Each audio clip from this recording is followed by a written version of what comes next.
that you're on the flat Earth side, but you'd let me know what do you what's your position right now with the conversation?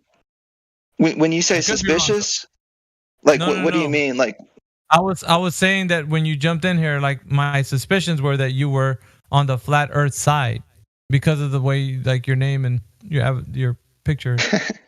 we're still stationary. Yeah, of course. No, but I meant like sure. Is the Earth flat? Like no. No, not. Okay. Yeah, I thought it was. I was in flat Earth for a little bit. I was until I was introduced to the cellular cosmology. Holy smokes, dude! Is that another? Please explain. Concave Earth or something? Sorry, I'll let you. Yeah. No. It's concave. That's what I figured. Concave. That's concave. He's a concave. How does the water stay on the concaves? So it's okay. So for anyone that's unsure of exactly what concave Earth is, we're on the inside of the sphere. We're on the inside. We're not on the outside. And everything, the stars, the sun, the moon, all the celestials, the luminaries are in the center. And they're being, they're levitating, and the celestial sphere up there is levitating. That's the ball of stars. You can see these ball of stars throughout so many things, esoteric and Freemason-wise. Like if you look at the two pillars of masonry, they got a globe on one, and they got the celestial sphere on the other. This is what the celestial sphere is. And they just inverted everything. That's all they did. The celestial sphere is essentially the ball of stars. They're fixed. The stars never move. But that's what's up in the sky, and that's what the luminaries are orbiting around. So, the Earth is moving. Part of it. The Earth is moving around. No. Okay. So the Earth is stationary. The only thing that's moving is the luminaries, the celestial sphere. That's the only thing that's moving, which is essentially the ether. So when it's like when they say the Earth is spinning and it's tilted at 15 degrees, it's actually the celestial sphere in the center of the Earth that's tilted 15 degrees, and that's moving. Did you learn this information? Man, dude, I was introduced. I actually Lord Stephen Christ. So I have looked at his stuff. That's where I started. That's where I started for sure. But there's so many other avenues to this, esoteric wise, physics wise. Like I just got one question before we go too far, because I'll forget it. Sorry, guys. So are you essentially saying that it's same? It's like a flat Earth, but the edges are turned up, keep the water in. What's is that what you mean by concave? I'll explain. What's the surface? Exactly. So the highest firmament, there's multiple firmaments. There's at least three, and we know this by looking at sundogs and morning glories and halos and whatnot. What's the surface like, though? The surface is curved. It's curving upward. So we're inside of a sphere. We're inside of a sphere, and the only like you see those pictures of high altitude balloons and stuff. They go up like tens of thousands of feet in the air and stuff, and you can see that the horizon's always rising. But because the first layer of firmament is about 62 miles, 100 kilometers up. So that's the highest we can go, and that's the furthest we can go, and that's the furthest we can see is what looks like a flat plane with upturned edges, because we're only seeing a fraction of the Earth. We're not seeing the whole thing. We're blocked off from a barrier. But you're saying you can see the upturned edges. How do you see upturned edges? Because if it was upturned all the way around, then it would just look like it was flat. Well, when you look at these videos and pictures of high altitude balloons, you can see that the horizon is pretty much close to eye level. Which, if it was flat, it wouldn't look like that. The horizon would not. It wouldn't be at eye level. It wouldn't converge that high. That's all. It wouldn't converge that high. Because hold up, because there's two reasons why there's upturned edges. One is because light's bending, and the other it's because the Earth is curving up. Have you Can we put a pause on the story time hour for a second to ask a clarifying question? Can I ask a question? Do you know of any time that anyone's ever directly measured the Earth and detected the upward curvature? Yes. That you're talking about? Yes. Okay, and the method of how they did that? They used a method. They used machinery. It's called an R horizon, and they did this to. They did a survey all over the United States. I'm actually in the process of looking into other places around the world. It's kind of hard because the only language I speak is English, but they did this survey and they used a machine called R horizon, and this is what measures flatness. That's all they were measuring was flatness. They were doing an approximation on flatness for all the states in the United States.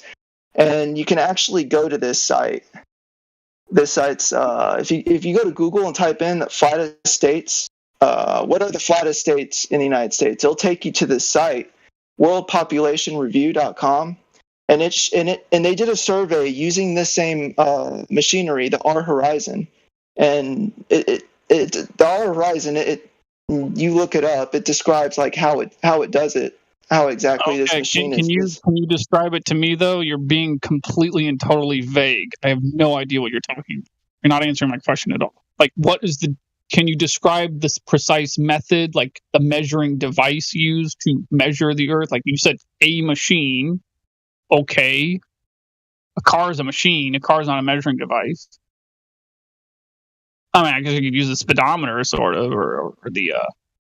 But the point is, you're not describing any actual arc measurement going one way or the other. You're not describing any drop over distance or any actual measuring device. You're just saying a machine. That's your answer. I'm getting our horizon is coming back as bedrock and different layers of different rocks.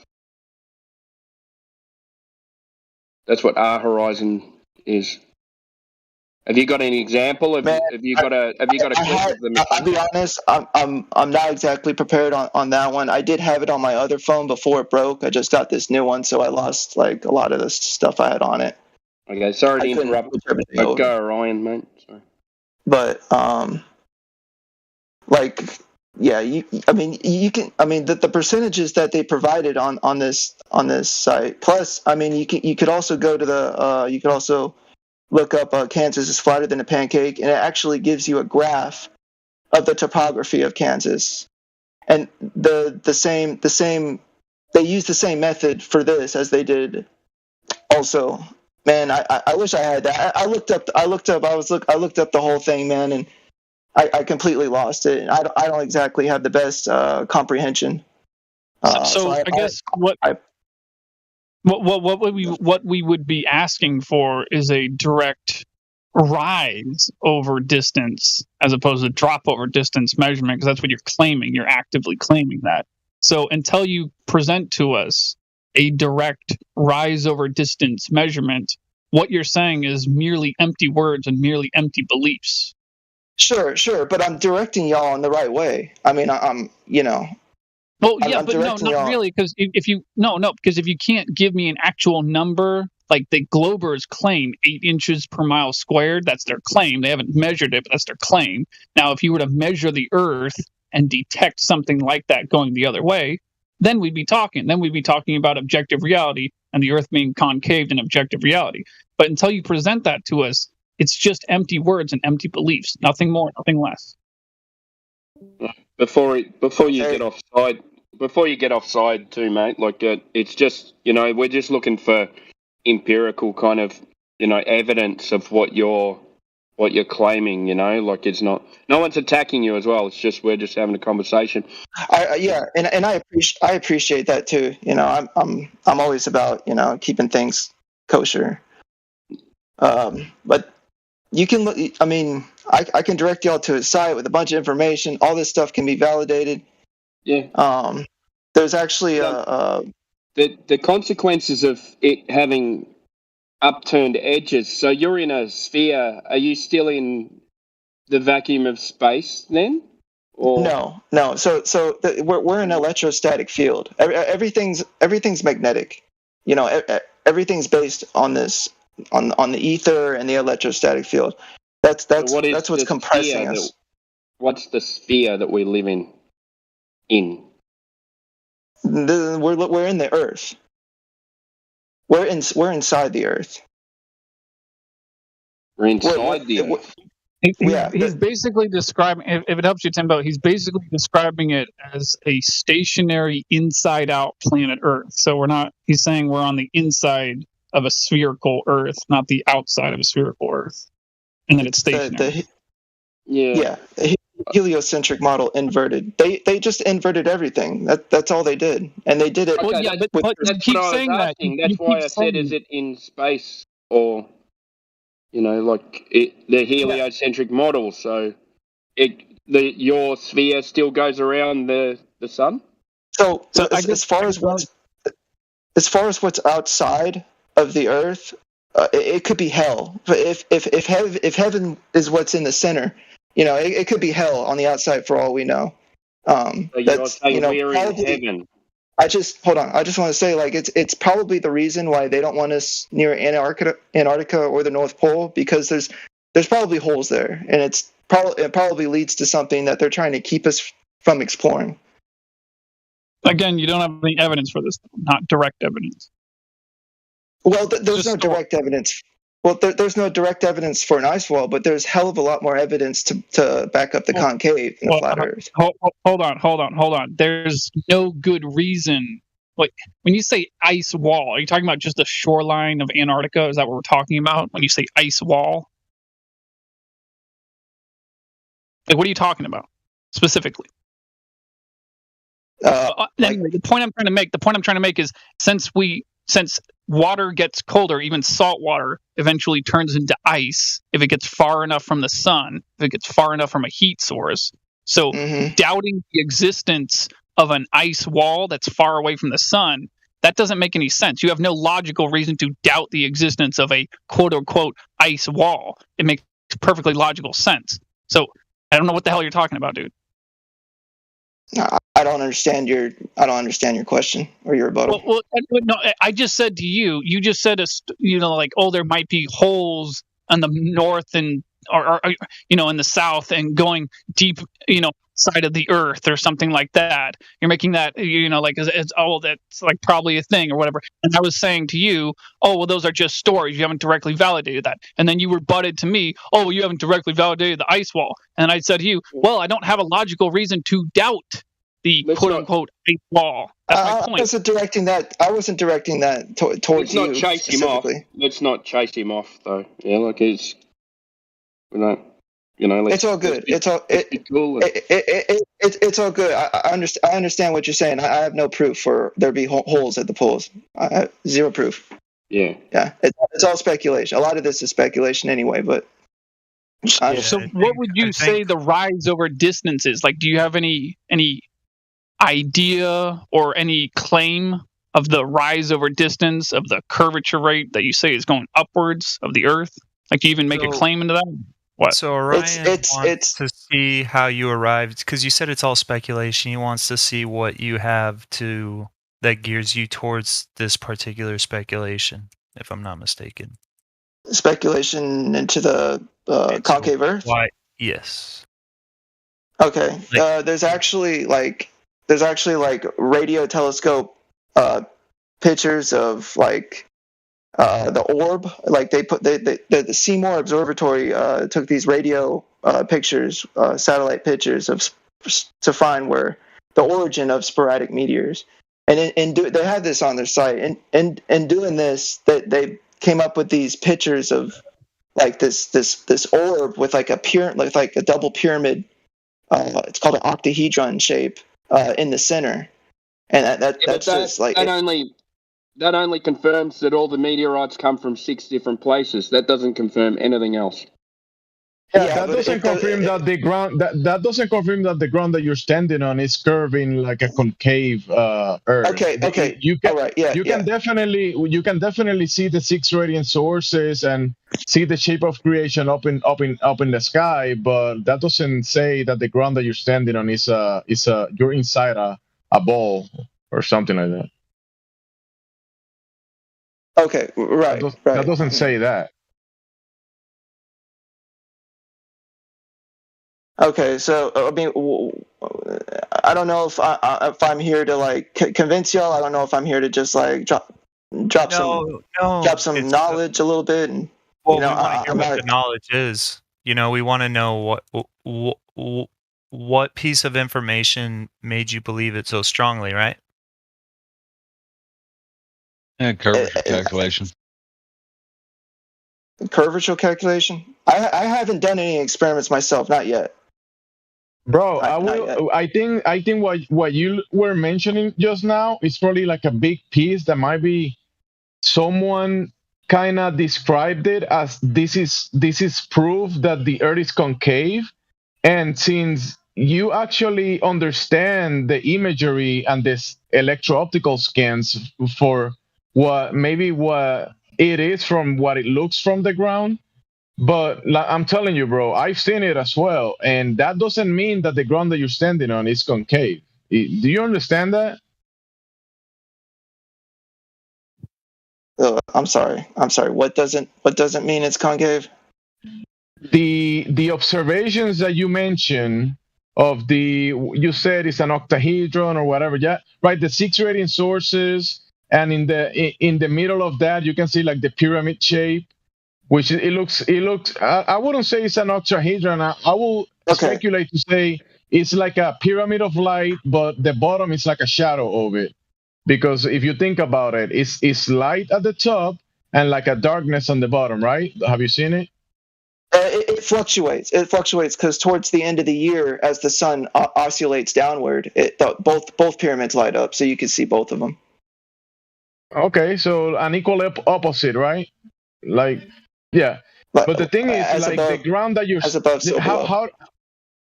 How do you determine that the ground it's concave based on that observation?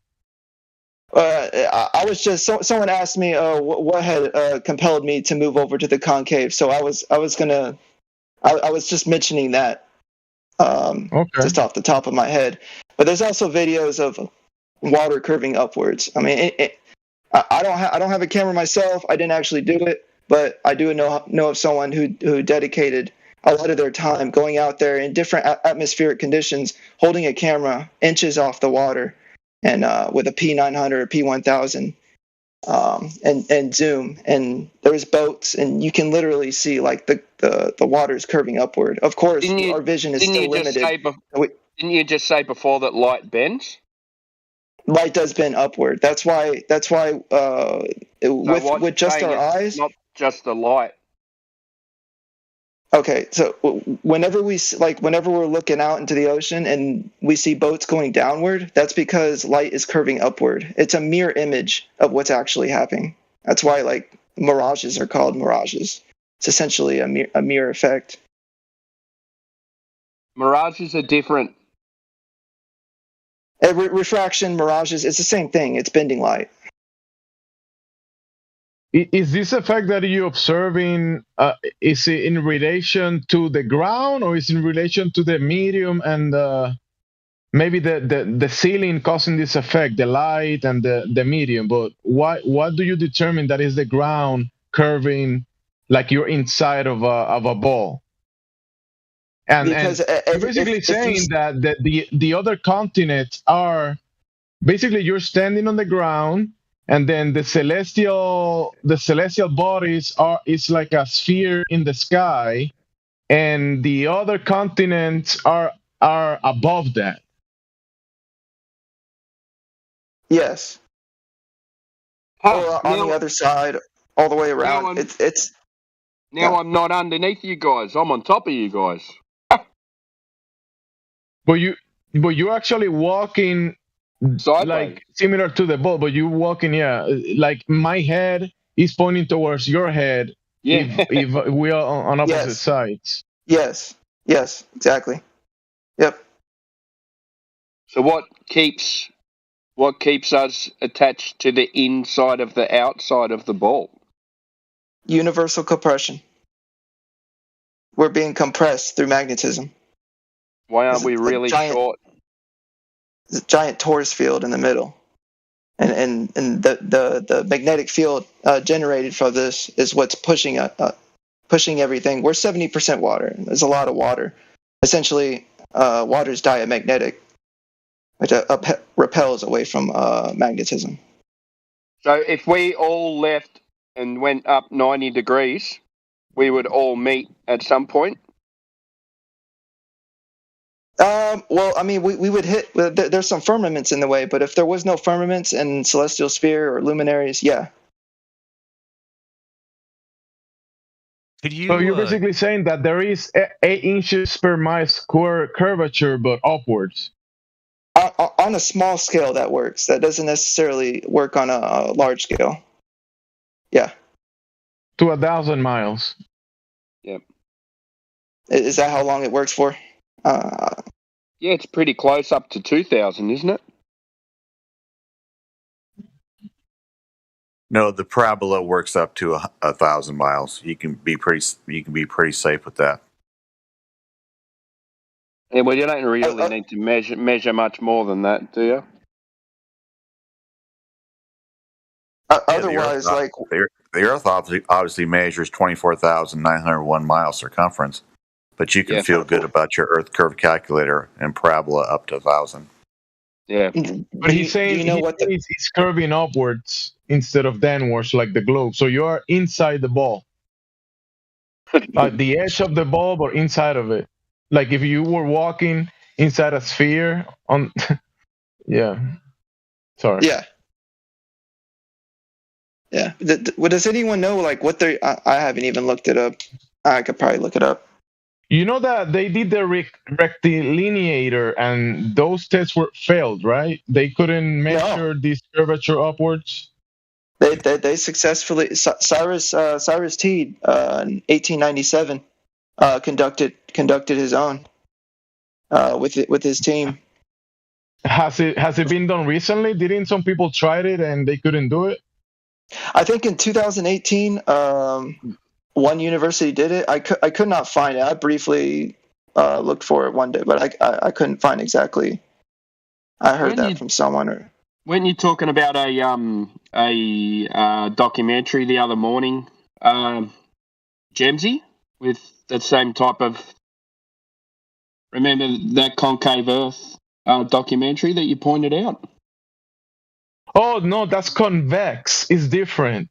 Oh, yeah, okay. All right, sorry.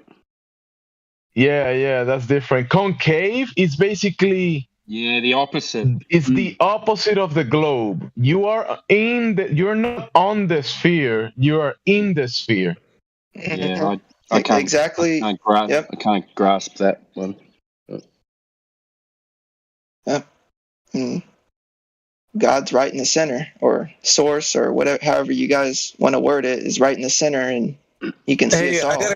I got a question for Stationary Mate. So what brought you to that conclusion from Flat Earth? Like what pulled you towards the concave? Honestly, bro, like I've been on TikTok, right, and I've been looking at these debates for a long time, and it's like I watch these debates and it's like I understand both sides. I can actually see like both sides. I could see like how these guys went to school, got these degrees, and now they're like that's their reality, that they're on the outside of a ball, and I understand the truther part of it. Like this is bullshit. We're not on the outside of a ball. That makes no fucking sense, type thing. I've been watching these debates, and like every time I watch these debates, there's like no solution. There's like there's no middle ground. Like I hardly ever see like a debate like that end on a good note. Everyone's so passionate on both sides, and like there's just never a solution. So I've always kind of been reserved, but I lean more towards the flat Earth because I just like there's no way we're spinning 1.2 million miles per hour through a negative 55 degree Fahrenheit vacuum of space. It makes no sense how we're not falling off. It makes no sense how we're not freezing to death or an ice cube. So yeah, just watching the debates you can definitely throw the globe out of the window for sure. At least you did that. That's a good step. The only thing that I will say the flat Earth. I will say myself flat Earth. That term I don't use it often because flat is a description. When people say the Earth is flat, right? I mean, this is not this place as a whole construct. You cannot make a claim that it is a term or a word written on a piece of paper, right? Flat Earth would be kind of like a description, but in my opinion, overall, it's still incomplete. It's not the complete thing of it, right? But then it's not ascribing a shape to it, but the concave is describing this place like an object still, like a sphere, and it's giving you this kind of shape that I think is similar to the claim of the globe. And for me, I don't see it. I mean, I can picture it like the globe somehow, but I don't see it like being functional. I see it as a dysfunctional way of describing this place, and from what I've experienced. So it's very dysfunctional, similar to the globe. I'm with you on the same idea, Gemsy. When I was talking to Stationary Nate, I was like, if you're leaving the globe because you found out it was bullshit, and you know that the idea that we're not doing what they say that we're doing, and then jumping off from that to land on flat Earth, and then jump from flat Earth into something else what's like just like the globe, but the opposite. It's inverted. It's still the same because it throws you flat Earth. Like Jebsy was saying, is not saying what the whole entire realm that we're in is like. There's nobody in here that's laying the claim to the entire realm.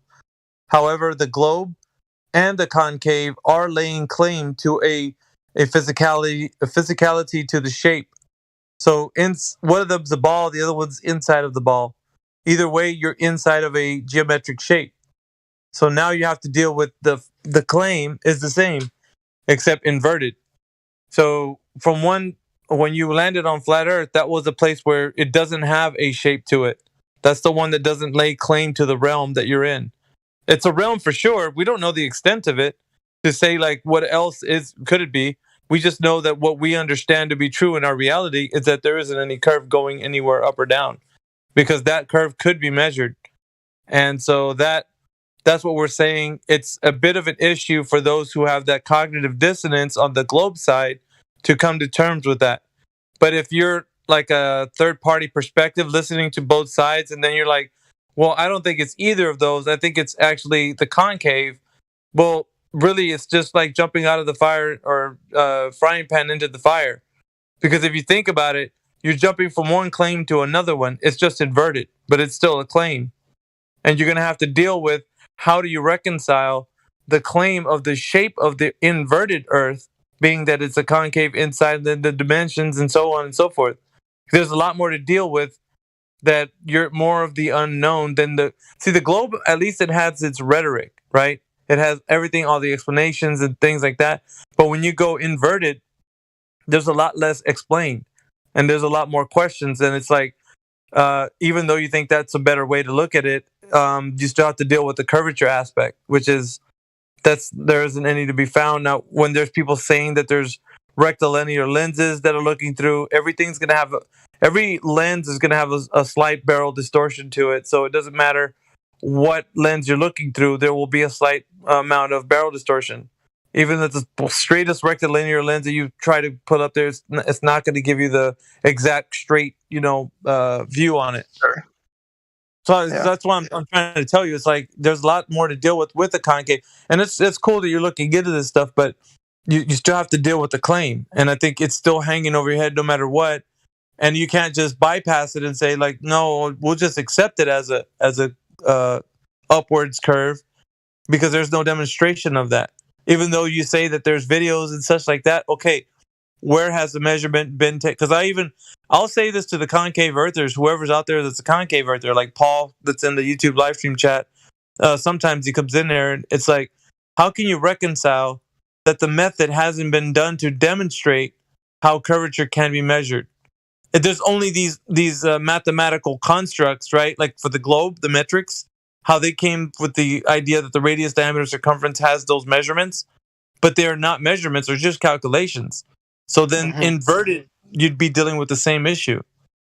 Do you know what I'm saying, Stationary Nate? I don't know if is that making sense, because with the flat Earth, you don't deal with that. There isn't any curvature that you have to be dealing with.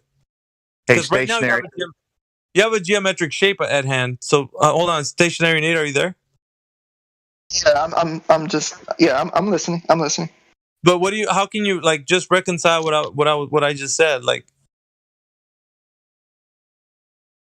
so this is what it is for me, man. You know, I spent some time on the flat, and you know, I spent some time looking at the concave, and you know, we already know the globe. For me, what it comes down to is which model has the less holes. That's just plain and simple, like what it comes down to. All the models have holes in it because no one's going to know everything about like, you know what I mean.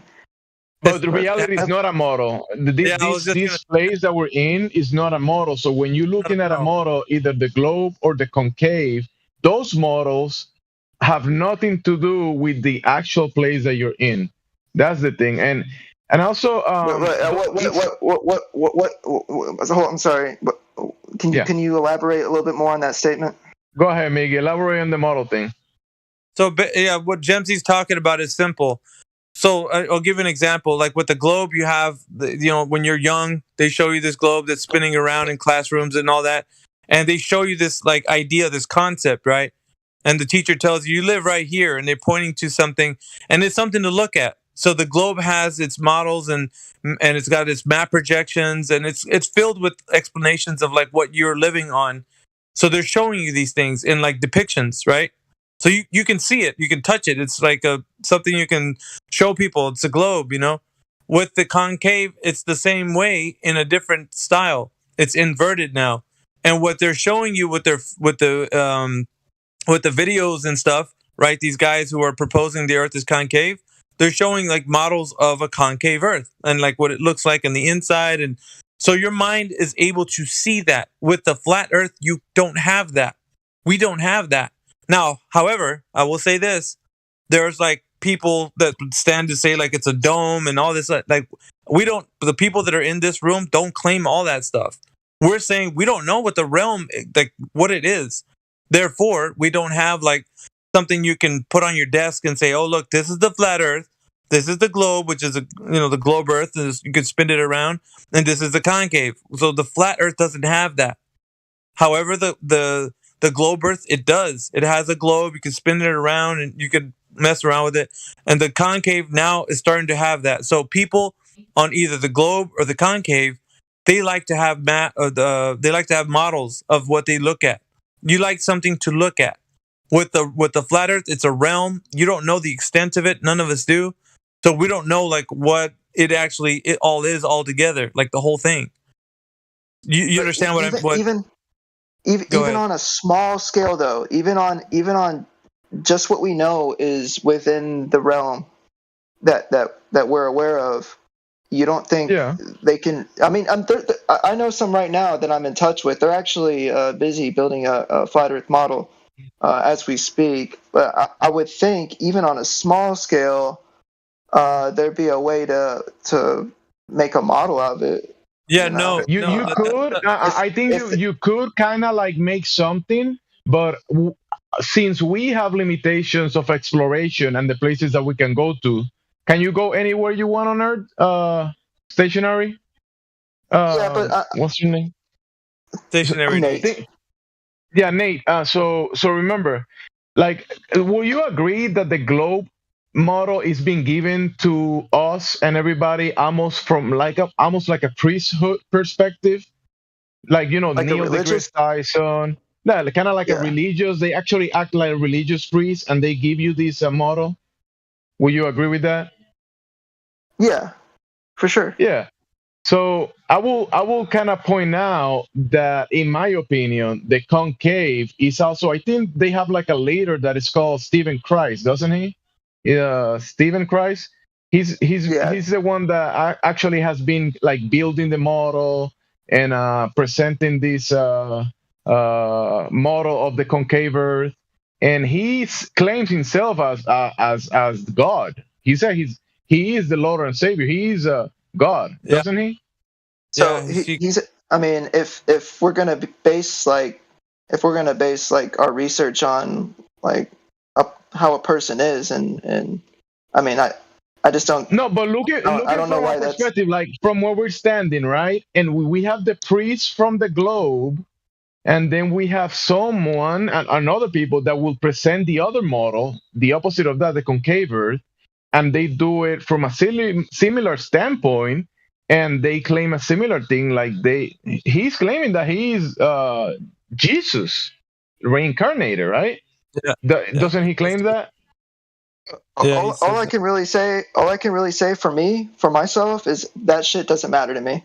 Honestly, like I could give a fuck less about like the way someone lives, what they call themselves. Like I could care less. That has nothing to do with the truth. I agree with you. Yeah. I agree with you. You don't have to care more about that. Yeah, he's just bringing to mind the similarities of it. Like that they're similar. Not that he's not saying like the guy's he's bad or evil or like whatever. He's just saying like no, I'm not saying that.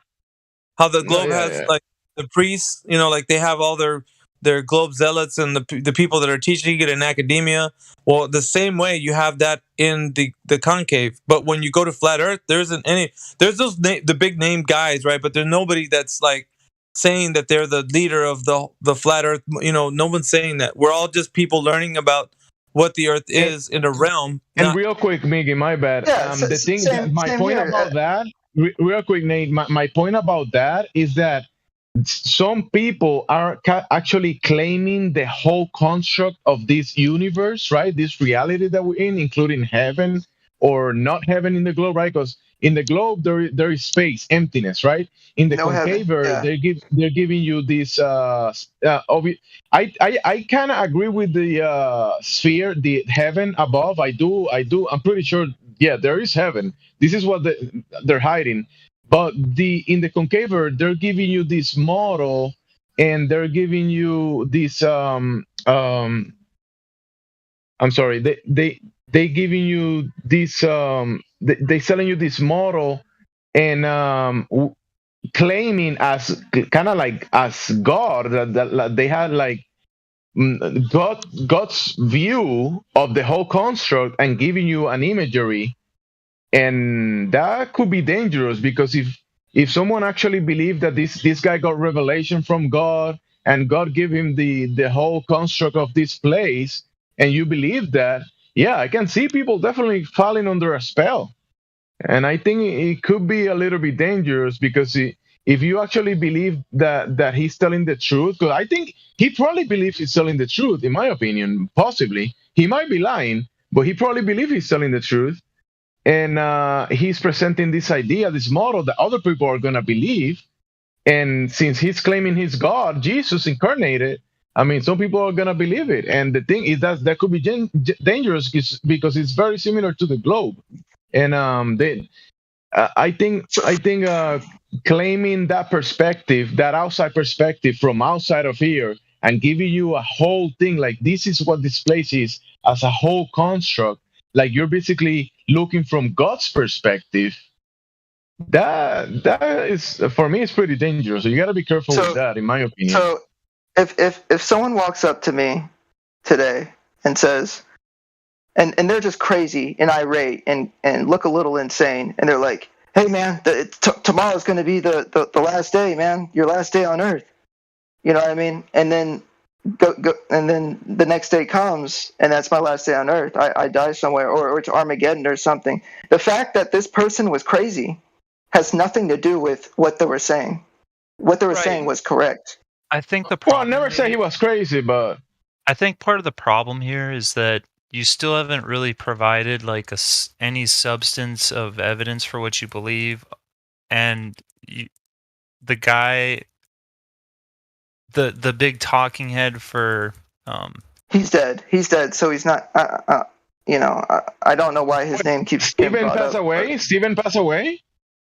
Yeah, he passed away when he was incarcerated. They put him incarcerated for 1,000 days, and they forced the juice on him, and he passed away from a heart attack shortly after. Wow, really? I didn't know that. Yeah. Sorry to hear that. I mean, I didn't have anything against the guy. I'm just saying what he was presenting, I didn't agree 100% with it, and I am really I actually well, hopefully, he's in a better place, because I didn't unlike the guy. I had nothing against him. It's just that I didn't agree with him. That's it, It's kind of crazy because shortly after he passed away, we had another friend of ours. His name was Josh Borriero, and he's the one that actually went out there and had his camera like inches off the ground taking the footage. And some of us suspect foul play because they spoke to him just a few days before they found him hung, and they said he was perfectly fine, but some people can hold in their feelings, but let alone no, that's Lord Stephen Christ. This is Josh Borriero. This is another one, but this was another upcoming. Like he was going into debates. He was pretty successful in debating and filming what he was is over the water footage. But he also like kind of mysteriously passed away. I'm sorry unofficially. to hear that Stephen passed away. He looked pretty. I will say he looked good to me. The last time I saw a video of him, I mean, he didn't look sick or anything. But they took him in for over 1,000 days. You saying to jail, and they basically gave him whatever stuff inside those places, and probably caused that kind of stuff. Yeah, if that's what happened, I will say, wow, that's sad, actually. But yeah, that's too bad. Sorry to hear that. He was crazy, and whatever his purpose was here on Earth, I'm sure he served whatever God had for him here. I'm sure he completed it. Yeah, it is what it is. Well, the thing is that like every man has to like think for himself too. So it doesn't matter what he said or what matters is what is real in reality and what is not. And so when you're comparing the things and what is real, there's a lot of things that you have to consider, right? How can you apply something that is being presented to you in whatever way, whether it be globe, flat, or concave, it doesn't matter, that you can apply in reality? Because if you're going to say that something is like, well, you're taught as a kid, right? Like a globe. If a teacher's going to tell you this is a globe that you live on, and all that sort of thing, then it has to line up with what reality is showing us, you, me, and everybody else, right? Those are the facts. But they say that the globe is curving, right? And we don't see curving anywhere. But they say that you're not high enough, right? With the globe, you have to get high enough so we can see that, because you can't perceive it on Earth. You can't see it. So you have to obviously get to a place in elevation where you can start seeing curvature and so on and so forth. And there's all this other deception that follows that. But that's the same thing with the concept with concave. Well, we don't see concave. None of us see it. We don't perceive it. Now there's an outside perception. But you don't perceive it with the horizon at eye level, at that altitude? Right. But that's what I'm saying, though. Here's the tricky part, right? Because there's advocates for both sides, concave, convex. So there's advocates for both. So both sides are saying it's curving downward. The other one said, no, it's curving upward when you get higher in elevation. But when you're on Earth, you don't perceive neither of those. It's not flat. even a concave or convex. Right. So it's flat. So we're getting to the meat right now, which is why people they have an innate sense for wanting to see. And I'll put it in a rough manner, so forgive me, but like an idol. They need to have something that's visual, because if they don't see something that's tangible, then it's not like their brain can't function. It's like you need to have something that solidifies what you're actually in right now, what environment you're in. So you need to kind of conceptualize it. And so with the globe, that's what you had. Now that that's gone, there's nothing to replacement. There's nothing that replaces it. So in your mind, you're probably searching for like, there's got to be something. Like it can't just be like there's not an answer for it. We have to have an answer. So concave comes along and gives you that support. And so it's the next thing you latch. Like I'm saying, think about it this way: it's the next thing you could latch into versus it being something that is actually in reality. And so I'm presenting that to you like reality displays itself. It's self-evident to you, me, and everyone else. So none of us perceive that on the ground level. You have to get up real high in order to see concave, and you need to get real high in order to see convex. So either way, there needs to be an outside perspective that has to happen before you perceive any of these things. So here's my thing to you. It's like, if that is the case for that, then why are people pushing these agendas and these concepts and these models when you don't need a model for reality? You just need to live in it. That's the only thing you need to do. If somebody's showing a concept to you, avoid it like the plague. Because even flat Earth, with the beginning of it anyway, there were people that were pushing the azimuthal equidistant projection, the AE map, the Gleason's map, and they were pushing it like this is the gospel of flat Earth. And it's like, no, it's not. This is a concept. This has nothing to do with like what flat Earth is. Flat Earth is when you and me go to the beach and we see a flat horizon. That's flat Earth. The idea that you can see, a horizontal plane all the way across your horizon. So when we start talking about flat Earth, it's like people want to adapt some kind of model, some kind of idea, and that's where people go wrong. Just like think about all the map projections that are out there. There was Mark Sargent, he did his own flat Earth map projection. There's Antonio Subratz, who passed away, R.I.P. Antonio, but like he did his own flat Earth map. There's different people come up with their different concepts of the landmass orientation, the sizes, like everything. It's all a concept, but we don't live on those things. We live on what you go out into reality and see. And that's the thing. Like the more you're hooked into these concepts, don't get me wrong. Like you can, bro, at the end of the day, you can go to bed tonight, think the earth is concave, and that's fine with me because that's your belief. But what I'm telling you is just a little bit of like advice. Think about what reality should be. It's whatever it presents itself to you as. Not what somebody's showing to you on a piece of paper, on a video. None of that is reality. These are all concepts. Things that people want to shove in your face and say, no, you don't live on a globe. You live on a concave Earth. Because, of course, flat Earth doesn't satisfy that notion. It's not going to give you that concept. Even though people try to insert their AE maps in there, like, oh, we live on here. Look, flights work. It's like, no, bro, you can't do that. Like, not even on flat Earth, you can't. I was even telling people in flat Earth, like the time that it was turning some people kind of like, why? Like, I mean, can't we use the AE map? It's still good, isn't it? But it's like it does what I'm telling them that it shouldn't be doing, which is kind of why people go to concave, because they don't have that conceptualization. So that's the drug that we were on with the globe Earth. The globe Earth was giving us that drug to see, and now I can see a globe, I can spin it around, I can play with it. Yeah, this is it right here. We live on this thing. But since you got off of that, flat Earth didn't satisfy that. Now you're back onto another concept, which is concave. But anyways, that's just my advice to you, man. So just reality, it is what it is. It presents itself to you like it's self-evident what it really is. You don't need to go anywhere to see it. It's always there. So hopefully that helps a little bit. If it does, if it doesn't, man, I just, you can believe whatever you want at the end of the day, bro.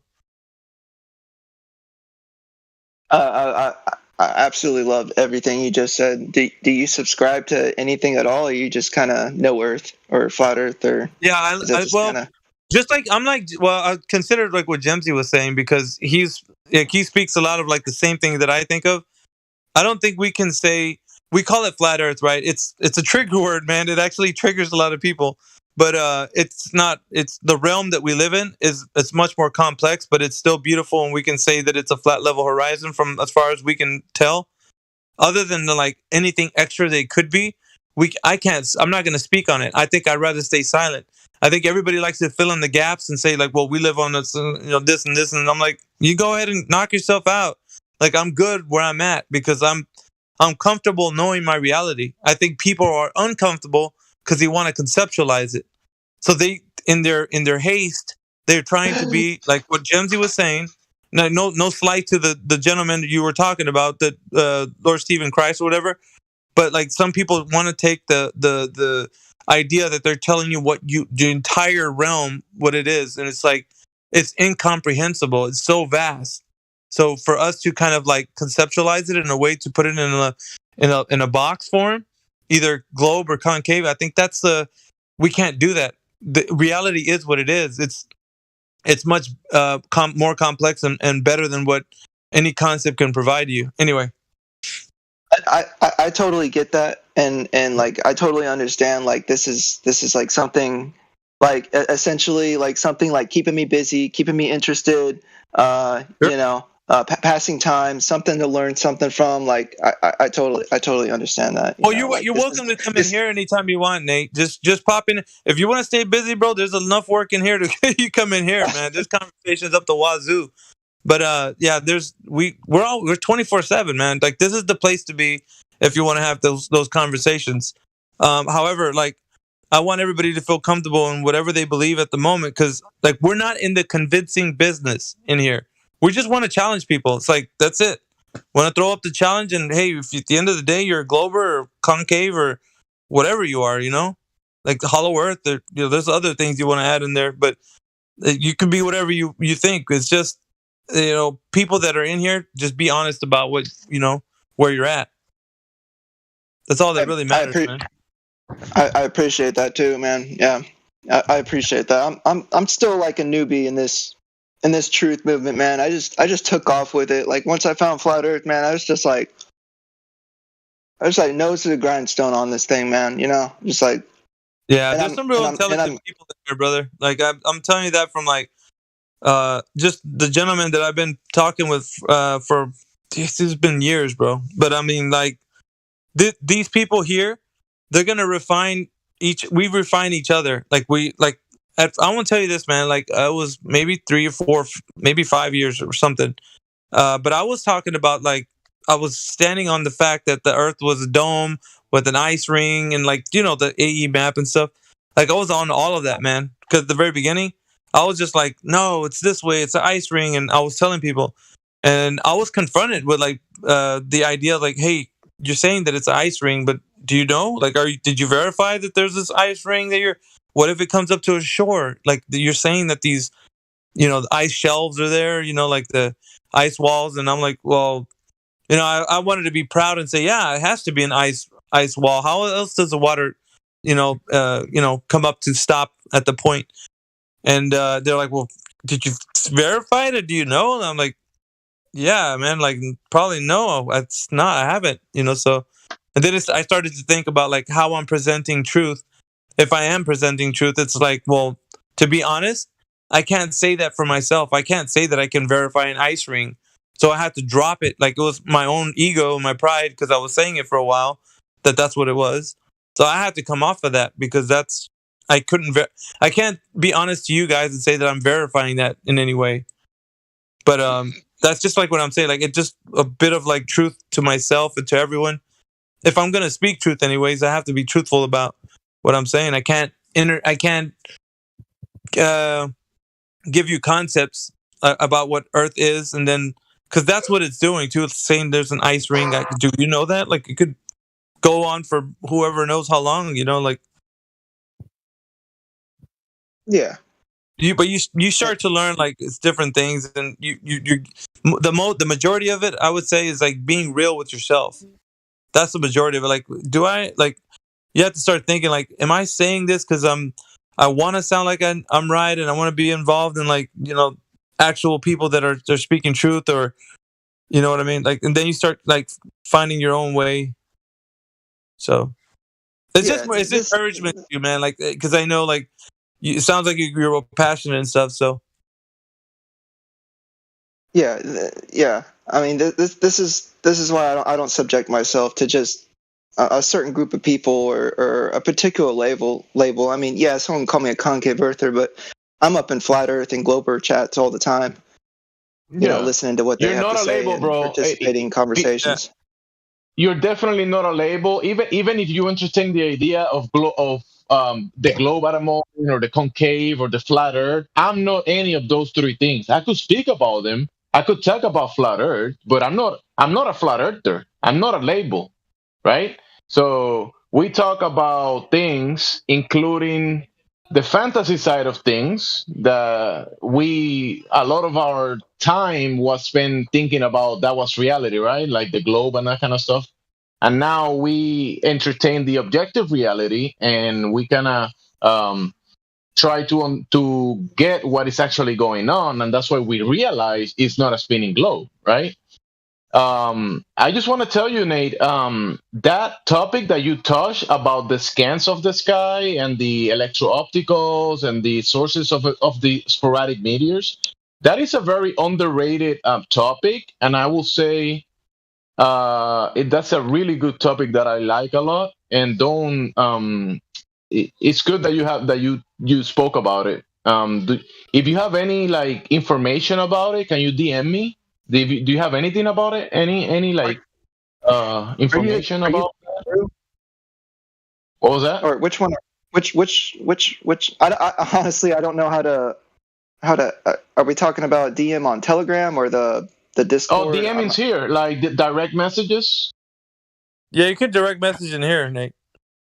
How do I? Yeah, I did. If you go to the left panel, to the left, further left of your screen, and then on top you're gonna see the servers, and on top you're gonna see the message icon, and you're gonna be able to click that message icon, and you have to approve whoever is messaging you, or approve friend requests, because you have to approve the people that are gonna be messaging you. Like I send you a DM, you have to find message requests and approve my direct message. Unless we are friends already, then if we are friends already, then you can. If you click my name here in the server and you add like friend, add friend, just click my name and Gemsy. You see Gemsy, GEMSY.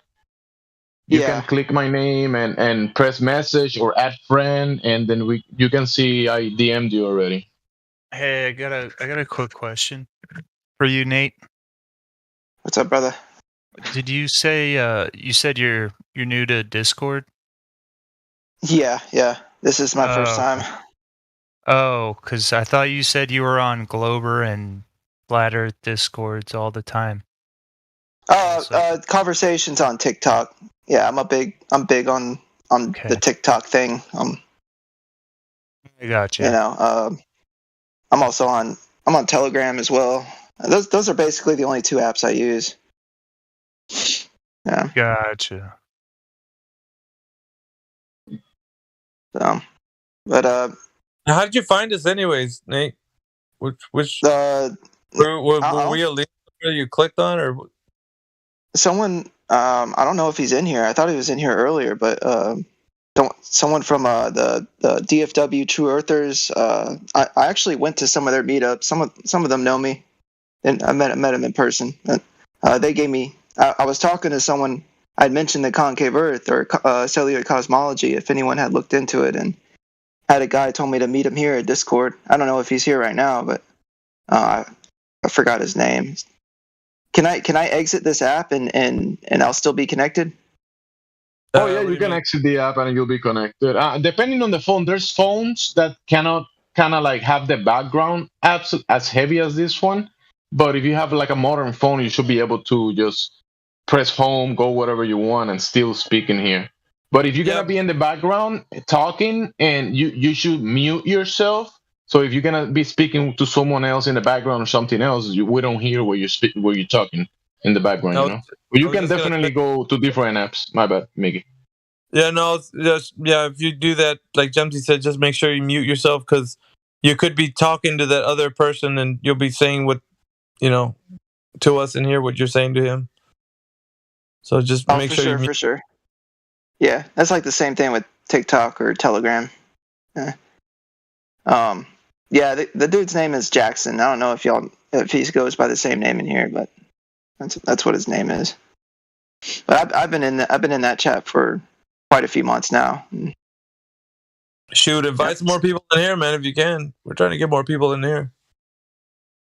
Is this like, man? Yeah, this is really new to me. I don't even know. Like, we got it's Discord, but because we're 24/7, you have people from everywhere on the world, like in here, from all countries and such. So plus we're also being live stream YouTube 24/7, and we have thanks to Helio Skeptic, we got a Twitter feed also, but hardly anybody goes there. I think Twitch as well. There's a couple maybe other places, but yeah, we're always live stream, and we've been doing it that way. we have some great conversations, like randomly. People just would come in here listening to us, but well, yeah, it's always like new people, fresh faces, and good conversations, man. And some bad, but either way, it's an open platform, so invite everybody. It happens, especially with topics like this, religion, and all sorts of other stuff. It can get personal. Yeah, I appreciate this, guys. I really do. Yeah, this is interesting. I'll see if any of my buddies would like to come in here and see if we can come in here and. Just make it like save it as one of your favorites, man, because like you could pop here anytime. Just like if sometimes people keep us on like a podcast because sometimes you can't, like they have trouble sleeping or something, but they'll leave us on and just like in the background, they'll just be muted listening. That's what I do, man. I listen while I'm at work. Yeah. Do y'all ever meet up like in TikTok or anything? Not TikTok, but not me anyway. But I don't know if anybody else does. Yeah, but this is more convenient, at least so everyone has a chance to speak rather than just 6 people maximum. Yeah. Plus, we moderate this room, so there's always like good moderation in here. So if you see a moderator, like you'll know a moderator by like our tags. So if you click on our names, it'll say moderator. In the like different levels, like people that are in here, so they'll have earther roles like flat earth or globe earth, or like you have a concave earther because I gave that to you earlier when you were in here. But those are just like they're nothing. They're just like so that people identify like what cosmology that you ascribe to, or just ideas. And then there's just cosmetic tags that we put on people, just fun tags. They don't mean anything. Interesting. Like stickers or something. Yeah, as you click on it, you want to look at tags, just click on Gemsy's name and have a look at all his. He's got like 1,000 tags. I love my labels, but remember, I'm not a label. Those are a bunch of hats. When you have like a bunch of hats or T-shirts that you can wear, but that's not what you are. You're not the hat. Like I'm having trouble scrolling like up and down in this app. You'll figure it out eventually. Don't stress it too much. Just figure it out little by little. I'm gonna give you perms to post in the server. Just try to keep it under topics and not bring any don't post anything related to those bannable topics. Oh, someone already gave you roles to be able to post. So yeah. Is this censored at all? We can't. Well, I'll say it this way: we try to keep it on topic of the flat Earth discussion because of the fact that this particular forum is live streamed. So we kind of stand for the topic, but we can veer off of it a little bit and talk about other things. Usually we don't have like a lot of people from the globe Earth come in here, and like when we do, we're just like talking amongst ourselves, speculating, and just kind of talking about different things. That's okay. Like we can do that. It's just for the majority, we like to keep it on topic because we don't want to talk about like the Mexican beer germ. That we don't talk about that. That's interesting. Is that something that's worth looking into? Well, I'm actually I'm speaking code. I'm not actually saying the actual thing. Yeah. The for those of you, yeah. The ouchie Fauci, the Fauci ouchie. When they give it to you and you say ouchie.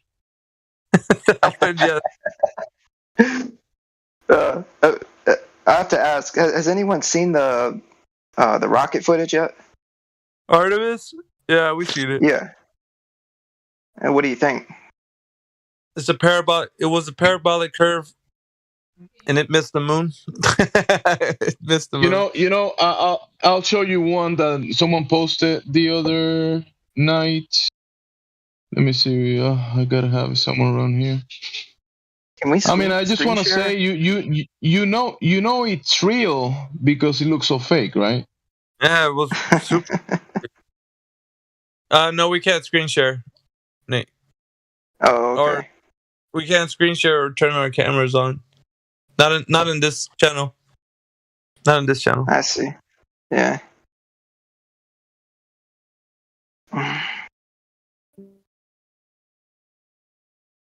Who else is in here? Is there anybody else new? Oh, what's up, Crypto? Oh, he's definitely. Who else we got? Who's Child Force? Have I spoken to Child Force? Let's see here. I don't even know who that is. Anybody speak to Child Force? No, I don't think so. Child Force, are you there? Hello? Come in, Child Force. Oh, people are joining. Luca, what's going on, Luca? Let's see. Like to say hello to the new people. All right. I've just unmuted you, Luca. You're welcome to talk if you like. Jump in the conversation. Who else we got in here? You bring your buddy? No, I don't know any of these people. I like to listen. I like to hear what people have to say. You know. Well, that's what we're here for, man. But it's good to hear voices, new people coming in. So, just real quick, man, because you jumped into the server. We're talking about the flat Earth and globe Earth discussion, man. What do you think about the shape of the Earth topic? It's pretty interesting, but it is. What do you think of it? Honestly, I haven't been in here. I don't really know what you guys are talking about, but I mean, from what I've seen in the text channels, I agree with it, and it's nice to have this like community of people to actually like agree with me. Because like whenever I try to say shit, it's like they don't believe me, and I sound crazy when I'm trying to prove myself, you know. Okay. Yeah. How long did you look into this topic? Like, was it a while you've been in it, or you sound? No, I just got here like 10 minutes ago, maybe. No, I mean like with the whole topic. Like, did you know about topic? Before? Yeah. I've heard about it. I've just kind of eased myself into it, you know. Just I've only really looked into it for about a month or two, not too long. Yeah, it sounded like a meme probably when you heard it the first time, didn't it? Yeah, definitely. I was like, but then like I gave it some thought. I looked into it. I was like, I actually got a little bit of a point, and then I looked into it more, and I don't know, man. You could say you've swayed me. I don't know. No, stick around, man. There's a lot more conversation to come. I just want to say hello to everybody before we keep talking with you, Luca. We got Oak Boss 533. What's going on, Oak Boss? Yeah, how you doing? How you feeling, man? I'm feeling pretty good. I'm gonna be honest. I'm still, I'm not sure what I believe. You know, I just kind of joined because I'm trying to, you know, get some different perspectives because I wouldn't say I'm fully convinced yet, but I'm definitely skeptical of what people have been saying for a while. There's just some stuff that doesn't add up to me. You know. Cool. Hey, welcome into the chat. Yeah. Thank you. You guys are like, I can't. Hey guys, can somebody give these guys roles VC verified? I'm on my phone and it's like, I hate doing this whole thing. If you don't mind, gentlemen. Yeah, but it's good to have you guys in here. We're gonna give you some roles. That way you can jump in anytime you want and have conversations with us in here. We do talk about challenging topics with the conversation of the shape of the Earth. So definitely going to be challenging. We're not in here to convince anyone. That's not our point. What we do, but we're going to challenge you. Like probably things you haven't heard of or things you have. Yeah, that's great. But what was a convincing point of view for you guys when you remember the Earth as a globe? Like, what was one of the things that really pulled you into that? Well, for me personally, I would say,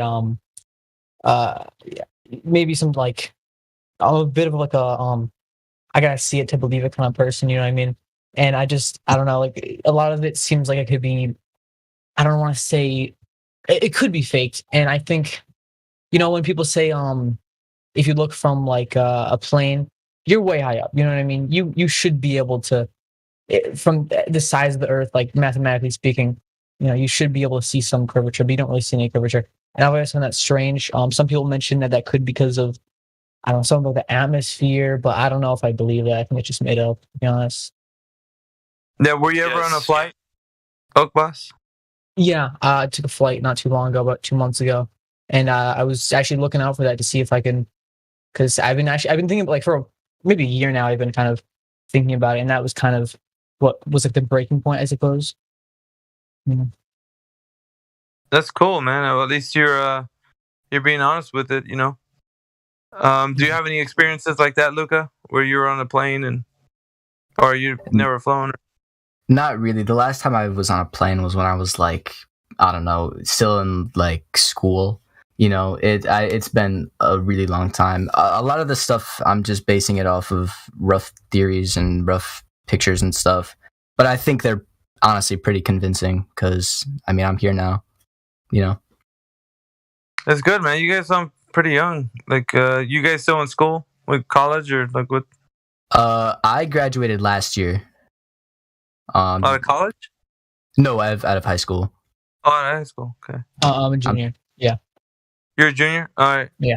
Well, since you're in school, but you're already out, Luca. But like, Oak, since you're a junior, like, what do you think about like the conversation? Just to ask like a teacher there, like just to say, like, hey, what do you think about this question? Like, not don't make it like all obvious in front of the class. But like, hey, what do you think about flat Earth? Like, startle everybody, and probably have people. Ask your geography teacher about whether or not the Earth measures flat.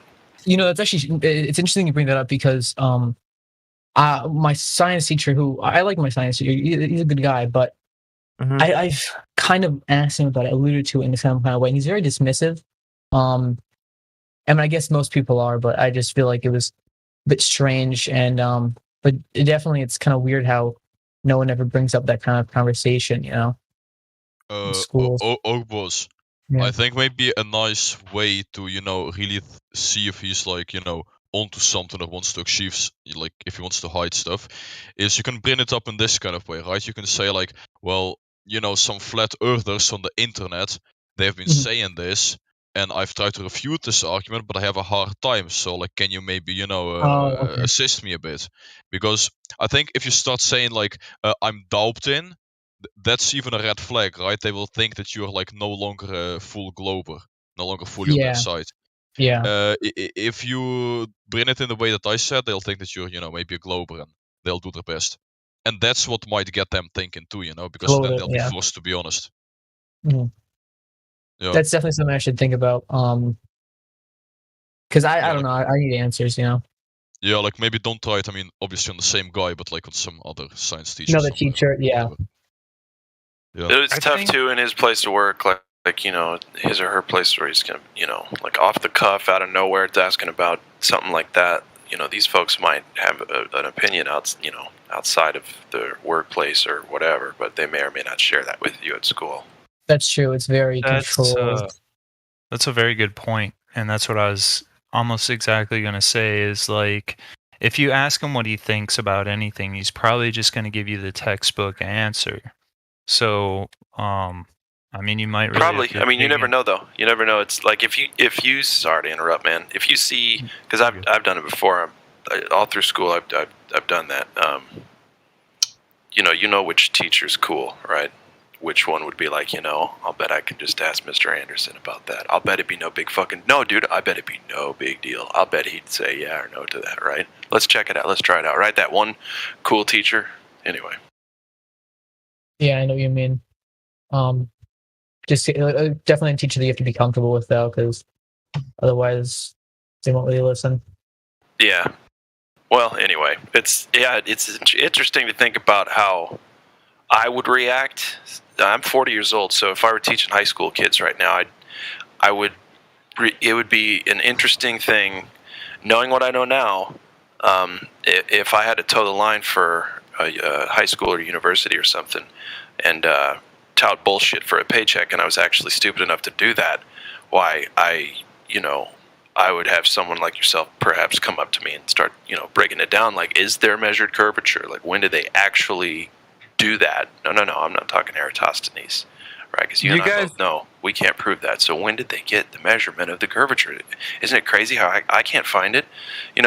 But anyway, I'm going down a rabbit hole. Go ahead. No, I was just gonna say, man, these guys right here, man, they're the inspiration for me to actually be continuing to have a server like this, and have young people like this is the reason why. Like, you guys are an inspiration to me, man. You young, thank you. You guys are the future, man. The critical thinkers. Like, here's the thing, man. I'm not saying that you have to jump on board with anything. It's like, but just the fact that you're challenging the status quo, that. Kudos, man. Like, to it's you really guys. The only thing that matters. I don't care if you ever tell me that you think the Earth is a shape or whatever the fuck, man. Yeah, just do the right thing for yourself and think critically and be honest. Yeah, you guys are based, as I'd put it. You're just straight up based. Yeah, you're based, bro. Right. Hell yeah. Thank you. Yeah, I just care about I care about knowing what's true or not, and that's what's important to me. So if I can't get that from my teachers, it's important to, I don't know, maybe try to get it from somewhere else. Well, a teacher is only if they teach you something, right? A teacher is not just a profession; it's a duty, as it were. That's true. That's actually a very good point. Something to teach. Try to teach that anyway.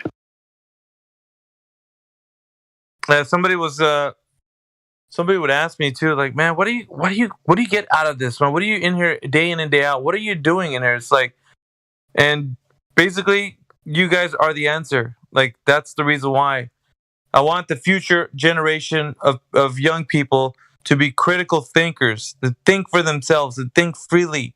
Like, when I hear that, like, you guys saying those things, that's the future looks bright to me. I'm like, I feel like I can rest in my laurels, man. Like, that's. Yeah.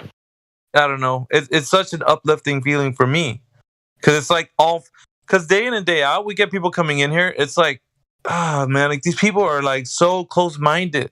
You won't even believe close-minded. I bet a ton of people just come in here. I imagine just come in and troll. They leave.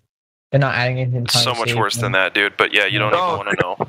You don't even want to know, man. No. You don't even. Don't worry about it. You don't even need to know, because, listen, it doesn't matter what any of those fools do. The truth gets out regardless of what anybody thinks about some shit, right? Yeah, it's very true. Very true. Yeah, if you're here long enough, you'll see what they're talking about. No, yeah. When I joined, 2 people got banned within a minute of each other. Dude, they were probably together. When was that? What year was that? Oh, that was just now. Like, oh, really? Wow. Yeah, like 20 minutes ago. Yeah, I think Thanos, and Matthew. Yeah. Matthew Learns got banned? No, I don't know. Just this random Matthew guy. Oh, got it. Okay. So Matthew is not the only Matthew in the world. No. Hey, damn it! Come on, I know. Jeez. You got Glad's hope up. His hopes are up. You got your hopes up. I did. Did he get banned? Oh, he didn't. No, I did not. I don't want Matthew Learns should never be banned, bro. I can't imagine something he'd do to get himself banned. Oh, him? No, yeah, that's what I was saying. Like, I don't even know. Like, people usually, like, there's some people in here out to get him, and I'm like, I don't know. I just, every now and again, I'll challenge him, because, like, he's saying things, and he's an educator. And especially when we have some young people in there, I'm like, okay, man, like, these are the people that you're supposed to be teaching right here, man. Like, and then you're, because we had a conversation with them about the Kármán line. Obviously, if you guys know or may not know what that is, I'm not at my desk right now on my PC, so I'd be able to pull up an illustration of what that is. But for you guys may or may not know, it's the line where the atmosphere ends and outer space begins. And usually they put that at about 62 miles above the Earth's surface, right? According to the globe rhetoric. That's what they say, right, for the globe. So they'll say at the height of the extent of the atmosphere, which is the exosphere, I think is the furthest layer. The thermosphere is where the Kármán line should be residing at the beginning of the thermosphere. So that's where they say Kármán line is where it goes from Earth to space, basically. Yep. And so he didn't know that. Like, well, he did, but he's like, well, it's really there's a gray area there. Some people say it's 62, some say 80, some put it at 100 miles. And so just recently, I don't know what they've been talking about, that the carbon line's actually 50 miles above the Earth's surface, so a lot closer than it was at 62. And so it's like nobody can know exactly where it is, and there's this big, like, I guess, gap area where it's ambiguous whether you could be in space or not, kind of thing. Well, it's like, well, why wouldn't they know where it is? Because isn't it something as important as to, like, those who exit the Earth's atmosphere become, if you go into outer space, you're considered an astronaut, obviously. But if you don't know where that is, you could be in limbo in between, like, where they think it starts and where it actually does start or whatever. And so it's like, I don't know if you guys know who Dude Perfect is on YouTube. He's got like 58 million subscribers. I'm pretty sure if you're young, you probably know who he is. Yeah, I would see people watching them. Yeah. He just recently went on Jeff Bezos' company, the Blue Origin. They went in a rocket to space, allegedly.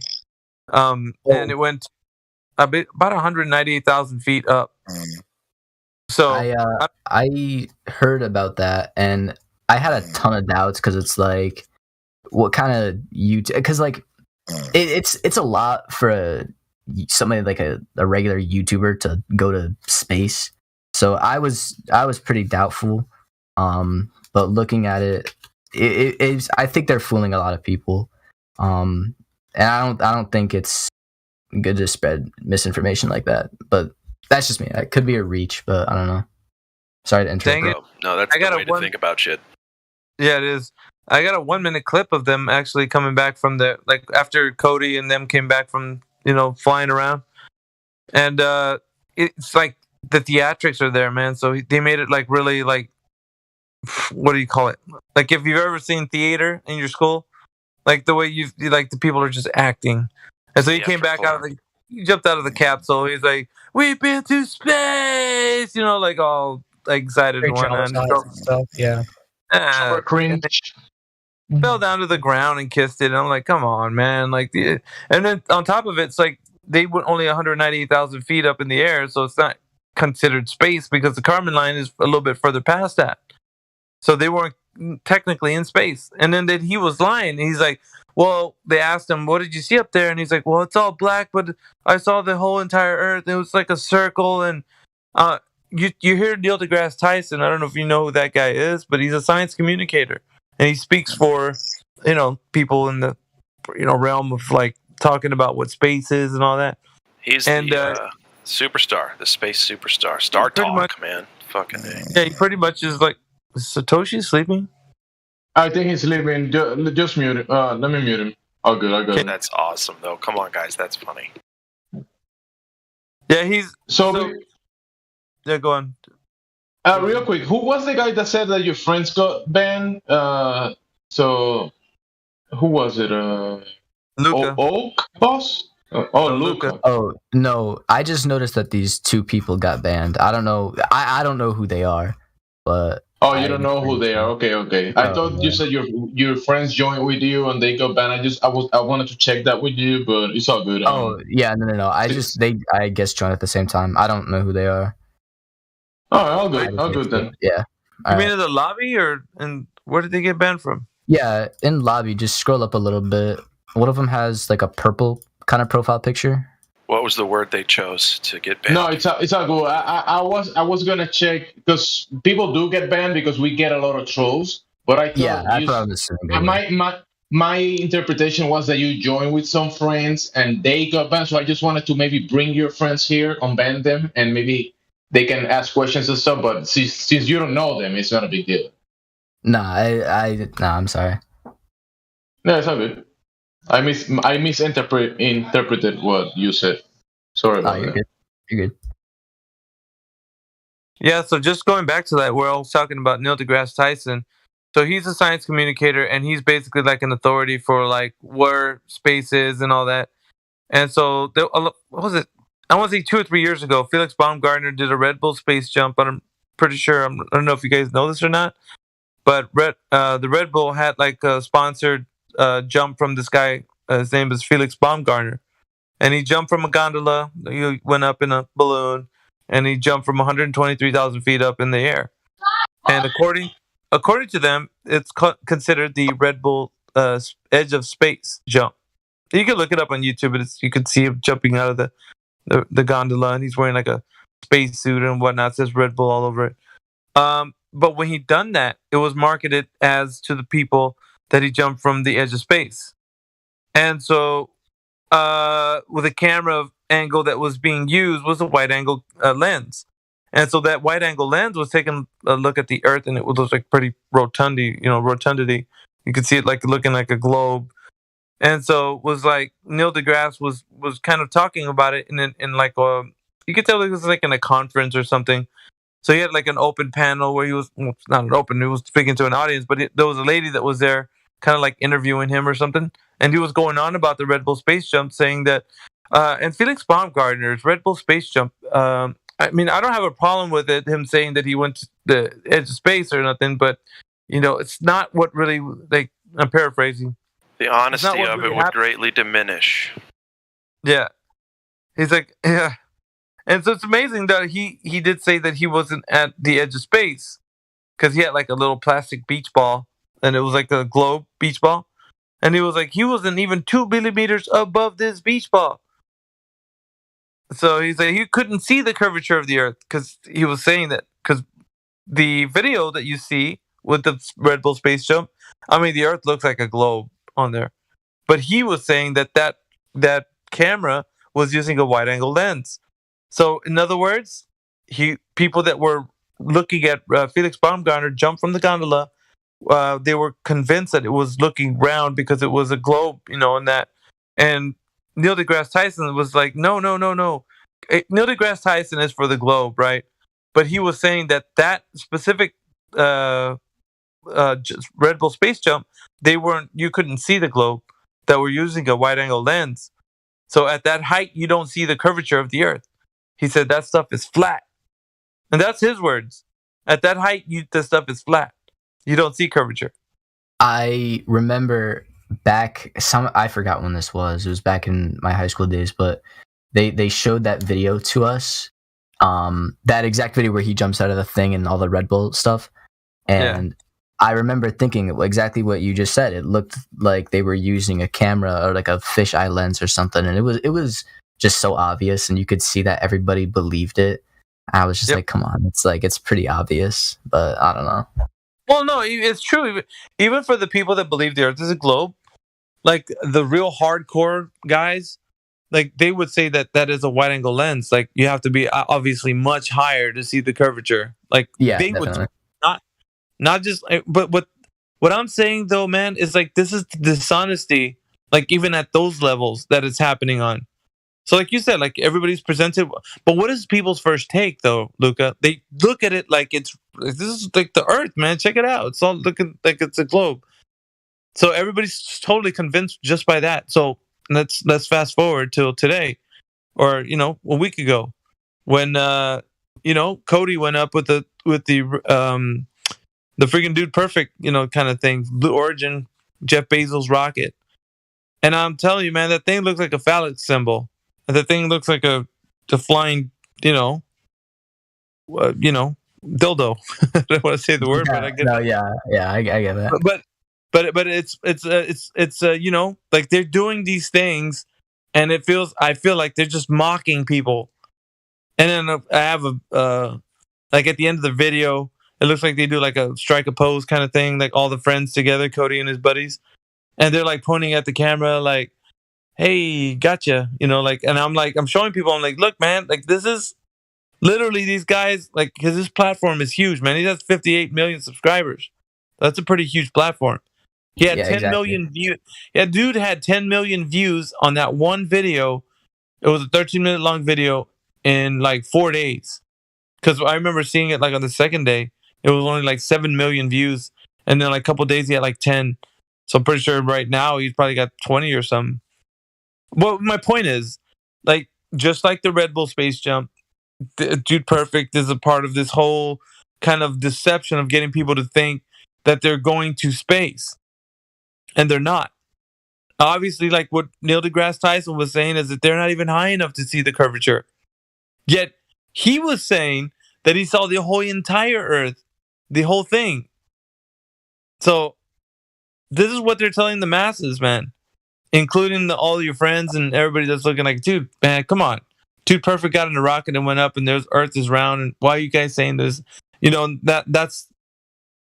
But I mean, hey, if people want to keep believing that, that's up to them. But we're just pointing out the fact that this is what's going on. This is what you guys, as critical thinkers, are gonna have to like combat, because you got like the masses, dude. They're just completely enamored by this information, like constantly.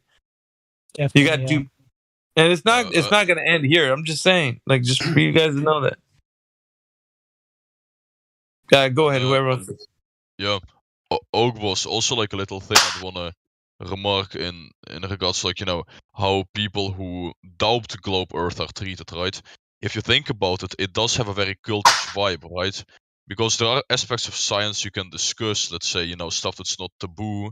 Like, I mean, you can even bring up, you know, LGBT stuff for discussion. That's also kind of, you know, like that's a possible opinion.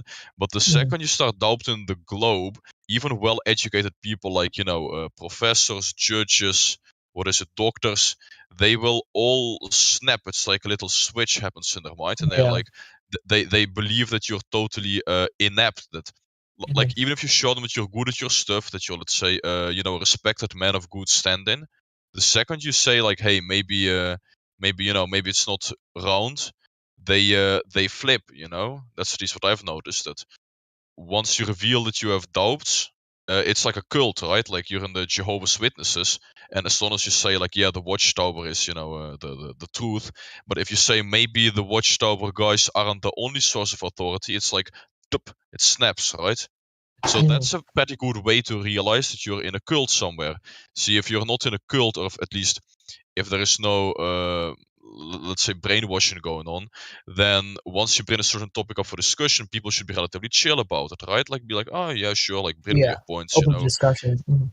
Yeah, but instead of that, you'll notice stupid people, you'll notice very intelligent people even, all going into this Agent Smith mode. It's like in the Matrix movie, right? Because, you know, like, once the program gets a guy in the Matrix, he becomes like Agent Smith. So anyways, yeah, that's a very spooky thought even, you know, because maybe there are other things we've been brainwashed about and we cannot even think about that. Like, flat Earth is one thing, let's say, we missed as children, but maybe there are other topics as well, you know. I've thought about that actually. Yeah, like, we don't, and we might snap at other people for questioning them, even though, like, you know, that snap would be, let's say, our cult behavior. It's creepy, right? Like, we I don't definitely really think know. there's definitely something, like, as kids, we're so, you know, like moldable. We're like, all we believe everything we see. So it's very hard once we get older, past like what 7, I think is like 5, I think it is. Once you start like getting past that stage, it's like starts cementing. It's really hard to like break through those barriers. And I think globalization is one of those like globalists. I just feel like, you know, they have such a stronghold. Here's the word of warning to you guys, because of the fact that you're young men at the time period that you're in right now. So critical thinking starts to happen, you know, like usually around the age of 12 and stuff. You start to ask questions and wonder why, and, you know, like, just the whole world's, you know, you're real curious about everything. But you start to really get into it like towards the end of high school. So higher learning, right, becoming like, whether you're contemplating whether you want to get into college or, you know, take it courses and whatever, you know, college courses you're going to take. But we're all of us, I'd say everyone, is indoctrinated with like the idea of the globe at a very young age. So we're brought up with this information, and we're not able to think about it critically until like what the ages you guys are getting to right now.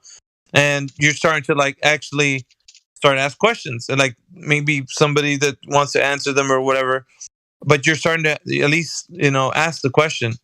But what's going to happen is in higher learning, you get taught how to not to think. So there's an idea and philosophy behind the idea that you can't know anything 100%. I'll give you an example, both of you, to Luca and to Oak. So if I was to tell you, both of you right now, are we talking on Discord? What would you guys answer? There's 2 questions. I'd probably say we are, yeah. Yeah, I'd say okay. Yes. Okay, so the second question. Are you 100% sure that we're talking on Discord? I'm asking both of you. I like to think we would be. Yeah, I would. I mean, unless that's the wrong answer, but I would say yeah. No. Just be as honest. Instinctively, yes. Instinctively, yes. Yeah. Okay, so what happens is in higher learning and philosophy, you're taught to think that you can only know something 99.9999999% of the time. That you have to leave a small percentage. You have to leave a small little tiny little inkling of a percentage open in case you might be wrong. This is what they would insert into your minds, your young impressionable minds, that I don't want to be taken away from your, because see, we understand the world to be objective to us, you, me, and everybody else, right? I'll give you an example. If we were both driving in a car and our car stalled out on a train track and the train was coming at us like really fast, what would be our first instinct? To either get out of the car or try to get the car out of the way of the track, right? That would be what we'd be thinking. Like, obviously, right? We'd be like, we need to get out of harm's way. Yeah. At no point sitting down in that car are we going to contemplate, well, that train, there's a 99.9999% chance it's going to hit us, but there's a small little inkling percentage that it might not. Yeah. There is, when it counts, you're not going to gamble, right? Like when it really matters. Yeah. So I usually tell people this, like when it comes to that, you're certain. You could say, I'm 100% certain if we stay on these tracks, we're going to get hit by that train. Like, I'm not going to sit here and gamble like that. Like, that's obviously idiotic. But here's the thing. That's why I try to, like, when we talk to people here, it's like, this is what I want people to wake up on. Because when they go to higher learning, they get indoctrinated it's like a double indoctrination. So the first one is the globe. You get hit with all the nonsense. You can't think for yourself. You're basically told what your paradigm is, and you're just sucked into this whole worldview, right? That's the first part. The second part is when you go to higher learning, they teach you how not to be able to discern what reality is. So now when somebody tells you, do you know that you're living on whatever you think you're living on? And you're like, well, I don't know. The authorities told me, it's like the people that had taught me that this is a globe and that, but I don't even know if the Earth is a globe. I can't be too sure of it. So you see what I mean? So you're stuck in this. You're stuck in the matrix, and you can't. It's like a mental cage that you can't even think outside of that, because you're like, well, I could be wrong, but I know that the people who told me, they're experts in their field, so they must be right. So you're relying. Your mind doesn't then become yours anymore. It becomes, you lend it over to whoever is the expert in their field, and that's why. Yeah, do you see what I'm saying? So a lot of people would say when they come in here, well, I'm not a scientist. So after the conversations we have with them in here, and we're like, so you're telling me that the Earth is a globe, right? And they're like, well, yeah, of course. And how sure of you that the Earth is a globe? Pretty sure, but like 100%. Okay. And we have this long conversation about how much they don't know. And then at the end of it, they're like, well, I don't know. The scientist knows. I'm like, yeah, but it would have saved us time if you would have told me at the very beginning that a scientist knows and you don't. Like, because obviously it sounded like you knew what we were talking about. And so this is the thing. This is what I'm saying. It's like, before you get to that point, I would just say, keep this thought as like something in the back of your mind if you're going to go for higher learning. If you go into college and you take some courses in philosophy, always remember this conversation that I'm having, the fact that that's going to be the only thing that safeguards you from actually going into the entrapment of being like, well, you can't know anything to be certain 100%. There's no such thing. They're going to make you unlearn objective reality and go into subjective, where you never know. The dog crossing the street that you see that you can say is a dog, it could be a potted plant of petunias. You don't know. Like, that's the kind of uncertainty they want to put you in, where they can now then insert whatever rhetoric they want to put into your mind. So exactly. Anyway. It's like they can make you think whatever they want. They want to make you stop thinking critically and leave it up to them so they can tell you. Yes, that's it. You boys got it. Anyway, that's for my part. To you guys, that's the only thing that I would just kind of give you is like to think twice. Think about it like this. Take anything that they say with a grain of salt. Make sure that you're always thinking for yourselves. You guys are the front line, like when it comes to like people actually saying, "Well, hold up a minute." Like this professor saying, that we can't know anything because obviously these great thinkers of that lived in the past would think like this and like contemplate great things. And I'm not saying don't discredit that stuff, but like always remember that you are the ones to know what your reality is when you objectively say, "Hey, man, yeah, Are you sitting down right now? Yeah, I'm sitting on the chair. Do you know that to be 100% true? Yeah, I could say that. I'm sitting on the chair. So you have to like, you're the front line of common sense. Basically, is what I'm saying. Exactly. It's you gotta. Yeah, you go. No, you go. I was just gonna say it's like you gotta make sure that people aren't always as closed-minded as they are, and make sure that people are up to actually learning a little bit, or at least not necessarily learning if they still want to think where they want to think, but at least being open to other. Yeah, just hear them out. Just hear somebody out. Yeah, that's fine. Like that's always a good thing too, man. Just hear somebody out. Like if they want to say whatever they want to say, that's fine. That's their opinion. That's their mind. That's what they think. It's always good to like hear somebody out. Doesn't mean you're gonna think like them, but I mean it's good for the other person to say like, hey, well anyway, that's what I think, and Definitely, yeah. Yeah, and guys, I think it's also interesting. Like one of the first things they'll hit you with in philosophy is like the "I think so I exist" quote. Yeah, therefore I am. Like it's some very deep stuff, right? It's like very deep. Like wow, you cannot be sure about the rest, right? You can be sure about your own existence, but for the rest, you don't know. And you should be wary of that, right? Because I mean, even if their arguments would kind of make sense that maybe like we're all simulated and stuff and whatnot, that's still like a chance of, let's say, 1 in 1,000. So those people will teach you to think about something that's like either 99.9 or 99.8, right? But they won't teach you to do stuff that's like like from 60 to 80, like let's say getting more courage in life or becoming better at trading, because their stuff like 5% can matter a whole lot, right? Like maybe 5% of courage is all you need to ask a girl out, right? But they don't teach you, so they're not philosophers, because a philosopher is someone who seeks out wisdom. And if they think that wisdom is in these tiny tidbits of like maybe it's like +8, like maybe we're in a simulation or not, that's not, let's say, where the interesting stuff is. Even though maybe we can think about it, like it's irrelevant in practice, right? Yeah, it doesn't really do anything. It doesn't matter. Yeah, it's like a guy. It's like a guy going to the gym and he's training his eyebrows really hard. Like, yeah, look at my eyebrows; they're swole. But it's like, it's not gonna do anything for you. That's not what you hit the gym for, right? So it's a bit like that. Yeah, you can't really call them buff, even if their eyebrows are brushed up. Definitely. Yeah. So that's kind of it. Yeah, I'm gonna head out as well. Have a good evening. Yeah, I was gonna say the same thing. I have class tomorrow. So I'm gonna head out too. But it was nice. It was nice talking to you guys. Nice to finally have this community of people. Let's come in whenever you want, Luca. You guys are awesome, man. I will. I'll be here in the future sometime. Yeah, no worries. You're also more than welcome to read a bit, and we also got sometimes other theories in Flat Earth. Like those are a bit more fringe, but we got other stuff in here. If you stick for a bit, you'll learn a little bit more. I definitely will. Okay, right. Hey, enjoy.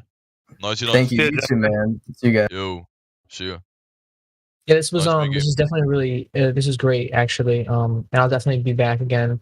But unfortunately, I do have to also go. It's getting kind of late. But this is great. Thanks for the conversation, guys, and it was great talking to you guys. Have a good night, Dope. Yeah, you too. Well.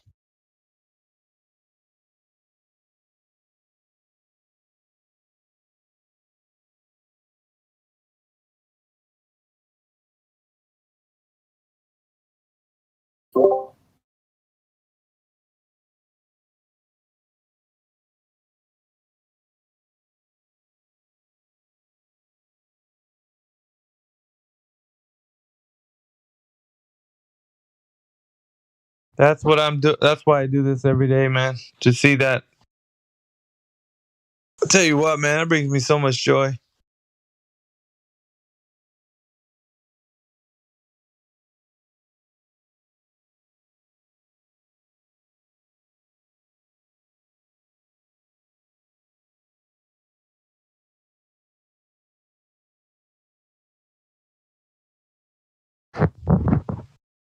I'm glad we were able to speak to Nate, and he came to kind of like it was a decent conversation. It wasn't like mocking him or anything, because I've seen many concave earthers that they propose that idea. They bring that idea up. They get mocked out of here many times. So, well, here's the strange thing, though, Jimsy. Like it's now you might think this is weird, but like the concave earthers that I used to remember coming here, they were the ones that actually like say that the way that they proposed it was, globe Earth is the first stage, flat Earth is the second, and then the concave is like the third stage. It's like the stage of enlightenment. And he was like, I know more than anybody in here. Like the guy that I remember, he was a concave earther. He came in here. And I was like, get a load of this guy. Like, he's just all like proud that he's saying that so that it was more like arrogance that he came in here. This other guy was just that's like, why we gotta treat people as individuals, right? Not just put the label on top of them. Oh, he thinks like the other guy. That means he is like the other guy, right? It's not the case. Yeah, because like this guy is clearly not anything like, I would say, concave. I don't think he just, for him it makes a lot of sense because he's interested in it right now, but he's not like staunch in his position, because he didn't sound that way to me. He did not sound that way to me. Same here. Yeah.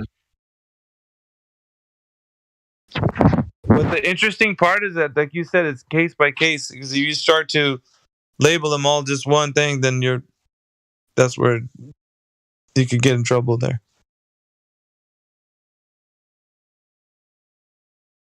Yeah, and he gave me news about Steven that passed away. I didn't know that. So, shoot, I didn't know that either.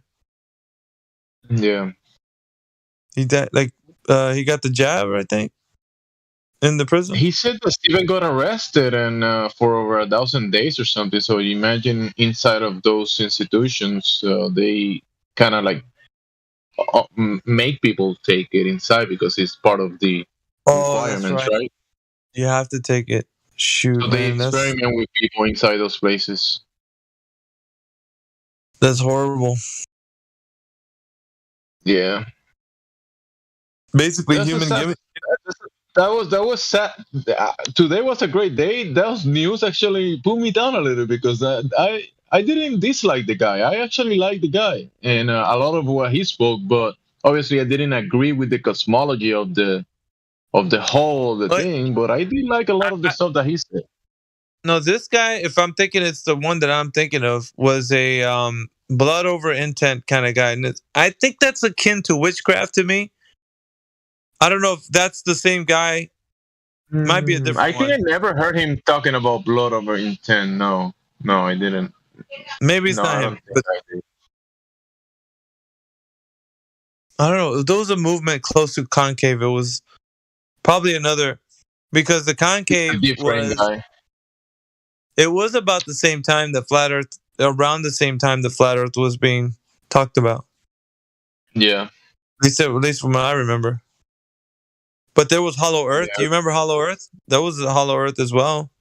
Hollow Earth was before Flat Earth for me. Was it? Yeah, I kind of like came to the idea. People talking about. Did you go down the rabbit hole? I started looking into conspiracies in a way, but first I kind of looked into health, a little bit into politics, and to the money, and then I started.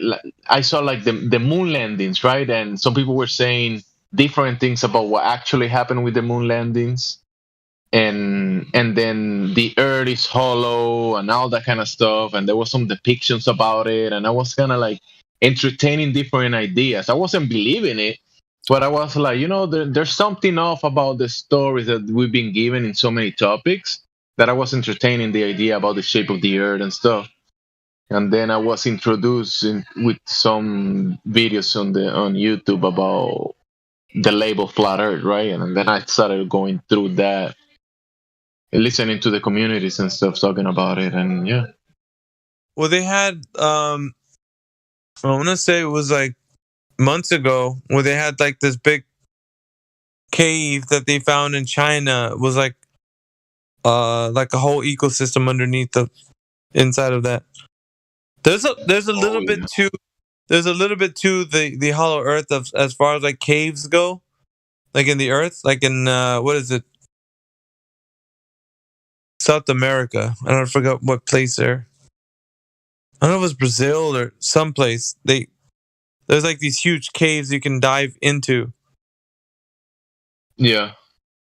You know what I mean? Like you can actually jump from the.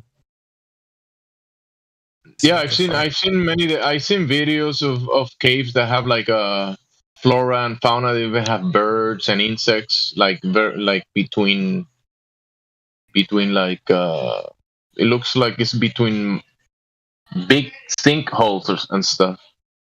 Yeah, and I'm just wondering, like, all that stuff was because well, imagine what you could find in there, you know, new bugs that nobody's ever seen. Yeah, kind of like a different ecosystem.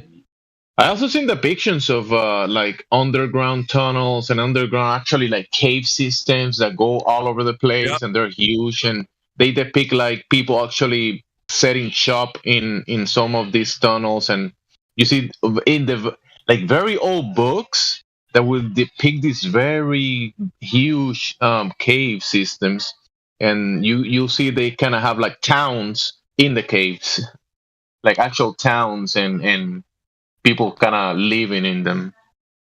Crazy, not like the cavemen living hiding from the weather. I'm saying like towns inside of the cave, like actual advanced people with shops and houses and that kind of stuff in the caves. Kind of like a home place. What it was?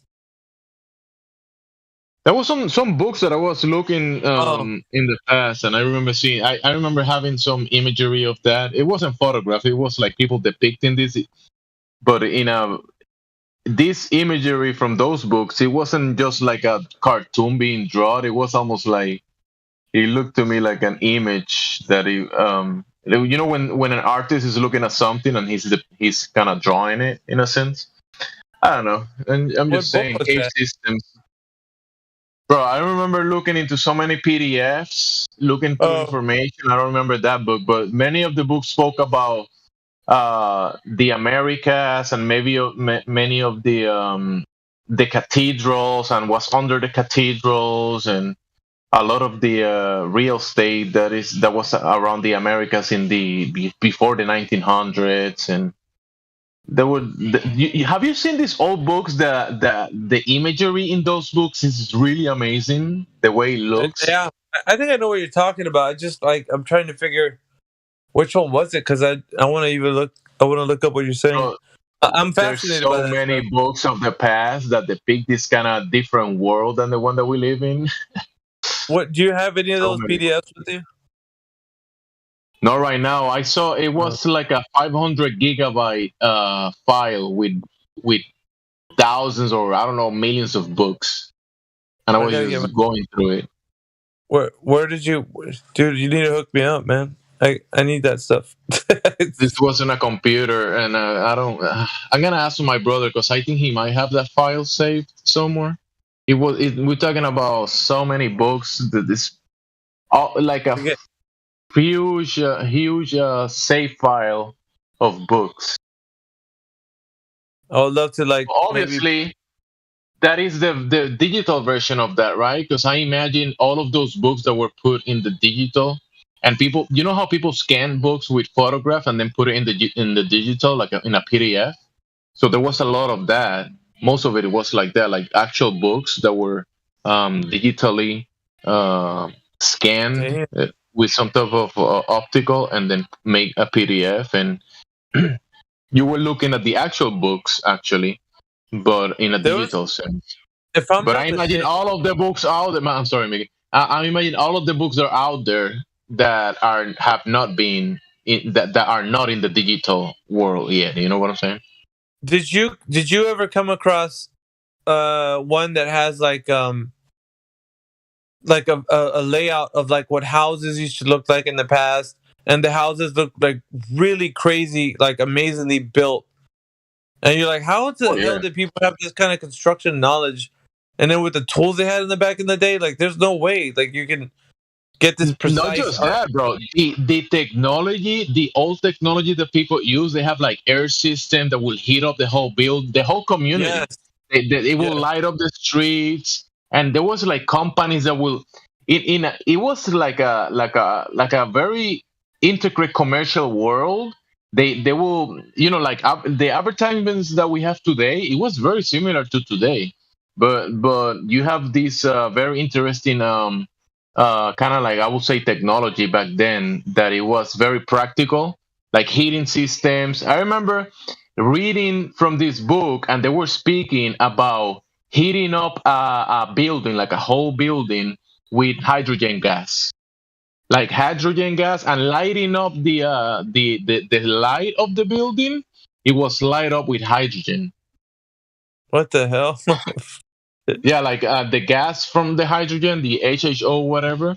It was like that, and it was like they were very specifically and very integrated, explaining how it worked and how it will go through the venting system and how it will light up the candle, the lights of the building. And it was, and there was another building that will have almost like a clear sidewalk next to it, and there was like rooms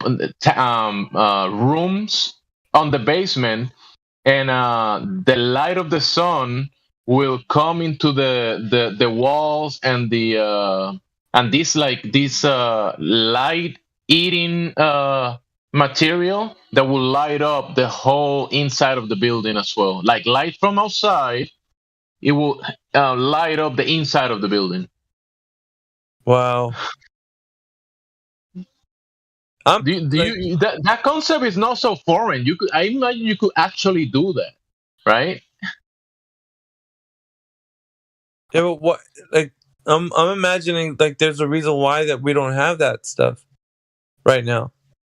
Like, obviously, it would put some people out of business, or it's or maybe just not. I don't know. Maybe you could actually design it in a correct way, and the light of the sun. If you want to light up a room, if you use some angles, and depending the material, you could definitely at angles light up a whole room with the sunlight inside a building. Yeah, crazy. I like the architecture of back in the day. That fascinates me more than anything else. Like the artistry, like how did they get? And now, like stuff doesn't last like the way it did back in those days. Some of the books, like it will depict in a sense, like very, like we're talking about they were saying it was like the 1600s, 1700s, and they will depict these huge cathedrals, right? Like these buildings and towns, and talking about like a long time. It was a long time ago, but we still have this amazing architecture, like you're saying, the architecture of the past that was still in place. That is very interesting. Yeah, I like that kind of stuff. It's just I should sit in the computer probably look at some of these books again, but I don't find my time anymore to sit and do that. Yeah, if you have anything like, because I'm referring to stuff like, I mean, this is gonna trigger people, like Mud Flood. I like that stuff. Yeah. Yeah, it's like that. Crazy. The mod was definitely an event that was it's been talked about by people in all regions of the world, so I don't know why it will surprise people. Like the actual mod covering structure, especially if it was the Diluvian, which was the biggest flood. And recently I was talking to a family member, and we were talking about some natural wonder that is up in the mountains of Colombia. It's a huge rock that people call it a natural wonder because they don't explain how that rock made it there, like who moved it and put it there. It's like a huge rock, and the saying of like my father-in-law told me that his dad told him that that rock was put there after the flood. It was like an average reaction of the Great Flood, el diluvio. So you understand Spanish. He said el diluvio, which is el diluvio is the Great Flood. Yeah. And we weren't talking about flat Earth or any of that, but that word that idea of the Great Flood was passed down by generations until he told me that the other day that natural wonder that today they don't explain how it happened. It's being told by families and generations that it was done by the deluge, by the El Diluvio. That's crazy, man. You gotta get into that hard drive, Jeff. I want to see those PDFs, bro. There's not too much information anymore out there. I think it was my brother. Like we're talking about many years ago. We used to download a bunch of stuff on the internet, and he came across from like a file of so many gigabytes of books about everything, And I remember days and days looking through these books and looking at a lot of imagery in the books. I didn't read all of them, but obviously it was so much. And you could just type any word and it will pop up. Words will pop up because it's PDF files, and you will find a lot of the titles. And then you open it and find things. I imagine typing new concepts like today, maybe like, I don't know, flat Earth, I don't know, heaven, that kind of stuff. I want to type those searching stuff today. It'll pop up. Yeah, now you got me thinking now, man.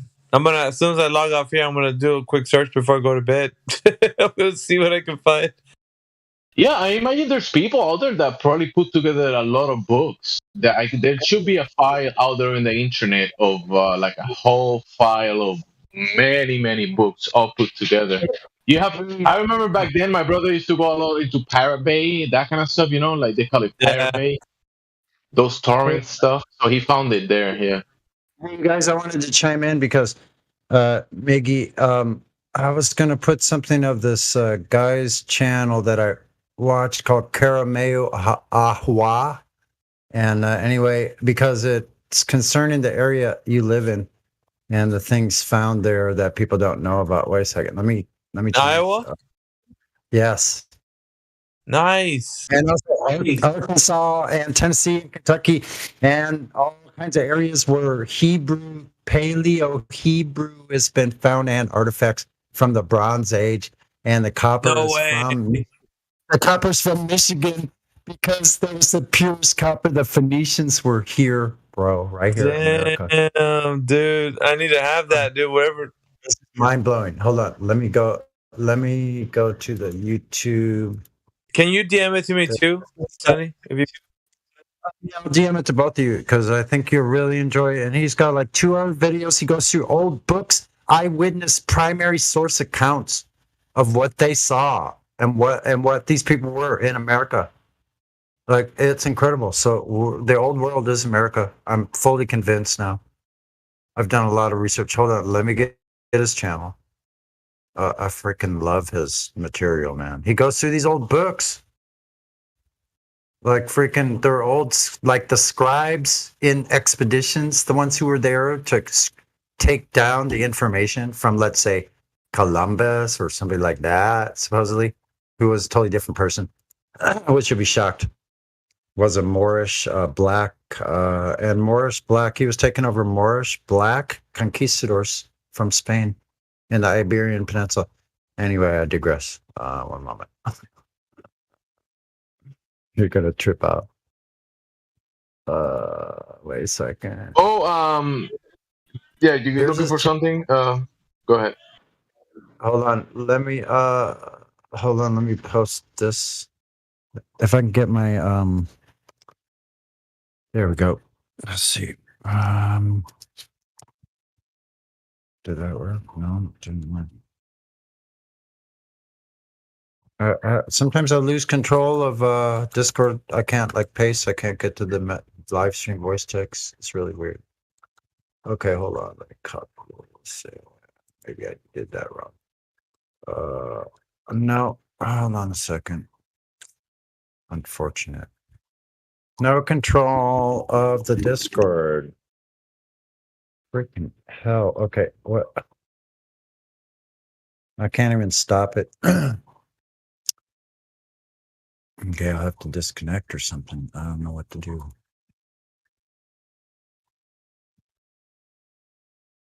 Bizarre. So let's phone up my system, probably. Let's disconnect and okay, off. Sorry, Mickey. You guys mentioned earlier somebody died in prison. Was that caught the tail end of that? What was that? Who was that? The Lord Stephen Christ. Yeah, apparently someone that was here earlier, Nate, he said that he was put in jail for over 1,000 days, and he died or something. I guess he also mentioned that he was in jail. People are given the Fauci stuff to be up to date. So I guess that this is speculation. So I mean, we're just talking about the shape of the earth here. We're not talking about anything else. But yeah, he passed. I mean, I cannot confirm it, but that's what he said, the guy. So I don't know when.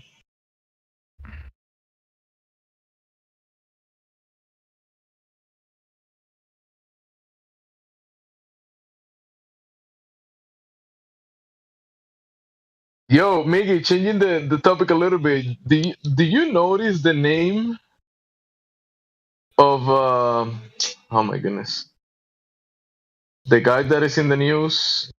Let me. Which one? The one for FTX? Yeah, his name is Bankman Fire, right? Like Sam Bankman Fried. Yeah. Such a name, like that looks like an agent name. Sam Bankman Fried. Yeah. I mean, like, and his connections to politicians and the Democratic Party. And it's no wonder that the FTX crashed, man. I think this was done on purpose. He's some type of agent. He's just like that public face, so people can point to him and blame him. But this is way more complicated. They are in a sense, attacking the technology and kind of like because a lot of these assets were stolen basically from people, right? Because people thought they owned them. Yep. So the technology is being, in a sense, attacked and put down. But now the value is down. The big guys are gonna buy at cheap prices again, and the little guys are gonna lose everything. And everybody's saying like this is the fear, right? This is a bad thing. It's bad technology, and now the big guys are gonna just buy and profit like always. That's how they do it, man. It's kind of crazy. Yeah. Okay, so I just DM. Hold on, I'll DM the also this playlist. Hold on before I do that. I got Gemsy with the channel. One sec. Miggy. Let me send Miggy the channel. It's on the live stream voice text right now as well. Hold on. Sometimes it's a little slow. Here we go. This guy's got awesome content. Oh my God. There's awesome. Last thing I sent Miggy. He didn't ask for it. Wait a second. Ancient America. Interesting. And what the Ancient America. Hold on, the Ancient America playlist. I'll post this link for the entire playlist. Untold Ancient America Truth.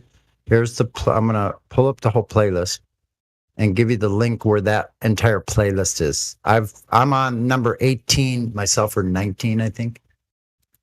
That's how many, and they're each over an hour long. Some are 2 hours long.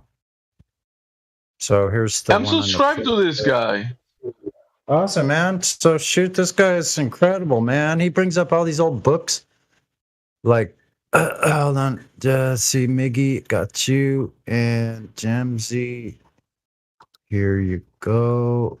There's that. And last but not least, the live stream voice text. 1 second. Damn. Yes, a lot of videos, yeah. It's like if you start looking at that, where the old world actually is America. I've heard enough proof just from this one channel. This guy, he's an incredible, brings up an amazing amount of actual information. Here we go. I think the old world was America. I think America, in a sense, was. I mean, in my opinion, like the flood really affected this region of the world, and it was like reset very badly, in a sense. Yeah. See, so in a just a nutshell, like the like where this place is actually what is left of Atlantis. Those things were not untrue about the civilizations, and the proof of the civilizations are here. If you look at the Mayan temples in Peru, Bolivia, Guatemala, Mexico, Central America, in Costa Rica, the giant heads. In Brazil, in the forest, you'll find towns and towns under the soil as well. Look, in Mexico, in this one, where was it? In Guatemala, I think, in part of Mexico, they found where there's just this one area has over 60,000 buildings. Yeah. 60,000 buildings in a small area, like what, say 10 square miles. 60,000. They're everywhere. The old world, the biblical world was here. The proof of it is all these writings are Egyptian, Proto-Egyptian, Paleo-Hebrew, Cherokee, Hebrew, Paleo-Hebrew, the oldest. Oh my God, I could go on and on. I love this, man. Like it ties everything together with the giants, the Nephilim, and the old civilizations. They were all here. All was like whatever. They were coming back to conquer this place. They knew the old world was here. They tell of it in these writings. This man is bringing forth. It's wild. Yeah. It was what's left of the 10 tribes or whatever. They came here. They started the new planet. The copper-colored peoples, there's Negro peoples. They're not African. They're from America. The tribes. Yeah, Cherokee. I still hear people saying. I still hear people here in America saying, "Yeah, I'm African American." I'm like, bro, if you knew, like, it's kind of cringe when they say that. Yeah, exactly. Well, listen, they were probably from indigenous people that were always here. Like my first wife was from a Creek Indian tribe. They were all black people. They're Creek Indians. They're black tribes. More slaves were brought from America to Europe and Africa because of the colonies they had in Africa. Think about it. Dutch, German, all those colonies. Well, black is a term that they're being given today. They used to call Moreno, Moors, and kind of darker. Yeah, but they weren't. But I think blacks is more like a modern term, like a globe term. Yeah, that was given to them. Yeah. This guy has awesome information, I think, and I've been listening for several weeks or months now. The Garden of Eden, Atlantis was here in America. The Tower of Babel. Like if you look at the streets lined with these pavements, these walls that are so intricate in patterns, like they had concrete technology much more advanced than the Egyptians did with what they built. Like the pyramids are nothing compared to these streets that connect all of these sites all over America from South America. The sad part about this stuff is that when you start looking at it, you see this. You see you see the conquistadores doing massacres. Actually, yeah, they are. And you know what? A lot of the conquistadors were copper-colored, dark-skinned people, swarthy people. They were Moorish from the Iberian Peninsula. Those people were being enslaved. But when the Spanish took back over from the Moors, those Moors had to do whatever they were told. That's what Like they became a subservient. So they were sent over to explore these lands, and they conquered and they killed and murdered, and they brought their own colored people as slaves on their ships back to Europe. That's what really happened. That's what really happened. Our ancestors were enslaved. My ancestors. I'm positive my father was from a black Michigan tribe, and that's what you hear are there. In the descriptions of some of the groups, they will describe it as gentlemen, because they weren't looking for fights. They weren't looking for. They actually took in the visitors, and the visitors waited. Like they had dinner. They have like feasts together. And they waited until people were asleep and murdered them. There's stories like that in South America. Yeah, they will take them in. They will take them in and feed them, and they got murdered. So these two are really good. This part 18 and 19. Let me see if it's 19. Hold on. 18 is ancient. Hold on. Old world inscriptions found throughout ancient America. Hold on, let me get a copy of that. That's great. But I think in my opinion, in the regions you will find all kinds of people. Like you might have a different group here. You might have a more a bigger group of these kind of skin or whatever kind of looking people over here. But there was all kinds of people almost everywhere. Everywhere, yeah. They were everywhere, and ocean travel was no big deal to these people. They had huge ships. They knew how to make Also, ships. air travel was used in the past. Air travel was a common thing, too.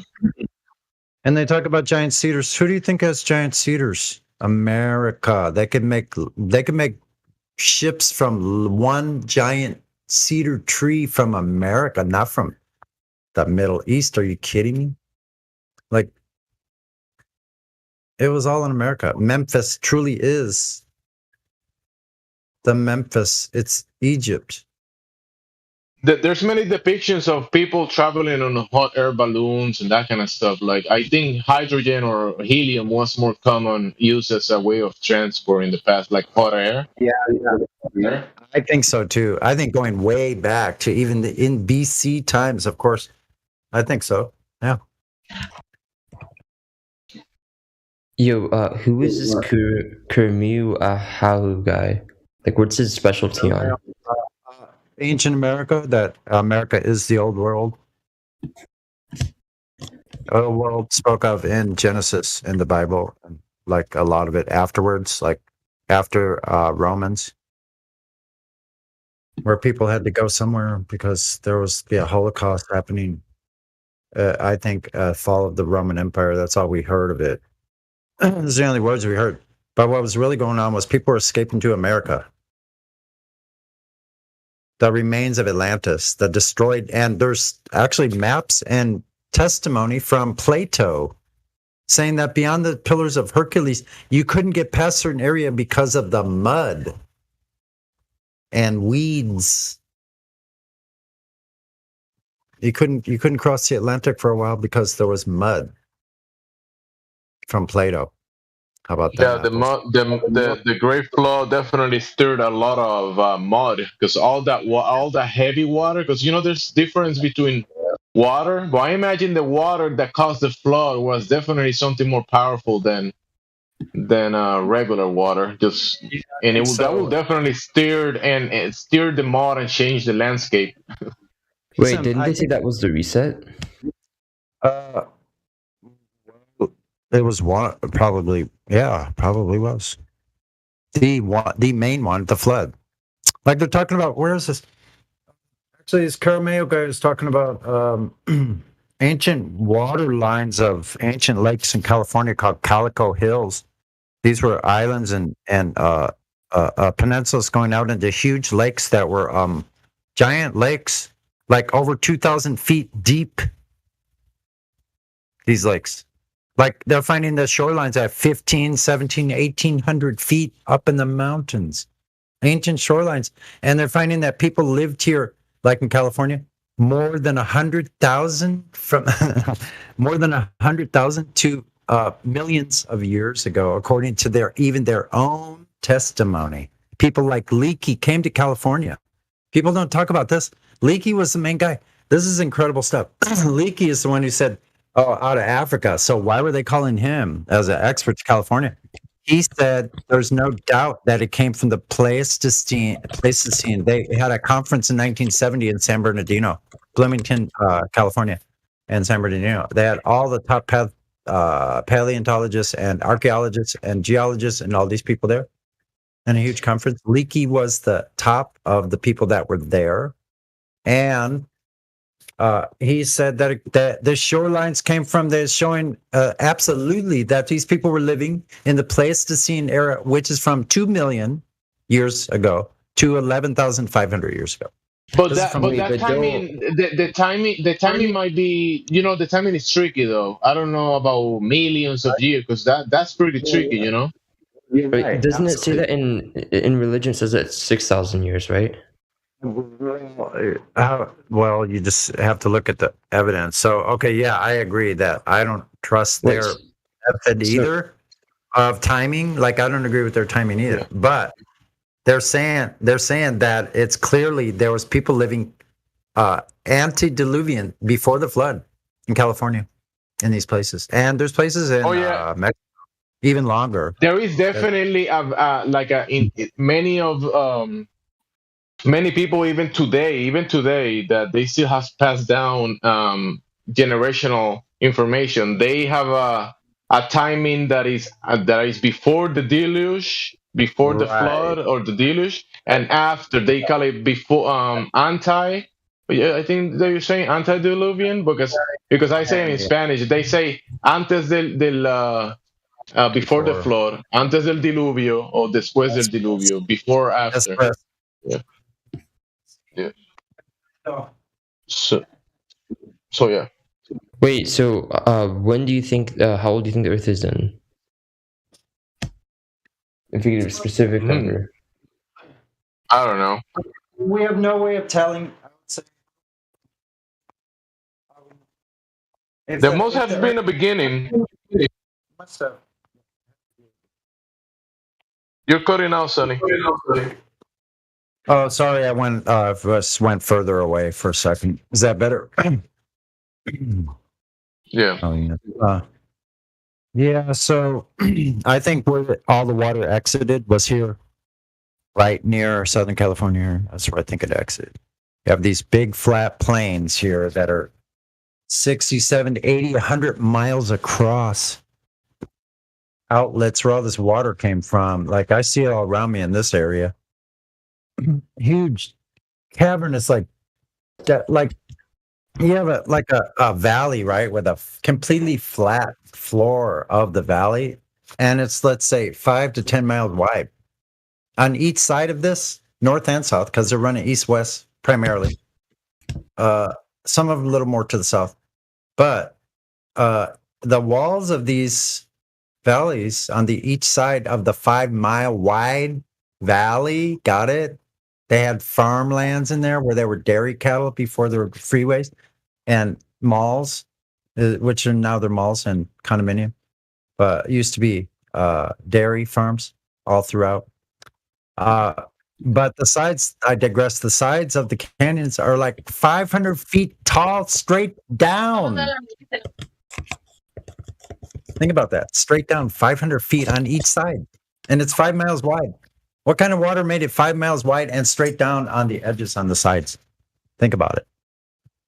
That's not possible without huge amount of water. That water was over the top of those 500-foot cliffs, gouging. So, do you believe that there's I can hear my voice echoing. Oh, sorry. Let me turn.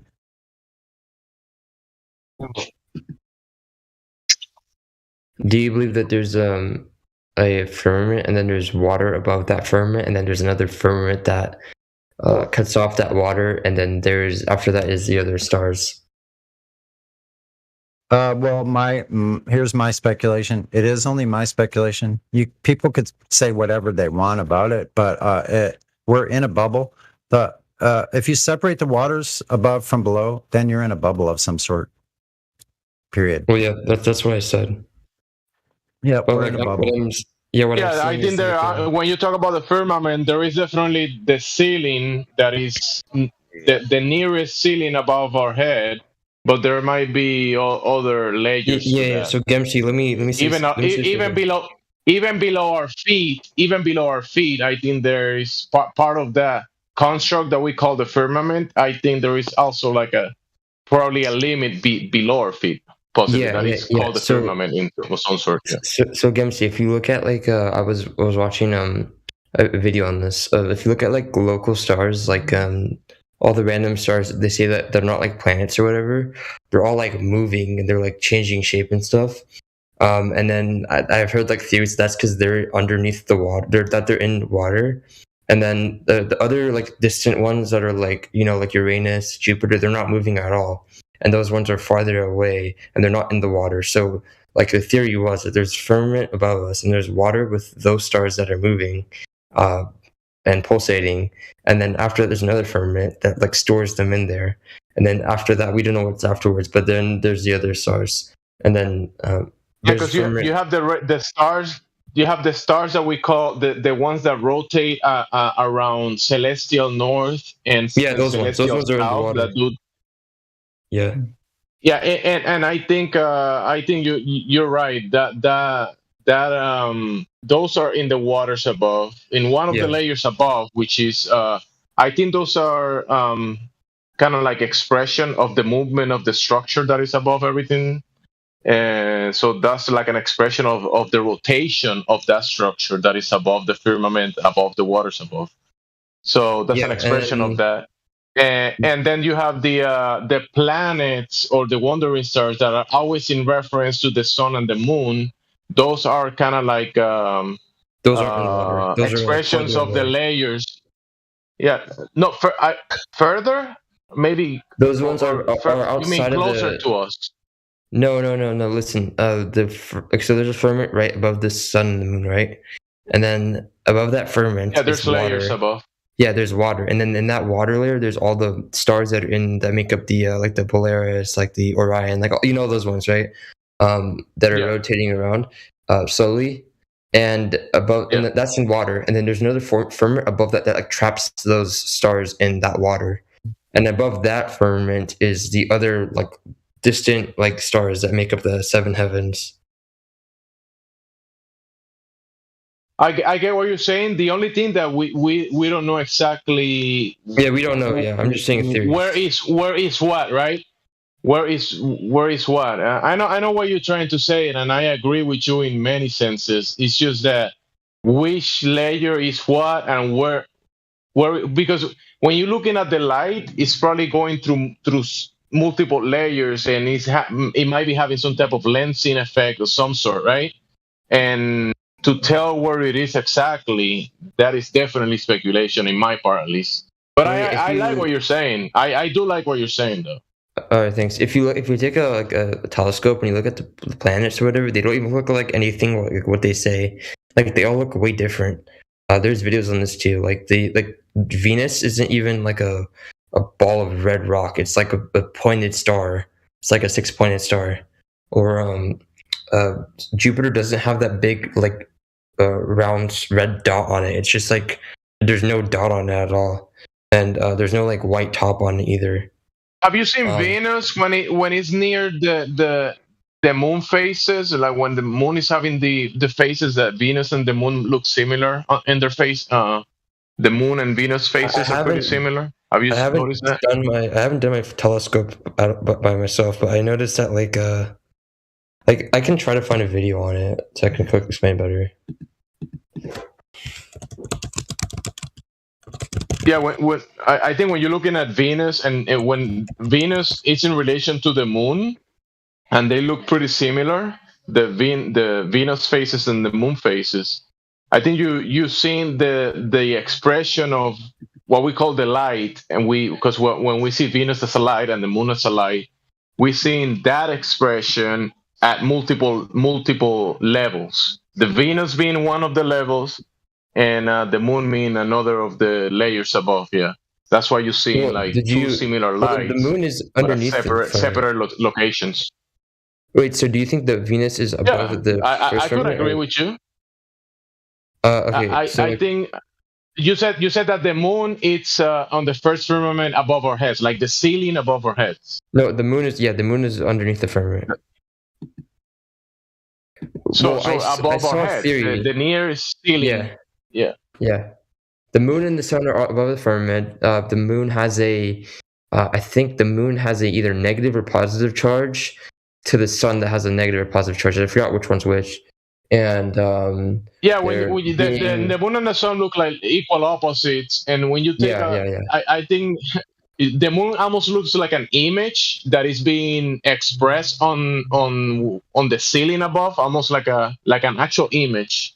But look at a photograph, like a photograph of a landscape of colors and everything, and then look at a negative of that photograph. Have you noticed that? Of the light? You're on the right track. The theory I saw was that basically like there's like a toroidal field of like an electromagnetic coil in the center of the Earth, and then it shoots up like strong rays of like X-rays, because X-rays are the strongest forms of electromagnetic radiation, like radiation, gamma rays, X-rays, and X-rays only reflect off of crystalline structures. So like the firmament's made out of like quartz or whatever. I don't know exactly, but it's made out of some crystal, and then it reflects off the firmament, and then it causes a like a plasma formation of like some plasma formations of the sun and the moon. The sun forms in the helium and neon gas layers of the ionosphere, and then the moon forms in the krypton layer of the ionosphere. And if you look at if you look at a science lab, like a photo of like krypton gas in a container, it's like white, and the sun, the helium neon will like produce like a yellowish, like reddish color. And then you can put like a Tesla coil next to. You can put a Tesla coil next to noble gases, and the Tesla coil doesn't have to be touching the glasses, and you'll see different colors. The electric field that the Tesla coil is causing the noble gases to take like lighting up, but different colors, each of them. Right? Have you noticed that? Have you seen that? Yeah, but I'm seeing the X-rays that are caused. The X-rays that are from the Earth's core. They cause the moon to be like a X-ray reflection of the firmament and the continents on the Earth. That's why, like, when they said that these stars move. I think I agree with you. I can show you. We cannot put it complete. What do you got about that? Because I don't think we can completely put it together, because we can't go there. No, it's just a theory. It's just a theory. But we can kind of But we can kind of demonstrate a similar thing. Yeah, which is, so you say like an X-ray. Yeah. I get what you're saying. I can show you the pictures. So the stars are moving around Polaris 70 every 72 years. They move 1 degree. That causes the known world of the Earth to move 1 degree every 72 years, and that's why the known world is shifting. It's like that's why there's global warming, because the ice around the known world keeps melting and moving. Global warming?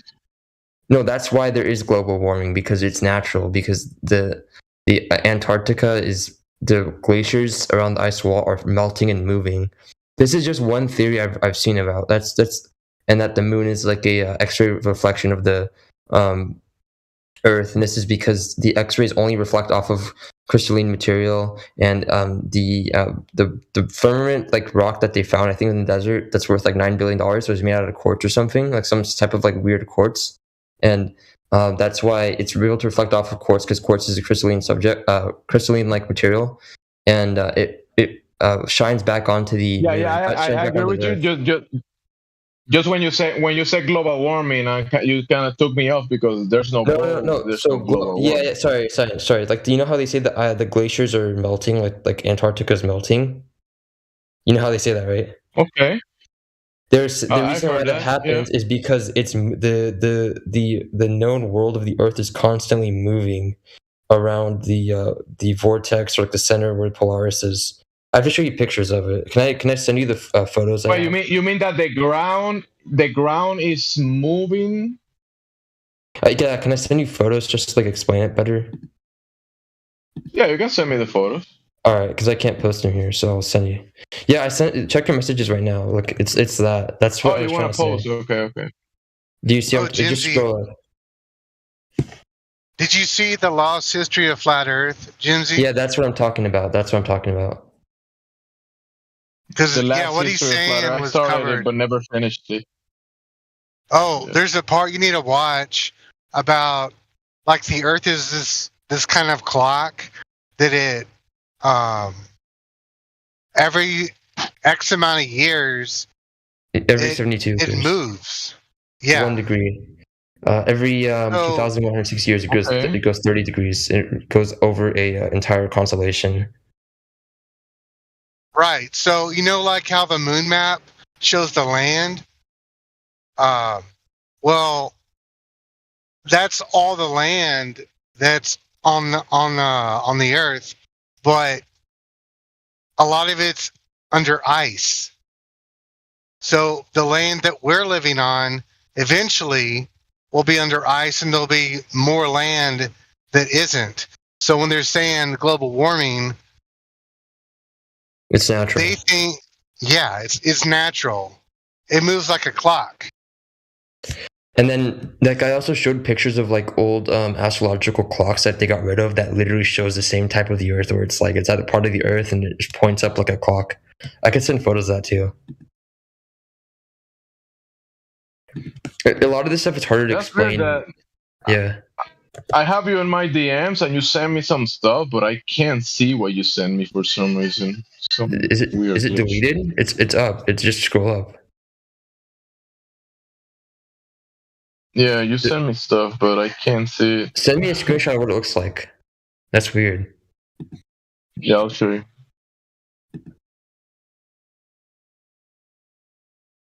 But yeah, I mean, I know a lot of people don't like that theory for whatever reason, but I think that's the theory that makes the most sense in my opinion out of all the theories, because it doesn't make sense to me that like if the stars are moving and then the stars are connected to Polaris, or they have a relationship to Polaris, that the known world of the Earth wouldn't be moving also. The thing is that about the sky and Polaris and the stars in celestial north, celestial south, and also the perception of that within the year and the cycles, we can tell that there is a certain cycles with the luminaries, right? And in relation to whatever is causing it, which is I will label it the source or the cause of the effects. That, in my opinion, it's something that is above that, because what we see as an expression of it is that movement of the lights, right? That rotation. But those are effects that are being caused, and we can see from down here. But that has a source that is causing it. So there is a perception of what's happening in the sky that you can tell the year, right? The position of the sun, the position of the it's because magnetic north. It's because magnetic north is rotating around this larger like iron. No one knows what it's like, but maybe it's like an iron body that has a magnetic polar rock or something that's moving around slowly. That's what moves around all these stars and moves around the sun and the moon, and then the center of like where the expression of the what's it called, the rays of the X-rays that come from the center of the Earth are going. So you see the magnetic north, the iron. Let's say is the iron. You're saying the magnetic north is a place in the ground that is actually moving. Yeah. No, I've seen them. I've seen them now. And it's around an electromagnetic coil in the center. That's what produces the X-rays or gamma rays or whatever. So I think it's X-rays. What is 90 degrees? What is 90 degrees above magnetic north? In what direction? 90 degrees, which is directly up. Up. That would be yeah. So I think what the guy in the video said that's where celestial north. Yeah. That's celestial north, which is like the Garden of Eden or Hyperborea or whatever you want to call it, because that's supposed to be at the center of the Earth, and that's why it's not on the map. That's why I don't like the map that a lot of people use, because it doesn't have Hyperborea or Garden of Eden in the top left corner where it's supposed to have it, because they don't show that on the map for whatever reason. Because like imagine like let's just say I get what you're saying. Yeah, if someone goes to like the Garden of Eden or whatever, like you're in the middle of the earth, right? So you're not spinning around. So maybe like time is slowed down, or like that's why aging is slowed down, or you know what I mean? Like you'd theoretically be aging less or whatever because you're not actually the sun and the moon are not rotating around But you. I just want to make I want to make something clear. Like, are you saying that the perception of movement that we see of the stars, is it the sky moving doing that, or is it the ground moving? The sky, obviously. Well, I mean, Obviously, wait, what do you mean? I just kind of like the Earth isn't moving. I just said the only thing that's moving in the Earth is probably the magnetic core in the iron layer around the electromagnetic coil in the center of the Earth. That's moving, but that's not. You know, I think there is something to that. There is something to that, in my opinion. I couldn't prove it, but in a sense, there is a layer that is definitely moving, and it's part of the whole construct. Yeah, and that might be causing the effect that you're talking about. Yeah, you guys want to see something that'll bake your fucking noodle? Gemsy's probably seen me post it before, but who are we talking to, by the way? I was just talking with Gemsy. Rabbit, okay, cool. Hey, buddy. Jeshman here. Interrupting violently to show you something. I want to show you guys something. I'm not going to preface this with anything. I just want to see your all's reaction right away, especially the new fella talking about what he was just talking about. The center and the thing and the moving and the magnet. Hang on a second. Wait, Gladflow, are you denying that when we look up, we see things moving? No, not at all. So what are you trying to say? We don't see stuff moving in the sky? Hold on. What is it? No, they move, but they're moving very slowly. Like, very, those very things slowly. up there move, yeah, but hang on. Oh, yeah, they do move slowly, yeah. Yeah.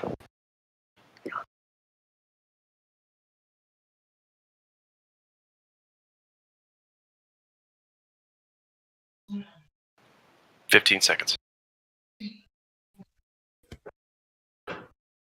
Oh, it's compressed. Like the flat Earth theory, my computer is archaic. No, I'm just kidding. Hang on. It's compressing and uploading. I've seen that happen. Okay, check it out. Look at that. Oh, shoot. Rabbit, what do you think about this? Now, don't let the name of the thing fool you. Right? What does Tierra Hueca mean? I don't know what any of that shit is, but I have seen this. Tierra Hueca, Tierra Hueca means hollow earth in Spanish. There we go. Yeah. So this is one of those kinds of movies where it's like you don't know what you're seeing. And so I look at it with like I don't know what it is or where that is. I'm not going to say, oh, well, that's the North Pole because the thing says so, right? No, oh, that's it's in a different language, so it's like, oh, there's no way it could be a conspiracy. Like, get the fuck out of here. I don't know what I'm seeing there, but it did remind me of this video, what you were talking about. No, that's True North. That's True North. Or Hyperborea, whatever you want to call it. Yeah. That's Hyperborea, right? Agartha, whatever.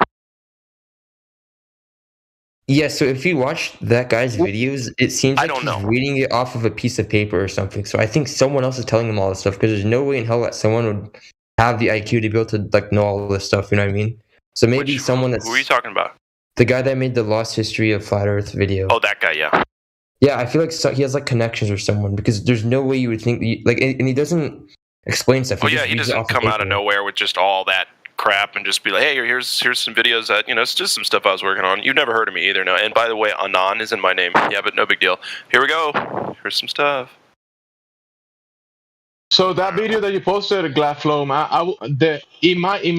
from what I see from here, they're kind of like flying above this area, and what they are looking at is maybe the area above there, like I don't know, the weather system or whatever. Because it looks like clouds and gases and kind of like almost fire. It looks in the like middle it's a big, maybe light.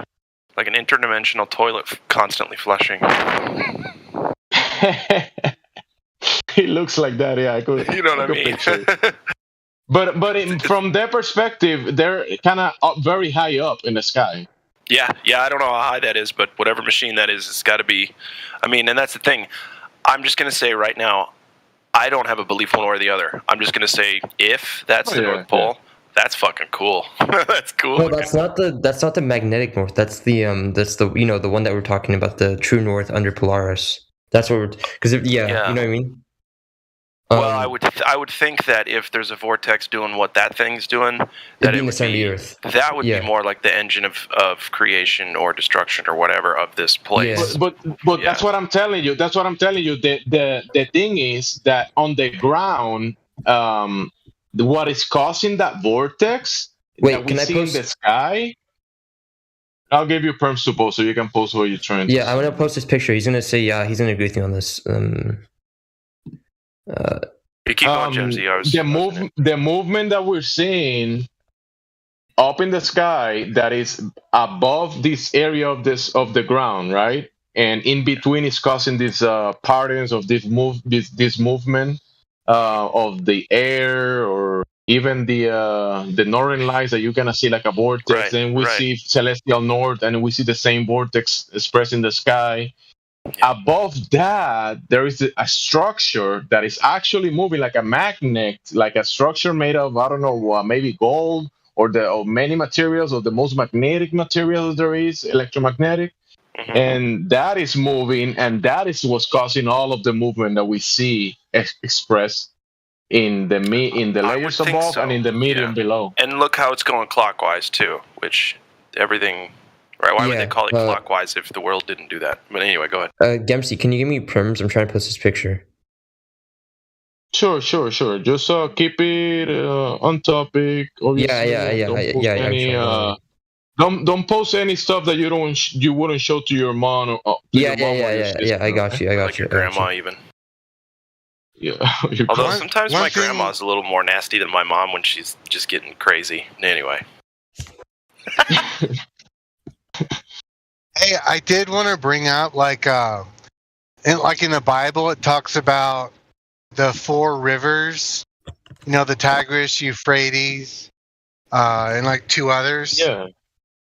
And I was reading in Paradise Found. You know how like we name stuff? Like there's York, and then there's New York. Like in America, we name stuff from Europe.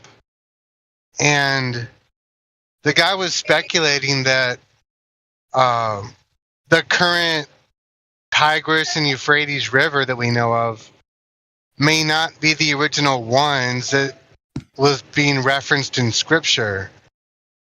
Yeah. So like maybe it's covered up or like... Go ahead. Sorry. The Mississippi has 7 tributaries, just like the Nile.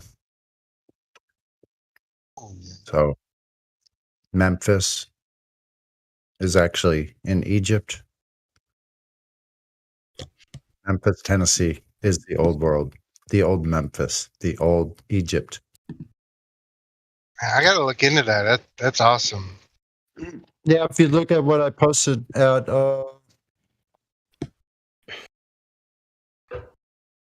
some of it's at 16 after the hour, but I started at 8 minutes after the hour. There's 1, 2, 3 links there for you.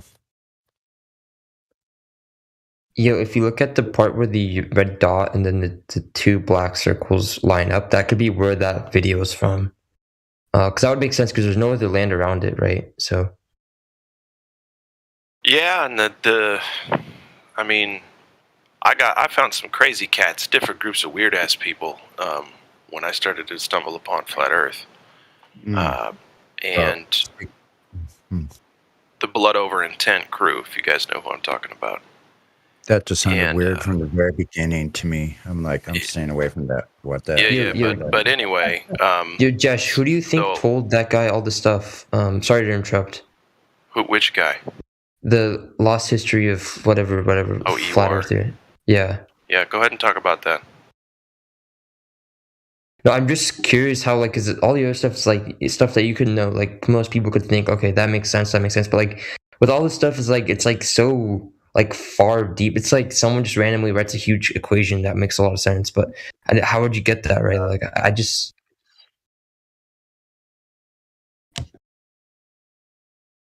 He's got. I mean, it's sus, right? It's just sus. All the stuff that is in those videos.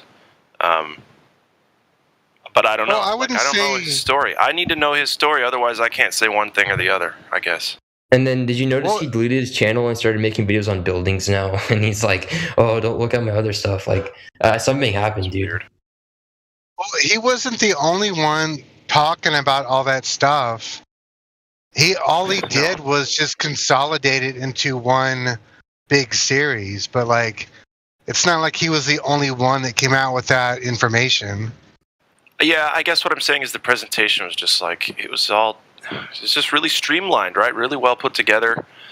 Whereas everything else before that was just super hodgepodge. Now, and still is, you got your John Levi's or Levy or whatever. You got your channels that do the Tartari Mudflood stuff. But like all of that stuff coming together into that one series of videos and nothing before that from that person. And now is it even after all of that stuff was released, he's saying, don't even worry about that? Is that what's going on? Yeah, he's saying like the stuff in his old videos, it's probably not accurate and like. Yeah, see what the fuck? That's not sus. This is what happened. He made those videos, right, and then it was only on Earth stuff, and then it just got deleted. His channel got deleted, and then he made a new channel and started saying, "Oh, don't look at my old stuff." Like. Yeah, that's ridiculous. I mean? That doesn't happen. I don't know. Anyway, it just to me smells like fish. That's all. Yeah, anyone with normal IQ would know that doesn't mean that the stuff he's saying he means is wrong. Did you watch his video? Right. Yeah, I saw all his stuff. Hey, Robbie, check your DMs. His video where he backtracked, he said he went and saw a modern cathedral. And he was like, oh, wow, modern people can build a cathedral also. So, like, he basically said, because he's like, a lot of stuff I said about this stuff is way too complex and intricate, and people 200 years ago could not be building a fancy cathedral when they were, supposedly, driving horses around. So he basically just backtracked everything. And I found that kind of fishy in a way, but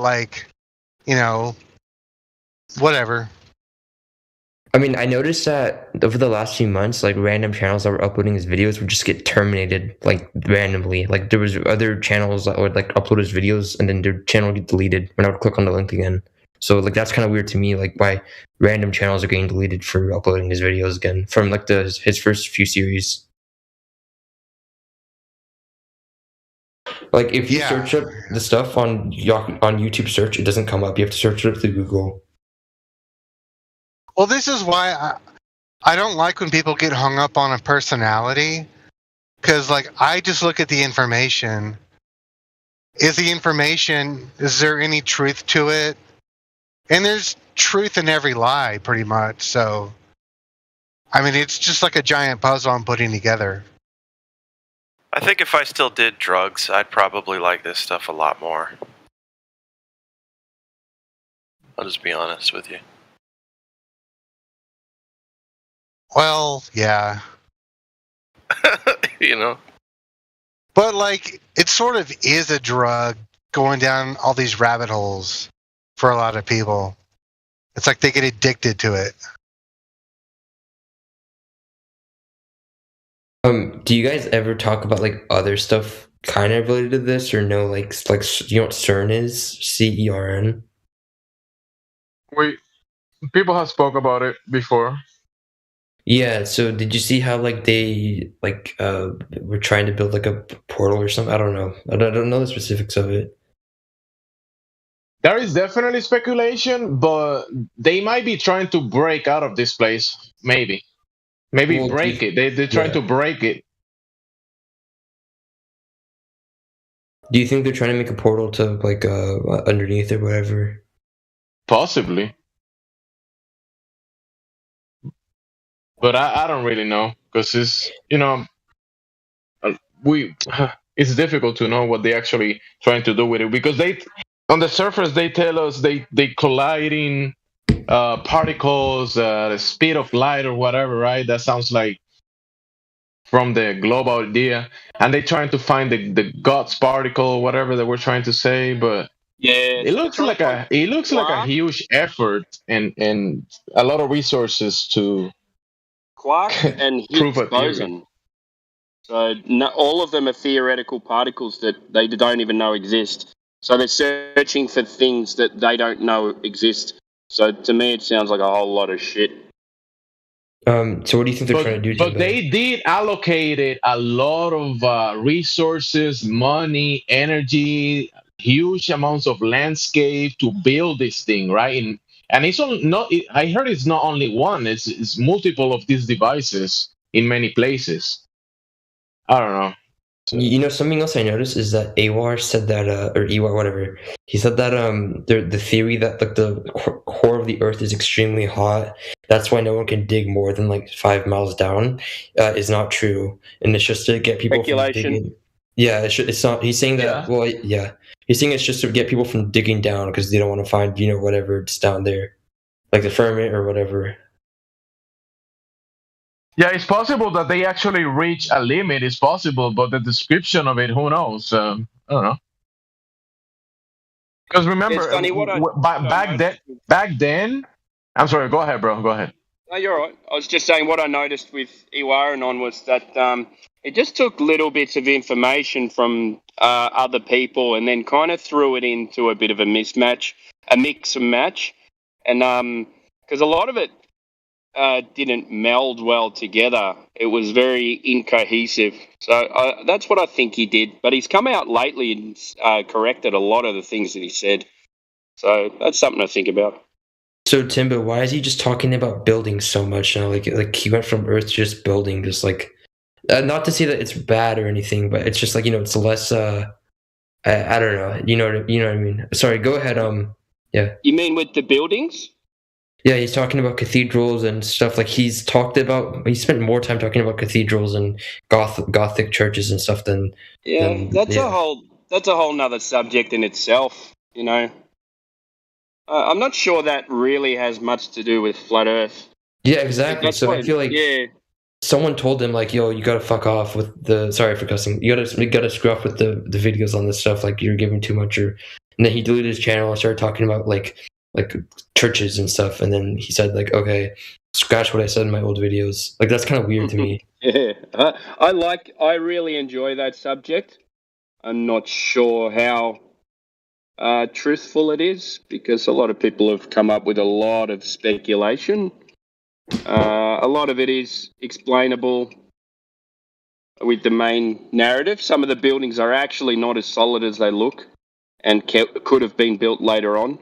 A lot of the buildings are very solid, so I'm not sure where I stand on that mud floods kind of thing. I know there was mud floods and people were digging cities out, but I'm not sure it's worldwide. But there are definitely buildings, all the same buildings all over the Earth, so that's interesting as well. All around that same time of 1870, around that time, so. I don't know what to make of it. I don't know what. Can I comment something real quick on what Gemsy sent me? Gemsy, they're always rotating around, but like the point, let's just say like on March 1st of 2023, like 72 years later, on whatever that day, on that same day or whatever, it's going to be 1 degree. It's going to be 1 degree to like whatever clockwise or whatever. So it is constantly moving, right? But you know what I mean? Like in the cycle, it slowly starts moving in the clockwise direction by 1 degree every 72 years. It's not like it stands still and then it moves 1 degree 7 years. It's always moving, but like the path that it's on is constantly. You know what I mean? Maybe the gears in place have that kind of degree movement on a cycle of its own on itself. Yeah, it's a cycle. It might be part of the bigger gear that has a longer cycle. Yeah, it's always moving, but I'm just saying precession that precession of the equinox. Yeah. That's another interesting thing. Everything's interesting. Well, the thing I find funny is how they always say that, and when you're in school, it's like, you can't explore anything. We already explored everything. It's like, wait, what do you mean you already explored everything? Why are you trying to tell us that you don't want us to? You can't what? Yeah. What did they You know say? how they say in school that, like, we already explored everything. We don't want you to, like, like, why are they saying we already explored everything? Because if that's true, then why would they tell us that? It's like me telling you, like, oh no, they know everything. You don't have to worry about finding anything out because they know everything. So they're gonna tell you whatever you want to know. Just come ask them, and they'll tell you. Yeah, that's why they're always asking for like a replacement for their model. You know, like you tell them that this doesn't work. Okay, well, you explain it on your model. And you go, but that's not my job to give you the answer. Maybe it's something that we can't explain yet. Why does everything need a replacement for just because you've made up a story?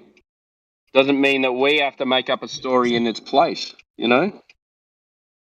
I find that's a really strange one because they've been told their whole life that science knows everything and they've worked everything out. Then everything needs an answer. And a lot of things don't have answers.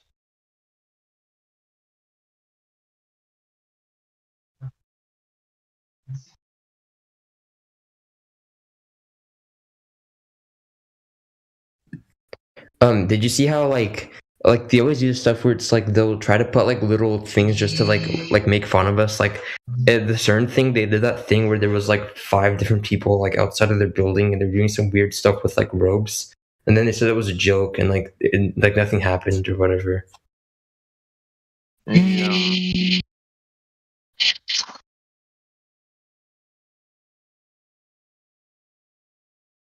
A ceremony of some sort. No, I think it was a fucking ritual. You know, like a ritual. Yeah, ritual. You saw the video, right? What, the ones that you sent me? No, did you see the video of someone recorded outside of CERN, like right outside? Yeah, through a window. I think they were looking, I don't know, through a window or something. Yeah. And then the excuse was that it was some type of joking. They were joking around or something. Yeah, like what the heck, dude? Like, well, weren't those actual employees or whatever?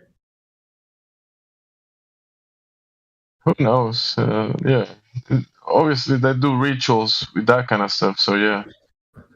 Did you notice? Did you notice that the depiction that you shared in the server? This one, I'm gonna send it. Did you notice the pyramid on top of everything? You even have the pyramid in it. It's no coincidence. Wait, where? Oh, I see. Yeah, he's like talking about how they put these like different. No, the pyramid thing. It's like you saw the album that they made with the Pink Floyd. It's like the triangle, and it shows like rays going through it. This is it, dude. That's what he's talking about. Yeah, you know what I'm talking about? The one, yeah. Yeah, but you see, I'm just trying to point out that it's always there. What? No, it's not just a triangle. It's the Pink Floyd album with the. Yeah, Dark Side of the Moon. It's this. Here, I'll take a picture of it. It's a prism. It's this. I'm gonna post it. It's this. But that's what I'm trying to tell you. The prism. Isn't that cool? That is the source of the whole thing. No, it's not. Yeah. It's hitting the top of the firmament, and the firmament is made out of some crystal material. I think it's quartz. I don't know. And it's causing the reflection. It's what? I get that. Yeah, speculate. Well, the only thing that X-rays can go through, that can reflect off of X-rays, is crystal type subjects. That's what Ewar said. It's not like most stuff. X-rays just go straight through them. So it's pretty crazy to think about how there's some material that's that strong. So I get it. This crystal that you're talking about, and where you see how the prism is coming from somewhere, right? And as a result, we see the sun or some sort, right? Or we see the light down here. When you're talking about the crystals in the sky, the layers above, right? No, I'm saying the firmament is made out of quartz, probably, or some crystal. Exactly. And from here, we see the light that is going through those layers, right? As a result, we see the phenomena in the sky. What I'm telling you that above that prism, above those crystals that you're talking about, is the source of that light that is coming into the system. We don't know that. That's why I show you the That's why I show you the electro-opticals, the actual electro-optical scans. No, you're right, because because it can't go through the firmament because the firmament reflects the X-rays off. Hang on, right? Can I just stop you there? But you just said that you can't, Jamesy can't confirm that, but you can't confirm that the I can't. That's why I said I don't know. That's why I said I don't know. Yeah. Again, these are speculations. Yeah. But like this is better we're than speculating a little bit. No, this is better. This is better than someone that thinks that they're living on a ball of water that's going around at 666,000 miles per hour. Sure is. Oh yeah, because you have functional things that can be done, and the globe is a dysfunctional idea that doesn't work on anything. But when you talk about things that like we're talking about light, about you're talking about crystals and light going through that. Yeah, we can talk. I think we can talk about that kind of stuff, even if we're speculating a little bit. But yeah, those things work. And electromagnetism.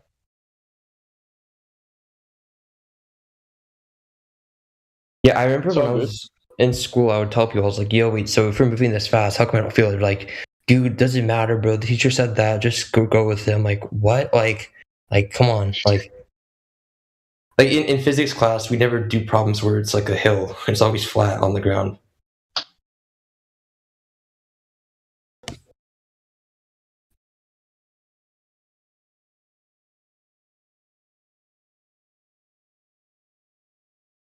Yo te estoy hablando de algo importante y usted no me quiere pagar a mí, no me quiere hacer a mi caso.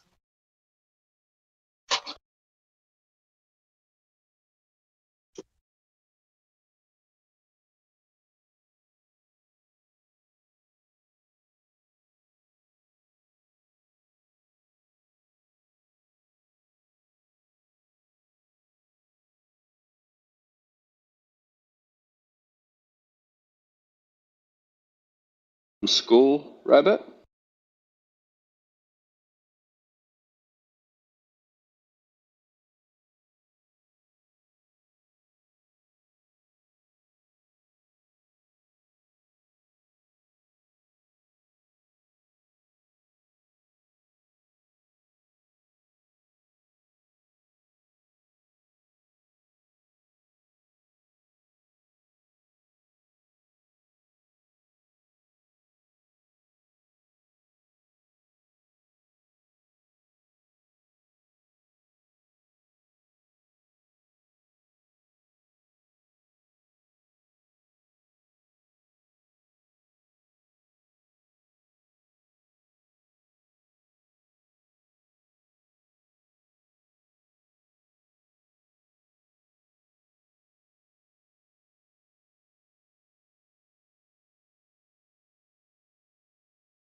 You there, Jim?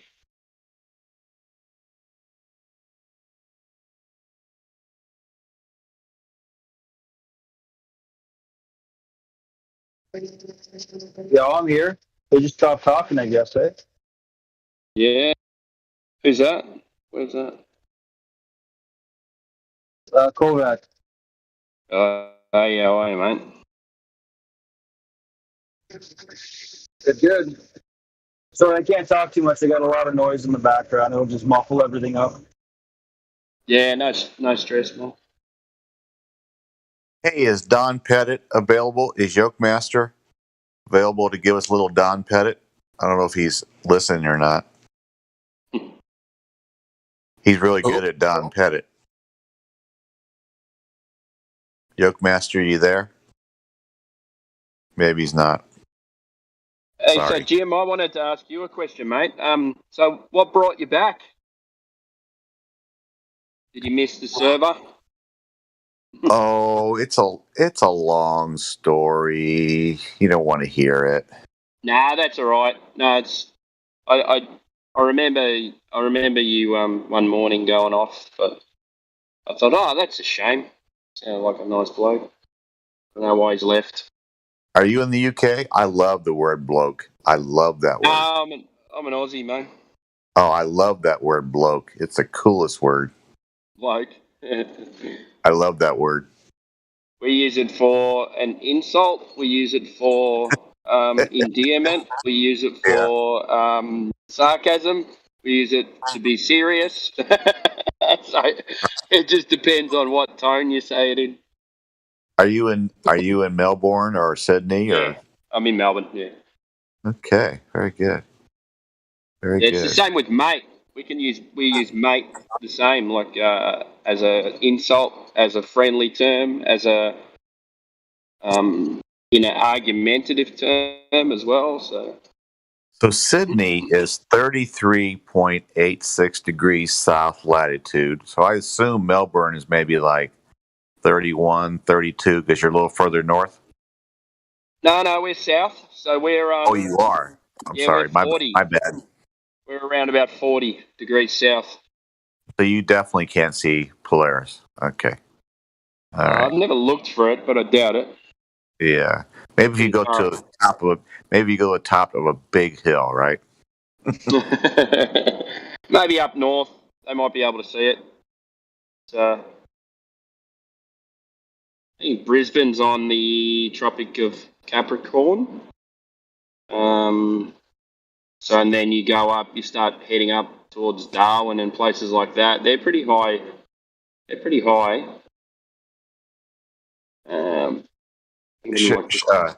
Long story short, I did a debate on Under the Dome, and Helio did the YouTube, and Citizen, I think, is the owner of that Under the Dome, and we just started talking about this server, and like I kind of gave him my little story, and I think we all agreed that hey, let's come back and don't talk about certain things like I talked about before. But so it was okay. No, it was just, didn't you just crack it with Matthew and then say, all right, fuck, that's it, I've had it? No, actually, what's interesting over on Tartaria, Shane's, I don't know if you know. Yeah, I like that channel. I'm over there quite a bit, actually. Yeah, actually, on Saturday, Matthew and I are having a one-on-one. I don't want to call it a debate, but it is a debate. It starts at 4:00 Central Time, 2:00 Pacific.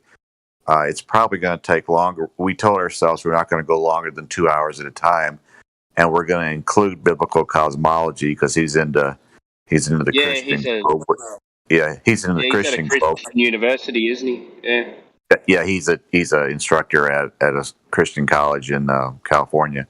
And so we're going to start with biblical cosmology, and when we get to 2 hours, and then we'll go to flat versus globe, without the Bible, and then we've decided not to go any more than 2 hours, not to bore each other, not to bore the audience, and then we're not going to do anything on Thanksgiving, but we'll come back on the 3rd of December and finish.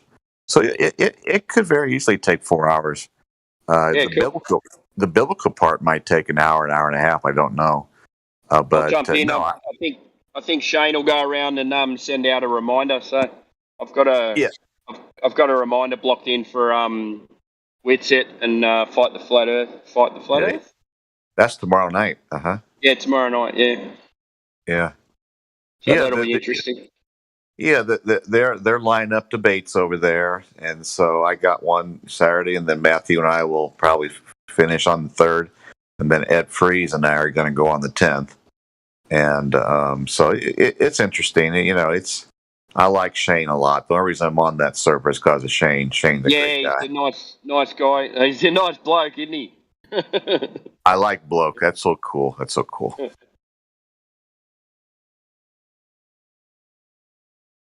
So it's fun. I didn't think it's been a little over a year since I came to stationary topographical plane because somebody in May of 2021 asked me to look into flat Earth, and I said, no, I'm not going to be a crazy. I'm not going to be a flat earther. I'm not going to go there. That's stupid. And I finished up doing terrain theory, looking into Antoine Béchamp's terrain theory. Oh yeah, I've been through that. Yeah, so I got pretty much. I stopped at genomes and DNA sequencing. I didn't get into that, and so a bit complicated after that. Yeah, I'm never going to talk about DNA sequencing with anybody. And then I looked at. Took me less than a week to figure out I've been lied to about the shape of the Earth too, as well as viruses. Did you also go into germ theory and terrain theory, or did you just do the terrain theory? Yeah. Oh no, both of them. Yeah, obviously terrain theory is a lie, just like the globe is. It's the same thing, so it's the exact same thing. And allopathic medicine is evil, just like the globe is evil. I believe that. So yeah, I actually, my friend, I like talking germ and terrain theory and disease and illness more than I like talking about shape of the Earth. I think it's a fascinating subject. Yeah, it's a fascinating subject that we've been brainwashed with, as much as we've been brainwashed with our globe. Yeah. Yeah, the exosome's an interesting kind of theory, isn't it? Yeah, I mean, I know we're not supposed to talk about it on open YouTube, but it's true. Yeah. Once you understand that what we've been told and what we feel, some of us feel once a year, twice a year, some of us never feel it. Yeah, it's nothing but the body getting well again. That's all it is. Yeah, it's shedding, really, isn't it? In the end. Yeah, we're shedding toxins. Exactly. Yeah, toxins. Yeah. It seems like there's a signal, like a human signal, for everyone to start doing it at the same time. Whether it's bioresonance, whether it's the placebo-nocebo effect. Yeah, I would say it's definitely frequency. So. Yeah, and the thing is, pharma and government will never fund it because they'll put them out of business. Yeah, of course. Yeah. Yeah. No, we can't have people knowing that. Yeah, it's fun over on Telegram, because on Telegram, you can talk about these things in open, and you can talk about them in chats and stuff like that. So Telegram's the only place that you can really talk about health and not be worried about offending anybody. I think you just got to be careful, just not to make an opinion. I don't know why we shouldn't be able to talk about like the stated facts of it. Just maybe not give it an opinion, because what they say, their appeal to authority. You're not a doctor. Voltaire said, if you want to know who rules over you, look at those that you can't criticize. And it's also, if you want to know who rules over you, look at the things you can't discuss, as well. Yeah. And so I don't know if Voltaire actually said that or not. It just sounds good. But so it's just like Nietzsche said. Nietzsche said, "We have killed God." And of course, he lives. It was the age of enlightenment. Did Nietzsche actually come out and say, we killed God"? Maybe he did. Maybe he didn't. I don't know. It's just like with Copernicus. Who knows what they actually said? Yeah. Yeah. The Catholic Church kind of ruled the known world at that time. The Western world, and they had a Catholic encyclopedia. They actually called it the Catholic Encyclopedia. And I would be surprised if the Catholics wanted to push this globe on everybody, that they just didn't invent Copernicus. Supposedly he was born in 1473, died in 1543, and they published his theory right when he's on the deathbed or just died. And it's very possible that he never existed, and the Catholic Church just wanted to have a scapegoat, and they just made somebody. A lot of those sus characters, aren't they? Look at I think we all know George Lemaitre lived in 1927, who was a Catholic priest who said the Big Bang Theory and all that stuff. I think we know that for a fact, because we've seen pictures with him standing next to Einstein. And but I think Copernicus is questionable. because the Catholic Church could have fabricated him. Well, they fabricated the timeline, didn't they? So yeah, that's just my opinion. I mean, he may have lived, not have. I don't know. They actually could have fabricated all of them: Al-Biruni, Eratosthenes, Newton, Galileo, Kepler, Copernicus. They could have invented all of them. Absolutely. We know. Absolutely. Well, it's when you control all the information, it's easy to do because, I can't believe that the Library of Alexandria burnt down without them taking all the books out first. I just can't. I can't fathom that. Imagine what information they could put together with all the information they had from all those books. They say he who controls the gold controls the world. Of course, gold is money. So he who controls the money controls the world. Knowledge. Yeah, and controls textbooks and everything. Textbooks,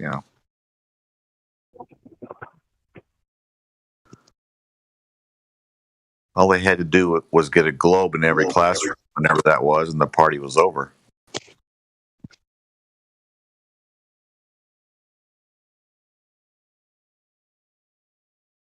Yeah, that's right.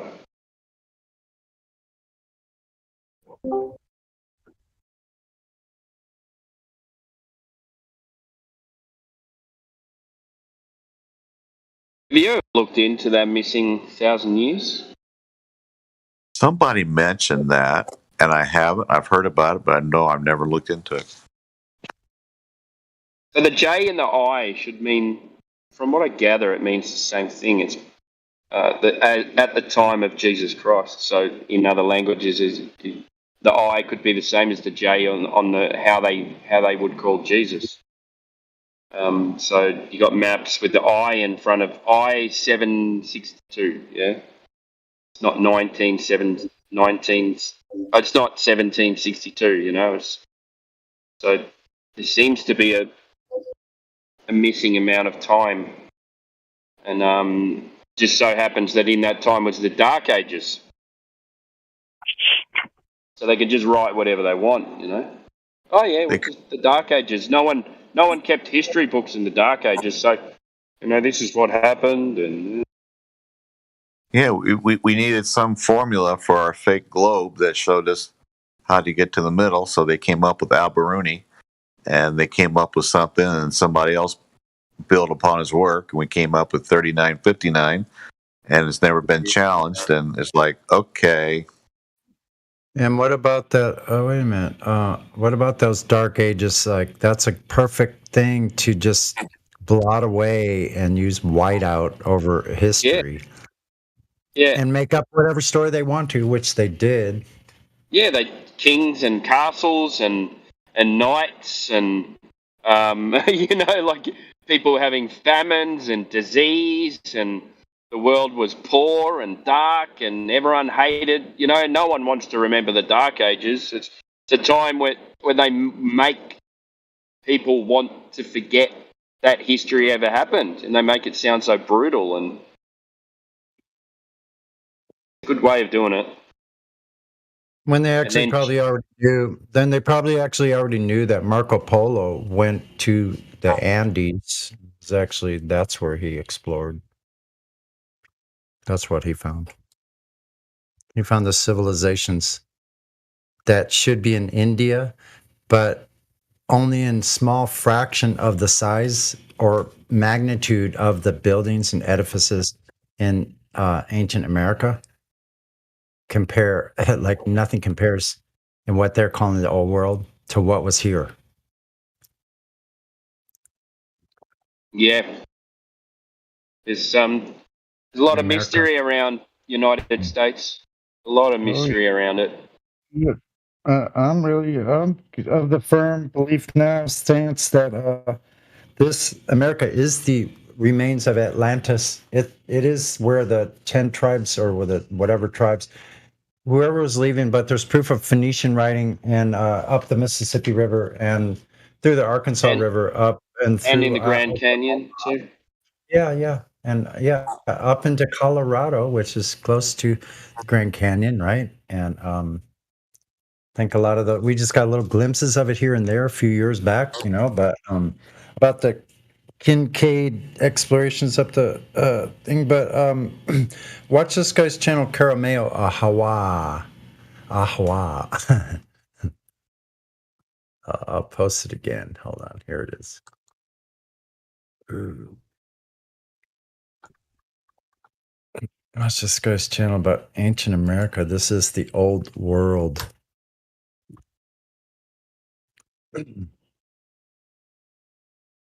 Definitely an interesting theory as well about the so-called African Americans already being there. Yeah, that's what I'm talking about. That at least half of the tribes that were here are copper-colored or swarthy individuals. That means from black to lighter browns, colored people, indigenous Americans. Well, there would have to be such diversity from the temperatures. Like, well, not just that, but like you look at like even cold temperatures. Look, the Iroquois were supposed to have been one of the black tribes up in the north, and that's in northern Canada, northern Michigan, in those areas, and even in Nova Scotia, the freezing areas, they have black tribes too. Well, you look at different contrasts in skin color in Africa too. That's true. Absolutely. Yep. Ethiopians, they have lighter skin than Yeah, Moroccans, blue-haired, blonde-haired, colored peoples. Yep, exactly. It's probably actually what I am. I have copper skin. I'm not a white person. I get pretty dark.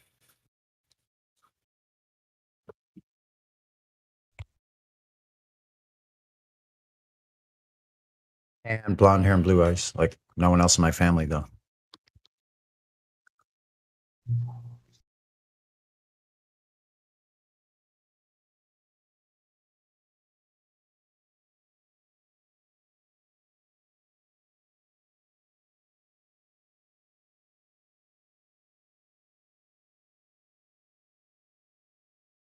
Hey, don't you put like citrus if they're not ripe yet and they're off the tree? Don't you just put them in a bag, like a brown paper bag, in darkness? Don't they get riper that way? You can just leave them out on the bench top. They just get ripe by themselves. Yeah, I thought so. Yeah. I think they might get riper together in a bag. Wow, it looks pretty freaking ripe. That means going away. Well, this one's still green. I better leave it out. Pretty sure apples do it as well. If you put them in a fruit bowl with apples. I don't really eat apples anymore. I used to eat a lot of apples. I just my teeth can't handle it. But I started really liking grapefruit, and I know where fresh grapefruit tree is in a pomegranate. And actually, I was out there tonight. It's dark really early now, so it's 6 o'clock. So weird. I've been eyeing this pomegranate at the top of the tree. And I said, I'm getting this pomegranate tonight. And guess what? I got it with a stone. I tie a cord to a stone and I throw the stone with the cord to the top of the tree and yank it. Nature, mate. Yep. Very fruit. I was very, very fruitful tonight. Let's say this is a heavy piece of fruit. The biggest piece of fruit on that tree. Do you get like kumquats and locust and stuff like that? I'm sure they do grow, but you don't see them commonly. You would probably see that, like in someone's garden, you may see loquats, but sometimes you'll see loquats, kumquats, and that's not super common here. No. But yeah, people have apple trees and oranges. Citrus is usually there's a lot of citrus around here, and cactus. A lot of the cactus have apples too.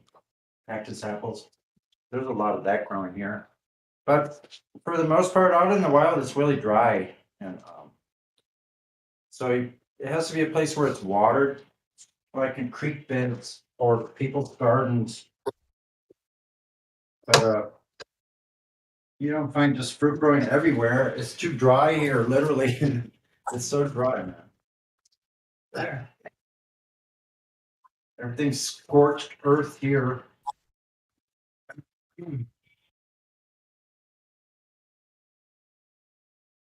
I go out to canyons in the summer, which was just a few months ago. It's literally like over 100 degrees in the canyons with no wind blowing too. 110 probably in some places. It's not even and dry. Super dry, like 30%, 40%.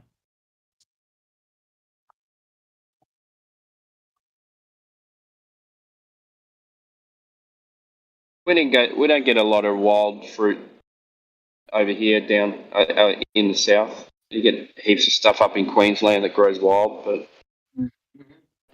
down here you get some berries and stuff like that. But, I just bought a book called Aussie Bush Tucker, like Aboriginal like medicines and stuff like that, like just from leaves and how to survive out in the bush for a few, for a couple of weeks, and just what plants and what areas, what you can pick, what you can make teas out of to that helps your blood circulation and things like that. There's heaps of stuff like that.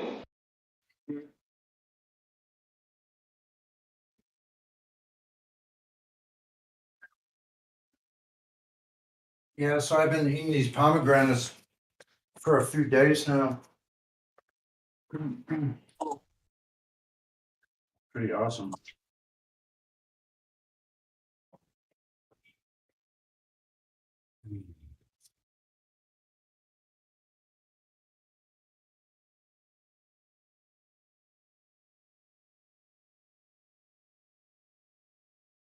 So that pomegranate tree is in someone's yard, or is that in a park or something?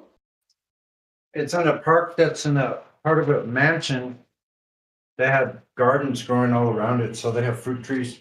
This mansion now is part of the park itself, along with all of their rose gardens. I'm sorry, I got kind of far away from the mic. Along with all the rose gardens, a beautiful rose garden with a gazebo on one end overlooking the canyon, and a huge rose garden, all sectioned off with brick stones going down to lower areas of the hillside. It must have been magnificent in 1905 when it was completed. Can say old world mansion? Yes. Like Roman Greco kind of architecture? Colonial revival. I don't know what you would call it. Red brick buildings. Yeah, it's like old style. Okay. It's pretty old. It actually has several different levels. It has a driveway with a bridge over the top of the driveway. Like it has part of the building going. Like it's interesting. It has a carriage house off to the side. It has a little driveway that obviously carriages and Model A's probably were using. Like it's a pretty cool place, man. And for it to be an open parkland is amazing that it stayed as well. They keep it up pretty good. But yeah, a lot of homeless are in that area, but that place is kept like really good, really nice. It's got a big yard. Can imagine a lot of people. This guy was a rich store owner here in San Diego. He was a furniture store, or what do they call that? Mercantile? No. Department store person. Like he had a department store chain here in Southern California. So this guy was rich. And this mansion probably has like 15 rooms or 20 rooms. Several fireplaces. Must have. And I've seen pictures of when they broke the ground. It was just a barren hill. There was nothing there, no trees. Now there's over 110 foot tall trees, maybe 120 foot tall. They're at least 110 years old, these trees. California redwoods or? No, eucalyptus. They're over 100-year-old eucalyptus trees. Yeah, they're huge. They go up and all above. About eucalyptus trees. That's all we've bloody got here. Yeah, no, yeah, exactly. And these eucalyptus were brought by the Spanish initially, from what I've heard. They weren't indigenous. Yeah. None of the trees here are indigenous, actually, to this area, except for like the live oak, some of the brush, a bunch of the brush and stuff like that is, like it's indigenous to the area, but most all the other trees, there was nothing here from the coast, like all the way up to the hills to the mountains. There was desert here before. There was nothing here. You could see all the way to the water. It was barren hillsides, a couple of brushy, like freaking oak trees. Yeah. It's funny. The eucalypts are mostly from the southern hemisphere. So eucalyptus. Yeah, they have all over Australia, and they're all over South America, all over the southern part of Africa.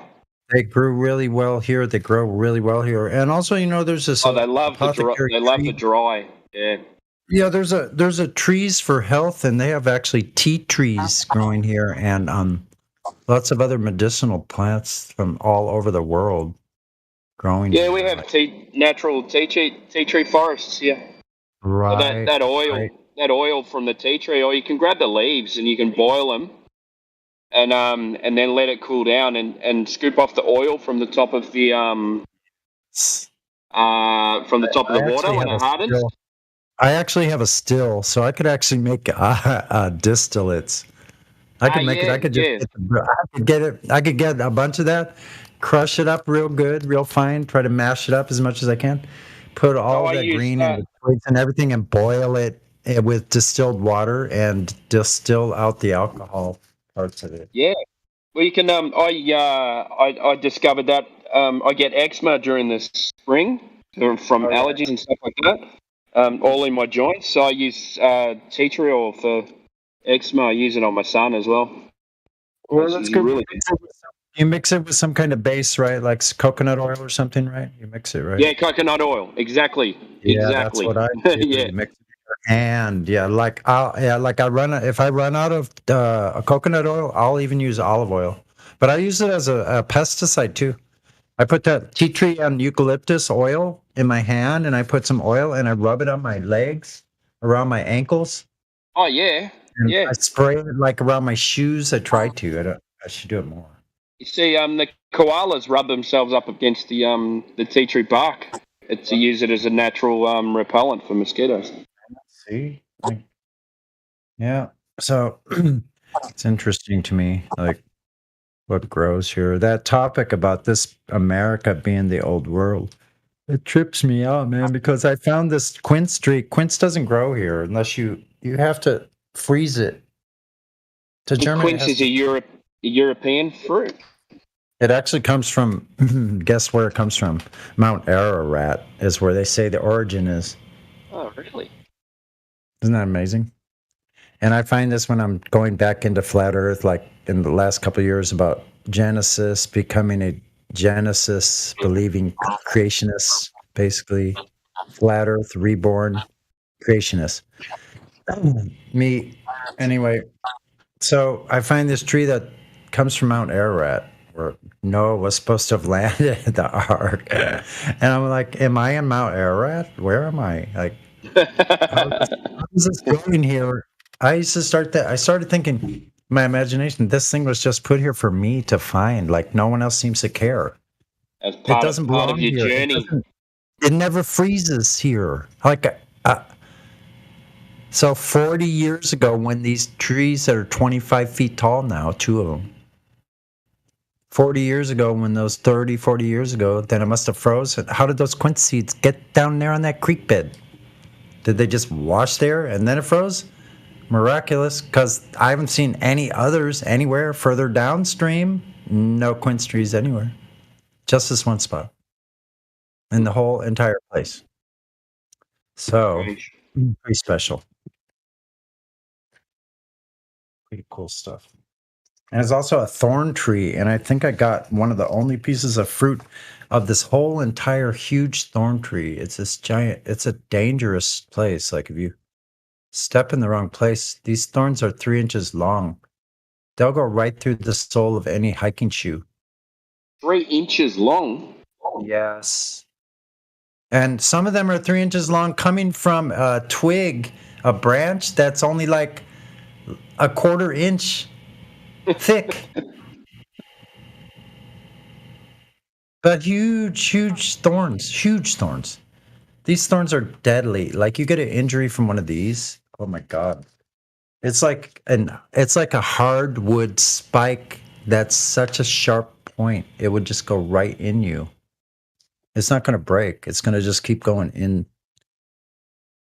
So really bad. You could be hacked to pieces if you fell into this. You'd go to the hospital if you fell into this bush. This tree. So yeah, pretty interesting place. I know how to live here. I have a healthy respect for the thorns. I moved them around, and like I like to like find them and make like fortifications with them. Places where there's shade.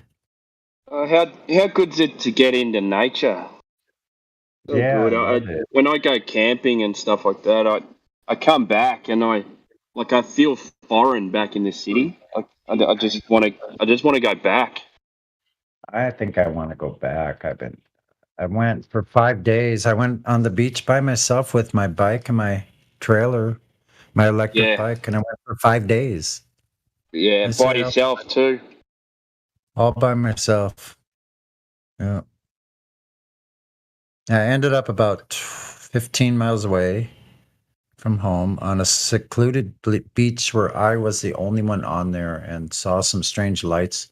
Saw some really weird things. What I thought was the horizon was way too high. These things looked like boats scooting back and forth on the horizon, but the horizon was way up in the sky. Well, there was some weird stuff and lights following me around, which I figured are probably a drone, but I never saw anything that looked more like a spaceship than at this night, for real. I thought it was a spaceship. I started getting scared. This thing looked like it was following me. I had no lights on. It was completely pitch black, dark with like a crescent moon setting. It's such a beautiful place, man. To be out there every night, and then in the daytime it was so hot I could go swimming like 6 or 7 times. Yeah. They take a 10-minute dip like 6 or 7 times during the day. Like wonderful. The water was like 70 degrees. Fantastic. Yeah, so 90 outside, 70-degree water. It was wonderful. I've got the urge, and it's starting to get a bit warmer here. So we just had another cold snap, but you can feel it in the air. It's just normally warm by now, like really hot. And it's been cold. And I can't wait to just jump in the car and go up the coast. Yeah, that's fun. Because I was looking for a mask and snorkel, and I already have some good fins.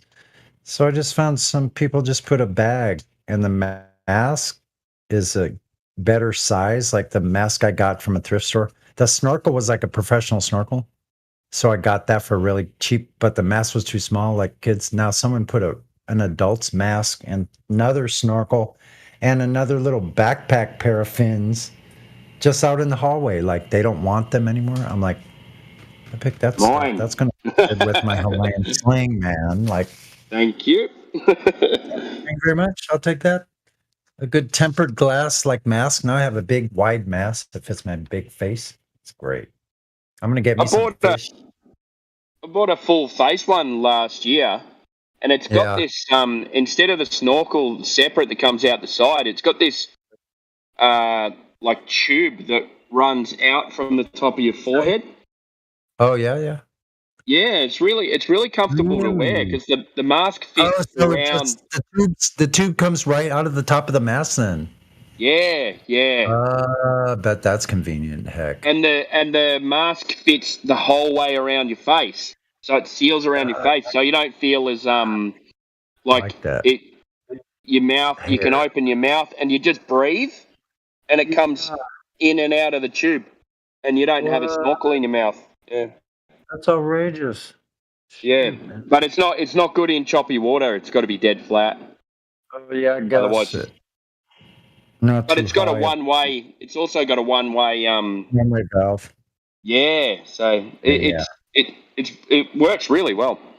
I bet it does. I bet that's pretty cool. Yeah, I'm gonna get me Hawaiian sling. Dare anybody to tell me anything while I'm walking along with my Hawaiian sling? Really? Excuse me. What's a Hawaiian sling? It's the long pole. You usually screw it together. It has a 3 or 4 prong end to it. That like wire, like a spear, like sharp. It's a spear, and it has a thick piece of rubber. You put that on your elbow. You pull that thing back and hold it with your wrist, and you just swim around and wait till the fish appears, and let it go. And it's fast. It's a spear.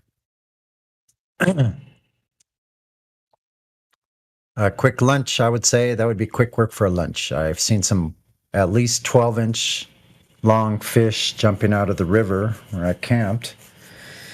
I have any way to fish, so I'm like, that's lame. Have you seen those little telescopic fishing rods? Yeah, that's they're pretty cool. Next thing on the agenda. Yeah, I saw some on Amazon for about $20. It's awesome. I should do that next time, and that would improve my groceries. Like, it just comes in a little tiny case, and I mean, you shouldn't need too many. You shouldn't need a big tackle box with that. You should just need a couple of weights and maybe some lures, and that's it. Yeah, I think I could do that. That would be awesome. And the other thing is like this little foldable stove that you can burn anything in, and it's the size of a notebook. Oh, they've got new aluminium ones. Yeah, they're like really thin. Yeah, or they're like some kind of steel. Yeah, so like sheet metal. Yeah. Sheet metal. Yeah, and so you just put this thing together. You can burn like anything that burns, and you can cook your food on it. And so keep warm, and also probably could do it kind of like stealthily if needed be. If you didn't want to dig yourself one of those, I know how to do some of that stuff too. Digging like a buried fire pit with a chimney. You dig 2 holes, you do a tunnel between them, and you have a fireless oven, basically. Cool. Smokeless oven. If you do it right. Yeah, I suppose you've got to keep everything lightweight, don't you? Yeah, if I'm on a bicycle, I'm not walking with all that shit. No way. I used to go backpacking with the backpack with all that stuff by myself. I don't know how I did it. Even like with a 12-pack of beer, which weighs a ton, or 2 of them, I think. And all the food for like 3 days. It must have been, it has to be the only way, because now if I don't have some kind of air mattress, there's no way I'm sleeping. That's for sure. What about on the sand? Did you pitch the tent on the sand? On the sand? No, I have to be in a tent. If I'm in my tent and I'm on my air mattress, I can sleep with a sleeping bag. Yeah. I have to have those 3 things: tent, air mattress, sleeping bag. Yeah. At least. And even a tarp underneath the tent. The tarp, tent. Keep the moisture out. Or the cold ground. Yeah, my tent has a moisture barrier, a good waterproof barrier, but it's good to have an extra barrier there with a tarp helps. Put the tarp, the tent, and your air mattress, sleeping bag. And it's pretty cozy, man. I was too warm on several occasions. Too warm. I couldn't. It has a sharp contrast between too warm or too cold. So, And one night I was at the beach a few months ago, or earlier in the year, about springtime. I went and it was so damp on the beach that night. It was dripping and it actually caused my bike to short out. And I had to find the short where water had gotten in because it was like dripping off of everything, like rain. And it wasn't from the even dew? raining. Yeah, Like from moisture in the air? humidity. The fog, like I was right on the beach, a half mile from the ocean, so it was fog came in and drenched everything. Really wild. Most of the time it stays high up, like there's a layer of that moist air, but sometimes it drops all the way down Yeah. to the ground. I went up through the desert last year. Oh yeah. Me and the wife. That was I've been up through the desert before, but we just went up to a closer one, so not in the middle of Australia, just in Victoria, which is where I live. We just cruised around. We didn't see another person for 4 days, but just went four-wheel driving through the desert, over sand dunes, into salt lakes and everything. And been out there, yeah. Yeah, it's pretty cool. You were camping out there then? Yeah, I've got a hard shell rooftop tent on top of the 4-wheel drive. I've got a fridge and stuff on the back as well. So yeah, with a solar panel and. That's awesome, man. I bet that's pretty comfortable, huh? You're up off the ground. That's probably a lot safer, especially where you live. Yeah, snakes and stuff. So. Snakes and whatever, dingoes and what else is there? Like, shoot. We don't have dingoes down here, but they're up. No, they're up north. Yeah. No, dingoes are Australian, but yeah, they're up north. We don't have them down south. I see. All the bad stuff's up north. Yeah, we don't have crocodiles. Really? Yeah, we don't all that's in the north. All that's on the north side, really. Yeah. That's we've got because our winters are really contrasting, so. We don't. We've got lizards and stuff like that, but not really. I mean, they're around, but not big kind of lizards like they have up there. And not snakes, but they hibernate down here. So dragons and like big things like that. That's an Indonesian. No, we don't have them. We have goannas. Monitor lizards. Yeah, big monitor lizards in the water, and the goannas are the biggest ones here. Goannas. Yeah, goanna. Yeah. Also, do you have like iguanas? Also, is that what that is like? Iguanas? Yeah, I think iguanas are they're water lizards, aren't they? Like in the sea. In the Galapagos Islands, they are, and that was the controversy. I think New Zealand has them, but they call them tuataras, but I don't think we have goanna. I don't think we have. What do you call them? What were they again? That you said?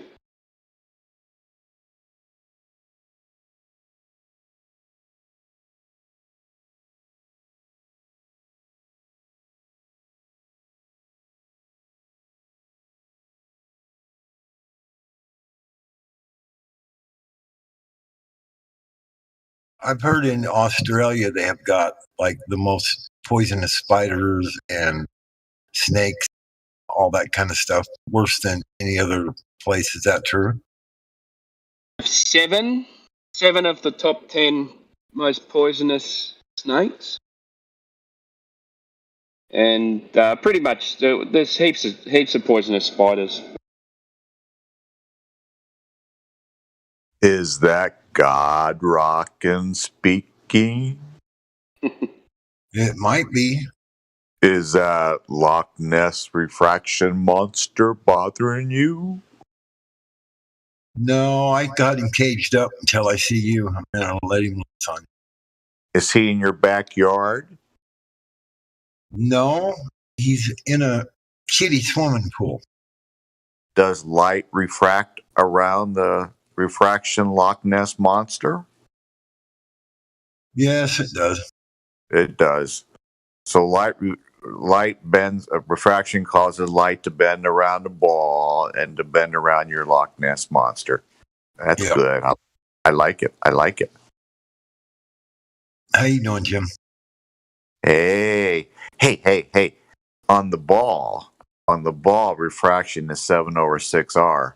What is refraction on your Loch Ness monster, God Rockin'? 6/7R. It's just upside down. That's all. It goes the other way. Yeah. More importantly, sir, what can you tell us about your debate that's happening soon, huh? What debate? Mr. El Mundo de Agua. Oh, is this Niles? Is this Sounds like El Mundo Niles. de Agua? Wait, yeah, there's Niles. There. How you doing, Niles? Oh, I'm doing well. You don't mind me calling you Niles in front of people, do you? Nope, I don't care. Yeah, because you can call me whatever you want to call me. You can call me Donald J. Trump.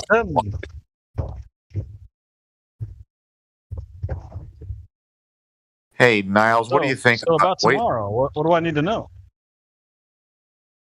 Oh, tomorrow, I don't think the pervert's going to even show up. But on Saturday is Matthew Learns on Tartaria. Oh, okay. Nice. Oh, you're going to debate? You're going to debate Matthew Learns? Yeah, on Saturday on Tartaria, on Shane's and COVID's server. COVID. Dovid. Yeah. So we're going to start with biblical cosmology because we're both interested in that stuff. His from his cartoon world that he has with God making outer space, and then we'll go over to two blokes at a pub, not necessarily a debate. Yeah, because we're not going to get mad at each other. I might dig at him once in a while, but I can't get mad at Matthew. It's easier for me to get mad at God Rockin' than it is to get mad at Matthew. Ooh. Oh, I must have my mic off. Oh, my bad. Does anyone know why Satoshi Nakamoto is muted? Isn't he like the prime minister? Isn't he the prime minister of Japan? I don't know. Prime Minister, why were you muted, sir? Are you there, Satoshi? Well, I'll just leave him unmuted. Did you mute him, Miggy? Are you still awake, Miggy? No. Just watching a video. Probably. Hey, God Rockin', are you? Sorry. God Rockin', are you still in that nice, comfy black leather chair? Is that where you are right now? It's not a black leather chair. It's not? No. Oh. It is a green velour lazy boy. Wow. It used to be my grandmother's chair. Wow, I bet that's comfy. Yeah, it is. They made them really great in those days. Yep. How's your mother doing? She doing okay? Yeah. Good. She's coming around. Yep. She looking forward to the holidays? Oh, not so much. I wonder if she's going to have family over. Oh, always. Yeah. Good. Yeah, the holidays we always family. There you go. Has dinner. We always have dinner on Thanksgiving, dinner on Christmas. At your big table, do you always set a spot for Loch Ness so he can join too? No, he has to stay in the backyard. Mess. Oh, okay. Do you take him leftovers? You take him a little meatloaf, a little chicken.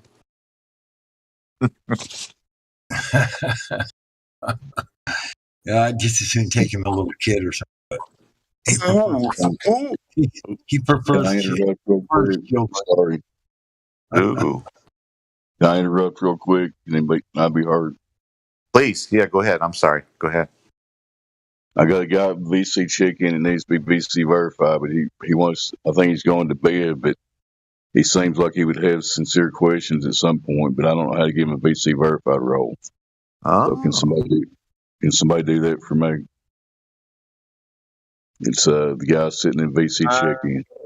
Dredger the second. Yeah, let's see. Hold on. I can verify him. 1 second. Should be able to do it like this. Where's that copy function? There we go. I'll go back up there and tell him he's got it. Let him go. Yeah, gives me just tell him to stay put for a second. I'll go talk to him so he won't leave. Okay. Copy ID. And here we go. I remember how to do it. That's my problem. Every time someone asks me to verify somebody, I'm like, shit. I can't remember the commands. Sometimes I'm kind of brain dead. Oh, I see. I can find him right Where do you type the command ad? I don't even know what, but nobody ever showed me. Oh, wait a minute. I made a mistake. My bad. See, there we go. He's verified. He can unmute his mic if he wants to right now. What is it? Dregor the second. Oh, you actually pronounce it. Yeah, it's a fictional name. It's actually kind of a joke between my brother. He's younger. It's actually his name, and I just threw it as the second, even though I'm the older brother, just because we think it's funny. Sounds good. Welcome to the server. Yeah, What's Trucker Bit talking about? Shout out to Sonny for the awesome series. What are you talking about?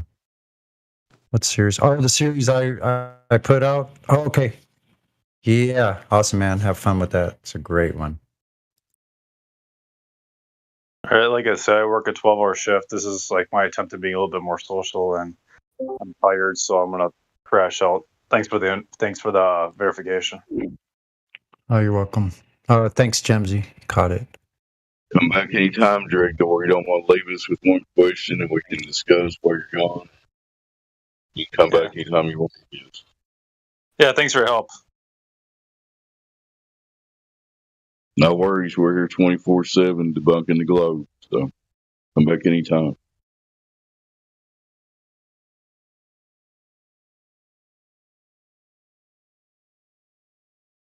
Man, all the research has been done. The data's already been collected, and guess what? We found Earth is not a globe.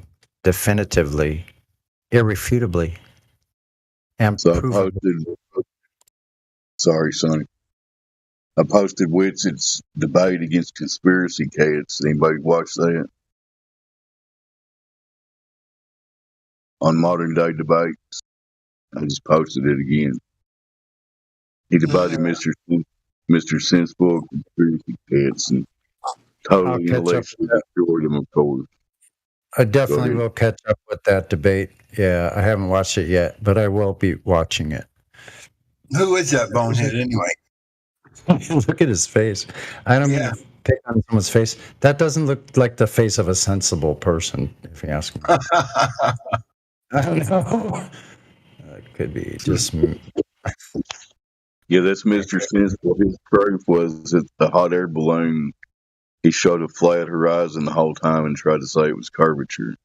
Because Great job. Just watch the debate. It's hilarious.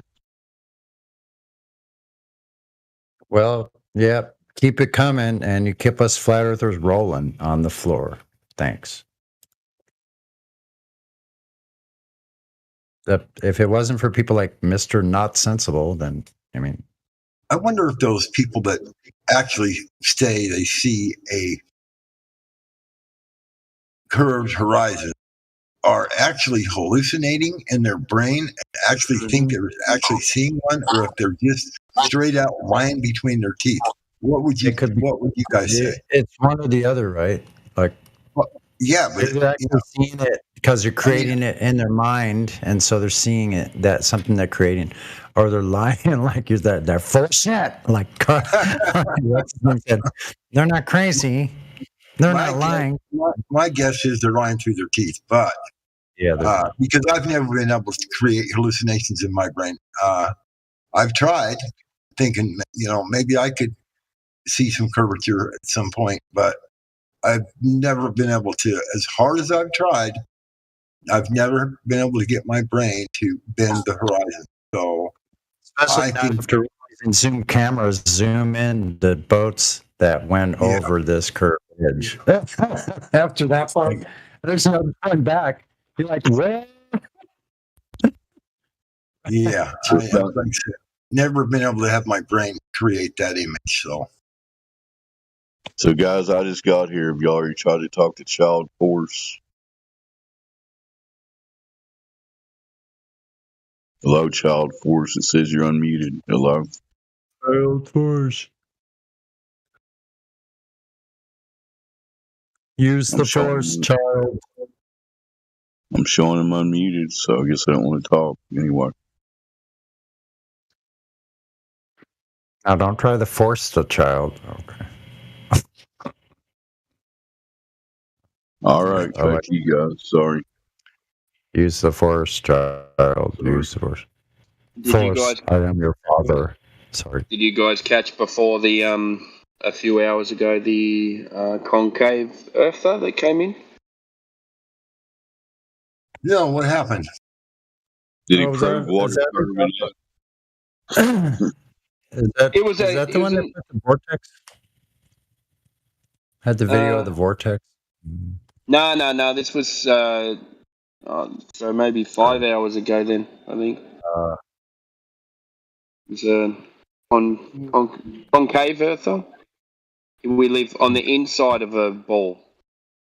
Yeah, well, they would have to show upward curvature then, wouldn't they? Yeah, opposite curvature.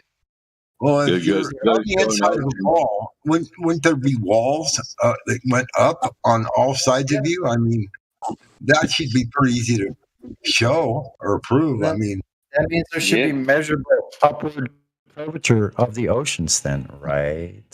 That's right. If you live on the inside of a ball, there wouldn't be any wouldn't be any horizon. It would be up in the sky somewhere. So we live at the bottom of the ball on the inside of it. Oh, so we're looking up at the other continents. Great. All right. No. So we're at the bottom of it, and then all the so it's the same kind of AE kind of map, but they slightly go up at the edges, and then they slightly go up. And then the rest of the heavens is like on this ball. The sphere keeps on going up. I don't know. I some couldn't of us understand it. are familiar with all that shit, but what would the Canigou line of sight thing do? When you observe something 270 miles away, wouldn't that horizon be like you'd be looking up at it, right? Yeah. I was going to say that while you guys were talking about it, but you guys were too involved in the conversation. I didn't say anything. But yeah, wouldn't the Canigou? You'd be looking up at that motherfucker 270 miles away. That's what I said. There'd be walls all around you. Going up. For hell's sake. I mean, but he's not here now, so I'm not going to say. But I mean, you guys were involved in the conversation, all that kind of shit. I had other shit to do, but anyway, I just brought it up because it was interesting. No, you're right. I mean, and it's rare that the concavers even have guts to come in here, so it's cool. Shout out to that dude. And Paul, who's often in the chat, he's a concaver. And he supports our channel, and stuff because they oftentimes. Who's trolling right now? Who was that? Oh, sorry. Did I make a noise? Oh, there was a high pitched. Oh, sorry. Was that me? Oh, sorry. Yes. Anyway, I mean, it's just like I really hope that they don't really believe it, but I think they do. And they may have been influenced by Lord Stephen Christ, that got brought up in the conversation. And I've talked to Lord Stephen Christ on at least a few occasions way back in the day before he went to jail and shit. It just doesn't make any sense. Like logically and physically, what we observe. It's just, and he made some actually pretty cool videos, but it's as much cartoons as the NASA shit. So have you guys ever seen Lord Stephen Christ like presentation of the concave? I was trying to find a video if you want to spend time looking at it.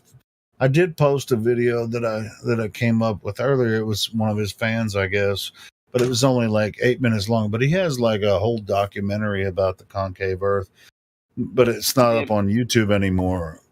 I don't understand how it can, how it's functional.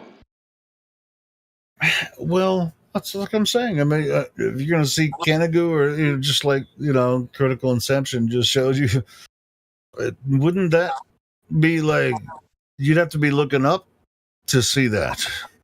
Well, and what about plane flights? So if you're in Australia, you'd be up on the side of a wall. Yeah, you're arcing the other way. And then you got to fly down and around.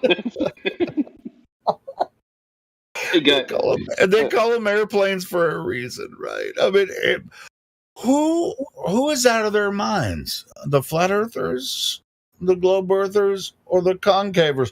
When they call them airplanes, they do that for a reason. They travel across a stationary plane that isn't moving underneath. I mean, it's that to me that's pretty simple. I don't know why that would. Jesus. Man. Well, if you think that the concavers are, I mean, that's a totally bizarre theory, theory or whatever. But the ball is just as crazy because it's just the opposite. I mean, shit falling away from you, and it just none of it makes any sense. The only thing that makes any sense. Hey, about that time, right before that dude came in, God rocking, you had the chipmunk thing going on. Is this some kind of weird thing going on with your microphone? Like sometimes or like yeah. Or something? I had to deactivate. I had to go into my settings and turn off my mic. So funny though. It's like we were sitting there laughing for like 20 minutes every time. I know, it's crazy. It sounded like some weird speeded up version of God rocking. So funny. Doesn't matter. But yeah, we love you. I never had that happen before. I don't know what. No, that's not the first time it happened. It happened before. Oh, it's not? Yeah, okay. Yeah. It's all good though. I love it though, because we get a good laugh out of it. But that's all good. You remember you used to leave your mic open a lot, and we just called you hot micing instead of God rocking. Yeah, I still try to do that as often as possible. I don't want to lose my. Yeah, you don't want to lose your status here as hot micing. Right. God rocking. No, it's all good, brother. Man, you're one of the most respected members here. So yeah, I'm gonna give you shit just like everybody gives me shit too. So it's all good, you know that. It's fun stuff. But yeah, this concave, it's just like all right, I mean, placing one globe with we another. give drugs, because and like the kid was trying to do the best he could, but he didn't really bring anything to the table. And just like, well, that's like when he first came in, I jumped in and said, "Hey, are you talking about what Lord Stephen Christ was saying?" And he was like, "Yeah, that's where I started." And then he didn't bring him up again unless it was necessary, unless somebody else asked him about it, So I just let everybody else run with it, But that's where it comes from. Where do people get crazy ideas like that? I mean, concave. I mean, all you got to do is think about it. If you're sitting in the bottom of a cereal bowl and all the other continents are going up away. I mean, where do these crazy ideas come from? I mean, it's well, he was saying, one of his things was, when you see high altitude balloons, he said it looks like the edge turns up because it rises to eye height. And I said, But if the whole edge is rising to eye height, then wouldn't it just look flat? Like how are you seeing this upturned edge if the whole thing is upturned? Like you're not seeing something from side on. And the first time he said that, Timbo, the first time he said that, I was thinking of, August Picard, right? Yeah. And but that dude only went 50,000 feet, Exactly, yeah. So what are you going to see from there? You're not going to see the entire Earth with an upturned edge, but that's what they plastered on the papers, back in the early 1900s. So that really doesn't prove anything. Where was to see the Earth with an upturned edge, you've got to see it from the side. Like I still don't understand that. Because if you're looking at a circle, sorry. Where was Picard's capsule launched? Does anybody know what continent was it sent up that balloon? He was French. Yeah. Was French? Was it? I think I'm pretty sure he was French.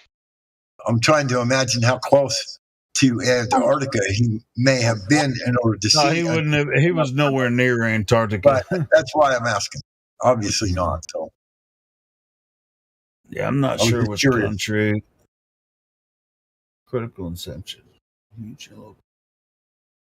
It's funny how he came up with the scenario as to what if you were close to the southern edge, probably would look like that.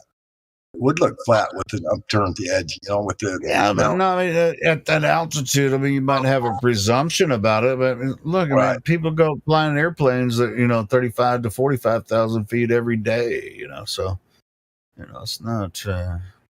Yeah, but they don't ever get very close to the southern area. They took off from Germany. August Picard, where he did that was nowhere near Antarctica. Yeah, they took off from Germany. So he was Swiss. So he was Swiss cheese. Yeah, Swiss cheese. There's a lot of holes in the story. Yeah. With this Swiss cheese. Oh, that's a good one.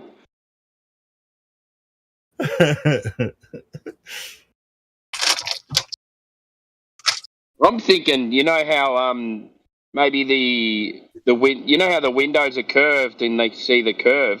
Maybe his windows were concave and he saw the upturned edges. Maybe. Sure, it's the same with an airplane, right? You're at 45,000 feet and you have curved windows on the airplane. I saw the curvature of the Earth. It's like, well, who told you that? Ask the pilot, is he flying over the curve or is he flying in a straight line?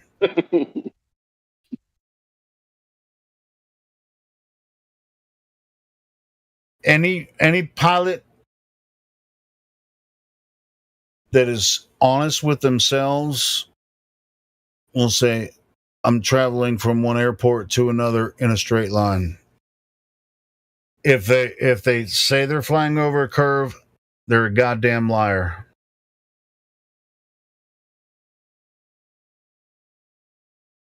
Not only that, the speed of an airplane or a jet would mandate that you 500 miles an hour.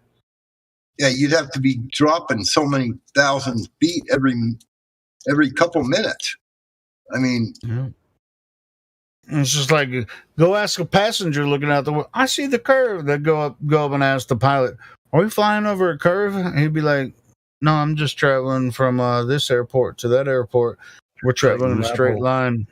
Level flight, straight line from one airport to another. And it would be about 2,800 feet of drop per minute. 2,800 feet. 2,800 feet per minute?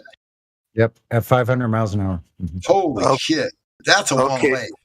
That's a big drop. Okay, all you flurfs. Level is curved. Come on. Get with the program. Gravity knows what to do. Don't worry about it, Waterworld. Gravity figured it out.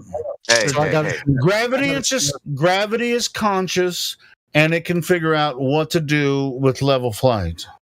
Helio, you will never take away my ball. So anyway, So anyway, I got a scenario for you. This is like a Bob and Alice times 100. But anyway, so you have an airplane, and it's at the top of the ball, right? The apex. It's traveling along above the Earth, right? 30,000 feet. Then you have another airplane 20 miles away. It's on top of the ball too at 30,000 feet. And then you have a third airplane and a fourth airplane. Now, if they're all looking at each other, what are they? They're looking at a chasm between each one of them dropping off at 8 inches per mile squared. 20 miles is how much drop. They're looking at a chasm. That's the only way the baller could work. You're on top of the ball at all times. Every airplane is on top of the ball at all times? At the same time? How many aircraft are in the air right now? Like 15,000? At any given moment? 10,000, something like that? They're all looking at down a chasm? Is that stupid or what? Yeah. My second grade teacher told me I lived on a ball because it was next to her desk, and my teacher would never lie to me. And I grew up I saw my mommy and daddy put presents under the Christmas tree. Therefore, Santa doesn't exist.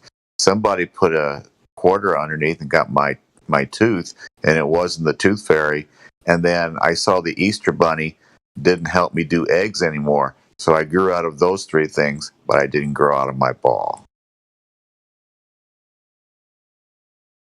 On the rabbit thing, we're going to start having rabbit stew. I hope you're ready for that. It's going to be delicious, I promise. Don't worry, Johnny.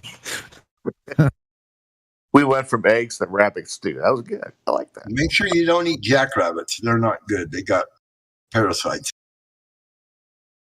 Hey, Waterworld. Snowshoe rabbit. Yes, sir. Yes, sir. That stream we did from Citizen Z server last weekend. Did you go back and listen to it? I listened through to the 2-minute openings and the 10-minute openings, but I haven't gone back through the rest of it. It's all right. That dude. Well, but right at the end of the conversation you had with him, he was like, "I didn't know this was a debate." What? What? As a matter of fact, before you joined, I was talking to him, trying to set it up and stuff, and he was like, "Yeah, cool." I thought he knew it was a debate, and then at the end of it, he's like, "I didn't know this was going to be a debate." What? I didn't know I had to know about radius of the Earth.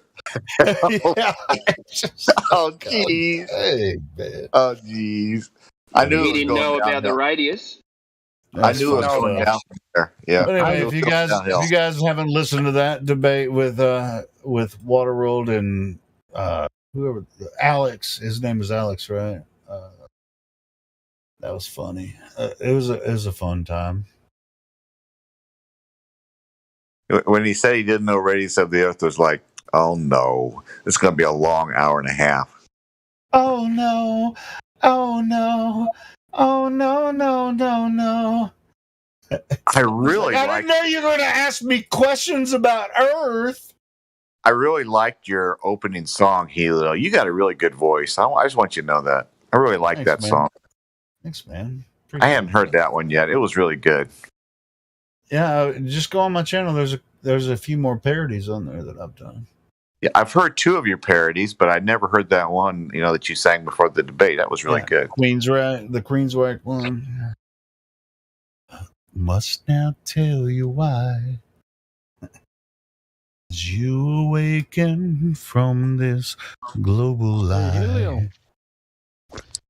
You ever bust out that song, Show Me How to Live by Audio Slave? You mean The Day I Tried to Live? No. Show Me How to Live. I was thinking Day I Tried to Live by Soundgarden. Hold on. Show Me How to Live. Yeah, I don't think I could actually pull off Day I Tried to Live by Soundgarden. That one's a hard one. This Just take it down an octave or two. You don't have to sing it in the same octave. Nah, fuck that. if I'm gonna do it, I'm gonna do it balls to the wall. But I feel like you could nail Show Me How to Live. Yeah, send me a link to it. I mean, it's just like I get in trouble for. It's just like I had to get rid of the Ozzy Osbourne parody that I did because people kept playing it on here, and every time it gets blocked because YouTube thinks it's the actual song, but it's not. And so every time I have to like appeal it and stuff. And that's Baller's Tears. Ball Tears. Na, na, na. Dun, dun, dun, dun. Light in your window is a crack in the light. Bound, bound. It's just like I think what the reason it happens is because I think that was the original track, and not like a parody. I mean, it was a karaoke track, but it was the original track without Ozzy's vocals in it. And so the bot just picks it up as the original track, and we're not supposed to play that. It just blocks the video. It doesn't give me a strike on the channel. It just blocks the video. But I can go back and say, hey, this is a parody. But it just takes work. So it's just like, I never did hear that song. I never did hear what you did to get a strike. Oh, last week on the other channel? Yeah. Yeah, well, me either. What do you mean? I woke up Sunday morning and they said, hey, you have a community guideline strike because of this video, and we're not going to show it to you. We're just going to do this. And then I appealed it, and they were like, you know what? Fuck you anyway. We're just going to confirm we're going to deny your appeal. And so, yeah, they didn't even tell me what was said. I mean, that's YouTube, man. That's what they do sometimes. It's just like, bro, sometimes they'll let you know why they did it, but sometimes they don't. Sometimes you feel like a nut. Sometimes you don't.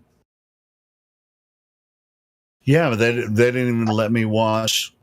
I mean, they completely got rid of the video, wouldn't let me watch any portion of the video to figure out what the hell actually happened. And they just I woke up Sunday morning, freaking video was taken down.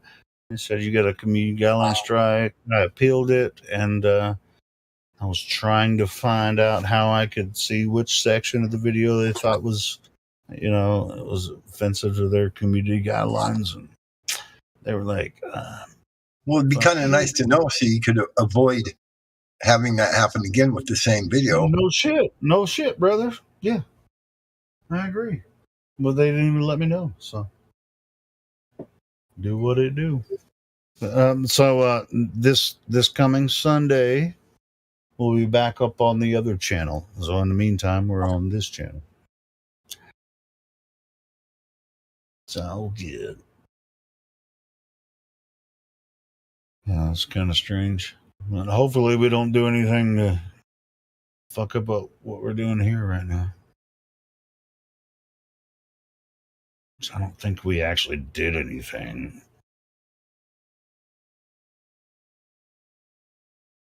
I don't know. The last thing I remember is like last Saturday night, I was up late, and there wasn't many people in the room. And then I started playing some George Carlin stuff, and I played like an hour vid of some George Carlin stuff. That's the last thing I remember. And then I went to sleep, just playing some live, George Carlin, like live comedy and stuff. And then I woke up. And if it was a copyright strike, it would have been against, the copyright, which would shut me down for 30 days, not 7 days. So it either was something George said on there or something that happened in the interim after that video played. Between then and when I woke up. So I don't know what happened after I fell asleep after when I was playing that George Carlin video. Who knows? Well, George has been known to drop a few truth bombs. I know. As a matter of fact, there's a new documentary that just came out. There's a 2-part series. I haven't watched it yet, but I intend to watch it.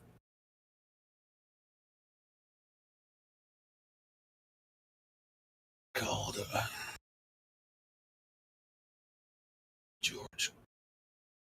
George Carlin's American Dream. That's what it's called. There's a two-part series that just came out. I don't think it was that, but who knows, man? I don't. They just don't like us, man. YouTube doesn't like us, but this is where we get the most views, or it's where we get the traffic. People are like, oh, why don't you just stream somewhere where I'm streaming on Twitter and I get like 13 viewers a day on Twitter, It's like, no, but, here I get, 500-600 viewers. On the other channel, I'm getting like, up to 700, maybe 1,000 on each video. So it's like, why the fuck would I?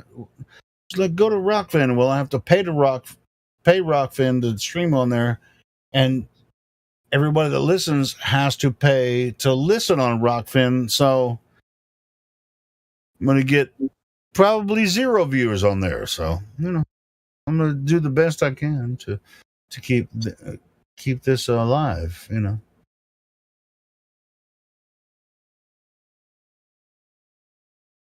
But you can say whatever you want on Rockfin. Doesn't fucking matter what you say on Rockfin if nobody's listening.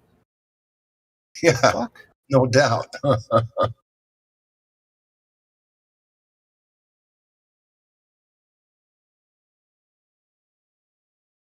Yeah, I appreciate everybody's efforts here to keep the stream alive. I mean, it's not just me; it's everybody here, man. We work as a team, and we do our best, to kind of keep it focused on, on the main topic. You know what I mean? But we all have our personalities and different proclivities, and that's all cool. I love it. YouTube hates us, but the platform's there, and we're going to keep going as long as we can. I'll keep it alive as long as I can.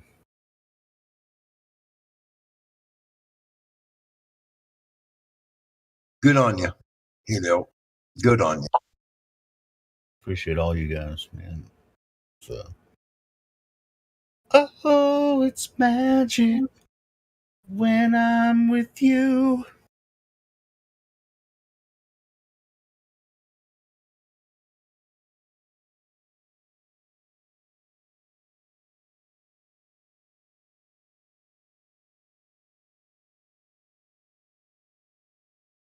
What were we talking about before? Oh, I was talking about Waterworld's talk with Alex. that was a trip. I was before I got on my rant there.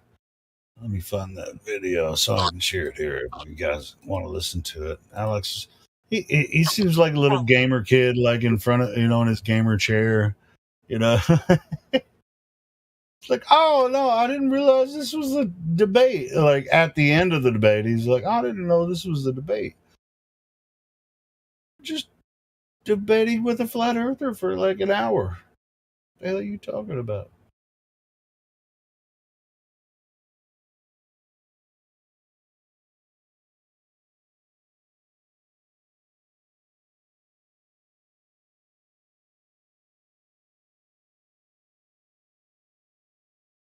Have I turned into Dead Air Dave now? At this point, you guys know who Dead Air Dave is? Dave Hinkle. That's his self-proclaimed title.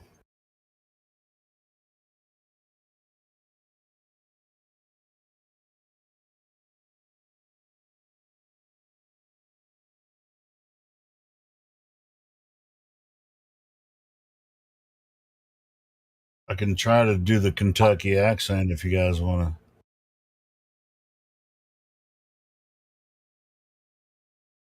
to. No, I'm not going to do it. Never mind. But here's the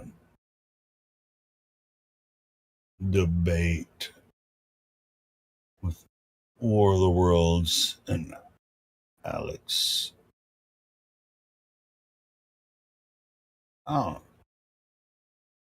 So critical inception. Oh, well, let's play that video. You mind if I play that? Sia? Go for it. We can do a bit of commentary as well, yeah? See that? I'm going to go ahead and grab that link. Can Haven't heard.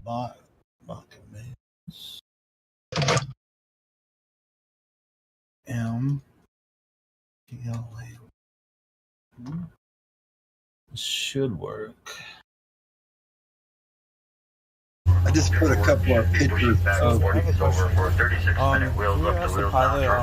so I'm going to DC. So I'm just wondering like why this flight's going to Houston first. It's kind of like the opposite direction. Does it have anything to do with this? Can you just let me have that information? Thank you.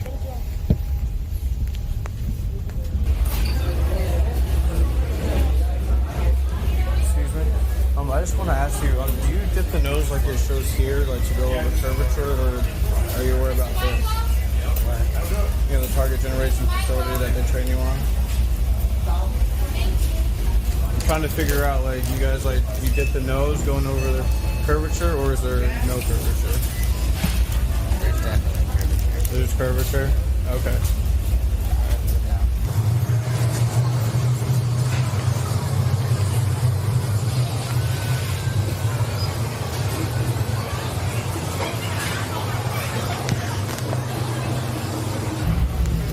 Hey, excuse me? Do you dip the nose of the aircraft like that, going over curvature, or is this what Earth is like? What's that now? Is this what Earth is like, or do you dip the nose like going over curvature like that? No, it's like this. It's like that? Yeah. Okay, 100%. The airplane... So you push down to dive forward? No, because it's so far in distance that you don't notice it, and the gravity hugs the airplane. Gravity makes it happen. Yeah. Oh, okay. And it's so far, you're basically flying straight level the whole time at any one point above the Earth. And then over time, the gravity just keeps the airplane. Oh, okay. Because I'm trying to find proof of gravity scientifically. Like, what's the independent variable where we know the Earth is pulling us down and it's not some other kind of force? That's outside of my realm. Sorry. Yeah. Sorry, man. Target Generation Facility says flat Earth. See ya.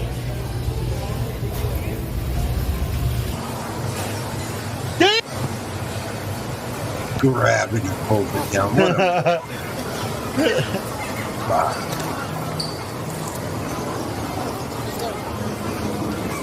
Oh, is that what you had? He showed him that picture. See, oh my God! I'm trying to find a pilot who can help me understand if the plane is you're dipping the nose over the curvature of the Earth, or is this kind of like what's going on with the Earth, like with the Target Generation Facility training over flat?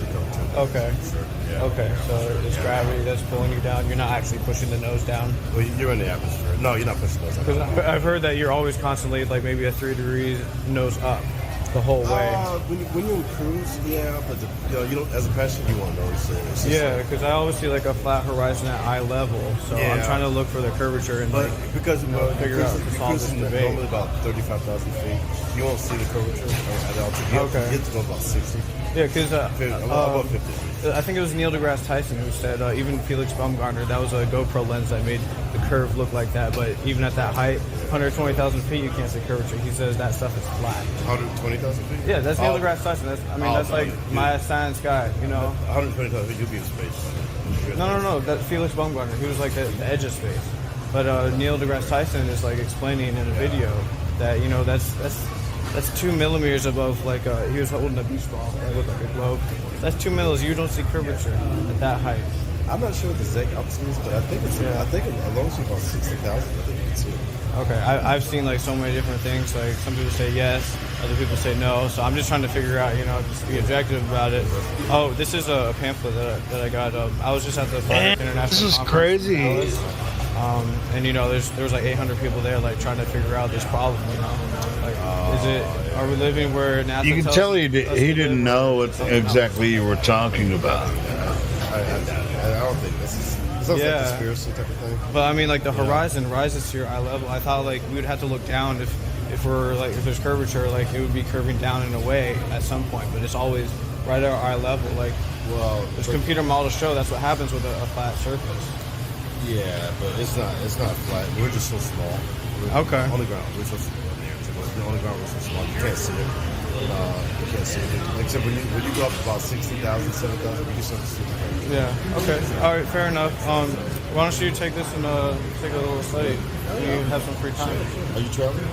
Yeah. I'm going back home to DC. Yeah, I was in town for the conference. There's like hundreds of people there. Where was this at? You said this was in Dallas. Flat Earth International Conference 2019. Oh, okay. Yeah.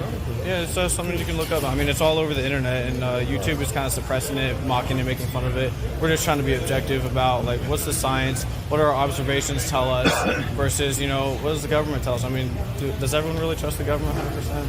And NASA's the wing of the government. Yeah. They get funding, they get our tax money. So but as far as the flat, it's not flat. It's not flat. But I thought we used to know that it was flat, like our ancient ancestors. Yeah. That wasn't a thing. It could have been. I don't know. I think it's a conspiracy at this point. Okay. But as far as flying goes. Obviously, I don't see the curvature.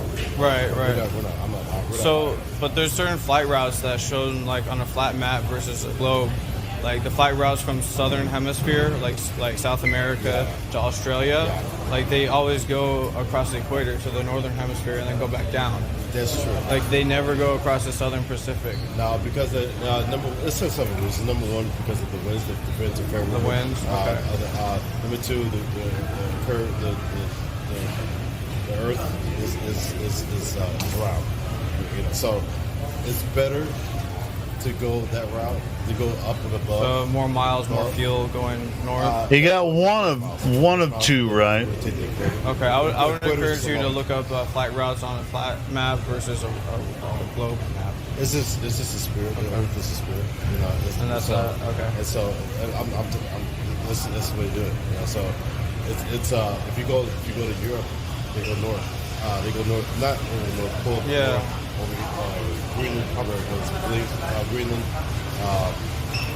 Iceland. Near the North Pole. Not near the North Pole. No. They go closer to the North Pole. Okay. They go over towards England area. They go back down towards Germany, if they're right in Germany, or whatever. Same with if you go to Asia. It's the same. Okay. They go. Flights that leave out of here, they go straight out of Houston, straight up towards Alaska. Yeah. And they stay over Alaska, go over the ocean, they come back down towards Japan. Interesting. Yeah. And that was the pilot on your plane? Flight training that you guys do, like a simulator, that is all a flat plane in the computer simulation. There's no like dipping down or gravity or anything pulling down. That's a little different. This is different. This is images. Okay, so just in this reality, we should just assume a sphere Earth. And then use the math off of that and go from there. Yeah, it's definitely not flat. Okay. The third reason why they. No, it's all good. We can hear what he's saying. I think with airplanes having 2 engines versus 4, because nobody really flies planes with 4 engines anymore. I mean, the 747, but that's going out. Or the A380. Or the 380 too. Yeah. So, but the planes have to be from land at all times when going across the ocean. Okay. So they take that curve in, right. Yeah, but that's another reason. It's still a shorter route, but they have to, and it has nothing really to do with the curvature of the Earth. Okay, I just thought it was funny that all we get is like computer simulations and like cartoons from mainstream media, NASA, and like even like the Weather Channel. Like we don't get an actual satellite image. We get like a cartoon image. It's a little weird to me. That's all. I think the cartoon. Yeah, Mary. I think it's the indoctrination. Yeah. You know, I don't It- know TV programming. He knows that he's traveling from one airport to another in a straight I line. appreciate it. Yeah, man. no problem, man. No problem. Yeah, good, have a good trip. Easy. Okay, take it easy.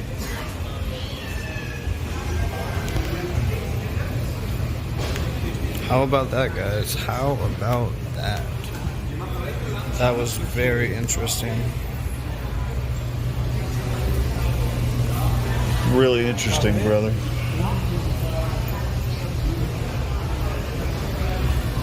Yeah, these pilots know that their goal, even shipment. You know, if you're on a boat. Excuse me, sir. Excuse me.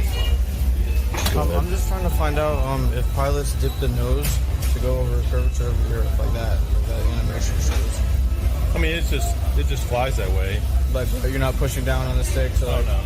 Just maintain a constant altitude. Because I'm just getting mixed results. Like I'm trying to find like pilots say like some of them say like yeah that's right. No, you know what I mean? And then others say no. I've been up to 55,000 feet. The Earth is curved. Oh, okay. The Earth is not flat. So Neil deGrasse Tyson is wrong about being correct. The Earth is flat. The Earth is basically 120,000 feet. He's absolutely incorrect. Okay, Neil deGrasse Tyson is correct. Okay, absolutely incorrect. Okay, thank you.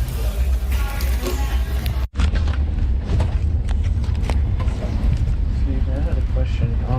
Have you ever heard about this? You ever wonder why the pilot doesn't dip the nose to stay level going over a curve? It's just something to look at. Look at the horizon. Water lays level.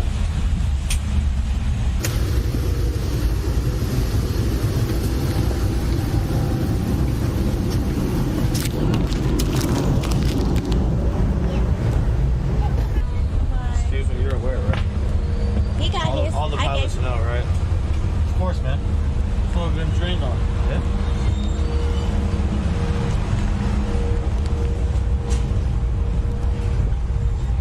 Got another one. Bam. Earth is flat.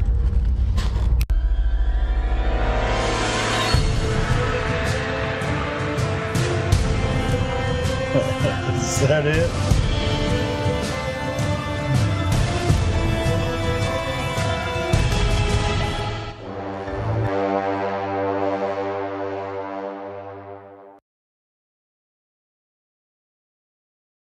Yeah, Mary, there is a pilot that was grounded because she started talking about flat Earth. I think she was from the Netherlands. Yeah, it has happened to pilots when they start talking about it. Can't remember her name. Do you guys remember who it was?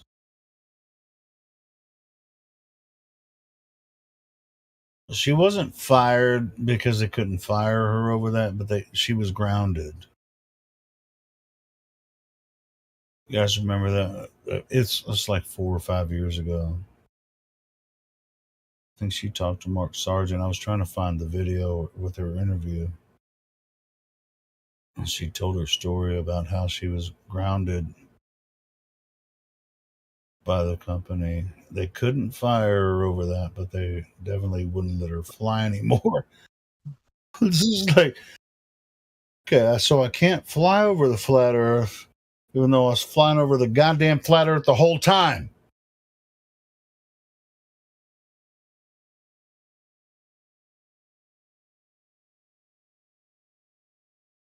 Can't remember her name. You guys got to help me out here. Pilot from. How about you Netherlands people?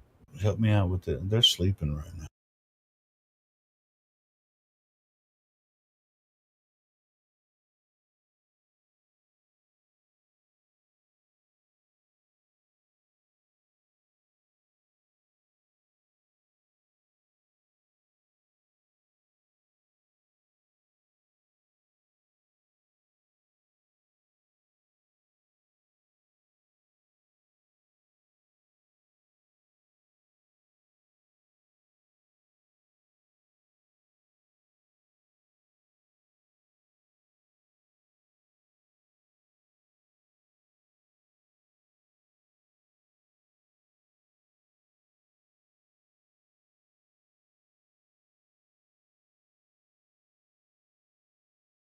on YouTube, that's for sure, with those terms.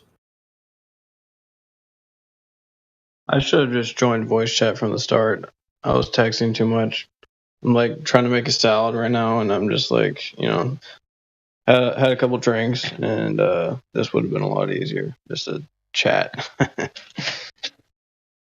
Cool, man. Is that the right one? Yeah, the one with the it's a lady, right? She was a co-pilot on a commercial airlines. Yeah, I'm not sure. I'm going based off the title, but from what I remember, that's the interview that Mark gave with that pilot. That the woman from KLM. She's from the Netherlands. I don't know what KLM is. KLM's the airline. Oh, is that a Netherlands airline? I'm not sure. Yeah. But yeah, she's had a few interviews with people, and she's like, yeah, they didn't fire me, but I can't fly anymore. Maybe if she went to the executives and said, hey, I don't believe flat Earth anymore. Can I fly again? Look, oh, okay, well, you're good. You're good. What? Yeah, she mentioned once you go flat, you never go back. Anyway, yeah, they made her go to a psychiatrist. Yeah. Is that the interview? I think it is. Hey, we can play that on here. I mean, well, we can play it later. I mean, we're talking. But yeah, I mean, yeah, she went through a traumatic experience. She started talking to other crew members about flat Earth, and people like fucking called her out, like reported her and shit, and they were like, "We can't have you flying in our airplane anymore because you think the Earth is flat." It's like, bitch, I can still work the airplane the same way. What are we talking about?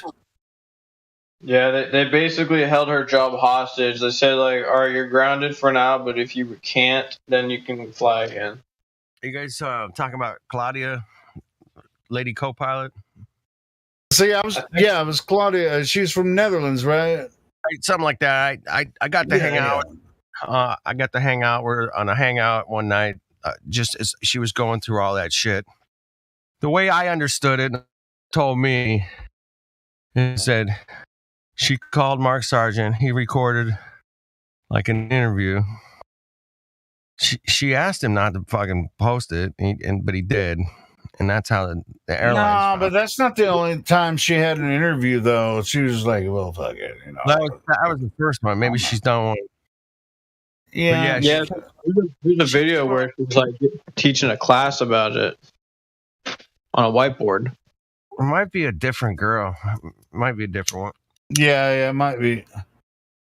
I don't know. Maybe, well, I mean, if she was really didn't want Mark to post that shit, I mean, he would have taken it down. I mean, the story goes: if you're a pilot, you want to be a flat earther, you're not going to be flying for these Mongos. You've seen Pilot LX on Facebook, right? But is he still? I don't think Pilot LX is a commercial pilot. I think he's like a private jet. Major airline people, Anyway, it's kind of risky coming out. Might lose your gig, man. That would suck. It's weird. It's kind of weird. It's just like you ask a pilot or a captain of a ship. You're going from one port to another. Are you going over a mountain of water across the Atlantic? Hey, Flat Earth dude, is that her? Is that Claudia? I just posted the video of her teaching a class about Flat Earth. That's a different chick. Oh, no, that kind of does look like her. Shit. Cherokee people. Cherokee I think that is the same. Yeah, I think that's the same person. So, Cherokee dude, I think flat earthers. Apache flat earthers. Cherokee flat earthers. Cherokee flat earthers. No, because this chick, I remember, she was like balls to the Sorry. wall when she was Sorry, like, Helio. don't let my shit. She wasn't like, don't let my shit come out. No, she was talking to Mark, and that's It's it. like That's her. That's her. 2017, I guess. I don't know. I was She was talking remember, how 2017's the Mark Sargent interview. that was, yeah, that's about, yeah, that's got to be her, man. yeah, Yeah, I think. It's I mean, the she same chick. wasn't shy. She wasn't shy in the interview. I mean, it wasn't like, don't put this out. She was like, all right, I'm coming out. Just like they already fucking grounded me for talking shit about flat Earth, and like, while I was, to all the fucking stewards and fucking stewardesses or whatever, and all the other pilots, and they're just like, shut up about it, or we're gonna ground you. And she was like, oh fuck. Right? You have to just listen to the interview. I mean, she talks about it, man. That's great, man.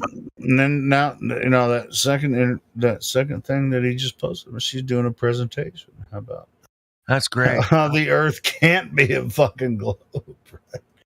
Yeah, I've seen that one before. It's been a while. Did you post it somewhere? That's right in the live stream voice text. Okay, my bad. Yeah, it's all in Dutch though. You got to read the subtitles. Are you serious? Okay, I can do that. She speaks English pretty well, but yeah, sure, yeah. But that's the woman that was grounded for telling other people about flat Earth while she was an airline pilot and co-pilot. Yeah. Crazy, huh? It's crazy, man. It's totally crazy.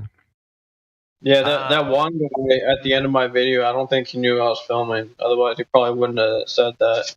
He was like, "Of course, that's how we were trained." So I showed him a flat Earth card. I'm like, "You know about this, right?" It was like about every other pilot in the world, or any in NASA. It's just like, do you realize that all the NASA documentary or documents say, just pretend it's flat and it works out. Is it wrong to say that I would shoot every single one of you motherfuckers? Yeah, that would be wrong. That would be wrong. Okay. I mean, because if you say it again, I'm gonna fucking ban your ass right fucking now. What? How? I don't know how you would shoot every one of us motherfuckers. But do all right, you guys believe in flat Earth? If you guys believe in flat Earth, I'm gonna shoot every single one of you motherfuckers, yo. I shoot y'all. He gone. The world is round. Later, Mongo. Have a nice day. Man. Yeah, it was nice to meet you. He lives on a ball. He believes he lives on a ball. I don't know who verified that motherfucker.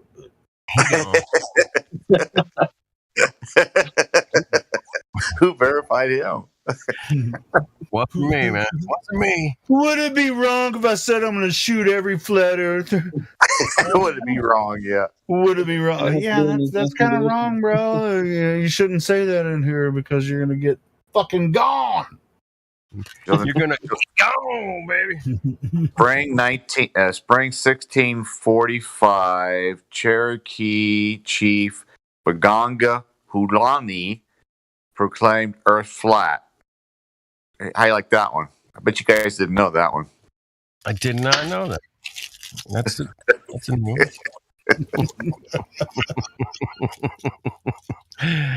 Oh, shit. All right, we got any newbies up in here, man? We had some newbies last night. They came in here.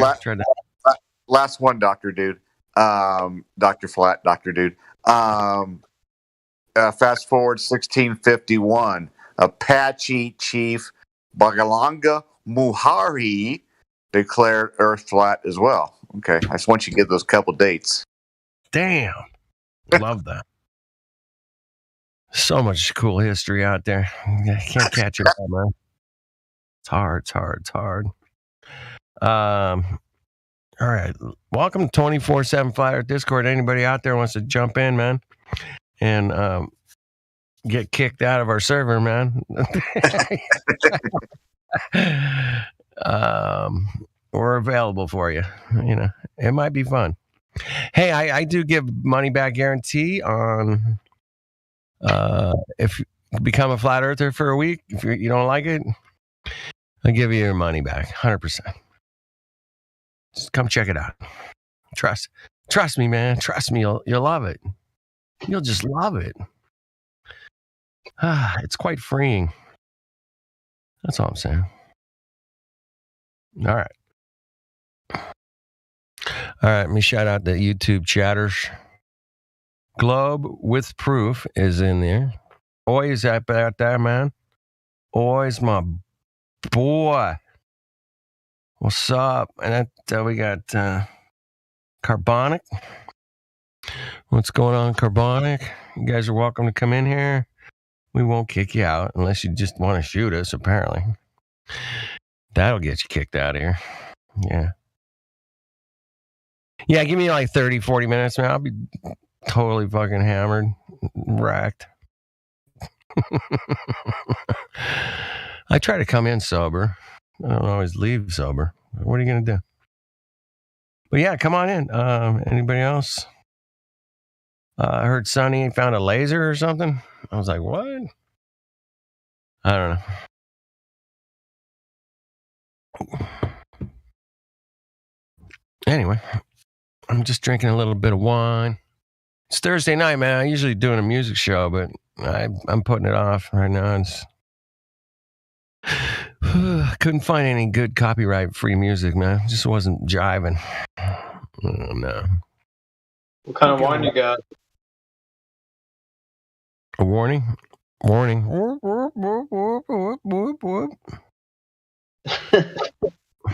No, what kind of wine are you drinking? Oh, it's called California Red, made by Barrel Axe. I got some white Zinfandel. You got some Zin? You got some red Zin or white? Yeah, white. I mean, it's pinkish colored, but they call it white. A little bit sweeter of a wine. It's okay. I mean, I like it in the summertime. Chill it out a little bit. Tastes pretty good, but it's winter, man. You got to break out the reds, man. Big reds. Big red ball kickers. What's up? Good to see you. Good to see you. What's up, brother? Glad you guys are up in here holding down the fort, telling people about where they live. And there's nothing wrong with that, man. Oh my goodness. They try to censor us. They shadow ban us. It's tough out there, man. I was trying to watch a video with a friend earlier tonight, man, and he sent me a link, and he goes, I go, here, I'll play it. I can screen share it and everything. He goes, yeah, go ahead. And I go to play it, and it says, you can't play this video in your country.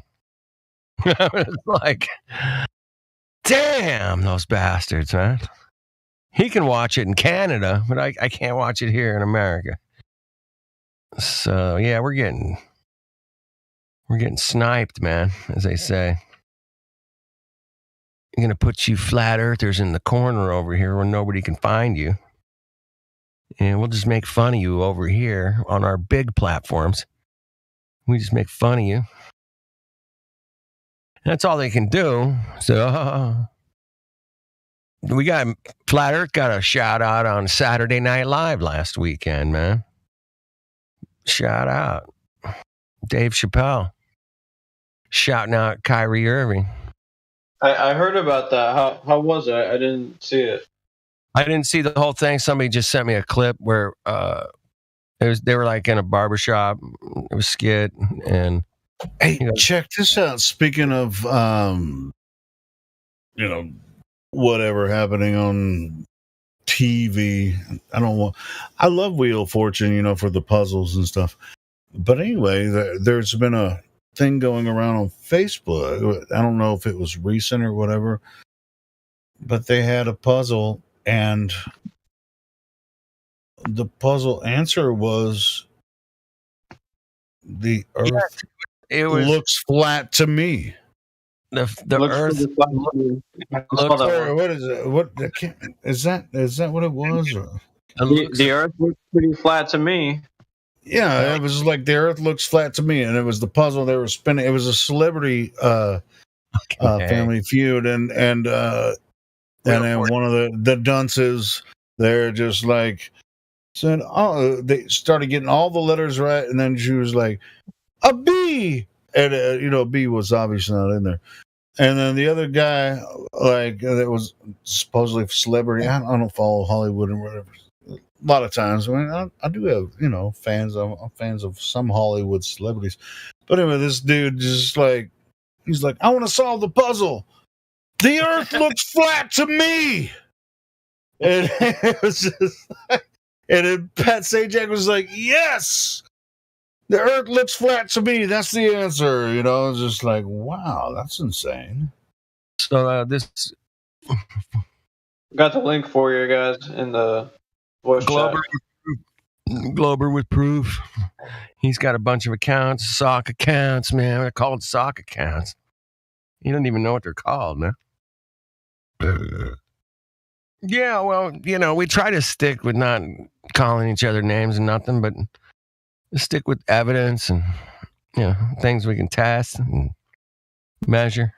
Try to keep it simple around here. I mean, if they say they hey, did you see what? Hey, dude, did you see what Glober with proof said about you in the YouTube chat? Yeah, he said I sound sober, and give me about 30 minutes or something. Yeah, dude. What else did he say? Well, I mean, he also said it's like he was giving me shit. He's like, you banned 10 of my accounts. And I was like, that's why I said, are you ready for the 11th? Dumbass. Well. So, yeah, it's just a troll, man. Don't worry about it. No, well, YouTube's not banning Flatter. What they're doing is... I'm banning people, and they're saying that I'm banning them for no reason. Well, they're not actually promoting it, man. That's the problem, man. And no, I'm talking about the idiots in chat that think they can come into the YouTube chat and say any goddamn thing they want to. Well, they can't.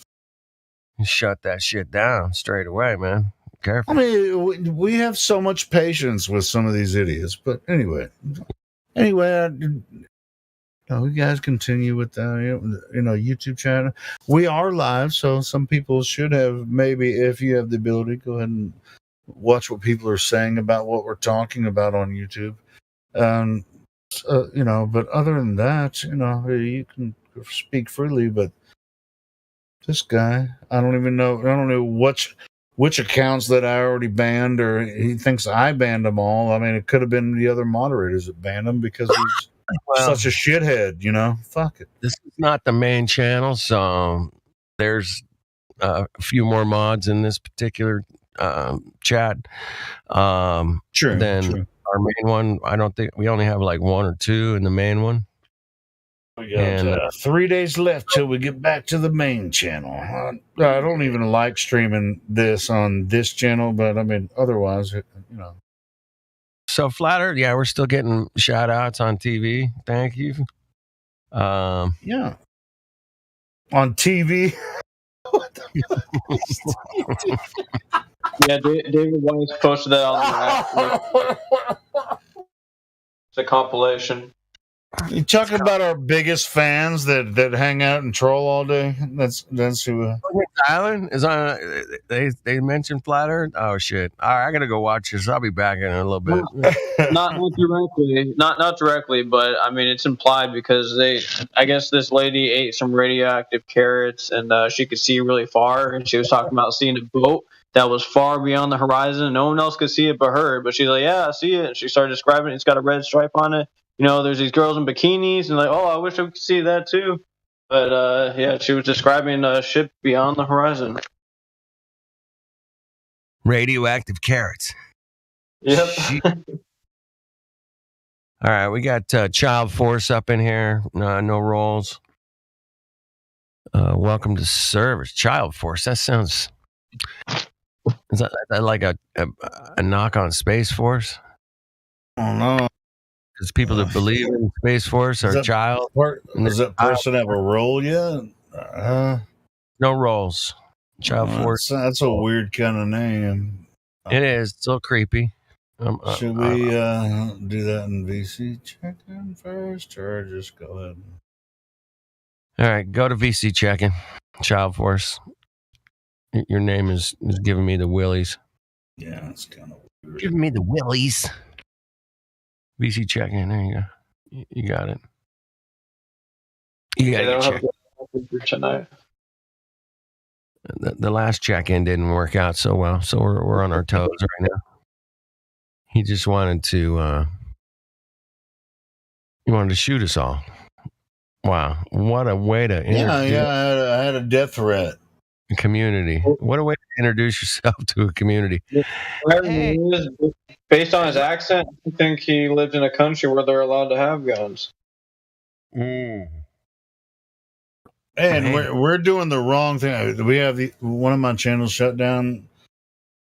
I don't even know why. They don't even tell me why. But then I get a death threat, in the YouTube chat. Yep. No big deal. No big deal. Yeah, no big deal. Or not in the YouTube chat. It was on here. It was like, hey, how about we shoot all the flat earthers and now ban them? It's like, they could shut our fucking channel down. Like, he's gone.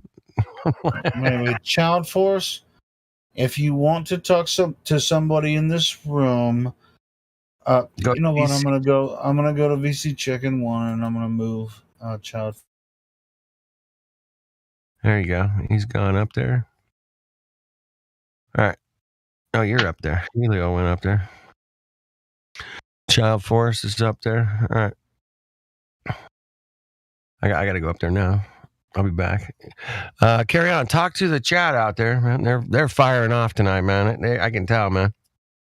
We're getting close to like a new moon or something.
All right, well, he wouldn't open his microphone, so that did not work out well.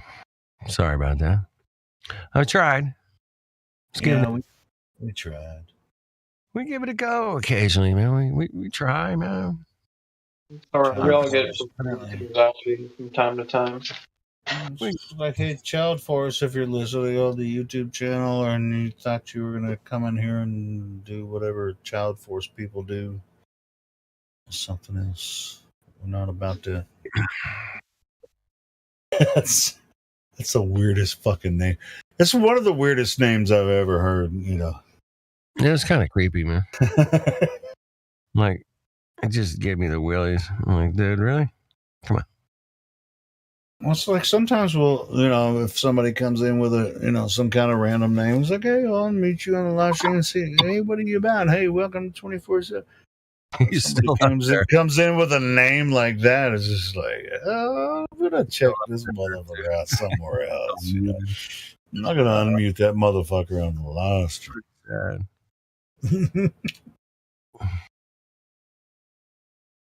Well, we got let's see here.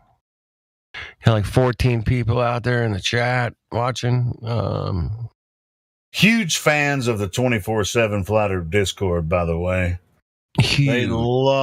They're huge fans. They're there almost from the time we go live to the time we're 24/7 live. So they're huge fans 24/7. Do they ever sleep? No. Have you ever heard the term "there's no sleep on Flat Earth"? No sleep till Flat Earth.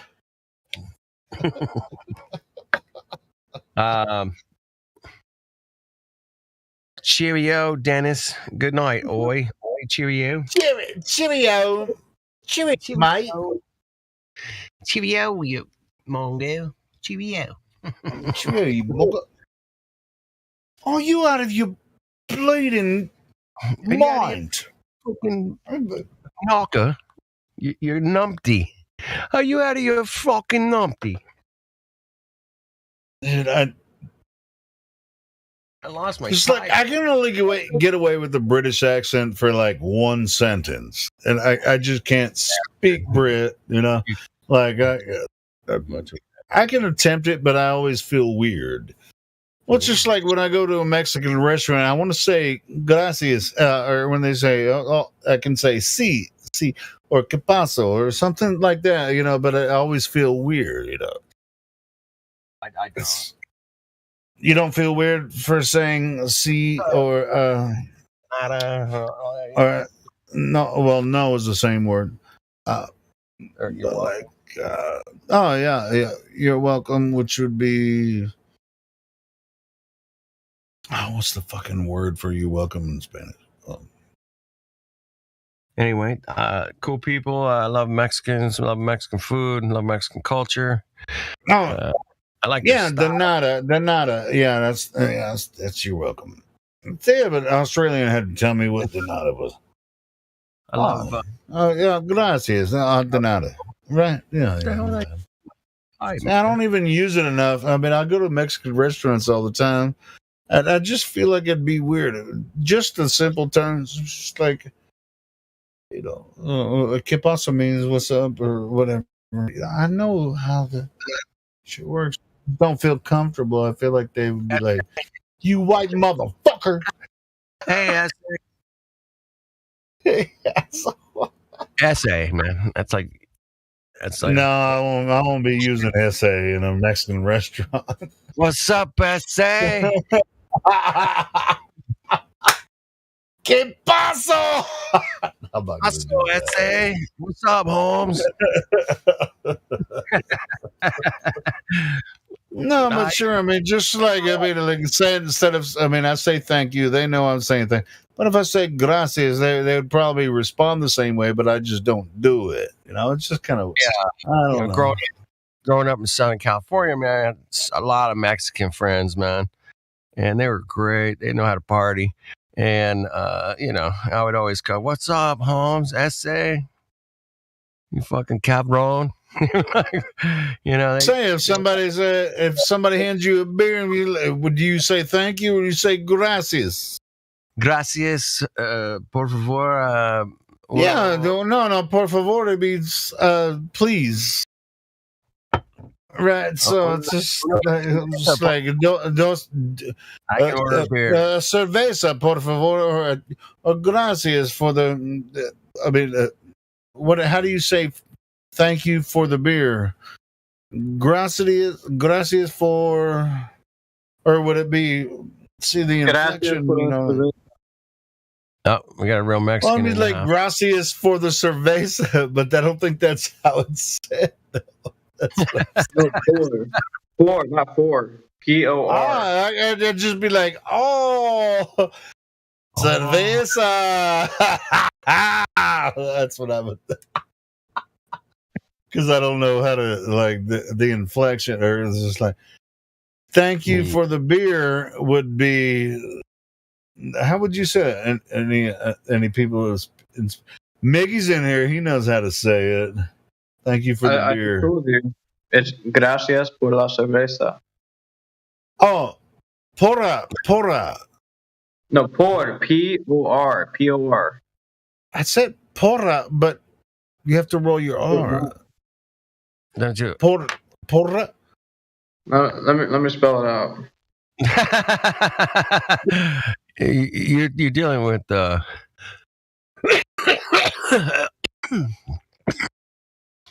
So gracias porra. Porra.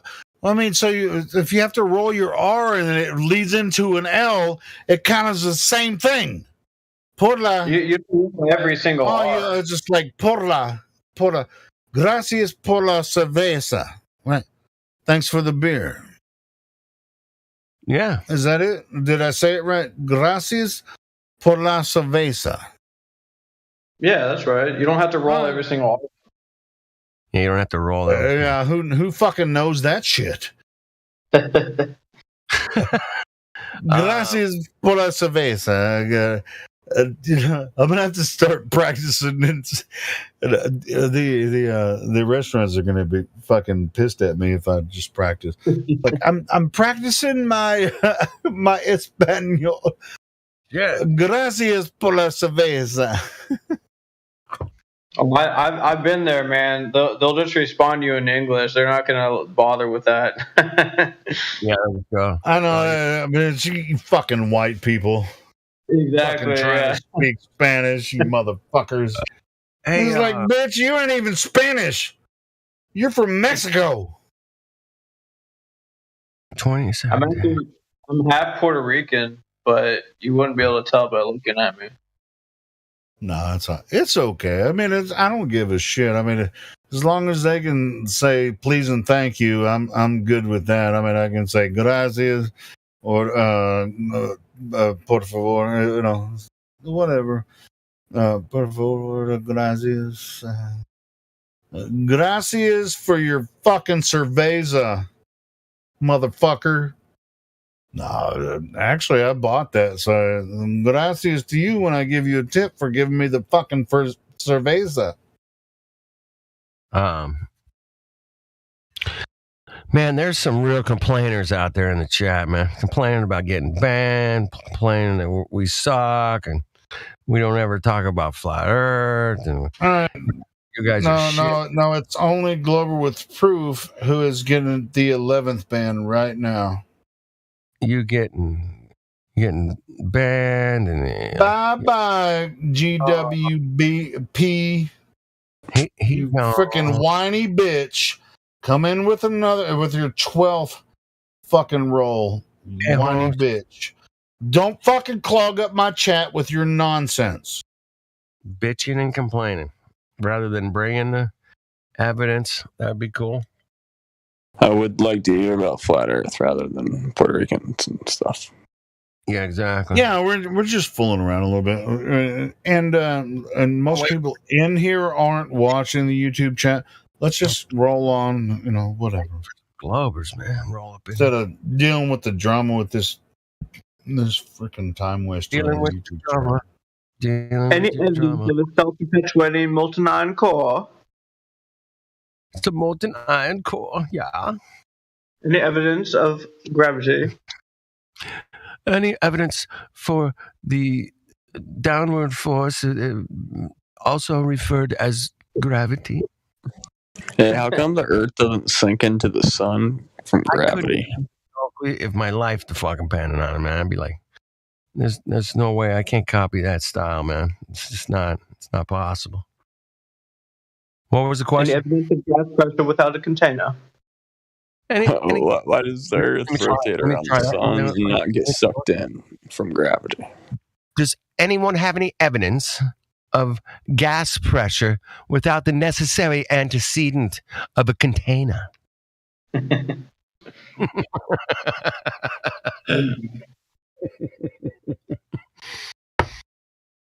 I was probably on Oakley's just listening. I don't know, maybe for like about a year. I was kind of a regular listener. I didn't type in the chat or anything. But when QE was on there, I like that guy over there. That fucking Nick. Is Nick? He's like from New York. Neil.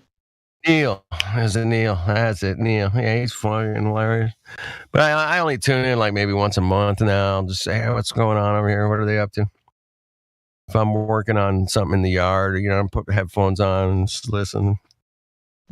No, they're always just crushing it over there, man. Those guys are smart. They got a lot of really big heads on that panel over there, man. Shit. I love it. These guys are great. What is this? It's not my style. When somebody came in here, I don't yell at them and shit. That's not what I do. But Nathan's really good at it. So let him do his thing, man. He's kind of like the Jerry Springer of Flat Earth, right? In a lot of ways, as far as just bringing people in. But he's been getting such a dry run lately, man. I heard him like, dude, we're not getting anybody coming in here to try to defend gravity or anything. It's not happening. It's been a while since he had a really good ass whooping on somebody. So, all right, keep it up, boys. Keep it up, man. But it is funny over there when he does get into it. Wow, not my style, but go for it, man. Yeah.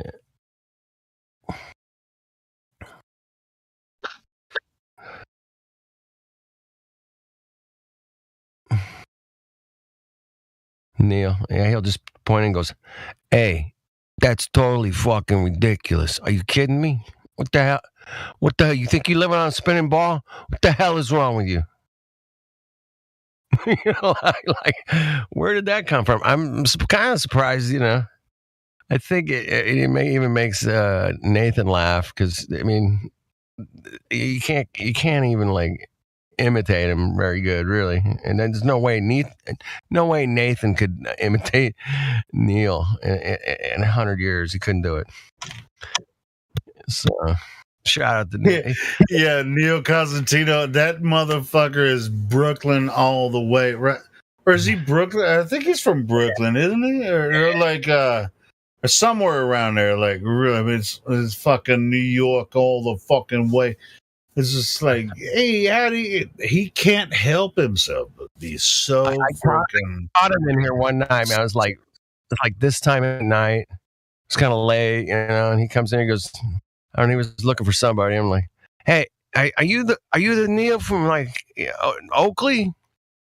You're like, yeah. I go, are you the Neil from Oakley? Hey, what you got going on there? Come on, Neil. Half an hour conversation going back and forth, man. I'm like, I was just saying, dude, I love what you do. You're kicking ass. We just had a pisser. You got a kick out of me, man, because I'm kind of. He's so funny, man. I love Neil, man. He's great. I love when you come in, Nathan Oakley. And you go, that's just fucking stupid. I love that, man. It's like this little like character. He doesn't chime in too much, but when he does, it's hilarious, Yeah, so, but he doesn't have to try, though. It's just like, that's him. It's so funny, man. I love Neil, man. Neil Cosentino. It's just like he's got the Italian name. It's just like, are you a gangster? No, man, I'm just fucking Neil from New York. You know what I'm saying? Yeah, fuck are you doing? Oh, very good. Yeah, Neil's he's like freaking badass. I freaking love him. I hang out with that guy all night. I laugh my ass. Yeah, he's awesome. Hell yeah. All right. Anyway, the flat Earth is still here. It's still going. This is all on you. From this point on, you are the host of the show, Flat Earth Dude. No problem, man. Back in 2017, they were saying Flat Earth's dead. You're done. Forget about it. Forget about it. And then we're like, oh, okay, whatever, man. That's cool. Got any evidence for gas pressure without a container, man? You got any curvature? No. You got no curvature? Oh, shit. You got any evidence that we're spinning? No, nothing. Yeah, we're dead. Yeah, we're done. We've been crushed over and over and over with nonsense. And it's like, but on the mainstream news, if you watch TV, it's like, oh, Flat Earth's dead. I can't believe people still believe in that. And they're like, but if you go on TikTok, man, like the number one thing on TikTok right now is Flat Earthers, man. They're just fucking crushing over there. And there's a bunch of them, dude. I got to get some more of them over here, hang out with us. But yeah, but how can you do Flat Earth in 30 seconds? I mean, you have to be pretty precise.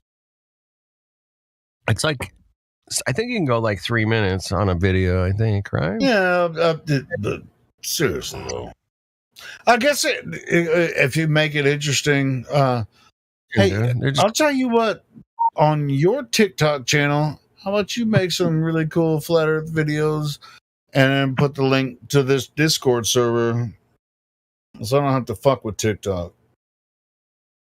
I got the stats in the chat. Who do we got in the chat? We got the stats. Flat Earth on TikTok, 1.7 billion views. Right? All right, I might have to start fucking with TikTok. I might just take little freaking 60-second clips from this server and then just like clip them out and then make it, just freaking throw them out there and with the link. And it's just like, hey, y'all want to talk about the flat motherfucking Earth? Boom! Here we got the best place on Earth to talk about Flat Earth right here. Talk about Earth. Curious. Right? Yeah. Hey, Flat Earth Society got 31 million views. Bad bitches. Fuck. They're second place. But Flat Earth it's not really. Hey, but check this out. If you guys are fans of the server and you're on TikTok, and if you want to bring some more people into the server, pump up your fucking TikTok channel. Don't make me do it. I ain't even trying to. You got mess. I don't want you to do any more than you're doing right now, man. Please don't. Man, I can, but I'm just wondering why y'all ain't fucking doing it. No, you think this is important? Well, I mean, if you like TikTok, you want to go over and just make fucking. You can grab any clips from any of the videos I made. Just grab a clip, just record it a little bit, and then fucking put it up on your fucking TikTok channel, and freaking say, "Hey, here's the link. Come over here and talk to us, Flat Earthers." Fucking easy. All right, I'll fucking do something. Fucking Mongos. All you gotta do is go back to Helio on his main channel, 24/7 Flat Earth Discord. There's got to be 10 million clips we can take out of there that are like 1 minute long. No, it's not my channel. The Discord itself. You can make your own fucking channel and lead us to this Discord. This isn't my Discord. The YouTube channel's mine, but the Discord isn't. I mean, this is all of our Discord. Talking about, the last fucking 5 years of videos on your channel are fucking. There's enough to watch 12-hour videos. No. We don't want. You just take the best little clips of those little Mongo Globers coming in here going. Plenty of footage. Yep. Yeah, gravity, man. What about gravity? And you just put that up there, man, with some funny graphics. Yeah, I don't use. Sure, I'm not criticizing. I mean, it's just like, why don't you do this instead of this and this? It's like, motherfuckers, you want people to come into this Discord. It's something as simple as like these stupid fucking 30, 60-second clips on TikTok. And just put the Discord link in here. You can get them in here, man. It's fucking. I mean, is it up to me to do that? I mean, fucking hey. Shut up. CI. How many views does that little video have on TikTok? Not that many. I mean, I only have a couple videos on my channel. I mean, that's weird because that was so funny, man. I laughed my ass off when I saw that the first time. 137 views. All right. Oh, that's on your channel. Okay. Yeah, I don't use it too much. Yeah, I see that. Yeah, I mean that's a younger people's game, man. TikTok thing, man. I'm old fart like Helio, and we got our own. Yeah, I'm just trying. I mean, I guess I could probably try it. See if I can capture a 30 to 60-second clip from a live stream, or people saying dumb shit, or whatever. Like, look at this, dumb shit, dude. We get it every day in here, man. There's fucking or smart shit, right?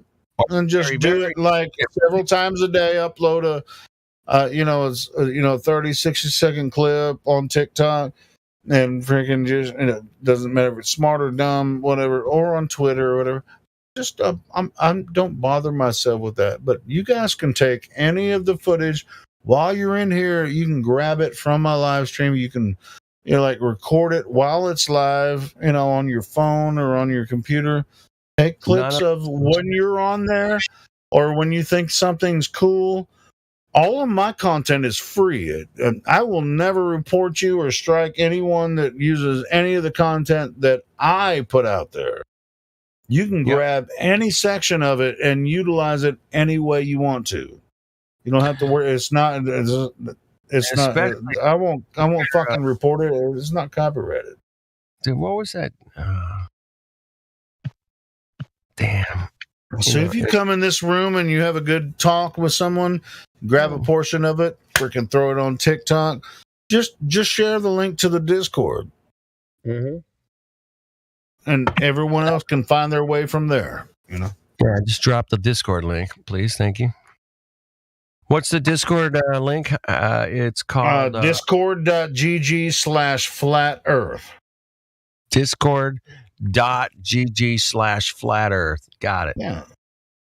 It's pretty simple.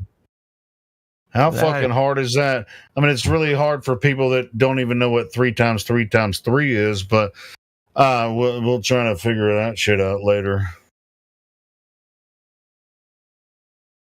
It's 24. I mean, there's people walking around. You see that dude on? Well, I've seen it on Facebook, but he's on TikTok too. He's just like, all right, so what's 3 times 3 times 3? And he just like random asking people on the street. They're like, 3 times 3, that's 6. 18. And he's like, yes. And then he clips to another person. He has the same. They're always wrong, It's just like my favorite one was he goes, "What country is the Panama Canal in?" I know. Yeah. South Africa. Like, fuck. And then he's like, yes. Yes. Yeah. He always goes, yes. Yeah, when they answer it wrong, it's just like, yes. Fucking great. Man. I like that. I like those videos. It's funny. But it's really sad as fuck, though. Yeah. It's like, who fought in the Civil War? They called us the 2 drunks. Hey, we're the 2 drunks, dude. How about that? That's our new band name, 2 Drunks. I guess so. Yeah. Is it a band without the D? Or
Chingo chat, YouTube chat. Come on in, give us a shout out, man. Just pop your head in here and say, hey, you guys are great. You guys are funny. Please excuse my my chatting skills or whatever you got to say, man. They better excuse their disposition, because they try to make fun of us, but they're not even good at it. I mean, they're not even good jokers. Well, not back in like 2015, dude. Those Mongos were fucking brutal.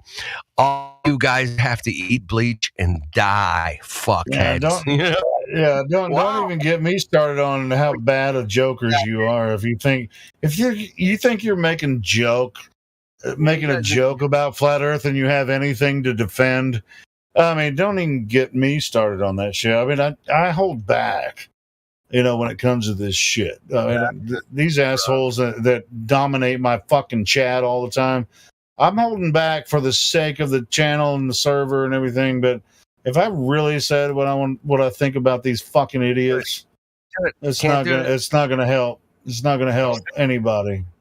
Don't do it. I've seen it done. It ain't pretty. It ain't worth it. It's not worth it. Don't do it. Don't you? I'm not gonna do it. But they already know that. They know I'm holding back, and that's why they fuck with me. They want me to do it so they can, accuse me of shit they're antagonizing me and they're trying to do it. So fuck all you guys, and I'm not gonna let you do it. So everybody else do that to you. What? He's back. He's back. What was that? Who's that? Oh, I was just saying I do that to Helio. I antagonize. No, that's cool. I mean, I'm cool with my Flat Earth brothers doing that shit, but the people in the YouTube chat, they fucking try to trigger me, man. And it's like, what are you gonna ban my 11th, 12th channel? And it's like, motherfucker, if I have to, I will. Yeah. Hey, always around, man. If you got that well tuned of an oiled mind, jump your microphone up on in here, man. Give us some love, man, with your audio, man. That'd be cool. I'm just saying. No, I can take all the friggin'. I can take shit from you guys all night long, but I don't really. But I think it's funny. I mean, I'll give as much as I take. I probably take more than I give, but I still love you guys, man. It's all good. Yeah, you do. I'm just trying to get always around up in here, man. Come on. Hey, I love your avatar, man. That's hot. The A with the round orange and okay, red, whatever it is. Whose avatar are you talking about? Always around. His avatar rocks, dude. Don't you think? Maybe not. I don't. Could be wrong. You're talking about the YouTube chat. I don't know. The YouTuber chatters.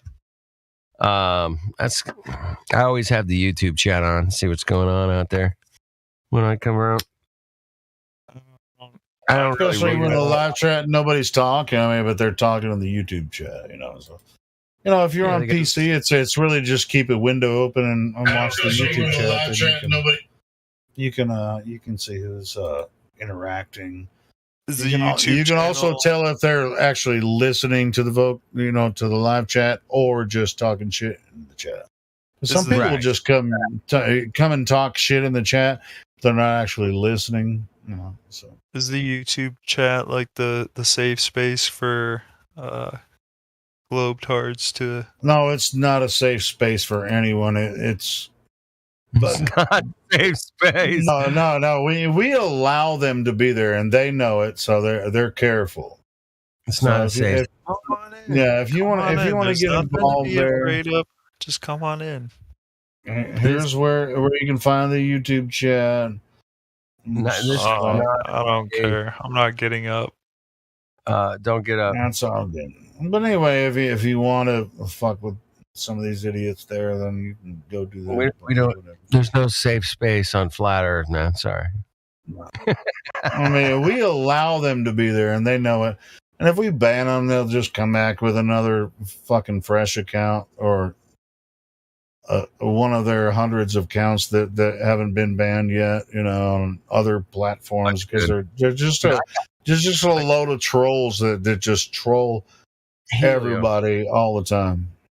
I got trolled so hard, man, doing live streams that I would ban the accounts and they would just come in a second later with a new account. Yeah, they know how to do it really fast. Yeah, sure. I don't know how the fuck they do it, but they do it, man. You're like, I just don't even bother with it. It's just like I have this account. I have another account that nobody knows what it is, and then I have the 24/7 live account, which got the strike on it, which is just kind of like a bot account that does the 24/7 live stream. I don't rarely even contact anyone with that account, and that's it. I have like 3 accounts. I've been using the same fucking account the entire time. Hey, Bendy Light is in the chat. Just a shout out to the Bendy Light. I just call him Ben. He knows that by now. Yeah, I call him Ben. He knows. He knows what it is. Come on in. He's not going to do that. Don't even bother. He's not going to come in. I can help you with your mental health, man. Come on up in here. I am a doctor. Okay, come on up in here, and we'll fix you up, bro. We'll fix you straight away. He cannot provide you with medical health advice. Help you with your mental mental outlook, not medical advice. Mental outlook. I can help with that. But I definitely don't give medical advice. I give natural, observational proofs of reality. Oh my goodness. That's a mouthful. Say that 3 times really fast.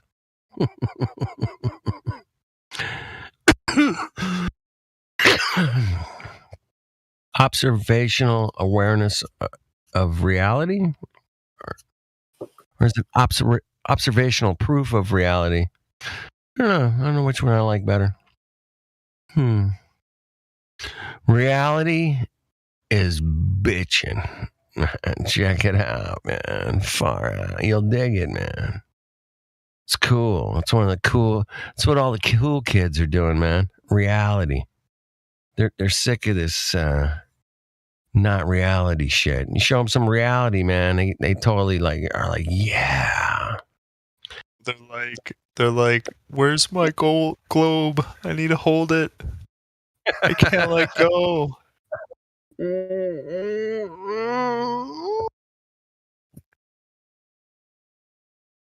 This is my globe. I so miss my globe. I miss it. Exactly. Anyway, yeah. Love you, Ben, man. You've been a good sport. I appreciate you playing along, but literally, man, I beg you guys. I hate to beg, but I'm not. It's not below me. I'll beg. Say, hey, man, come on in, dude. People were begging me to come on chats. I'm like, I don't know, man. I get it, man. A little nervous or whatever. Pick up the microphone, talk to people that you've been listening to for a minute, and say, hey, what's up, Mongos? And they freak out when you show up. Finally. And we would freak, man. Bendy Liar came in there. We'd all be like, what's up, bitches? Bendy Light's in the house, man. Check it out. It would be fun. It would be so fun if you just, one time, man. Just, it's late at night. Nobody's watching. You got like 12 people hanging out, dude. Come on. Don't be a Mongo, man. Jump on in here. You got this. You got it, man. You get the link. You got the link, man, right there in the description, man. It's called, it's a really easy one to remember, man. Discord.gg/flat earth, man. It's not hard, man. Yeah, I mean, nah, I mean, you wouldn't need it. Some serious alcohol, man. You can come in and take a piss. I mean, you can just pop in and say hi. You don't have to like hang out for very long. It would just be cool to hear your voice, and then that way, when I see you in the chat, I have a mental awareness of your cognitive thought processes, right? Like you guys can figure out what I'm thinking most of the time. I'm like, pretty easy, simple guy to figure out. Helio, you got him nailed. Miggy, you know where he's going, man. He's taking it to the house. CB's up in here dropping funny sound effects all the time. Love that. Got his little soundboard there, kicking ass. Timbo, you know him. Red Eye, Mr. Chill Jedi is in the house as well. Helio, you know what you're gonna get there, man. Critical This time of night. This time of night. Never know. Just be nice to have a mental. When I see Bendy Light in the chat, I could say, "Oh yeah, that guy. He sounded like Mike Tyson or whatever. I don't know what you're gonna sound like. I have no idea. You might. Hey, I'm Mike Tyson. It's weird, man. What if the world was really flat? And they taught us this whole time it was a globe. We have no proof that it's a globe. That's my best Mike Tyson. That was not very good. Not bad. It wasn't the worst. I could have done. I gotta squeak it a little more. Just imagine if we were on a flat Earth this whole time. Nah, that's too Jewish. That didn't work. I can't do Tyson. Damn, I could try, man. I should try. No, I can't do it. I'm not gonna even try. That would be not good. But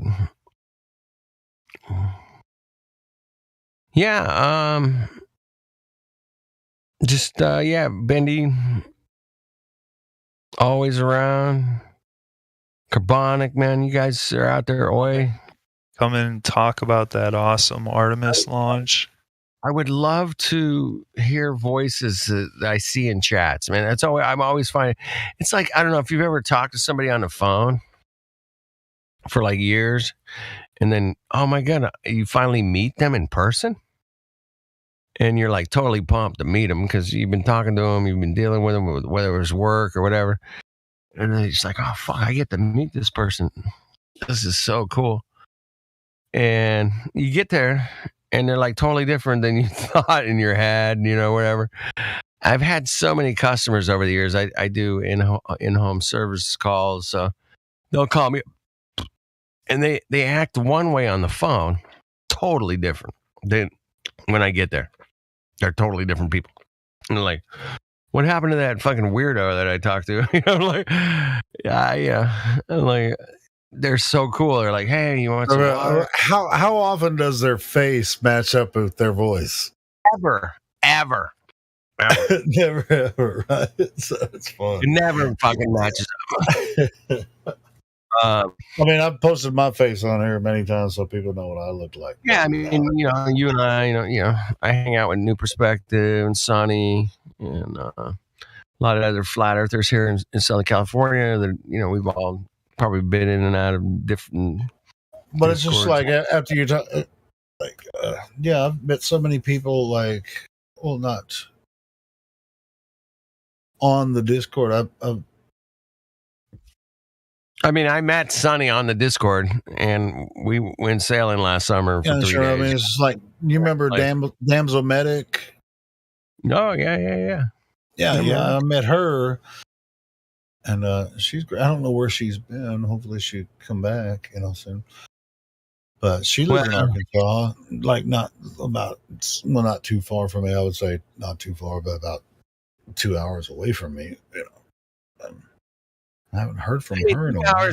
2 hours ain't nothing, man. 2 hours. But we had a meetup, and she came, and she's awesome.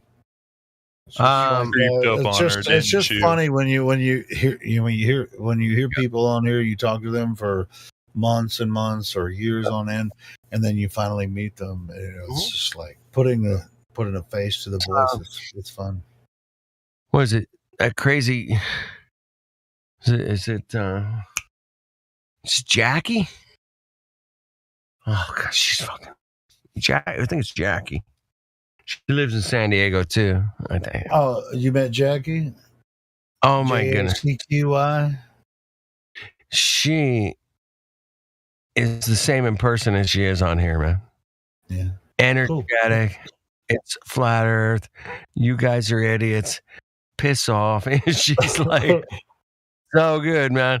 But every once in a while she'll show up on ladies' night and just scream it out. She starts playing music. Anyway, I love her, man. She's something. Like, you remember what was that girl's name for the Philippines? Oh god dang it. She has a Facebook group that she made me a admin on the Facebook group. God, she's from the Philippines. God, I can't remember her name now. I feel like such an asshole. Right, it's late at night. We're just having a laugh, and what? I'll never see her in person because she lives in the Philippines. But yeah, you never. But I can imagine what she looks like. She's like brown and short. That's all right. Well, actually, I know what she looks like because I've seen her pictures on Facebook, but I haven't met her in person. Tell you guys that I'm a Blackfoot Indian flat earther. All right, I just want to let you guys know I'm a Blackfoot Indian flat earther, and unfortunately, the guy that really brought that to my attention he left, but he comes in here now as Waterworld. We know him as Jim 777. Yeah, well, I mean that live stream we did with him last week. I mean, he's Waterworld is pretty good. He knows more about the Indian flat earthers than I could ever know, man. The guy has been studying his ass off. Jim 777, also known as Waterworld, has woken up to flat earth after the cocoa bullshit that came along almost 3 years ago. And that's what woke him up to flat earth, man, was the cocoa. And there's so many people have come in here over the last year or so that, hey man, I wouldn't have been here if it wasn't for this stupid shit they put us through. I wouldn't even be here because that made me start questioning shit. Because they're all like, something weird's going on, man. What's going on? Really? Wow, that's strange. So. All right, Carbonics coming in, man. No, he couldn't have been totally red or totally blue pilled before 100%, that. 100% red pilled from the cocoa. 100%. Ask him yourself. All right, next time I talk to him, so you were total blue pill before the cocoa. I think he went into the fucking whole Twin Tower thing, man. I don't even think he even touched any of the other things that we all know about. He was literally a cocoa convert. Yeah, Andy is flat. That's right. That's Rio. That's her name. She's freaking awesome. I mean, he's like an ace flat earther too. I mean, he knows about the orbits and the fucking moon and the stars and the distance, light speed. I mean, Waterworld knows a lot of stuff, man. He did some homework, baby. He was. Dude, you got to watch that video that we did last weekend with Waterworld talking to Andy. What's this? Oh shit! Send me a link. Hold on, man. Put it in the live stream voice text, man. Yeah, I'm gonna send it. It's it's Waterworld. Just I'll watch it while I'm eating breakfast. I mean, it's kind of like it's kind of like this. It's just like we were talking about, like kids come in here thinking they know shit about flat earthers. Like I can just be in here and flat earthers obviously dumb, so so I can say whatever I want, and I'm gonna beat the flat earther or whatever. I mean, it's just like he was totally ignorant about the entire thing, and went up against Waterworld. We're not talking about flat Earth, man. We're talking about people that came to the realization of flat Earth, man. Is that not talking about flat Earth? Sure, and did I miss something somewhere? Apparently I missed something. I'm being criticized for not talking about flat Earth. Hey, man, we live on flat Earth. I don't have to talk about it. All you got to do is go outside and check it out for yourself, man. Don't believe us. We don't have to just go outside and like go to the ocean or a lake or on top of a mountain or in an airplane or something, man. Check it out, man. Everything I'm telling you, check out for yourself, man. Do not trust us. Please do not trust us. It's not the best video in the world, but Waterworld did a really good presentation. Alex was lacking in knowledge about the conversation. Hey, man, but anyway, I just showed it to you. We're gonna put you up from time. It's not the best, but it might be good. It might suck too. I've been doing live streams for 4 years, 5 years. The shit we put out, man, was some all right. good. Hey, we're not talking about you, Critical Inception. Even though your name's Alex, we're talking about Alex BB that was talking to Waterworld last weekend on that talk that I just watched this later. I just queued it up, and it's called Under the Dome. Yeah, it was from the Under the Dome server, which is Citizen Z. He's a moderator here. He has another server. Your name is not in. Oh, that is on your channel. When did you do? I did it last Saturday night. There you go. And then I woke up Sunday morning, and that's when I got the strike on the 24/7 channel. I remember. And you're in here so like sticks. So then I was. You were, dude. Right? I don't know what happened because I was asleep when that shit happened.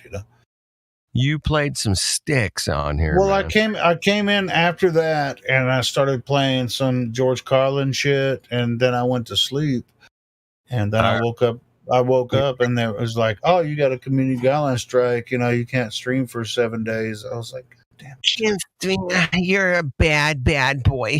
But I don't know if it was a George Carlin or anything. They didn't even let me know why I got the strike, or anything like that. Whatever. Farmer.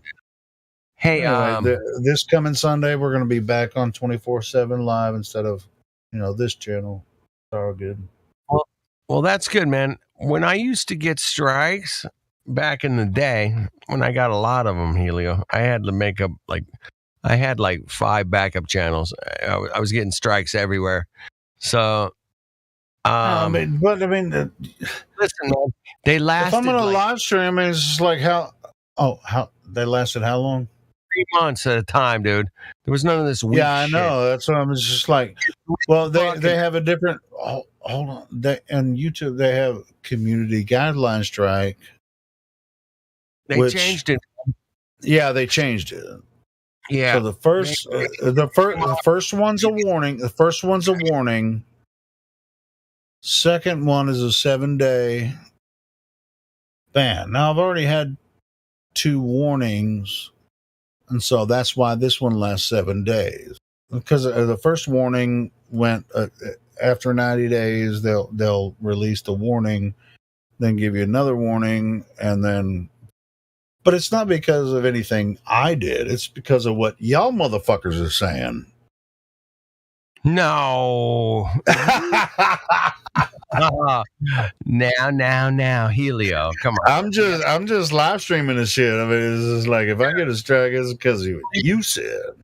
We police the fuck out of this place. I know. We try the best we can. I know. I'm just playing. If I'm talking about an off topic, I will code the fuck out of it so hard. I know. I'm fucking talking about. I'm like, hey, I know, I'm playing. I'm really just playing. The orange juice and the banana with the the cocoa. Let me stop you guys for a second. We got a guy I think that's trying to talk, but he's not able to, and so he thinks that if he can join Who do we and got? rejoin, it looks like Gamer Night 101. No. I think I went around with him last night, man. How'd that go? I recall it not ending well, Gamer. He was like making up some kind of magical telescope he was going to make that we could see across the flat Earth or something. I'm like, Well, no. it looks like he just changed his mind. Well, he knew that I already took him to task last night. He was like, gas pressure without a container. Yeah, he was off into the weeds, man. Saying it's a magical thing that happens only on a globe, basically. And I'm like, and so you talked to him, but he never gained a role, and then he came back just now, and then once he knew you were here, he's bounced, man. He already took. Hey, I as QE would say, I took him to the woodshed, okay? And you guys can go rewind the tape, man. What you guys scared of, man? I mean, we're nice guys, aren't we? Dude, my Mongo was making up shit out of fucking thin air. Disney trying to Disneyland my ass. And I'm like, no, dude. Get out of here. And yeah, he got put in his place, but you know, that's typical for anybody that wants to. I go, dude, I have a bench here. I got all the welding equipment. I can make a box, metal, wood, plastic. What do you need, man? How do I make a container that holds gas pressure without the container, man? You got anything for me, bro? No, he ain't got nothing because it's not possible. It's impossible. So, and I was trying to explain to him that the necessary antecedent for gas pressure is a container, man. That's just the way it is, man. I mean, if anybody wants to break that law of thermodynamics, man, good luck. Yeah, and we can do it. We can do it virtually right here as well. I think Richard standards are our focus. Yeah. You can believe whatever the fuck you want to believe at the end of the day. Exactly. But we concentrate on standards and what we can prove and what is relevant to this conversation. Hey man, I'm even willing to say, hey man, where can I go on Earth to see the curvature of Earth? I'll go anywhere you want to go. I got thousands of dollars. I hop an airplane. Fucking take a boat, whatever I gotta do. Where the fuck can I see this curvature? I got thousands of dollars. Where do I have to go to see it? Talk to me, man. Please come in here. Tell me where to go.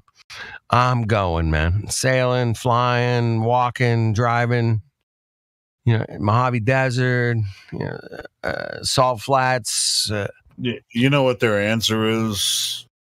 Where the fuck am I going to see this curvature, man? All right, please.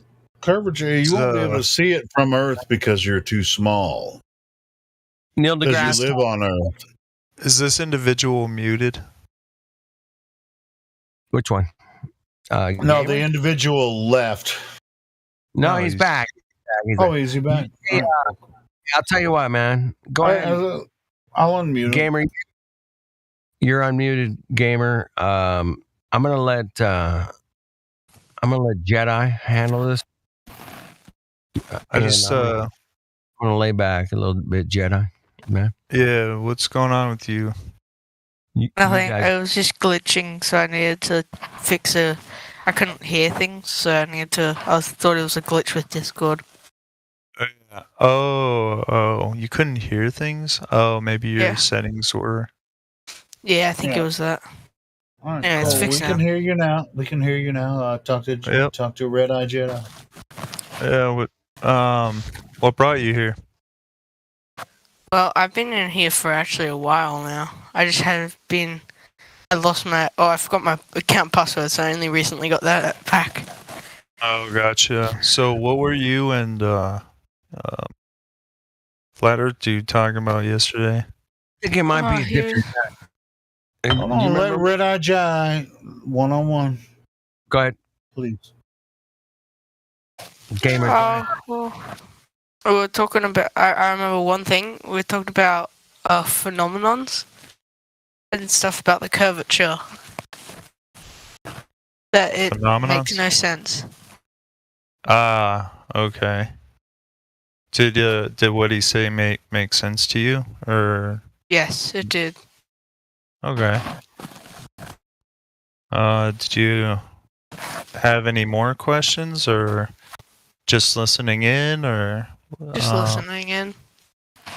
All right. Yeah, there's not really much going on right now. They're just kind of chit-chatting about random things, but if you ever have any questions, I'll do my best to answer them. Okay. If I don't know the answer, I'll tell you I don't know, but I'm certain that there are people that could answer all of your questions. So, if you think of anything, just go ahead and unmute your mic. But it looks like you have voice permission. So I gave him VC verified. Gamer Night, how did you find the server, by the way? I can't remember. It's actually been a long time. So, see, a lot of people, they're not looking to talk about Flat Earth. They're doing other stuff, right? But for some reason, you found your way into our Flat Earth server. And so in the live voice room, so you must be interested in some way. Yeah, of course. What I was telling him last night, man, the most interesting thing about living on Earth is checking out how Earth works and how we can observe all of our beautiful phenomenons, right? Phenomenons. And we get to go out and phenomena, the plural ends with an A. I'm just messing with you. Because we live on Earth, we can check out Earth. Whatever's going on up there in the sky, we can't check it out, man. All we can do is measure, movement and things like that, man. That's all cool, man. That's easy to do, man. We can all, it's, second grade shit. You can learn that, right? The lights in the sky move. Oh my God. Really? Wait, we're definitely on a ball. Definitely 100%. No, it doesn't work. Check this out. We can all observe the heavens moving. The sun, moon, and stars, they move in patterns above us. Whether or not the Earth you're standing on has a shape or a convex shape, and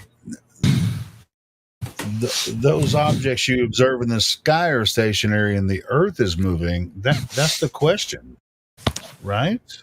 That's the major question, Helio. This has been debated for thousands of years. We're not talking about something that's not been debated for thousands of years, man. I asked the question a long time ago. If I said, hey, man, Plato would have loved Discord, man. Does anybody disagree with that? I think you're right about that because he is a philosopher. He'd been like Miggy, man. Fuck, hold on, you Mongos. I gotta talk about this. It's like it would have gone so deep, man, if Plato would have had Discord, bro. Right? Yeah. Why has it been debated for thousands of years? Because we can't verify where we live, man, other than it's stationary, flat. No, I actually don't think it has been debated for 1,000 years, in my opinion. I don't think so. Yeah. Really? Hollywood's right. No. Not over thousands of years. This globe Earth is a modern idea. It's only happened in the past were you around thousands of years ago, dude? None of us were, man. That's where we can't, Hollywood. We can't possibly say, I don't know what they were thinking, but I'm speculating. You guys can take it for what it's, what it's worth. But well, sure. I mean, you're talking about you think Aristophanes was the first guy that ever was like, oh, okay. No. Well, I put a couple sticks in the ground, and okay. Oh, well, the Earth is a globe. That's where the globers started. I mean, their stories don't add up. You know what I mean? The stories are stories. Yeah, this globe Earth idea is a very modern idea, as far as human history goes. Talk about stories is that none of us are there for any story. Now, if there's a fire up the hill around I've been, I had to evacuate my house because there's a fire. We're really close to my house. Like, oh shit, there's a fire here and it's on the news. I'm like, yeah, that's legit. I'm 100% down with that. But, we went to the fucking moon and we landed on it and left our poo-poo on there. So that's, that's a hell of a story. What about the tardigrades that China left on the dark side of the moon? How about those tardigrades? No. Hey, does anybody know when the Artemis vehicle is gonna send back any images, 5 or days? Or is it just up there? Hey, Hollywood, we're waiting with bated breath. I mean, I follow it like I used to, but not too much. I'm wondering, have they released any? When you find out, give us images updates. from. It's just a fucking give us joke, updates, because though, I don't even fuck with them. Like, where are the pictures of Earth from the fucking spaceship that we just All launched? right, well, Did they why have don't you them? follow what's going on with Artemis, and then you just give us periodic updates? I'm just complaining that they haven't publicized them themselves, and they're not like world-renowned images. We're all there with you, buddy. Hold on, Gamer King was about to say something. What?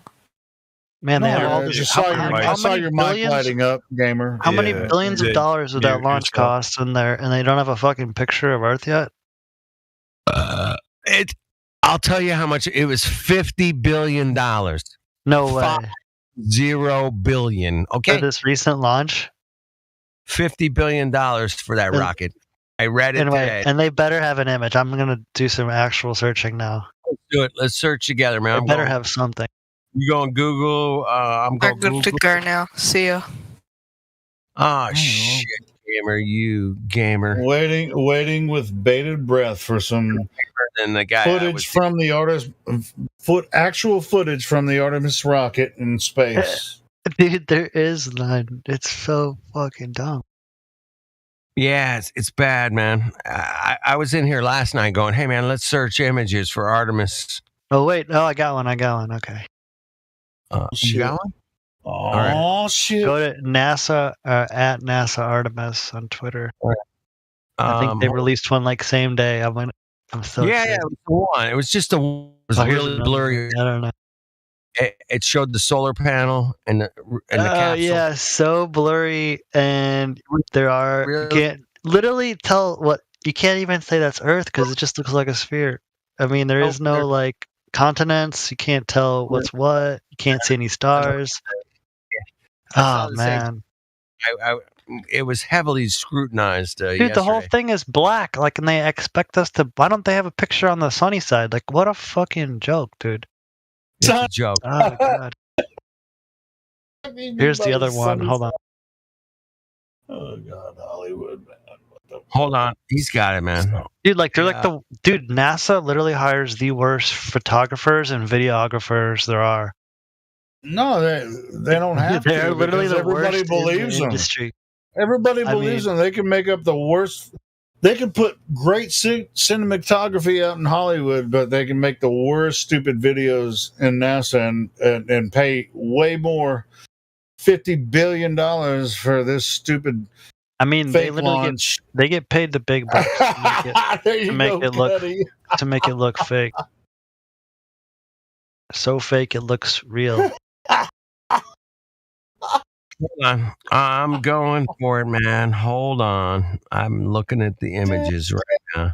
Oh, here's the other. Here's pretty cool. Another video of it flying farther away, and all you see is like a, hat, like slightly illuminated. What's it called? Earth.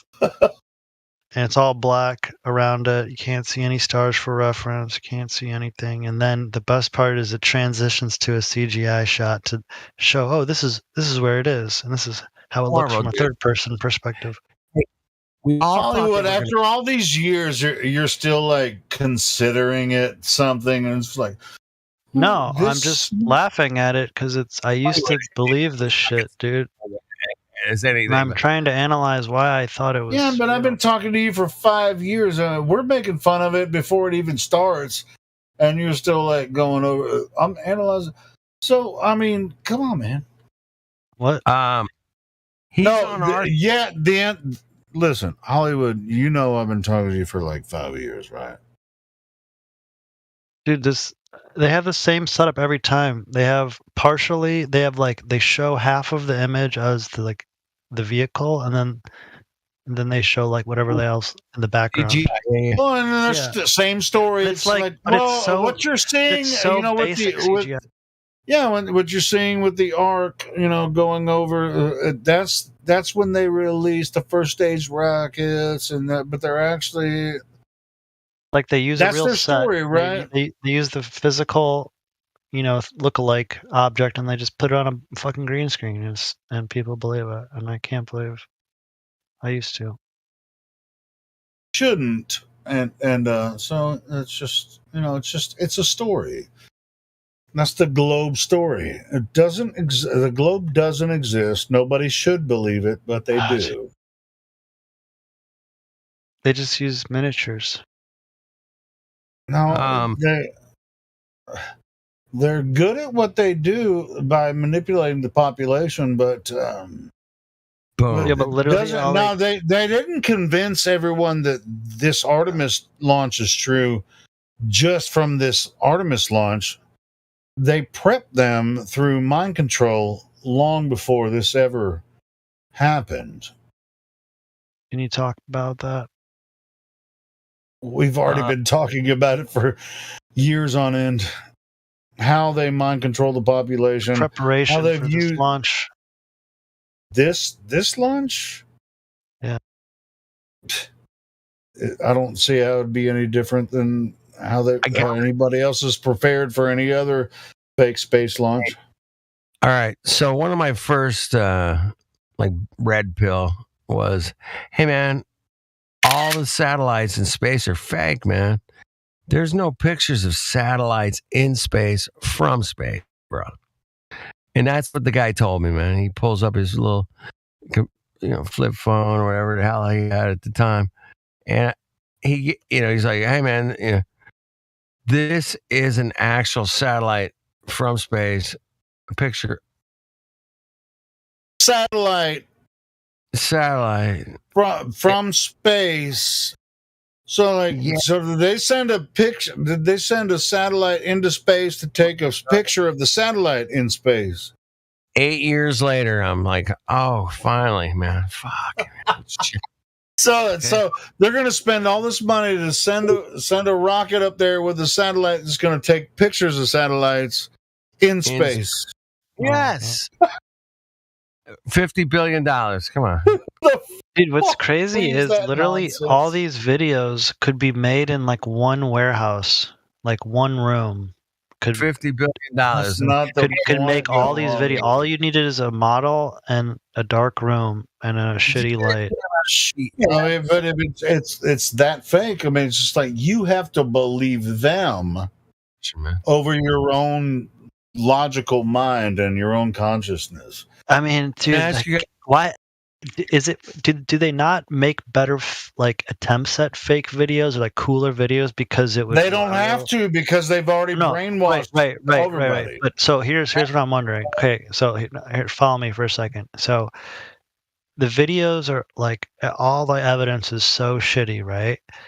I mean, is this some kind of strategy they have, or is it the bare minimum? Are they doing the bare minimum to keep everybody brainwashed? Because then they can always go one step further, and if they went too many steps ahead, they would kind of like lose. So if they made it look too real, then people would actually start to think it's fake when they made it look too real. But they already did that in the Hollywood movies, so it's like it's the same fucking thing. Yeah, but why don't they make a better like Hollywood quality movie out of it? No, Hollywood's way better than the fucking stupid CGI that they put out.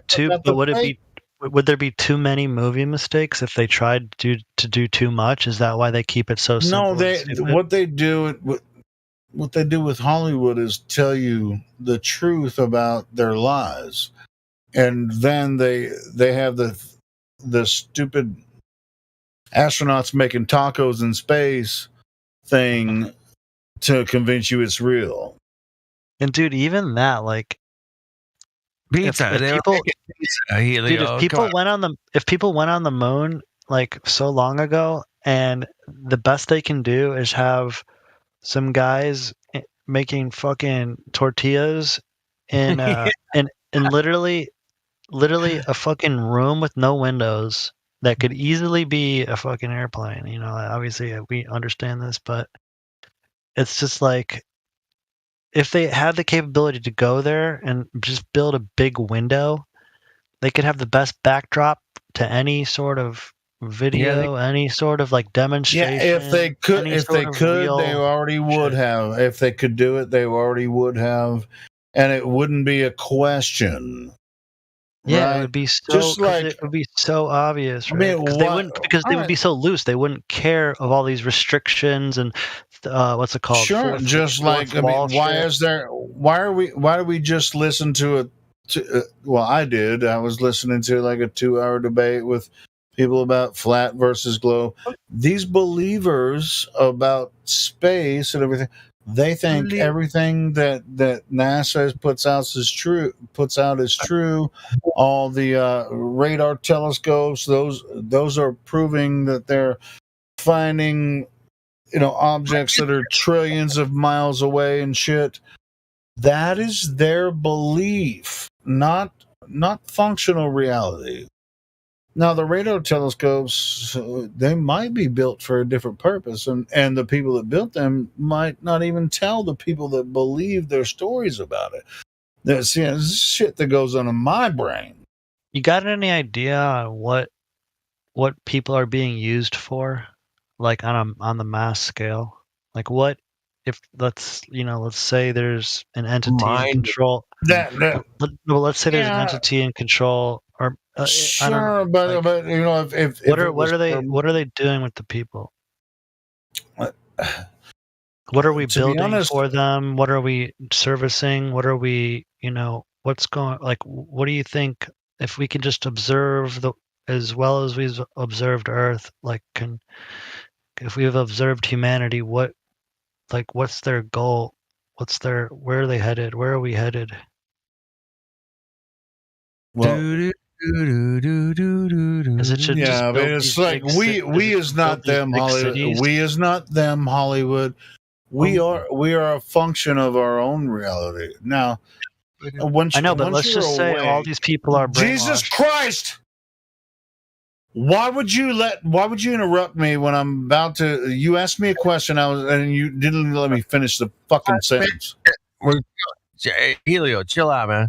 We're good. Go ahead. No, we're not, because I've already fucking ran into this, with this bullshit. He does this every time he comes. No, sorry, I thought you were going off on a different tangent. I wanted to keep you on track.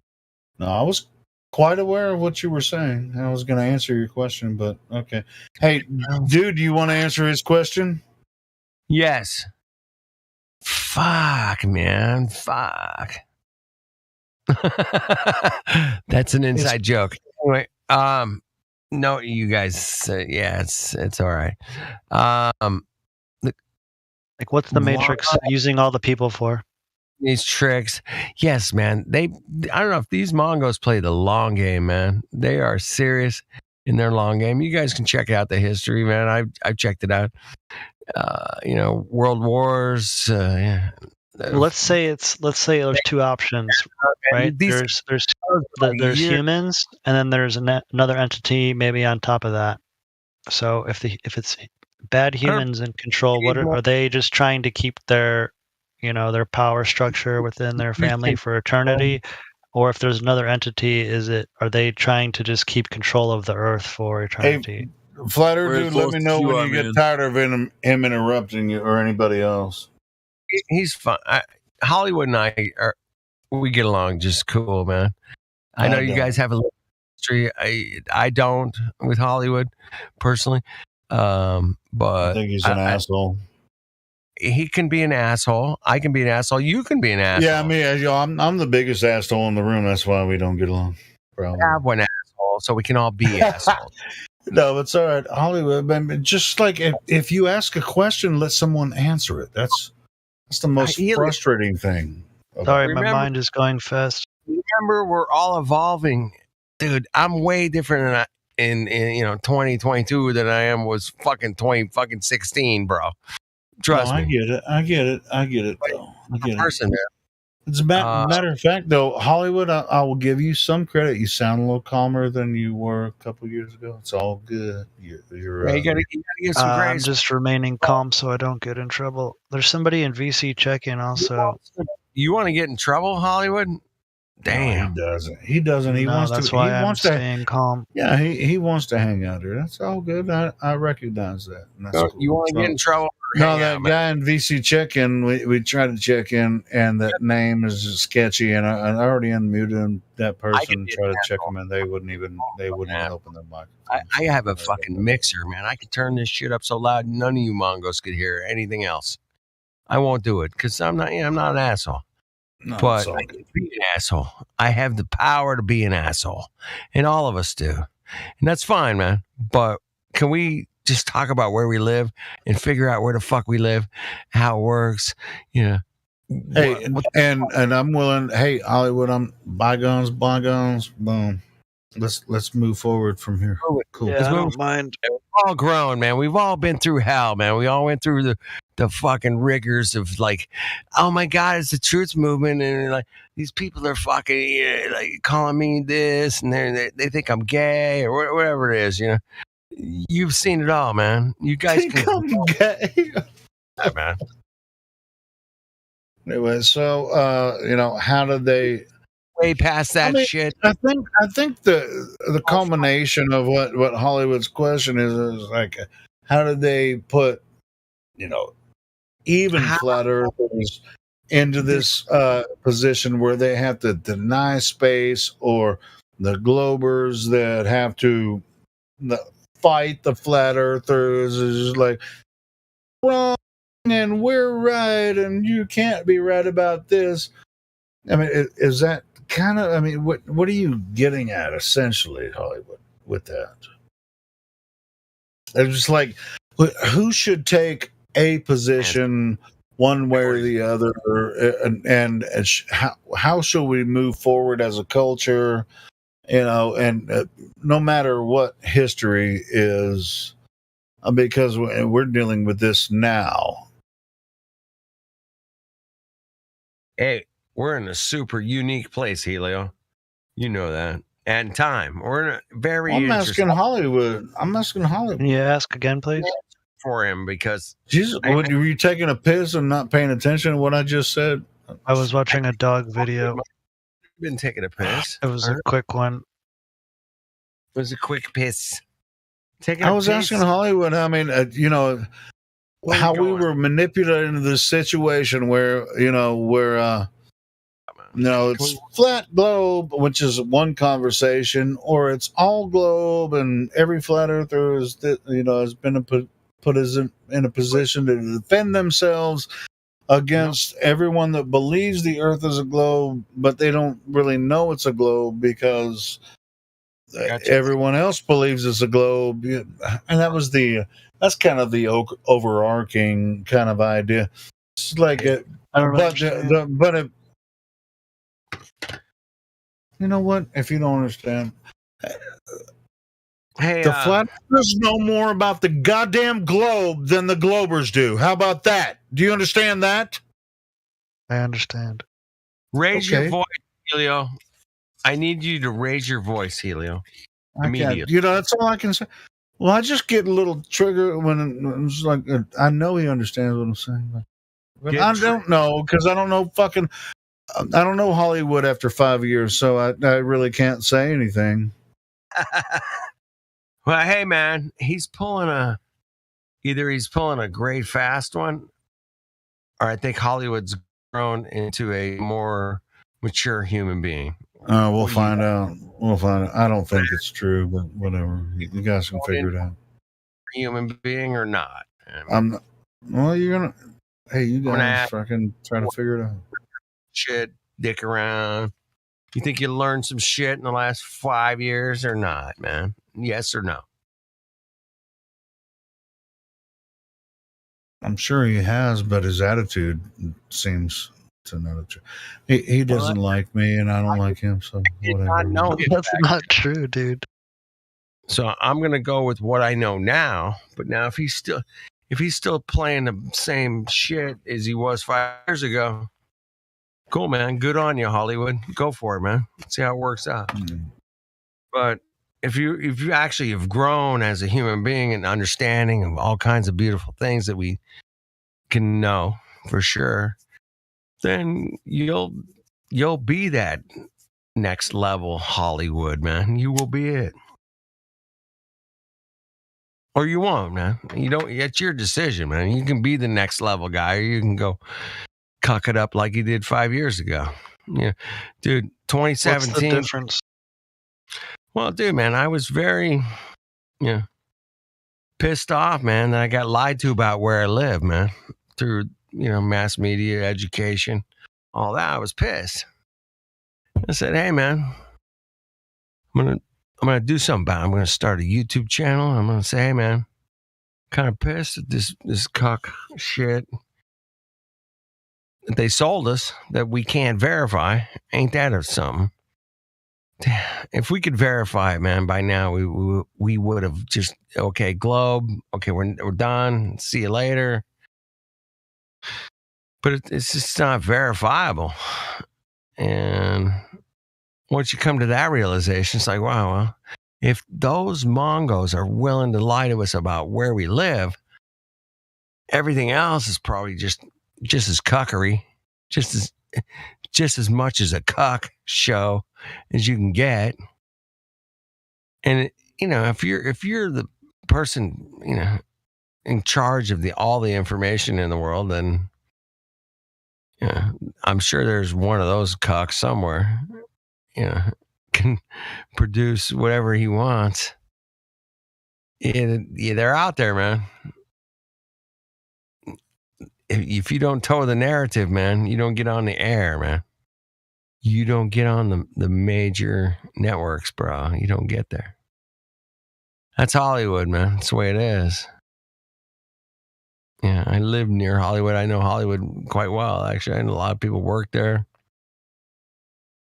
Yep. Interesting place, man. I'll say that, man. Can you manipulate the entire masses of humanity? Hey, well, we just went through the Coco thing. Is that possible? I don't know, man. Check it out for yourself, man. Don't believe me. I'll tell you what, I'll never forget what they fucking tried to pull off. I will never forget this, man. This is the cuckiest cuck show I've ever saw in my life. If you guys have seen a bigger cuck show than the Coco, let me know, because I'll be waiting. Nobody's ever seen as big as cuck show as the Coco. The Coco was over the top cuck show, man. It was the cuck show of all cuck shows, man, except for the Flat Earth, man. That's the other cuck. They threw that show in, man. They had to throw that. So they got everybody going, hey, man, we're on a spinning ball. We're going to the moon. We are amazing. We're the gods. We are the ones that are going to show you that we can go so far. We can go to the damn fucking moon, bitches. Yeah. How about that? That's how good we are. Yeah. They threw that one out there just to, make sure that they had everybody's attention. Yeah, they did. Mm-hmm. They had everybody's attention going to the moon. And when you have that kind of power, well, oh my goodness, what could you do? Oh, you could do all kinds of shit if you have that kind of power.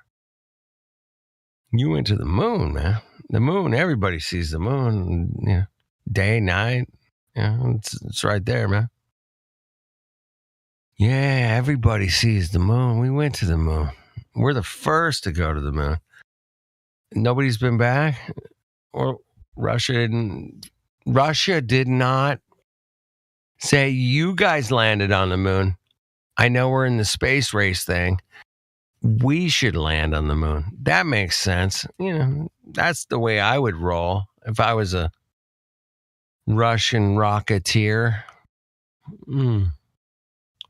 Really? You guys went to the moon 6 times. Damn. Well, we're gonna go 10 times. Yeah.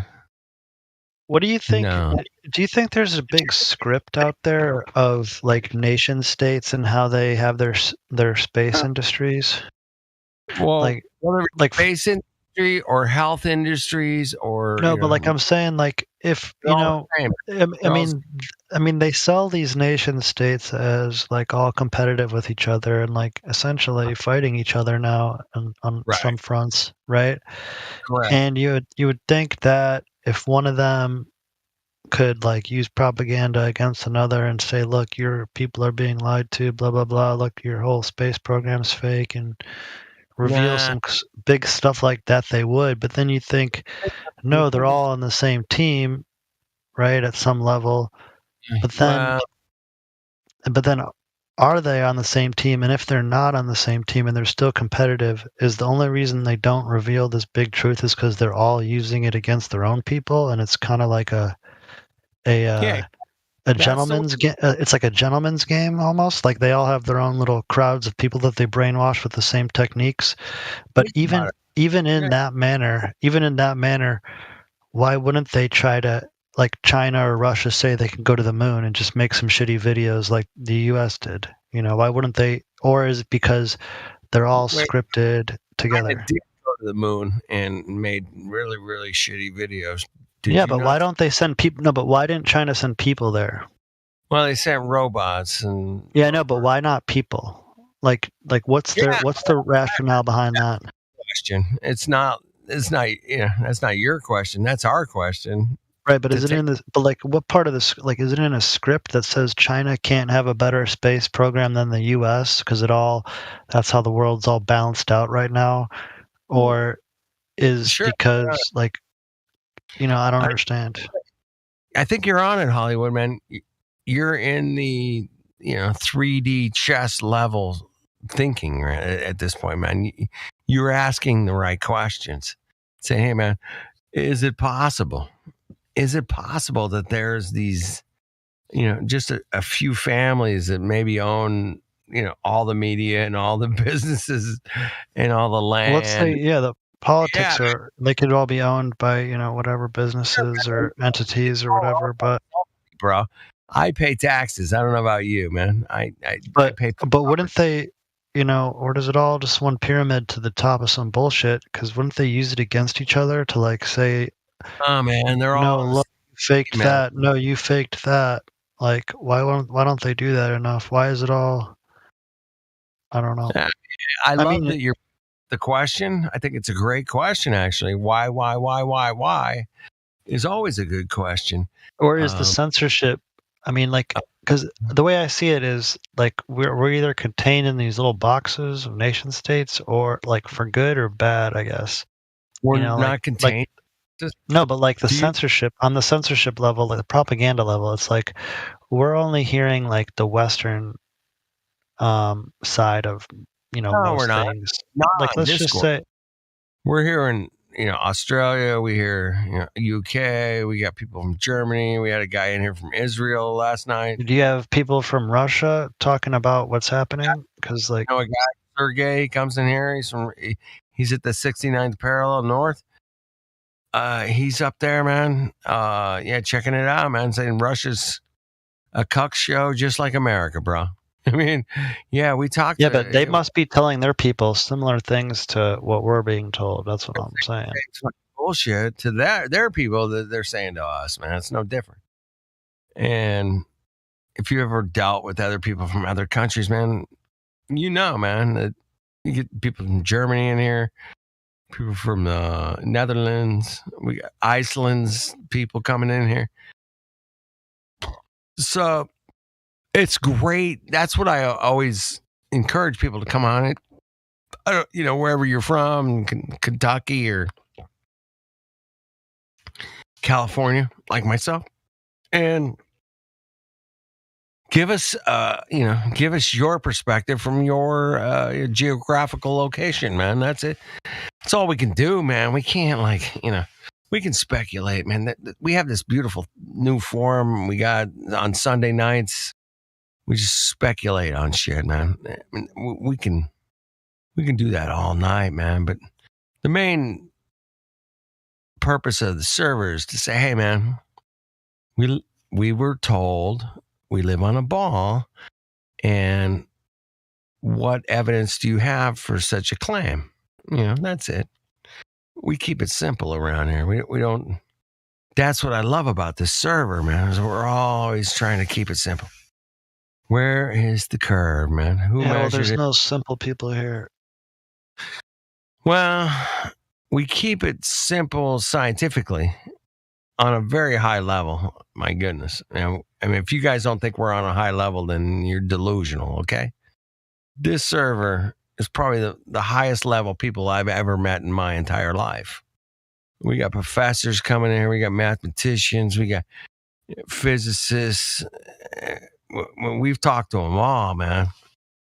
So, hey, Hollywood, you're wrong about that. There are simple people that jump in here and have questions about why we think the Earth is flat. Okay. They're not here right now, but we have dozens that join every day that are simply asking why we think the Earth is flat instead of a globe. It's a very simple I'm question. just asking a simple question: why China didn't send guys to the moon? Well, nobody gives a shit about that. That's our question. That's my question, bro. I mean, why didn't the my question, dude? 1974, hey, we landed on the moon 12 times and we beat you 6 times, and we're but it's just like, my government is faster and bigger and better than your government. Nobody really, nobody's paying attention to that in here necessarily. We answer the simple questions about shape of Earth. That's what we're concentrating on. As far as like China's venture to the moon, I mean, just like like with the Artemis launch, it's like, look, we are launching rockets that go around the moon.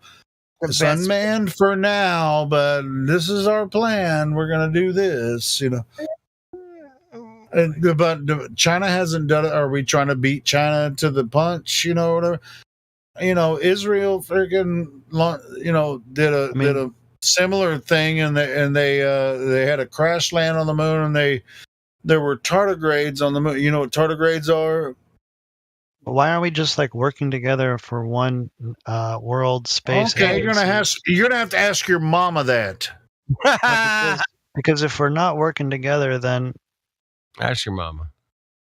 Why? Does your mama know? Because my mama don't know. Hey, man, that's the picture we got from Artemis, bro. That's what we got. I'm gonna ask you, Hollywood, man. Take a click on it. Study it, look at it, and say, is there any chance in the world that you took that picture? You can take that picture. Can you go to that vantage point and see the Earth, man? Is there anywhere in your molecular, geologic, perfect human being can say, for reality purposes, say, hey, man, yes, I've been there. I saw the Earth from there, bro. Is there any chance of that? Any chance of you ever seeing this perspective of Earth anywhere? Yeah, my daddy owns a space shuttle. He let me fly on it one time. Well, that's a cucky fucking shithole answer to a very, very serious question. And I don't appreciate that. And I could see where Helio might want to chew your ass a little bit, because don't do it, dude. Don't chew me. An answer to a very, very, very serious question, man. But bro, it's too complicated for me. That's why I defaulted to something not complicated. Cool, man. I get it, bro. But you could have taken me serious for 1 minute and said no. I couldn't focus, dude. Sorry. Well, you need to. I don't know what. I'm food scrolling down a subreddit water. called gun porn. Are you? You don't have enough electrolytes. I don't know what's going on with you, bro. But I asked you a very serious question. Frustrated. Back with some, cheap ass shit remark, man. That was not. I'm sorry. Not cool. It wasn't cool. Thought it was funny. And it wasn't funny, man. That's the problem, man. But yeah, I know. I do love to take this server very seriously and say, hey, man, can we see Earth from this vantage point, man? Is there anybody that's ever seen it? Anybody? Chime in, man. I mean, I feel like you're asking. Oh, here's where you lost me. I just remembered when you said it again. You're asking a rhetorical question, so that's why I gave you a rhetorical answer. All right. I'll give you that.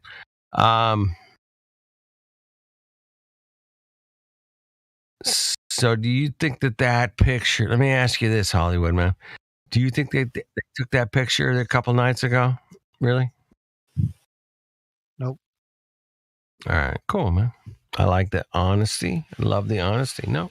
I think they took it a few months ago and it went through a vetting process in their studio. Went through the vetting process. See, you and I get along fine, man. We do. So there's that. But yeah, I went through but that's what they showed us, man. And by the way, we have no other pictures of Earth from Artemis other than that one. That's it, man. That's the only one we got, man. If anybody's got any more or anywhere, let me know. I'm here 24/7, 365, man. If you can locate another picture of Earth from outer space, man, from the Artemis that launched 2 days ago, almost to was it 3 days ago? Anyway, it didn't happen, man. And they launched something that went parabolic, but I don't know, man. You guys seen the parabolic picture I posted? It was a time lapse of Artemis. Yeah, from Tampa. Did you guys see that one? Let's see here. This one. Let's see. That one. Okay, I'm gonna go now. Bye. Good night. Good night, Hollywood. Hollywood. It's just a big mind blower. All right. We have in the Discord, man, right now, man. We got Adam. And it's flat. What's going on? We got Critical Inception. Cuddy, what's up, man? Great drop earlier. Thank you. Daddy, we got... Oh, wait. Danny 57 is in here? Nah. I won't believe it until I hear his microphone. Oh, my goodness. I wouldn't believe that we have the Danny 57 in the house, man. Oh my goodness. I'm so nervous. I think I'm gonna be this guy runs in Danny 57 runs in. He's got his telescopes and he can look at stuff in the sky and tell us exactly what we're living on, man, through observational of the sky. Damn. What an amazing astronomical feat that you can do. Oh my goodness. We can all do it. And I agree with you, Danny. We can all do it, bro. We can do it, Danny. But does it really break down to what we observe in reality? Is that we're pretty much a flat stationary plane? Could we have been tricked? Yes. Could we have been tricked into believing that outer space is real?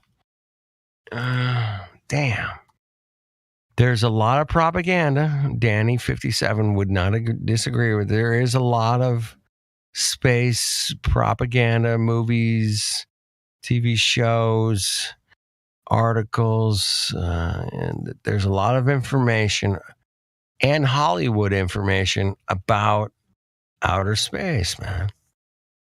And William Shatner said it the best, I thought, personally, is that there's no difference between science and science fiction.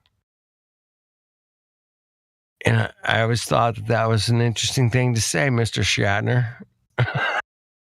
Yeah, thank you for that. I appreciate it. Mm-hmm. All right, we got Helioskeptic. You still here? You left me. Kovac, what's up? Dude, I need you guys to jump in. Miggy's sleeping. Plum Bob. Compan, man, what's up? Anybody? Compan? Resolve. Long time. It's good. It's good. It's good. It's good. Fine. All right. Well, we got Danny 57 in here, man. I know he was banned a while back. I had nothing to do with that personally. I'm not gonna fuck. The last thing I would do is like ban an astronomer. Oh my goodness, that would be horrible. I love astronomy. I love it. I love it. I love it. I live it. Hey, I look at the stars, the moon, the sun every day, bro. I mean, come on. We all do. And I want you guys to embrace the fact that we can observe this beautiful sun, moon, stars above our heads. What a cool thing, man. What a beautiful observation. What a beautiful phenomenon that we can all observe. And nobody in here, no flat earthers going to deny that we observe this. That's where Miggy was nailing it a couple days ago. It's like, we all have to agree we see shit moving across the sky, man. Right? Is anybody going to disagree with that? No. If you do, man, you're... no. But yeah, we all observe the fact that the sun is lower, it's colder, I'm freezing my balls off right now because the sun is so low on the horizon. It's like barely touching the horizon for some of you guys, man. If you're up north, man, I feel sorry for you, man. I'm a little farther south, but damn, I always loved the explanation of if something's closer to you and it's on fire, it's hotter. And if it's farther away from you and it's still on fire, it's colder. Do you, I don't know, does anybody understand radiation like that? Anybody? Maybe you have a deeper insight into radiation like that, where the fire is hot when you're close to it and it's colder when you're far away from it. It's a pretty simple observation, man. We don't have to go into the deep dive, physics of the curvature of heat. Does anybody have any curvature of heat? Hey, bendy light, bendy heat. Bendy heat. Yeah, that's a good one. I made it up, man, just now. Mm-hmm. bendy heat. Somebody write that down. All right, I'll write it, man. Hold on. Bendy heat. Yeah, I love that one. I mean, that's my new one. Does anybody have any evidence for bendy heat? Because, oh shit, that sun is 93 million miles away. It's 400 times further away than the moon. It makes perfect eclipses. Oh my goodness. That could never be designed. Nobody would ever design it that way, man. It has to be an accident. Right, Danny? Has to be. 100%. It's got to be an accident. God would never conceive of such a inconceivable thing that produces the perfect seasons and every. No, it has to be a ball. That's the only way God could produce it. Is it had to be a ball? It had to be. Yeah, that's what I'm saying. That's what they're saying, man. That's not what I'm saying. That's what they're saying. And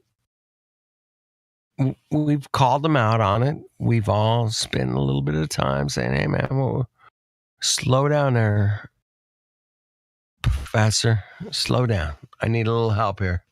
Dude, I'm throwing the challenge flag. Need a little help here because we need a little referee review. Can we review the evidence for the globe? Can we just review it without being considered an absolute asshole? And I know Danny's gone into some really deep dives into the mathematics and calculations. I get it, man. So is Matthew. Learns. Matthew, thank you. And he's a good teacher of mathematics. He actually is. I know Matthew takes a little beating around here. I get it, man, but he is actually really good at math, man. The guy's good. And we measured the sun last summer at 3,477 miles away. That was it. That's Matthew Learns and myself measured the distance to the sun using calculations and mathematics at 3,477 miles. That was it. We did it. So anybody who wants to get on Matthew Learns his shit, go for it, man. But the guy's a good mathematician, man. And we tried to do it on the globe, and that was a little harder. Yeah, it's a little more difficult.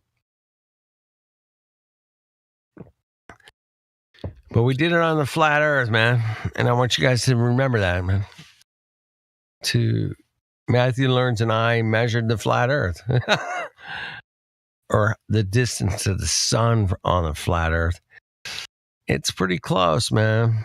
Damn, it's close by. I can feel it, man. Hey, things that are closer get hotter. Things that are farther away get colder. And here's the kicker on the globe model, bro.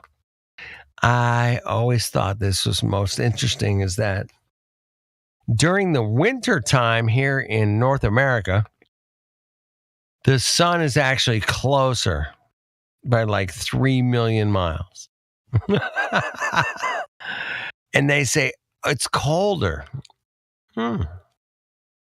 Oh, it's because of the Earth's tilty act.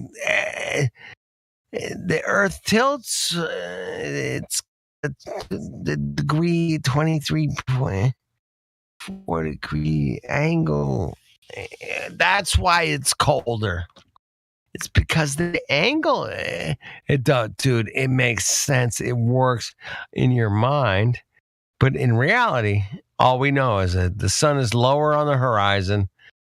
It's farther away from me. The days are shorter, and it's colder as fuck.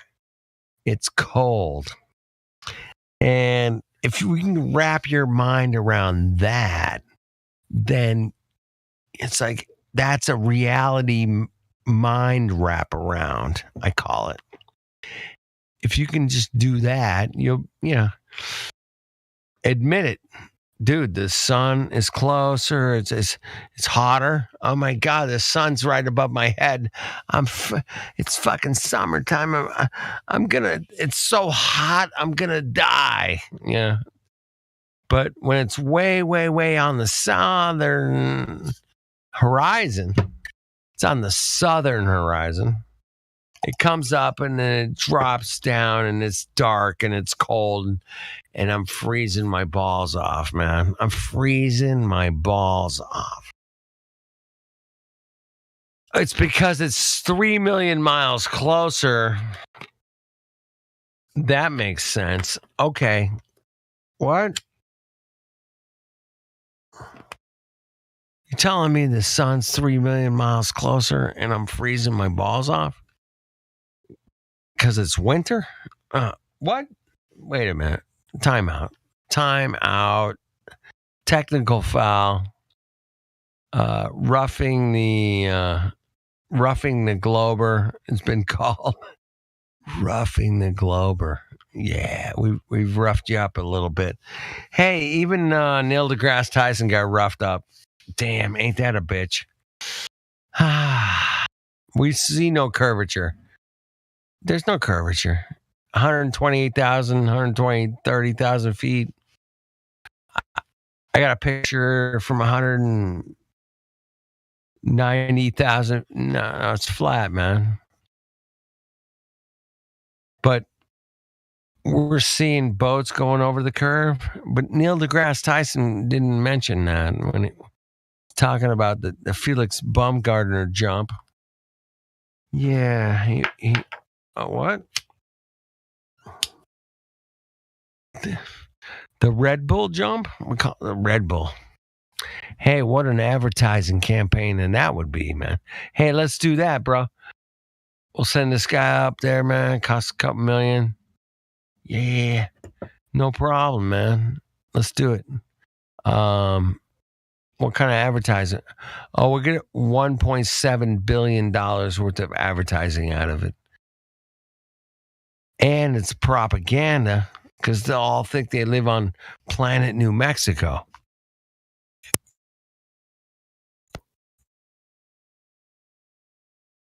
All right. Carry on.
Anybody still here?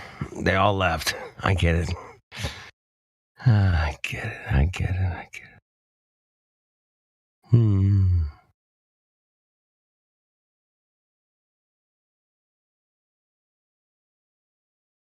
Hey, shout out to Lib. And Oi, what's up, man? Always around, still out there. That's it, man. Figure out where you live. I'm trying. I'm still trying to figure it out, man. But every observation I see, man, it's level, stationary. Damn, ain't that a bitch? Damn, that sucks.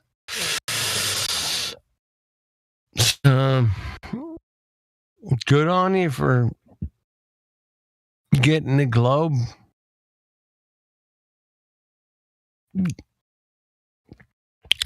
Getting the globe going, man. Damn.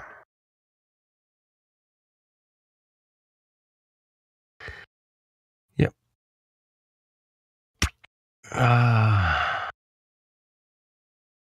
Thank you, Resolve, for posting that. That's hilarious. Yep. They tell you the truth, man. I've had this issue with a lot of people over the years, man. It's like, they have to tell you the truth. And it's like, oh, shit. I guess they do, man. And that's the realization you have to come to. I think Hollywood's like, why would they do it in such a deep, long mind trick? Fuck. Why the fuck would they do that, man? Well, they can deep mind fuck everybody and produce whatever they want, man. Apparently, that's their mindset. That's not ours, man. We are on a totally different level than those Mongos, man. Those the Neil deGrasse Tysons, the Bill Nye the Science Guy. Those cucks are, super Hollywood cucks, man. You guys know that. Even you Globers know that those are super Hollywood cuck bitches, owned and paid for by the man. Who's the man? Don't got a lot of speculation, so we can deal with that on Sunday, but who is the man? Why would they lie? Why would they lie? I love that, man. That's always a good thing for people's consciousness. Hey, man, why would they lie? Well, ain't that a bitch, man? If I show up at a murder scene, I'm like, well, why would this guy murder the people? No. How the fuck did he murder them? That's the only thing and then, was it the boyfriend? Was it the girlfriend? Was it the roommate? Whatever. Yeah, look at the evidence. The evidence points to flat and stationary, and that's a big problem for these Globers, man. It's a big problem. It's a big issue, man. They have to defend it. They have to get out there and defend it with all they got, man. Yeah, Danny's no different than Simon Dan. Yeah. I'm getting paid to defend the globe? Wait, what? Mm-hmm. Yeah, I'm down with that, man. Yeah, I'm good. How much you paying me? You're gonna pay me like $300 a day? Hey, Flat Earth dude, is kind of what you're talking about. Kind of makes you seen those videos, like little TikTok videos or like shorts. Dude goes up to people and is just like, "Hey, ask some questions, like general questions." Are you hearing me? Defending something for reality. Hey, Flat Earth dude, are you hearing me? Hey, Flat Earth dude, are you hearing me? Any institutions, any... I'm going to assume that you're not hearing me because you're talking while I'm talking. I did. Flat Earth dude, can you hear me? So, I'm out here, man, saying, hey, man, look at the Earth. Check it out. Don't believe us. Do not believe us. Wow. If Hey, it's a flat Earth ball, dude. any Flat Earth globe, dude. should be Hey, pretty easy to just say, flat hey Earth man, dude, Helio's trying to talk to you. 2 inches over a quarter mile. I don't think he can hear you either, Batman. Doesn't sound like it, does it? I don't think he can Flat hear Earth dude. anybody. Dude, can you hear me? We got this shit, man. We got this shit all day long, man. Dude, can you hear me? I can't hear anybody. What the fuck is going on with his headphones? I got it. I'm gonna forget what I was gonna say by the time we get back to. Dude, I don't even have to try, man. I got this, bro. Because You got what? the globe is so easy to see, man. He still can't hear anybody. Curvature. What the fuck is going on with you? You guys. Funny time to say I got this when he literally doesn't got this at all. Well, he can't hear anybody else for some reason. Yeah. It's weird. Hey, Flat Earth dude. People are trying to talk to you. Defend the globe. I'm saying, hey, man. Went to the He's rambling. Come on, brother. I don't know what happened to his 7,000 feet of water hump in. Helio, disconnect him. He'll just reconnect. I could just mute him. He can unmute himself. I think he's gold, so he can unmute himself. What the? No, he's silver. He can't unmute himself. But anyway, I was gonna say, you've seen those videos with people walking around asking questions, simple questions to people. About like who was involved in the Civil War, and like simple questions, and there was one video that I saw with those, it was like a TikTok video or whatever, and it was like, where's the Queen of England from? If they had asked me,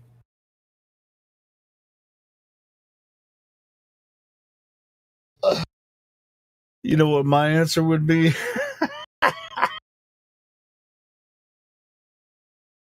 have been Germany. And they'd have been like, wrong. I was like, bitch, I can show it. I can prove it.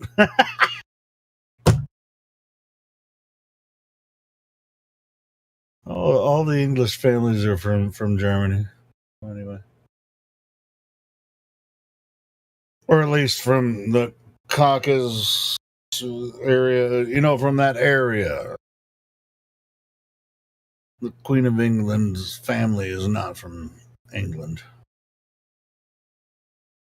But anyway, I just wanted to point that out to Flat Earth dude, but he just kept rambling, and he's probably still rambling, doesn't realize that nobody can hear him. Right on. Hey, Flat Earth dude, can you hear us now? This one, yeah. How dare you? But it's an interesting. Hey, Dr. Flat Earth dude, can you hear us now? It's an interesting phenomenon. He still can. He doesn't deal. Eratosity. No. I'm wrong? Who's wrong? Wait. Can you hear me? Flat Earth dude, can you hear me? I want you guys to chime in, jump in, piss off. We've been trying to talk to you on a flat stationary plane. Anybody has any evidence to the contrary? I'm gonna have to. Somebody's gonna have to let him know, but nobody can. He can't hear anybody. Somebody already tell him. Hey, Dr. Flat Earth dude. Nobody. Yeah. We've been trying to talk to you. Nobody, and you acted like you couldn't hear us. Oh. Can you hear us now? You got nothing. So you can or cannot hear us. Give us a confirmation.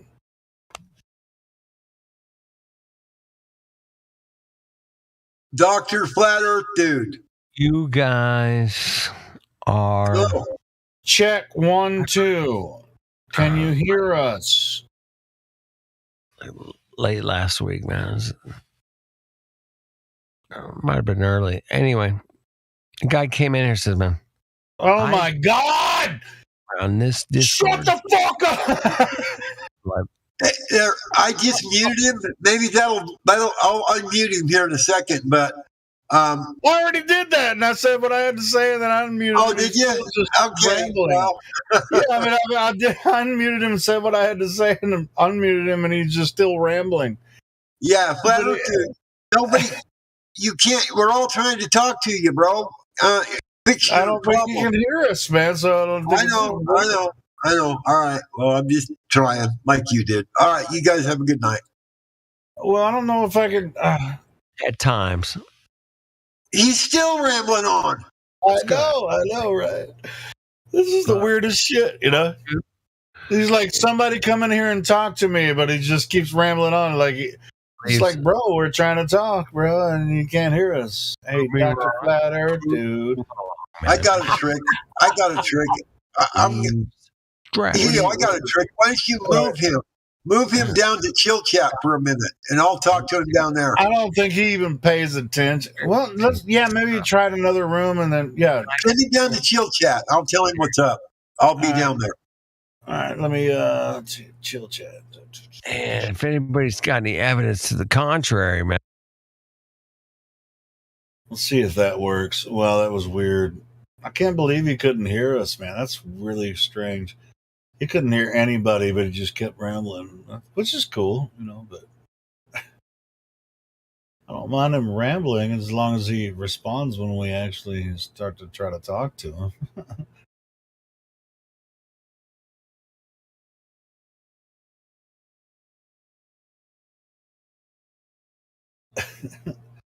Let's see if God Rockin' had the right idea.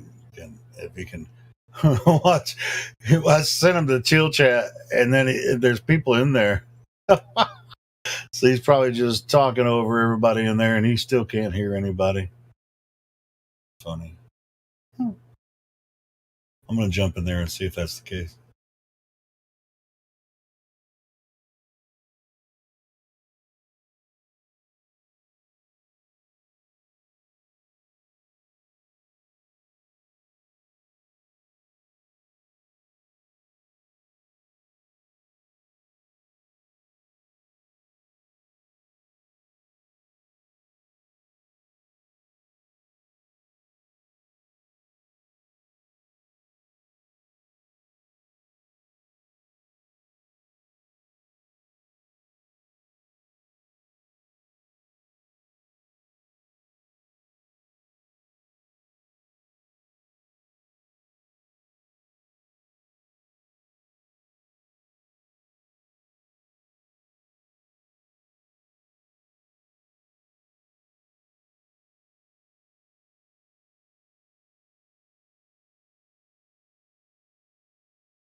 We apologize for the technical difficulties at this time. The Helioskeptic deprogramming will start over in a minute after Flat Earth Dude undeafens his system so that he can actually hear people talking to him. He is still continuing to speak to himself for the past close to 5 minutes now in the chill chat, and won't notice any of us trying to get his attention there either. So, you Flat Earthers, you did it again.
Hey, what's going on?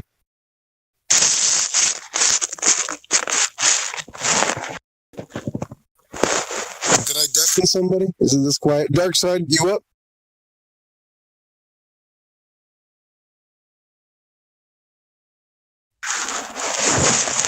God, is this thing on? Is anybody else talking?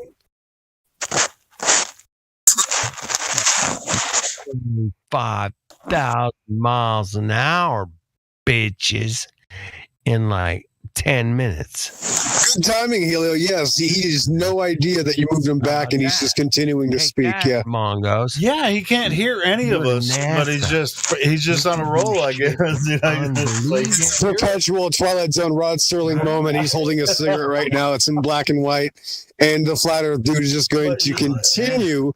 You might as well just let him have it. Dark Side's not going to say anything. Well, Dark Side doesn't know how to take them. You said he responded to you when you typed in. He's reading the chat. Yes, I might as well get this recorded. He's reading the YouTube chat, Helioskeptic, your channel live, and he's not listening to the words I'm saying to him in chat. My channel is Blood Always Finds Its Level. I'm out there talking to him. He's reading it, but I mean, this level of shrooms are just too good. I'm going to try to go in there and tell him that people are trying to talk to him on Discord, and he can't hear them. I'm going to do my best. 25,000 miles an hour to escape. If he's reading that,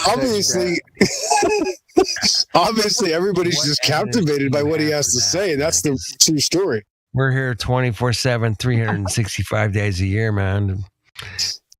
Present evidence. Yeah, well, XO, it's like listening to the radio as a bit of background noise. It's quite soothing. 25,000 miles an hour.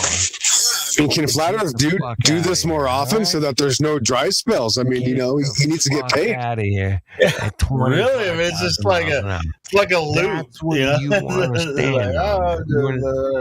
Wait, it's like when nobody's talking and saying anything, we just hear him as background, noise. Background noise. Yeah, a lot of us just like if nobody's responding, if you can't hear someone interacting with you, then you just kind of roll on with it. But that's what he thinks that's what he thinks is happening, but he can't hear anybody for some reason. Yeah, no, it's weird. Russia, whatever. Pick your. Try changing his name, Helio. Going at 25,000 miles an hour rocket. Moderators should probably change his name to try to get his attention. We need to do some sort of shock value anyway to shock him into back to reality, Helio. I've been out here. Apparently, he's watching the YouTube chat, so I'm going to try to address him there and say, "Hey, people can't hear you in the Discord." I've been asking, man. for evidence of your white noise. At this stage, it's just white noise. Come on, man. It's all it is. Oh man, curve. Rockets going to space. Look, got bored. We're dropping like flies out here. Yeah. I wish the Truth Seeker can't. I wish Truth Seeker could drop like a fly, but he just can't help it. Hey man, I'm pretty sure, man, 100% sure that those cars went from 0 to 350 miles an hour in 3 seconds. I have no doubt about it, man. Yep, white noise. Real. 100%. Yeah, well, he's talking about drag racing right there. He's Wait, right. guys, did he take acid before this? But yeah, No, it's just. Go Well, I mean, hey, any of us have a tendency to ramble or whatever if nobody's talking, but 3.5 seconds. This is next level here. This is next level, Helio. He just can't hear us for some reason. This guy's got a bachelor's degree in rambling, I'm afraid. Yeah, maybe. I think it's a PhD. I've been guilty of it, and God Roggan's guilty of it sometimes too, mate. But you just, you get in a mode. Traction, man. 12,000 horsepower. Well, I've never you know what? Maybe it's bad. I know. I don't think it's been this bad before. Maybe he has like a tape player. He just hit loop. Are amazing, man. You guys are awesome. Thank you. Thank you. Thank you so much, Doctor. I drive a car. Thank you so much. The combustion engine is absolutely amazing. Look at it. What an invention. I get it, man. It's physics, really. Who's he talking to? Who's he responding to? We're trying to reach in a container. At every platform. We're trying to reach him, through text. Let him know that he can't hear us. It's just a cylinder. Are you sure he's not recording? He's just recorded himself and just replaying it? I mean, I was talking to him earlier. I don't think he hit play on some fucking looped video or something. How dare you question the second law, man? How dare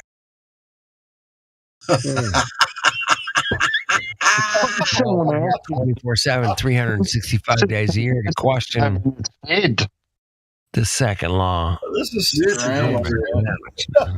I've never seen this before. This is the first. You need to create a role for this, and give it to him when he finally comes back to Earth. The server, man, is it? And we need to clip this out on the live stream and just show it to him. You're like, what the fuck were you talking about? There's people that love reality, want to embrace or I'll just clip it out and just be like, dive into Dr. Flatter Dude's ramblings. What is it? Do I really see that far? Is it really curving? Is it really bending? Yeah, let me check it out. If it is, I want to know. I really, really want to know. And if you don't want to know, that's cool, man. You want to just live in your Star Wars. I'm not going to boot him. Star Wars this is fucking funny as shit. Yeah. This is go next for level. It, and make sure you get your bananas next month. I can't wait to see what he says about it when he listens back. Get double bananas. Is this what happens to someone when they get a bit too much flat earth? Cardiovascular. Oh boy! This is Yeah, maybe you just had a little too much flat earth, dude. This is called flat earth overdose. Shit's good. Jump on that. Yeah, what's up? I'll turn it. Let me turn his volume Believe me, down. man. I've come to a realization, man. There's some people that are just they're just gonna go down that trail of manipulation. Dude, They're just gonna go down it, and that's fine. Like everybody in the chat on YouTube, everybody in the chat on Discord is fucking trying to tell him we can't hear his, he can't hear us, and it's just like at least a half a dozen stories right now of people. Who's he talking to? That I know personally that went down the mainstream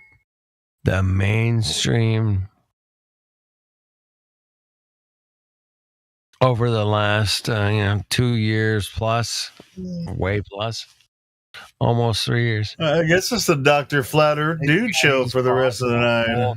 Man, they just bought it. Yep, we're good. Whatever they say, man, we're good. Whatever they want. I wonder if he's having an alcohol blackout. I don't know. I hope you guys know what I'm talking about. I'm sure you do. No, we don't. I'm being very, very, very, very coded in my language of what I'm talking about because Helio does a great job to get our live stream banned from every platform. Motherfuckers want to get banned. I just hosted. I mean, no, it's not. It's nobody's fault. It's fucking YouTube's fault. Yeah. It sucks that we have to talk He about does a very good job at getting us banned. Oh my God, that's funny. The nation That was funny. that the very First Amendment said, hey, man, freedom of speech, bitches. Freedom of speech, bitches. Who's going to argue with that, man? I mean, you can't he's argue. drinking wine. I think he's drinking wine tonight. I think that's the. Can they?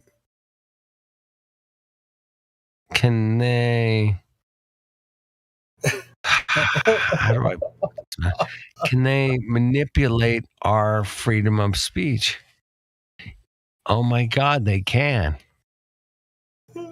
They can say, "Hey, man, that's whatever you're talking about, man. Does not It does not jive with our trip, bro.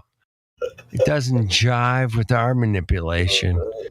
You can't say that, man. Fuck, man. How dare you? Can't say it. And that's a problem, man. I'm a realist when it comes to speeching to anybody I ever. There's some kind of glitch for everybody listening on the live stream or whatever. Yeah, Flat Earth Dude can't hear anybody else in this room, and he's just on a rant right now. At any I'm time getting that pretty you close are to being go ahead and mute him, so you guys don't have to put up with any more controlled. On I think it was what quite you hilarious. So that is the definition of I'm sure it'll be fixed tomorrow, and he'll like maybe listen. Hopefully, he listens back to this, and I think he's going to think it's as funny as we think. Both agree that offense to what I'm saying is taken. I think the only thing it could possibly be is some kind of an alcohol blackout. I think I learned that a long time ago. And I mean, even if he was like drinking and he's still talking, I mean, if he had his headphones on or if he could actually hear us, then if somebody he might says stop something talking when somebody said, you're "Hey, just a shut the fuck up." scumbag. But anyway, who knows? You don't have Poor to guy. take it literally. All right, what? You can Wait, just somebody's brush serving it deaf off and and deaf. say, whatever, that guy wants to say that to me, and that's fine. Whatever. Hey, Flat Earth Dude, can you hear me? You can be the Hello, one. Flat Earth Dude. See, he was not server deafened and unserver deafened him, and now he's still talking. Nobody can hear him, but whatever. I'm gonna mute it. I'm gonna mute him. We had enough fun with it. It's a little bit of a deeper. Anyway, back to life, back to reality. We'll pick this up they live tomorrow. on Who the fuck is unmuted? Who did that? Was that you, God Rocket? No, wasn't me. Who Happen, but unmuted him, man? Do you I don't guys know. want to continue to listen to him ramble? it's not gonna happen. It was not me, brother. Unmute him again. Just let him ramble on. I mean, he's on whatever he's doing. We'll get back to the action, as if there's anything going on besides that, because it was pretty funny. But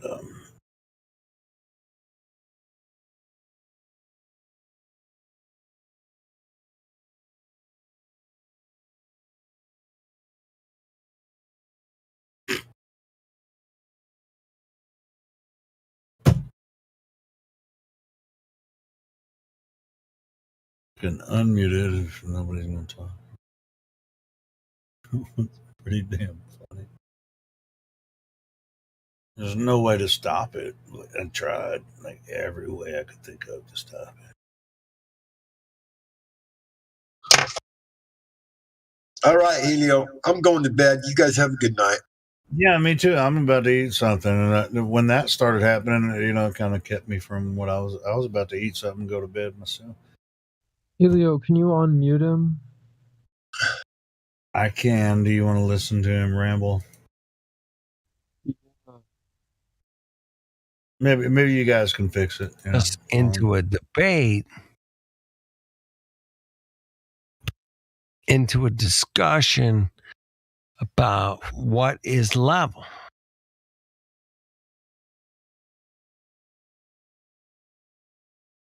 That one pisses me off. I gotta tell you, man, a little bit triggering.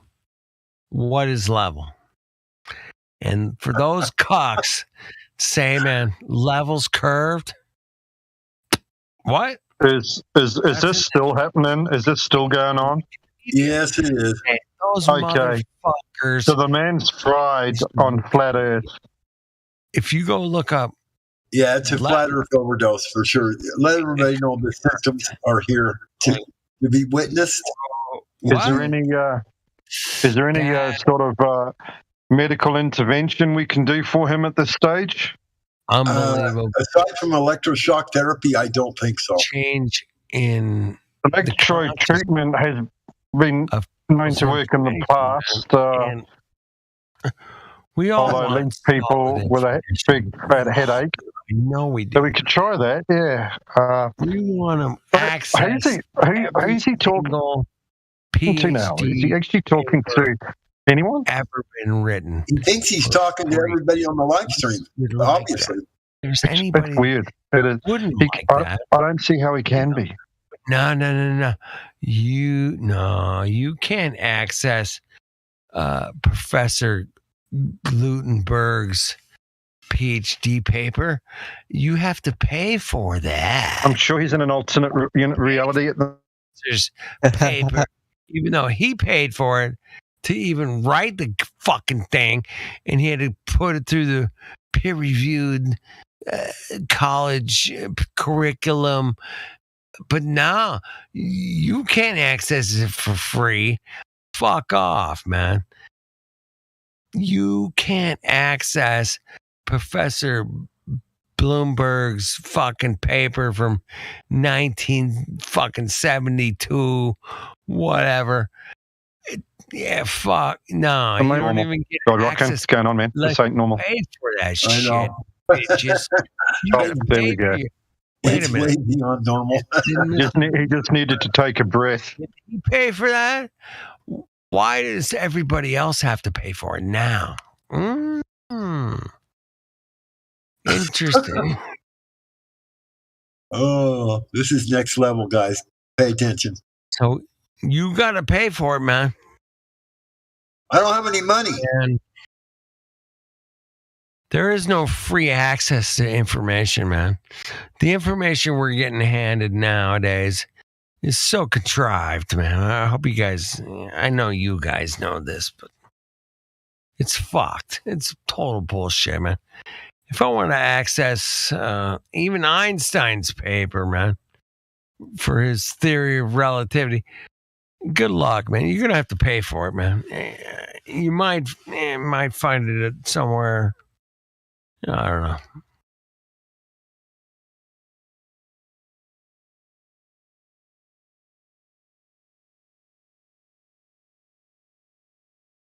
I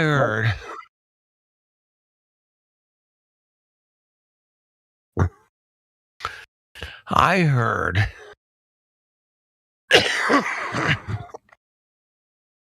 Neil deGrasse Tyson's PhD thesis was 2 pages. Okay. Two fucking pages. I've met probably a dozen PhD. I want to go to bed, but for hell's sake, this is entertaining. Hung out with them. PhD people. And every single one of them, man. Here's the funny thing, man. Every single one of them ran into the same problem. Is that when they went to present their final paper, like a week before it was due, the professor said, no.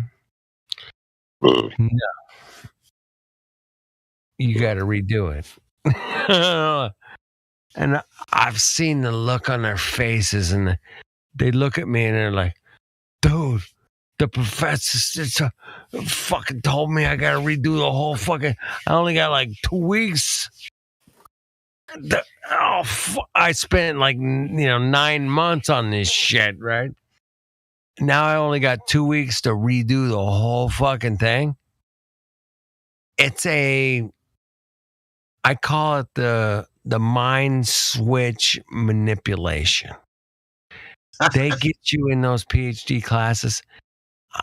I would love to talk to anybody in here that's gone through a PhD class. And I guarantee you, man, that every single one of them, the professor said, like right before it was due, nah, you got to change it. You got to redo this, redo that, whatever. Yeah, I've seen it, man. I've fucking seen it with my own 2 eyes. I talked to a lot of people that's gotten their PhDs, and every single one of them goes through this mind fuck, twisty, fuck off thing that happens to your brain because something you spent 2 years on, you have to change in 2 weeks, dude. You got 2 weeks to fucking redo it. What happens? Your mind gets twisted, man. So upside down, so inside out. I've seen it with my own 2 eyes. These people go complete fucking crazy. Kind of like you, Dr. Dude? They spent 2 years on Hey, God Rockin', this is the opposite of your chipmunk voice. Weeks before hey, fuck you up. Oh my gosh. Say, not good enough. I don't think you've ever seen anything like this before yet. Yeah, it's trippy, man. It's trippy. It's just like, where's this shit coming from? And he's just like, these fucking PhDs. They just, Neil deGrasse Tyson's PhD was 2 pages long. I have a big thing with that's fucking hilarious.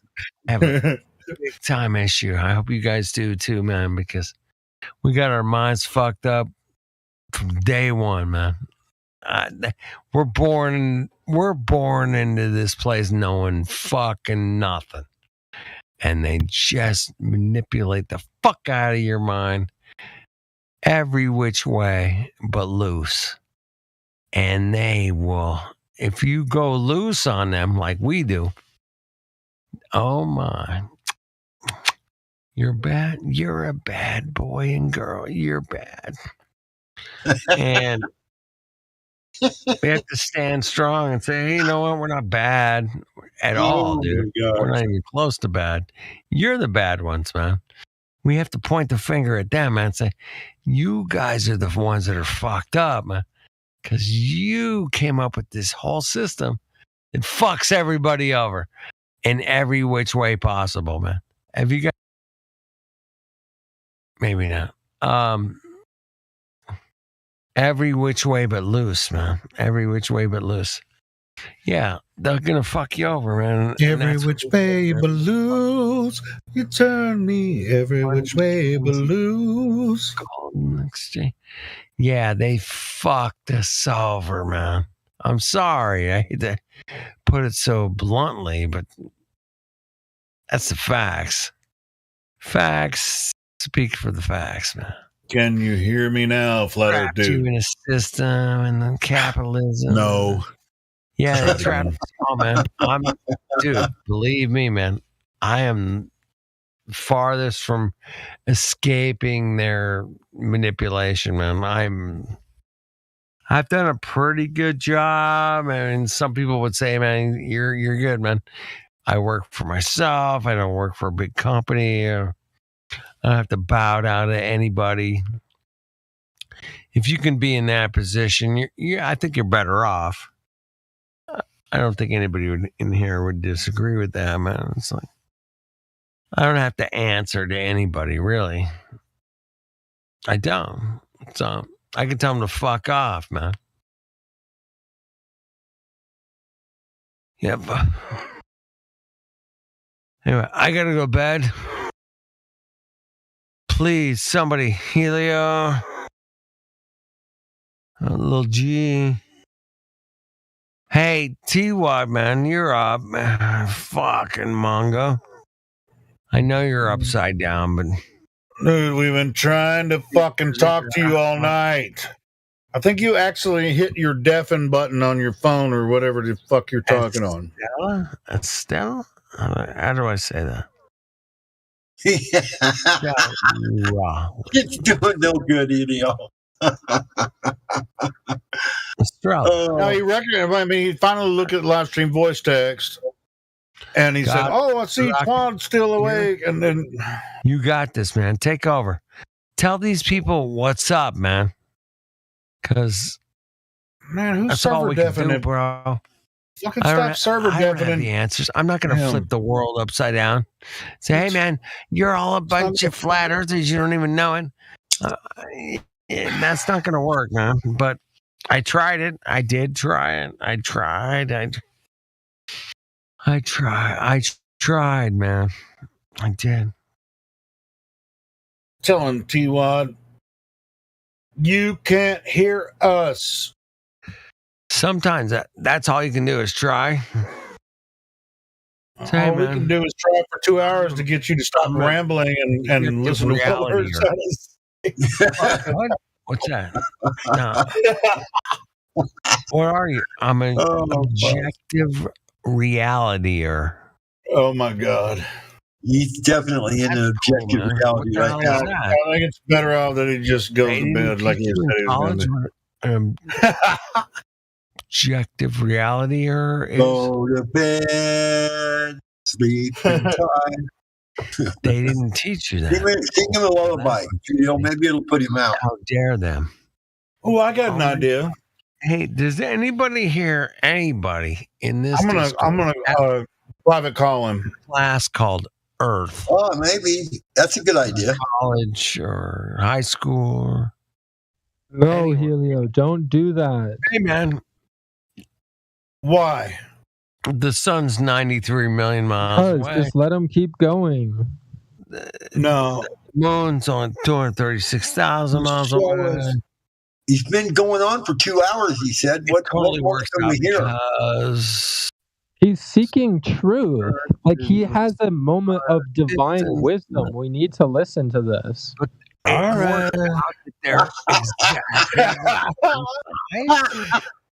Oh, Sasha. You never cease to amaze me, Sasha.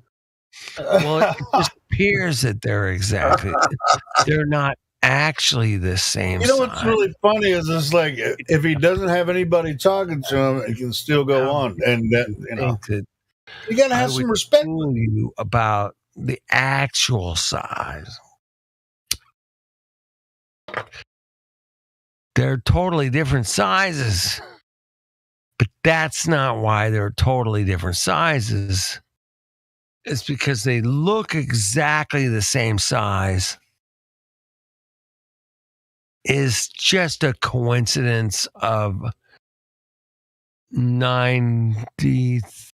400 times farther away. Oh my God. What? Is that your... Wonder why nobody else is talking? Oh, he's talking. Because it seems like he takes breaks, like waiting for someone else to respond to what he's saying. But I'm confused. I'm totally confused because the appearance of the moon and the sun being nobody else exactly the same size is because they're farther apart. Is that your answer? Yeah, that's it. They're far. All right, I gotta go.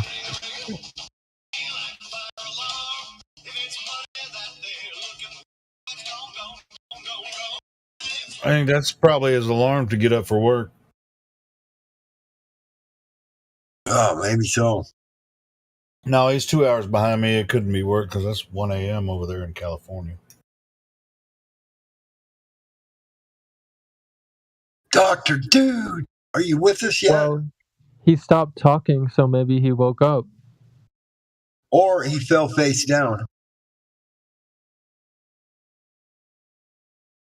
Was he sleepwalking? Sounded like there was some type of alarm going off, and maybe. We don't know. I don't know what the hell was going on there. That was the weirdest thing I've seen on here. I've seen some weird shit on here. Oh, he deafened himself. Did you see that? He deafened himself. Yeah, he did. Yeah. Probably pissed off that nobody was talking to him. Well, if he'd listened, maybe he would. That's funny. He's like, you guys maybe just ramble on for 2 hours without saying anything? I don't think so.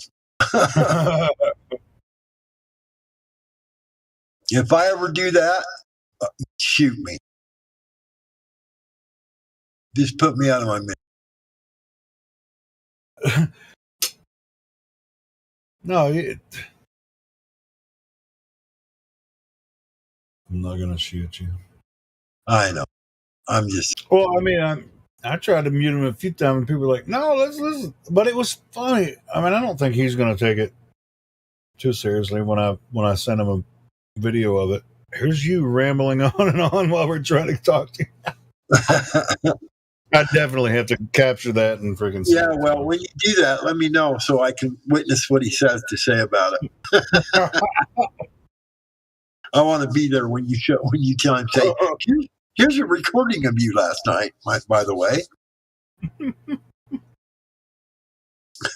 Well, tomorrow's Friday, so I'll work on it this weekend. I'll capture some video. It'll have all of us on there trying to get to him, right? Yeah. Well, except for the part in the chill chat part, but right.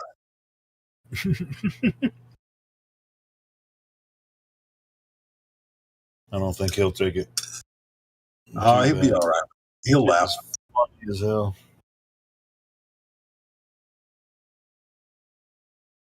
I think on his end, maybe he had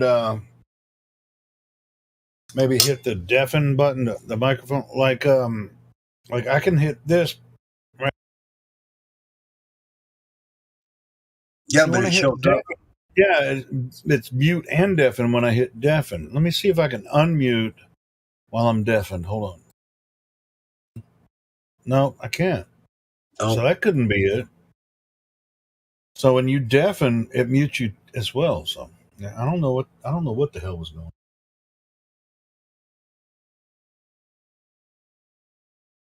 If you deafen, then it automatically mutes you. Yeah.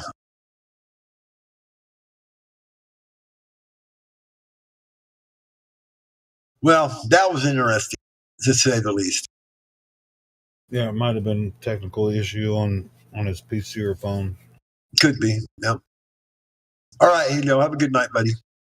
You too. I'm right behind you. I'm out. Somebody else's turn to talk.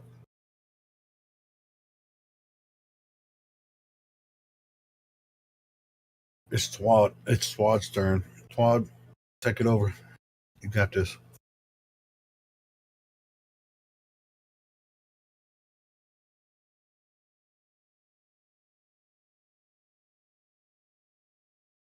Unless you want me to play something I was going to play earlier. Late and early, depending on where you are. Feeling anyone's going to talk. Something that's like a 15-minute.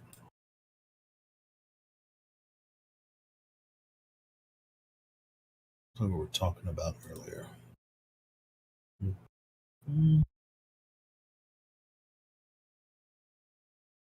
No, I know what it was. It was Danny talking to Paula.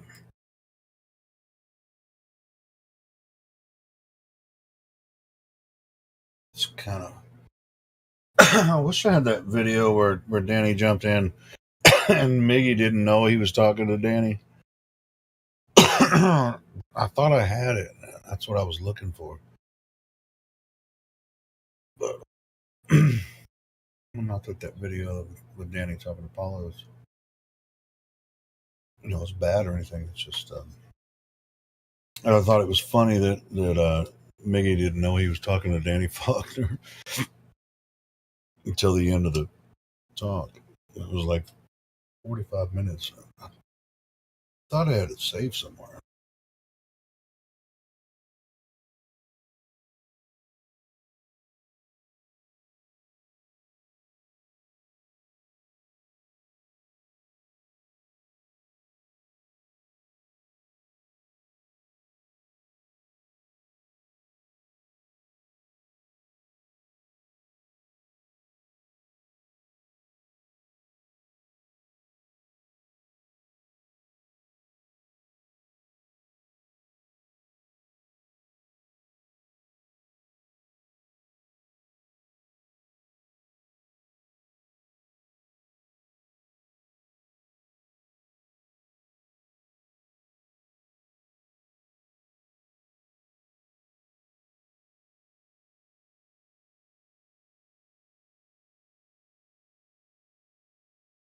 This one ain't bad. Me talking to Paula. This would be a decent one. I'm hitting the sack. After that,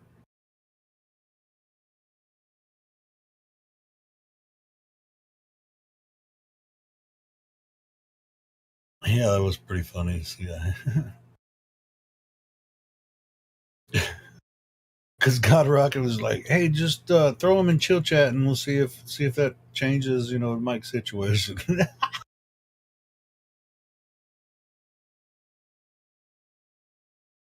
I don't think he'll ever be able to. I don't think I've laughed that hard.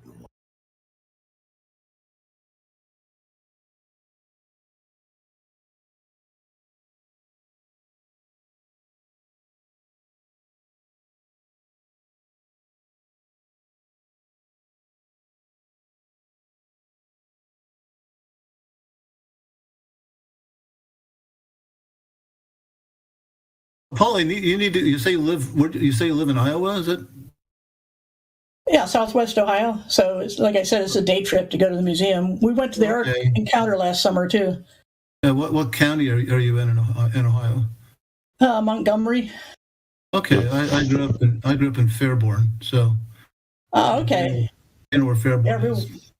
Yeah, I've been through there many times. Well, it's not very far for you to come down. I wish you would come down, and I'd be happy to spend several hours with you if you'd like. All the time you want. I'd love to talk to you sometime. Oh, sure. Yeah. I don't know when we'll be there again. Especially with gas prices right now. Yeah, we're not planning to go anywhere for a while. Do you still have a charter membership? I'm pretty sure that's a lifetime thing, but in moving several times, we've lost our cards. So, okay, well, you can contact and get that. That gets you in free parking as well. If you can't find it, I can get you in. I can't do much about the parking, but I can get you in. But if you contact the call the number and tell them that you can't find your cards, they'll look you up, verify you, and send you new cards. Probably they may charge you for that, but I don't know. All right. Just let them know. Come back though. Again, I don't like to debate flat earthers. I've never really gotten in a debate. I'm happy to discuss flat earth with flat earthers. A lot of them are unwilling to talk to me, and you seem the type of person who would be willing to talk. So, I certainly encourage you to come down and see us. We've changed a lot since you were here last. It's been 15 years since you've been here, so a lot's happened. We've gone a couple times before. I mean, since then, they put in the Slack lines and some other things.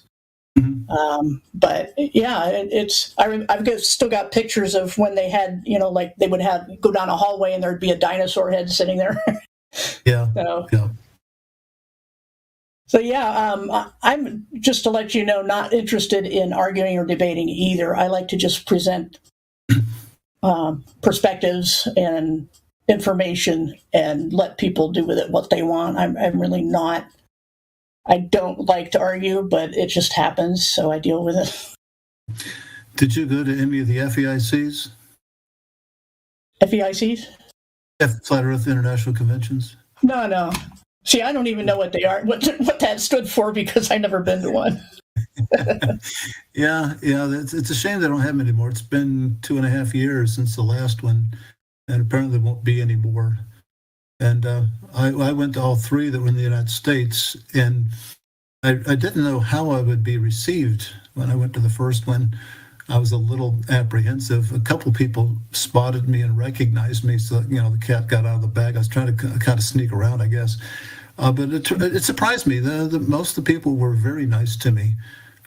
Some of the organizers, Robbie Davidson was very nice. Rick Hummer has been just absolutely super. Rob Skiba, he and I had a good relationship as well. So, in the people in the seats, I talked to many of them, and they were just as nice as they could be. I was really taken aback. I was afraid that I would get bad treatment. I really only got bad treatment from one person, and you already mentioned him, so there's no need to go there. And one other prominent person you would know, in fact, probably do know. He was a little testy with me, but that's okay. I can roll with that. So I think it's good when people can have big disagreements, but yet not be disagreeable in a discussion. And I think so many times, as I've observed, this whole thing gets into a shouting match, and I'm just not interested in that at all. Right. I really prefer to read what somebody says, because I can go back over things and I can find where they said something. I can search on it. It's much harder to do with audio. And so I've done, most of my quote unquote upbringing in anything to do with creationism or Earthshape or anything was written at first. And I just think it's easier to, and you take more time, you actually look at what's being said and go back and make sure you didn't misunderstand and people don't talk over each other. So that's my preferred format is in writing, but I'm glad you came. I mean, it's odd that, here we were, just happened to be on the topic. I'm rarely on this panel. They have ladies' night on Fridays, and I'm on that. But other than that, I'm usually not here. So this is, I'm sure, not a coincidence. Yeah, the way I approach this channel is I sometimes put it on in the background when I'm doing something that doesn't require my full attention, and just kind of keep one ear on it, looking for something that's interesting to me. A lot of it's not, but occasionally it is. And so I've been in and out. I get up early in the morning. I've been in and out over the past 4.5 hours, and I made a few comments just to kind of needle people a little bit. And I'm glad I did needle Helio. I got his attention. That's good. I like that. But the thing is, the reason why I came in is because I was invited. Helio suggested that I come in, and you thought it was a good idea. So that's why I'm here. I tell people I choose when, where, and how to discuss flat Earth. And some people trying to a number of times have tried to get me to come in on this channel, and I just want to choose who I talk to. You said that you mostly read stuff. Have you read some of my material? Yeah, it may have been a while though. Okay. I just don't have as much time as I used to, but yeah, I mean, you're a well-known name in Answers in Genesis, for example. So I can't say when's the last time, though. I'm sorry, I don't. I'm terrible with keeping track of what day it is half the time. Have you heard of the Evolution Cruncher? Who are you asking? Either of you. I haven't. I haven't either. Because it was around, you're talking about Hovind. I'm not sure if this had anything to do with him, but the Creation Society and stuff like that, there's a bunch of stuff like that. But there's a book called The Evolution Cruncher that's done by, crap, I'm trying to remember the name of it. But it's on a website. It's free. It's a book about how to see that evolution is not true. It's a really, really in-depth creationist, targeted type book. But I should have had the book in my hand. I'm sorry. Well, Paula, when did you become convinced the Earth is flat? I'm going to say about 7 years ago now. 6 or 7 years ago. 2015. Okay. Yeah. And can you tell me a little bit about how that happened? What convinced you? How long it took? Those kind of. I'm always curious about how people became flat earthers. To me, that's very important. I'd like to hear you. Just tell me a little bit about that. Well, it wasn't a big leap or anything like that, or a shock. I always remembered reading Genesis and going, "Wait a minute! It says that the sun, moon, and stars are in the firmament. Well, how big is the firmament? Where does the firmament begin and end? Because the sun, moon, and stars are in it." And I never had a satisfactory answer. I tried to imagine, first of all, that, maybe there's ice in the water in the form of ice really far out of, the edge of the universe where would explain where comets come from, for example. If I'm not even sure they still believe comets are made of ice, but at that time, in my teens, that's what I was trying to figure out. But then, so years later, when I was online, I tend to look into, whether it's Bible study or anything else, I look for the difficult questions. That's just my nature. In any kind of Sunday school or Bible study, I was always looking for the difficult passages and trying to figure them out. And so, quote unquote, conspiracy, I really don't like the term. It's become negatively loaded. But I got into that, I used to watch shows on UFOs and Bigfoot and ancient tech and all those things. Then I got into alternative health. And so I was, then chemtrails and all these things. I look at these things. I don't necessarily accept everything I look at, but I love to look at it and see what it's about and try to understand it. And so it was after 9/11 that I really ramped up my investigation into everything I was being told in mainstream. So I began to question a lot of things. And I don't think that skepticism is bad as long as it's quote unquote healthy. And so I began to be in message boards where all these theories were talked about, and eventually Flat Earth came up. And at first I was like, well, that's one you don't hear much. Let me look into that. And I noticed, first of all, that even the most wild conspiracy theory websites or message boards, Flat Earth was shunned. It was shoved into the corner. You couldn't talk about Flat Earth anywhere else in the server but there.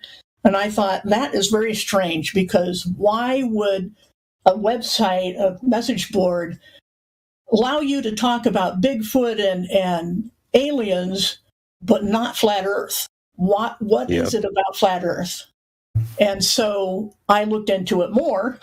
Reverse psychology has made me want to be more curious about it. And I was hearing science arguments. I was not hearing wild speculation. I was going, this is what we observe. This doesn't make sense. And so eventually I came to do some videos on my channel where I just say challenging standard cosmology. I don't say Earth is flat. I say this doesn't make sense.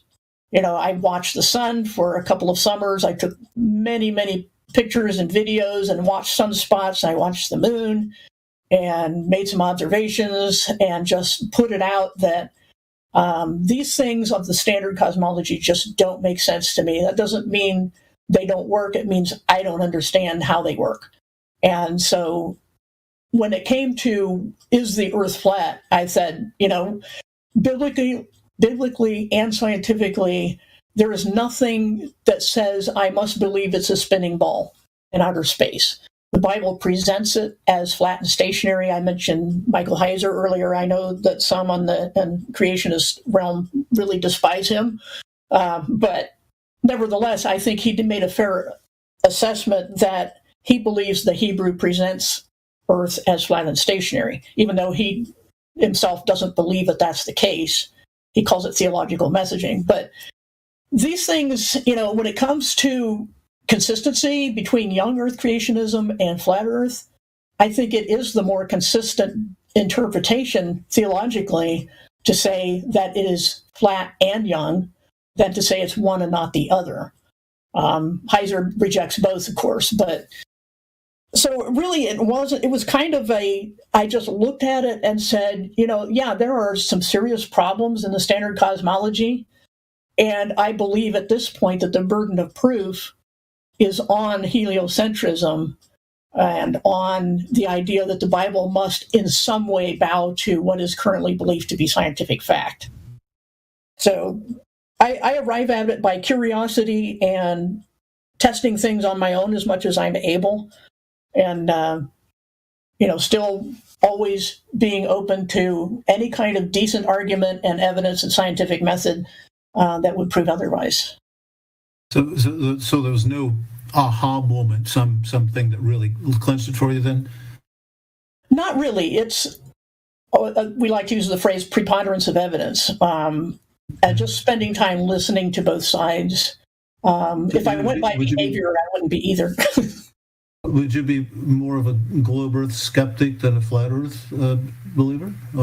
I'm actually, that's how I started as a globe Earth skeptic. But I'm to the position now where I believe the burden of proof is on heliocentrism and ball Earth to prove itself. Otherwise, that's my position at the time. Yeah. Were there any particular flat Earth authors that, or videos, or writings that you saw early on that you can remember that kind of were important to you at the early time? Like a lot of people, I started with some videos by Mark Sargent and Eric Dubay. What kind of people they are, is irrelevant to this question, but I just look at what they presented. And what they did was raise questions, So I wouldn't point to one person and say, this is the person who convinced me. Okay. I'm dying to ask you a question, or somebody like you this question. I've noticed among many, not all, certainly not all, but many flat earthers, and on this channel as well, a lot of profanity and crude language. Yeah. And I've heard it from people who profess to be born-again people. And that alarms me. It concerns me. I'm just trying to figure these people out. I've never known Christians to talk that way. What's with that? I think it's an online thing that people are. It's just like people in cars that are absolute jerks when they're in their car. Behind the screen, the real them comes out. And it's a problem. There's a lot of good flat Earth shows, for example, that I won't share because they're so vulgar. Mm-hmm. But there are a lot of Christians who have potty mouths, and that really bothers me. I mean, I have to be, that's why I'm not online that much in a live chat, because I can't, in good conscience, support by my presence that kind of behavior. I think the standards have dropped way too low in the Christian community for controlling the tongue, which is an absolute clear biblical command for Christians. Yeah, and keeping our minds out of the gutter. They make an awful lot. You probably don't see a lot of the crude memes that Christians post. And it's to the point I have pretty much given up trying to find Christian fellowship online to any great extent because of that issue. So yeah, it's a huge problem. I agree. Do you belong to a local church body? Yes. Okay. Do they know that you believe the Earth is flat? They have the pastor has a vague idea of it, and It's not the sort of thing you share and talk about much in church, then, I guess. No, it's. I have to say, this church is very good at the basics of salvation, but they do not go beyond it. I mean, they don't even talk about prophecy. Well, that's another concern I have. Is I see a lot of Christian flat earthers that end up finally not going to church anymore, not really associating with believers, and that's a very grave concern. There seems to be that their family that they associate with is online, and we just talked about the crudeness and potty mouth that's there quite a bit, and that's the wrong direction for a believer to take, is to give up a local church. That seems to be part and parcel of what we could loosely call a conspiracy mentality. Is that everything's a lie that's throwing out the baby with the bathwater. I try to argue, people question in general, not just Christians, our history as we know it. And they'll say 1,000 years is missing. And I've done videos saying why I don't agree with that. But the problem is that Christians in conspiracy realms, not just flat earth, I'm going to say, have indeed decided that all church of any sort is evil, and they shouldn't be a part of it. And they don't seem to be aware of the passages that say, like Hebrews 10:25, don't forsake the assembling of yourselves together. And all the more as you see the day approaching, as more and more important for Christians to gather. But what I'm seeing is when they do, there's a Christian section here, there's an awful lot of acrimony and rancor about minor problems, or disagreements over prophecy, or I even did a debate with a friend of Nathan Thompson's over whether Christians should eat meat. There's a lot of hostility on these things. And so even when Christians gather, it's a problem because of how they act when they're not in the Bible study. In the Bible study, they can hold their tongues, but outside of that, it's the Wild West. And yeah, I have been grieving all these 7 years for what I see as a complete silence or neutralization of Christians in the Flat Earth community. I did a video early on saying, you know what, this is the door is wide open. I've seen people coming to Christ because of Flat Earth that wouldn't come because of any other reason.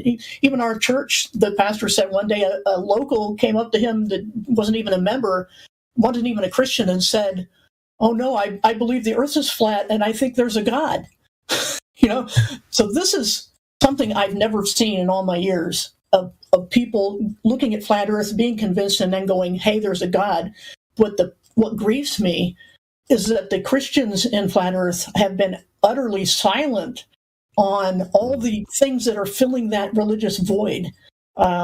They're going into New Age, they're going into Gnosticism, they're going into all sorts of what you and I would consider error. And the Christians have not spoken up. They sit idly by and sing the praises of people who routinely mock Christ and the Bible and call him zombie Jesus, and still want to be friends with these people. And I just grieve at that. So even though I can speak with some knowledge on both flat earth and Christianity, I don't do a lot of it because of all that. Okay. Well, yeah, it seems to me a lot of flat earthers say there are no atheists among flat earthers, but many of the types of theology that I see flat earthers embracing many times is it's far from biblical Christianity. It's many times it's sort of a sort of a touch by an angel sort of theology. God only wants you to know that he exists, and he's good enough with that. If you acknowledge he's creator, that's all you need to know. And that falls woefully short of the standard set up in Scripture. Right. There's more to it than that. And as you said, I've seen people who are professing Christians who've abandoned a fellowship with fellow believers and gone off into weird directions. Sounds like you've got a pretty good handle on this, pretty good balance, which I think is refreshing to see. I'm glad we're having this discussion. Thank you. You can spread the good news where you are, and it's a challenge. Yeah, it's a challenge, but I do think for some reason, whether I like it or not, it's my mission field. So here I am. I have a question, if you don't mind. When you read Genesis 1, do you not see that the earth should be flat, plain? An up and a down, not a ball? Because when I read Genesis 1, I see it separating waters from the waters. I see that as being one up and one down, not an in and out, you know what I'm saying? So I'm kind of confused. Well, the waters were separated on day 2, above and below. Below the Rakia expanse firmament, clear enough. I think it's talking about waters on the earth today, on the surface of the earth. The waters above, that's the tricky part. We go off in all sorts of directions about what that is, and it's a bit vague. It's a bit ambiguous. As it probably should be, I think. But I don't think it addresses the shape in itself. I mean, you'll look at it, and I don't think the day 2 account and the other days as well clearly state the shape at all.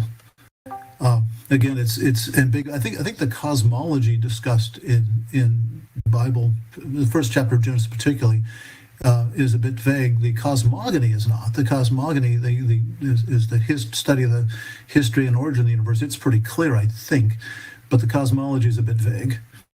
And I've discussed this, written about it before, why I think that's the case. I might say too. Many people come in to this with a lot of baggage. They want to read Genesis 1, that teaching that the Earth is a globe, and you have other people who want to read Genesis 1 as teaching the Earth is flat. And I think both camps are wrong in their approach. Go ahead, Paul. You're going to say something? Yeah, I was just going to say, for example, of more on the globe skeptic side in Genesis 1, where the Earth had nothing to orbit around before the sun was made. And yet there was day and night, and that's also still an issue of there was light before there was anything else, light before the sun. And I won't get into that right now, but the thing is that there are things that just don't line up. You know how we say that evolution and creation, we cannot be blended together because everything's out of order and it just doesn't work. Well, I think the same thing is true with the heliocentric model, where there was nothing for the Earth to orbit, and yet it had day and night before the sun was made. And then we have Joshua's long day and some other things where the way I look at it for Joshua's long day, for example, is that if the Earth had been spinning and the sun and moon stopped, then the Earth had to stop spinning suddenly. And this would have a noticeable effect on the surface. Yeah, there would be a tangential force on everything on the surface of the Earth if it stopped suddenly. The explanation, the response to that I've heard from William Lane Craig, I think it was in that video that I posted earlier, was that it might have been him, might have been somebody else, but that the response would be, well, God is a God of miracles and he could have kept that from happening. But to my mind, that's an ad hoc explanation. When the Bible just clearly says it stopped, the sun stopped here, the moon stopped there, and it was stopped for 24 hours. So that's another question about the heliocentric interpretation of Genesis 1, just to give a couple examples. Danny? Yes. I came in late, so I just want you might have already addressed this, but is your position that you believe that you live on a spinning globe? And if so, what is your reason for holding that position? Oh, we haven't gotten to that at all. I'm just having a chat with Paula, getting to know her a little better. Okay, well, I'm going to go into a bad area. I'm driving. That question. It's no secret. It's no secret that. Time to answer it, and if it could be addressed at some time, that would be great. Okay, fair enough. But it's no secret that I believe the Earth is a globe. So most people seem to know that. So we can get that eventually if we care to. I don't want to debate it. I'll answer questions and discuss, but I'm not wanting to debate anything really with anybody today. To be honest, here's what. I wasn't asking for a debate. I was just asking for reasons. I don't think that's too much. I think we're curious about why you believe what you believe. That's really what it is. Hold on. Yeah.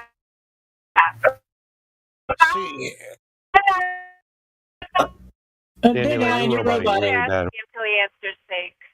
Yeah, you're roboting really bad. Sorry.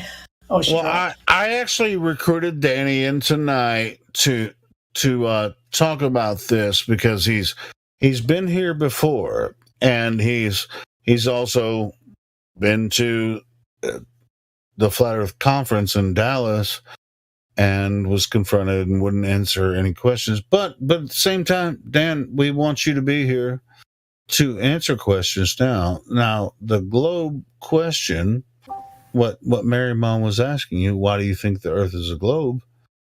That's fine. But we also know you're involved with Answers in Genesis, and we're some of us, including me, are familiar with the scientists, quote unquote scientists, astrophysicists that are familiar or that are involved in the Answers in Genesis stuff.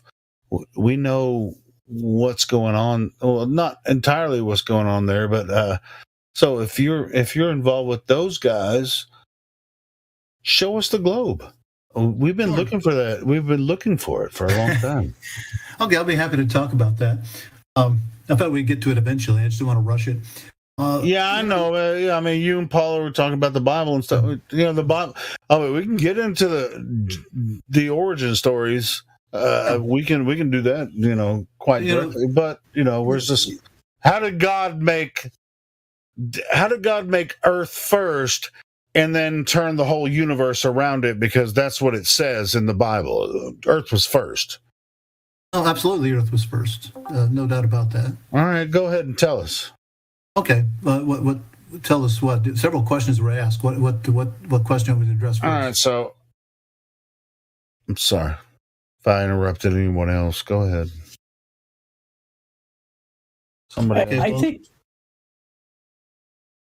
think mainly what people were asking is why. What you find most convincing that heliocentric model, as it's known today, is the correct one.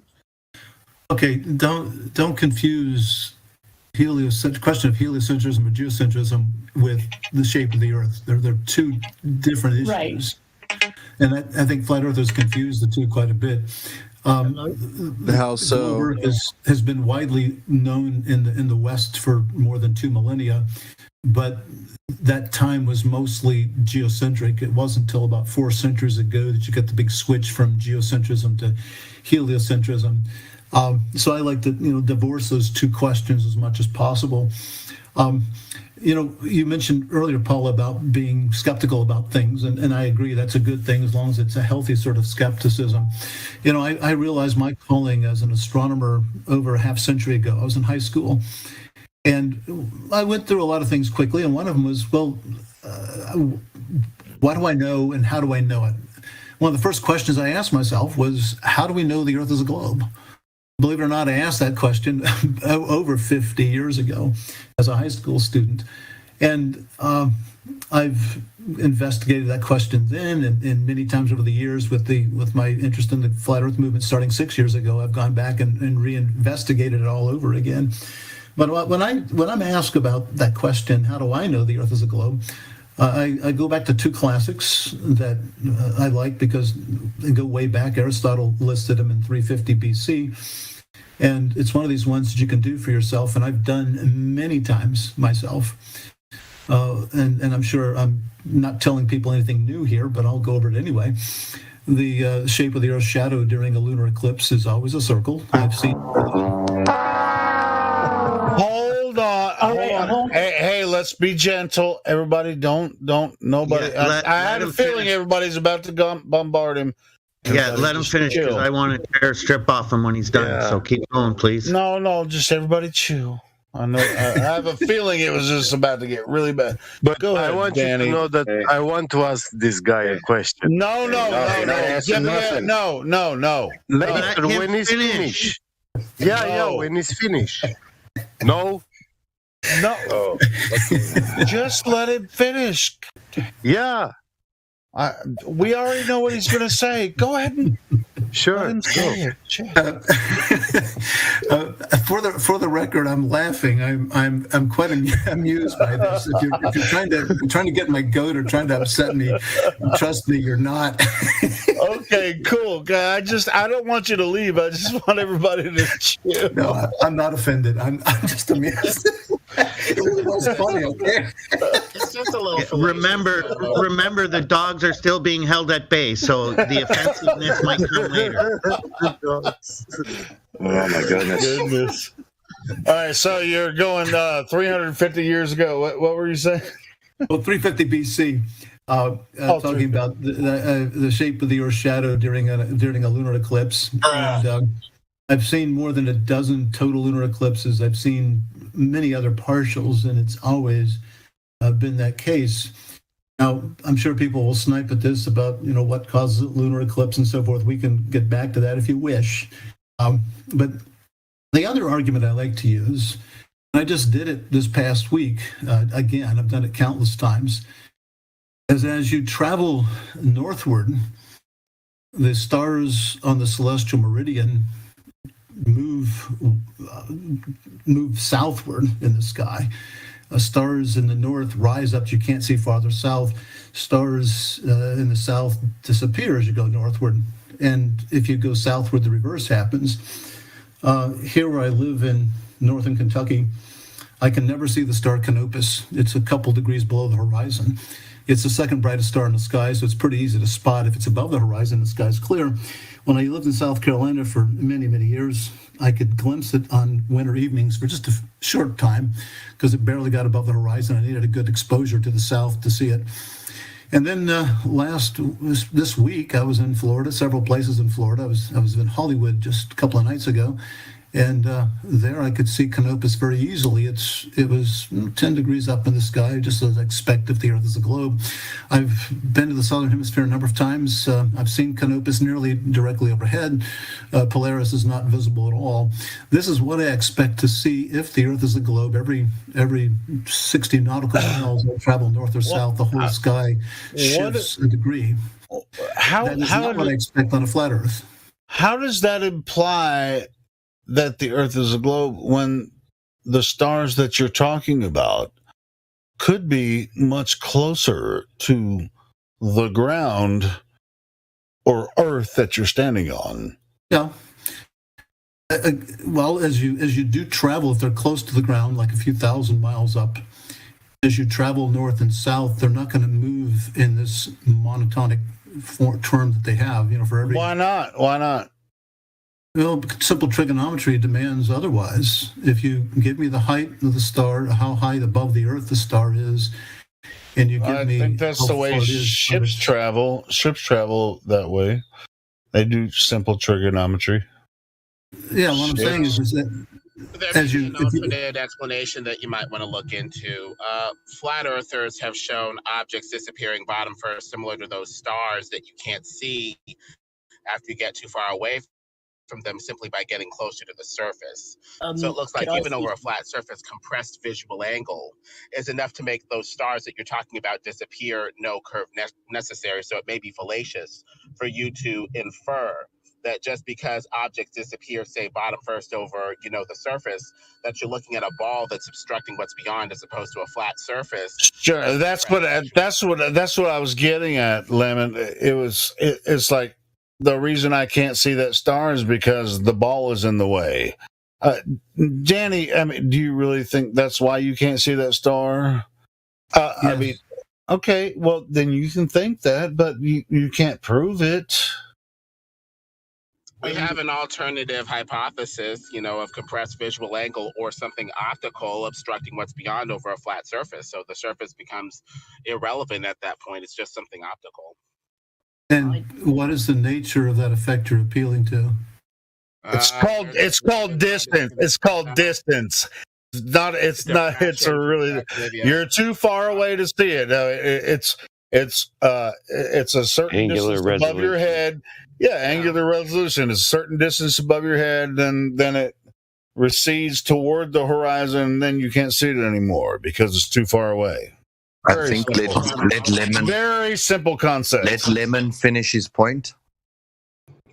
Just looking down a hallway, the stuff above the level of the eyes appears to ramp downward. The stuff below the level of the eyes appears to ramp upward. One would assume that these two visual zones would compress together into a line, and there's your horizon. There you go. So it just looks like basically perspective. That's it.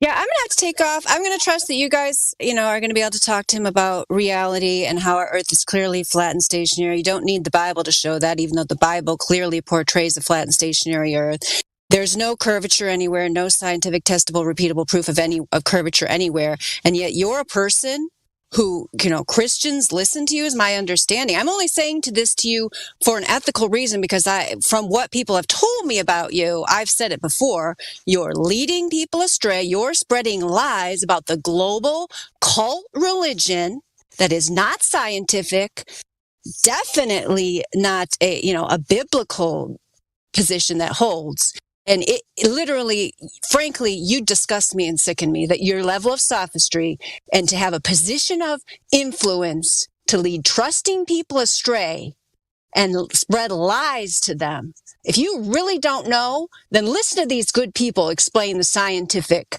reasons behind it, because it is an objective, rational fact that the globe model is a complete failure and has no scientific or mathematical basis to it whatsoever. For you to pretend it has some biblical basis that you can hold that position and say the Bible is truth, I cannot have your kind of discussion with a person like that. So that's really all I got to say to you. But, have a great day. These people will be much nicer to you. Don't worry.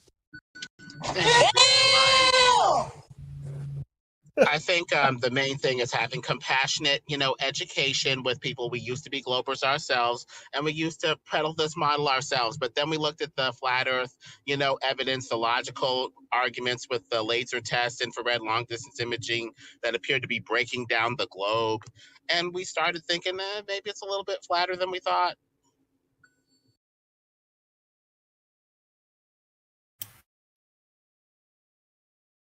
I think you also mentioned the eclipse, sir. That was an evidence that I accepted at one time too. But sometimes you get a curved shadow from something else other than, say, the revolving Earth. I think people use the eclipse to say that the Earth is a revolving ball, that it's throwing its shadow to cause, say, a lunar eclipse. But there could be something else up there causing that shadow. And it could be, round for many reasons. Maybe the object casting the shadow is round, or maybe the shadow is being cast onto a round object, vice versa. But the Earth being a revolving ball casting the shadow may not be necessary, especially if the Earth is a flat, motionless plane. There may be another possibility even with that. Some people talk about dark stars, these semi-translucent bodies that we don't normally see, but are occasionally somewhat visible during eclipse or when they get in front of objects. How about we stick to a single argument one at a time? I mean, that's the eclipse argument. That was, I think you mentioned the eclipse thing. No, he didn't. He actually was just talking about stars near the horizon. He did. He said lunar eclipse. Oh, lunar eclipse. Ugh. Yeah, and that's one thing. That's why I jumped in. It's like, I find it weird that people would say that the ground under your feet would block your view of things in the sky. I think doesn't that sound a little odd? Yeah, I want to jump in and say also that what he came here and what he wanted to do here is just explain what he believes and why. He didn't want to debate, so I was hoping we could just let him, when he answer the questions. Yeah. So, did you have any other things you wanted to say? Hold on. I want to explain something, everyone. Hold on. I'm going to explain something. Listen, Danny came here, and he knows we know pretty much everything about eclipses and patterns of stars, everything. We're all on the same page as far as that goes. It's not necessarily a debate, or unless you don't want that to be that way, right, Danny? Or if you have something to offer as far as like showing us how it couldn't work on a flat Earth, it's weird. It's really strange to me. I don't even know why. It's like flat earthers can't even see the globe anymore. So I don't know. It's kind of weird to me. Well, I guess if he wanted to, explain anything else from his side or whatever and have an open discussion, okay, that's fine. Sir, did you have anything else you wanted to talk about? Oh, well, originally I wanted Paula and Danny to have the talk. Yeah. And so everybody, now that Helios said that, let's yield the floor back to the people. We're having a fruitful discussion before it got completely side rails, and now we're not hearing from Danny at all. We're just hearing ourselves talk to each other. Okay, so pay attention to what's going on, get an appraisal of the situation, sit back, listen, and enjoy. And when it's your turn, you'll know. Is Paula still here? Yeah. I've been typing in other chats in the meantime, going, well, this will burn out eventually. Okay. As I said, I didn't come in to debate. I just wanted to chat. Right.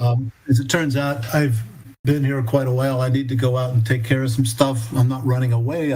My wife just came in and handed me a note. Are you about ready to go out soon? So we had to run some errands. But I've enjoyed talking to you, Paula. And same here. And I may hang around. If I come, I'll be back later. Maybe I'll drop in and see what's going on. I'll leave my link open here if you'll let me stay on, and maybe I'll stick my Periscope up later on today when I get back. But I've enjoyed, and Helio, thank you for keeping the peace for a while. It was fun, and I've enjoyed it. I'm gonna go ahead and give it, Danny. I'm going to go ahead and give Danny the Globe Earth role. I mean, there's obviously no way we're going to change his mind, but I'm just going to give him Globe Earth. So, and I was actually going to go do other things for the day when you showed up. So it's okay if you got to go. I don't want to be one of those people who says you're leaving because you're afraid, because I leave things because, there's this biblical concept of shaking the dust. I leave a lot because of that, but so I understand. I mean, we've got other things to do in life besides hanging around Discord, so no problem. Yeah, sure. If you want to go ahead. If you want to get my contact information, I'd suggest, I don't want to give it out here, of course, but Paula, you can always call the museum, ask to get through to me. You may not, but you can leave a message, and I could certainly get back with you, email, phone call, whatever you're comfortable with. But I'll be happy to continue this discussion with you here or elsewhere. So. Sure, and also within Discord, you can send a direct message, a DM. I can send you a friend request, so that can happen. Let me see, add friend, and that should have a request. You're assuming that I understand how to use Discord. I may figure it out. We'll see. You should see a notification pop up somewhere. Paula, he's not hard to find on Google. Right. Yeah. I just thought it'd be, easier for any kind of a quick contact. It'd be pretty easy in Discord, but it should notify you somewhere when there's a message waiting for you. So. Okay, I'll try to do that then. But anyway, thanks again. I appreciate it. I got to run, and thanks again for setting this up, Helio. It's been good. Yeah, no problem, Danny. If you want to jump in anytime, I give you what's the Globe Earth role on here. You can jump in and have a conversation with us anytime. Okay, appreciate that, Helio. No problem. See y'all later. Bye-bye. All right. Have a good day.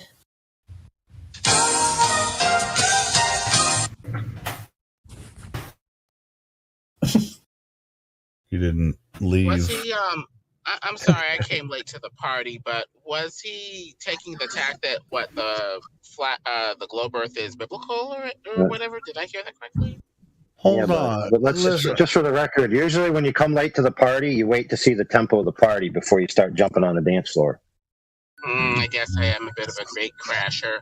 I was just trying to see what his take on the subject was specifically. His take was he was in the YouTube chat earlier, like 2 hours ago, and it took me a while to get him in here to talk because he's Danny Faulkner. He's with the Answers in Genesis. He's an astrophysicist, and I wanted it. Answers in Genesis is a Christian. You know what Answers in Genesis is, right? Yeah, you would. Anyway, so he came in here. He was talking to us. He still hasn't left yet. He's probably still listening. But that's cool because I've been a big fan of Answers in Genesis work for a long time. But yeah, so you came in, or whoever came in. I was like, hey, I'd love to hear a conversation between him and Paula about flat Earth, and then everybody started freaking jumping in. Which if you just jump in and you don't know what's going on, then that's just that's kind of typical. But anyway, that's Danny Faulkner. He's an astrophysicist there, and he's affiliated with Answers in Genesis, and so it's really it's a privilege for us to have a relationship here with him to talk to us here on the Flat Earth Discord. He's been to, for some reason he went to the Flat Earth Conference in Dallas. He was the guy that Nathan Thompson confronted. And he's like, What are you doing here? Yeah, you guys, Helio, you were talking with someone else about, there was a video or audio clip you guys were playing, and it interested me, so I hopped on, and then you had said that you thought it would be cool if I talked to Faulkner, and then he showed up, and he wanted to talk to me because I'm not going to start an argument. And it's because from Answers in Genesis, you're going to talk about Bible stuff, right? And right, and that was the whole point. I mean, of him coming on. Why him and not some other astronomer? Which I'm pretty sure he says he's an astronomer, not an astrophysicist. I'm not sure the difference. Oh, my bad. Astrophysicist. Yeah, there is a difference, but yeah, my bad. He's an astronomer. Yeah, and that was the whole reason he was on, is because he was invited, because I happened to be here, and you've been wanting the two of us to talk, and so we got a little bit of chance to do that, which also.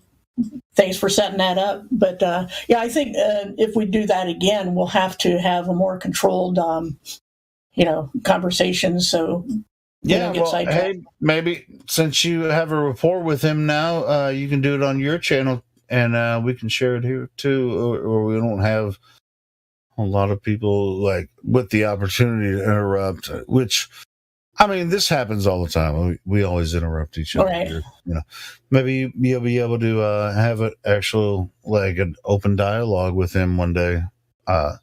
Just record it and put it up on your channel, and then we can share it here. Yeah, or do a different live channel here. I think you would get a lot more viewers. I mean, they talk about him here all the time. And standard cosmology in general, so I would think it would be more interesting. Well, it's just like him, like he's like one of the anti-globers. It's not like anyone here is going to change his mind, right? Right. He's one of the anti-globers that go to flat Earth conferences. You know what I'm saying? Just like all the anti-flat Earthers that go to conferences and then they'll show up on our channels and all the time, or make videos, and it can't be flat.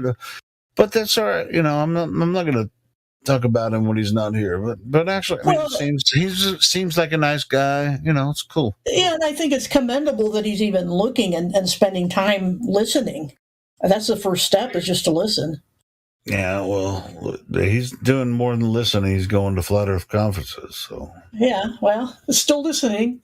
But I think there must be something commendable about even going that far, because most people wouldn't bother. That's why most of the time anybody who claims to be a professor, we just say, yeah, right, because professors typically don't have the time or interest in hanging around a YouTube channel like that, Yeah, but So- he's got credentials. Right. We know who he is. Right.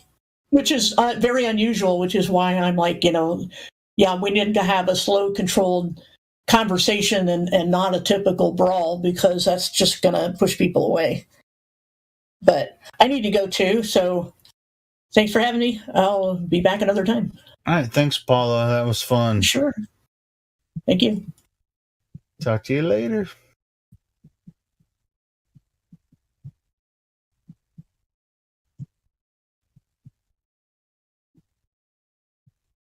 Anyway, since all you guys ran off Danny Fox,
Let's talk about these anti-flat earth defense mechanisms the vast majority of people seem to have.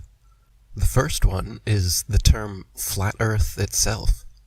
When people hear that word, or they hear you questioning the globe model, the moon landing, or anything of that sort, they go, "Wait a minute, you're not a flat earther, are you? You're a flat earther, aren't you?" With this condescending, all-knowing tone, as if you accept this label, you've been pigeonholed, and anything you say afterwards holds no value. And why is this? Because of websites like the Flat Earth Society, giving misinformation and straw man arguments, and mockumentaries like Behind the Curve, showcasing the worst examples of so-called flat earthers for everyone to laugh at. So now, you're guilty by association if you admit that you're a flat earther. I'll use the flat earth keyword for the algorithm because it's what everyone searches for. But I named my children's book The Earth Plane, and we named our movie Level, purposely creating quote-unquote flat earth content without this pigeonholed label in the title. So of course, among other globe skeptics, level earthers, whatever you want to call us, we can accept that we are flat earthers. But when your friends and family members or strangers on the street you're trying to convince hear a bit of your skepticism and then ask, "Oh, You're a flat earther, aren't you? I recommend doing as Del from Beyond the Imaginary Curve does, and insisting that no, you're not a flat earther, because the earth has mountains, hills, and valleys, so of course the earth's not flat, thereby disarming their first anti-flat earth defense mechanism, because you don't admit to being their straw man version of a globe skeptic, what they have seen in mockumentaries or on the Flat Earth Society as a flat earther. No, you're not that. You're just a man or woman like anyone else, questioning their reality, questioning what they're told, not just believing outright what the government or government organization says. So the next one, once you've disarmed them and they realize, oh yeah, he is a flat earther, regardless of what he calls himself, their next anti-flat earth defense mechanism will be, why? But why? Why would they lie? The incessant mantra of the ball earther. But, why would they lie? It's not even a question. It's a defense mechanism. They haven't researched the evidence for an alternative shape of the earth for even a minute, but suddenly they want to know the motive for this lie. Yeah, right. This isn't a genuine question. Imagine a detective rolling up to a crime scene and there's blood all over the place, bodies everywhere, stinks to high heaven, and little deputy rookie volunteer rocks up behind him, taps him on the shoulder, and says, what do you think the motive would be for a crime here? I'm not seeing why there would be a murder here. The detective looks at him, squints his eyes, waves his hand, shows the blood on the walls, the bodies on the floor, asks the rookie genuinely, are you not seeing this? Do you not see the evidence all around you? And the rookie, as if blind to the crime scene, unable to research or open his eyes long enough to see any of the evidence, just impotently continues on, asking, but why? When people ask you, but why would they lie about the shape of the earth when they haven't even researched the evidence whatsoever? That question is not a question. It's a defense mechanism. And if somebody is just asking you a question as a defense mechanism, you're not required to give them an answer, nor is it in your best interest to try and give them an answer. Because why are they asking you that defense mechanism question in the first place? Because it's such a huge and open-ended question, and you are not the one who's lying, so you couldn't possibly explain the motive of the liars, even if you knew it to the finest detail. Therefore, regardless of what answer you give them, or how good it is, they're just waiting for you to open your mouth so they can laugh and scoff at whatever answer you try to give to their impossible question. But why would they lie? People who ask this question are unaware of just how prevalent lies have been and continue to be throughout history, in all facets of society, in the media, in government, in history, in science. The lies are everywhere.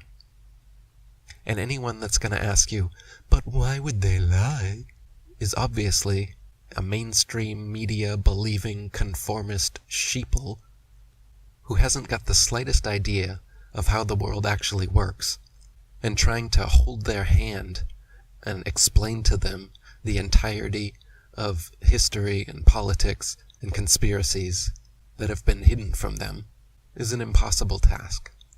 As they say, you can lead a horse to water, but you can't make them drink. You can lead humans to standing bodies of level water, but you can't make them understand that they're impossible to bend. So when ballers chant their why would they lie mantra at you, don't feel obligated to try and dish up some answer that's somehow going to satisfy these insatiable people. If they really cared, they'd be looking into it as deeply as you are. And instead of that question being some flippant defense mechanism, it would be a genuine question, like it is for you or me. I can list dozens of reasons why they would lie, and I have in other videos, but just realize that this barrage of questions that ball earthers throw at you are more defense mechanisms than genuine questions, and you're not required to try and answer all of these defense mechanism questions. One of the biggest impediments to waking up is ego, and it is their ego that's chanting these "but why would they lie" mantras, these "oh, you're a flat earther." You'll notice your more enlightened friends and family members, when you told them about it, didn't come at you with this kind of attitude and these dismissive questions. Your more open-minded friends and family members were probably curious and interested, and when they asked questions, they were good questions, and they listened to the answers, and then you had productive conversations following them. This is a whole different thing than you get with these other people, and almost all people, when you ask them if they consider themselves to be open-minded, answer in the affirmative.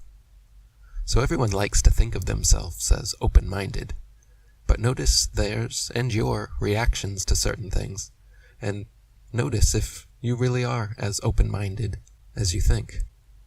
The next anti-flat earth defense mechanism, aka insincere question, asked by these egoistic people is, how could they pull it off? Why are there no whistleblowers? You're telling me everyone that works at NASA is in on it and lying?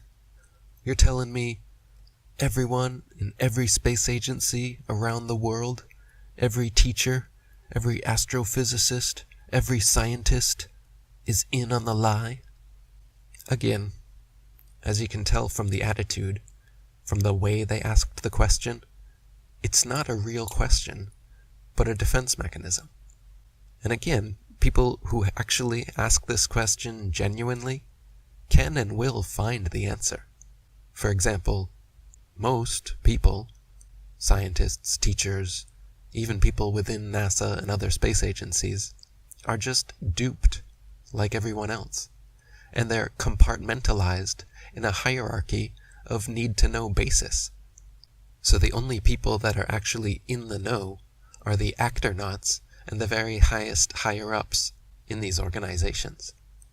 And again, what these scoffing people have never researched, don't understand or realize, are things like Freemasonry, the prevalence and potency of secret societies in the world.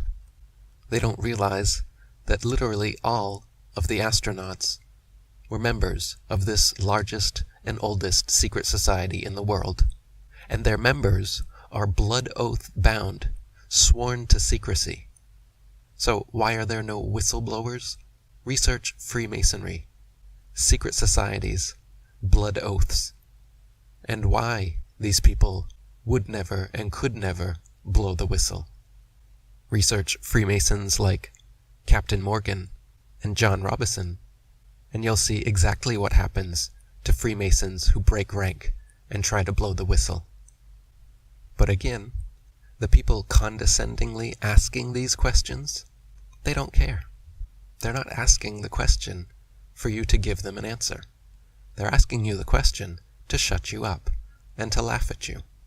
So what is the actual effective way of dealing with these people?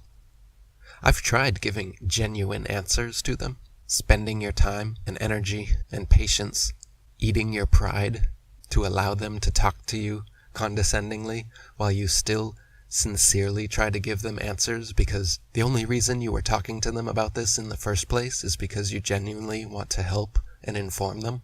But all they see is an opportunity to laugh, condescend, and boost their own egos by stomping on yours. Now, it's not our duty, nor is it even that effective, to allow them to do this. And it may sound harsh or crass or ineffective to those who haven't experienced this to the degree someone like myself has, but I'll give you my advice.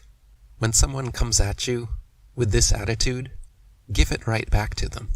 Don't waste your time, energy, and patience trying to be sincere to someone who just wants to condescend and laugh at you.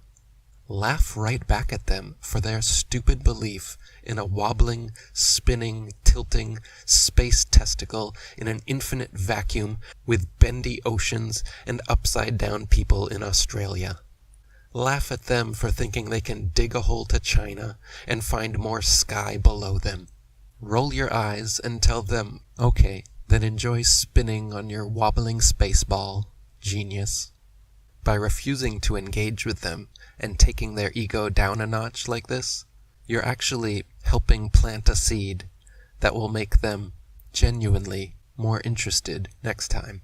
And when you withhold information from them because of their bad attitude, that's the negative reinforcement people like this need. You know, your good friends who didn't laugh at you and condescend you, you were able to give them positive reinforcement. Use your time, energy, and patience to explain things to them. But when people use these anti-flat earth defense mechanism questions and give you an attitude, don't even bother answering these people. Just plant the seed and walk away. Come back to water it another day. Or let somebody else water it along the way. It's not your responsibility to hold these people's hand. Just plant your seed and go on to more fertile ground. Because even if you do answer their question, then they'll just ask you the next defense mechanism query. Why does it matter? How does it change my life? I still have to go to work in the morning. So why does it even matter? I don't really care either way. So now suddenly, it doesn't matter to their life if the entire world has been lied to about something as fundamental as where we are for the entirety of humanity for centuries, duped about literally the most fundamental truth possible. And these people are like, yeah, but why does it matter? What does it even matter? How does that change my life at all? If the fact that you and everyone you know has believed the biggest lie in history doesn't matter to you or change your life, what does that say about you and your life? What is important to you then? How could the truth not be important? I got so annoyed with this stupid question, I even wrote a song about it. Hey Eric, why does it even matter if the world is round or flat, or we revolve around the sun, or if the sun revolves around us? I still have to go to work tomorrow, and it hurts regardless. I still have to pay my bills, and so I fail to see your logic. Please stop adding to the list of things in life that make me suffer. I don't want to be empowered. I just want to be a martyr. I would rather ask you why you think it matters than be honest and admit the simple truth is that I haven't thought about it and refuse to do my research. I don't even click your links, and when you ask me what I thought about them, I don't even think. I just want to pop some mollies, dance around and get my jollies in a club or off in Bali. I don't want to contemplate about the shape of where we are now. Human race, mental state, being raped, and I like it. Feels good, slavery is fine with me, and now I've answered my own question, 'cause to people like me, it just doesn't matter, does it? So then the next thing they do, whether you've given them answers to their initial anti-flat earth defense mechanism questions or not, they'll start to get into the, well, then explain this, and explain that questions, with a smirk, a mocking tone of voice, and narrow-minded impatience that shows they aren't even asking to learn the answer. They're asking to put the onus of unnecessary verbiage onto you, so they can just scoff at whatever you say next, no matter how rational or logical it is. Well, explain sunsets then. Well, explain time zones then. What about the Coriolis effect? What about Foucault's pendulum? And they'll often throw a bunch of them at you all at once like that. Again, proving it a defense mechanism, not a real question. Because in real conversation, you can only answer one question at a time. And when people throw them all at you like that, it's an attack, not a conversation. And as a skilled conversationalist, you need to understand when you're being attacked and switch up your tactics. This isn't a normal conversation anymore. And it's not your job to explain this and explain that, and what about this, and what about that, to these people. If they actually care, they will do what you did and read books, watch videos, search the internet, perform their own experiments, and figure out the truth for themselves. And at this point, I'll give another piece of advice. When you get to the explain this, explain that stage of questions, it's difficult in impromptu conversation to give perfect answers to these difficult questions. So instead of even trying, you're better off recommending them specific videos that answer the questions. For example, on my channel, I have at least one video for pretty much every single question I've ever heard asked about the flat Earth, on purpose, so that people can do this. Instead of trying to give their best version of an answer in a comment or in a conversation, they can send a link to a video that answers the question in a much more complete, well thought out way than anyone could do when put on the spot. And if they won't watch a video, which many of them will say, no, just answer it. Just talk to me. Just tell me in a comment. I don't want to watch another video. Well, again, they're showing you they're disingenuous. They're showing you they don't actually care. They're showing you these questions aren't real questions, they're defense mechanisms. And they're asking them to shut you up and to make you look stupid. So the second you recognize someone coming at you with this kind of attitude, I recommend starting to close up shop, you know? You don't have to immediately block them and run away. But I mean, recognize that, okay, we're about done here. And just take their ego down a notch. Give them a little flippant remark. You know, I like to tell them, enjoy spinning on your wobbling space testicle, genius. A little sarcastic boost to their ego, you know, call them a genius. In this day and age, you can't even call people stupid anymore. You'll get flagged and blocked for bullying. So you gotta use strategic sarcasm like I do. And you just be like, whoa, well, enjoy spinning on your wobbling space testicle, you genius. And I'm telling you, answering them in that way piques their interest much more than giving them an actual answer to their actual question. You know why? Because they see that you do value your time and energy, and that you actually have enough intuition and follow through to notice when some snarky moron is just trying to bait you in. The next anti-flat Earth defense mechanism is the appeal to authority. You're not a scientist.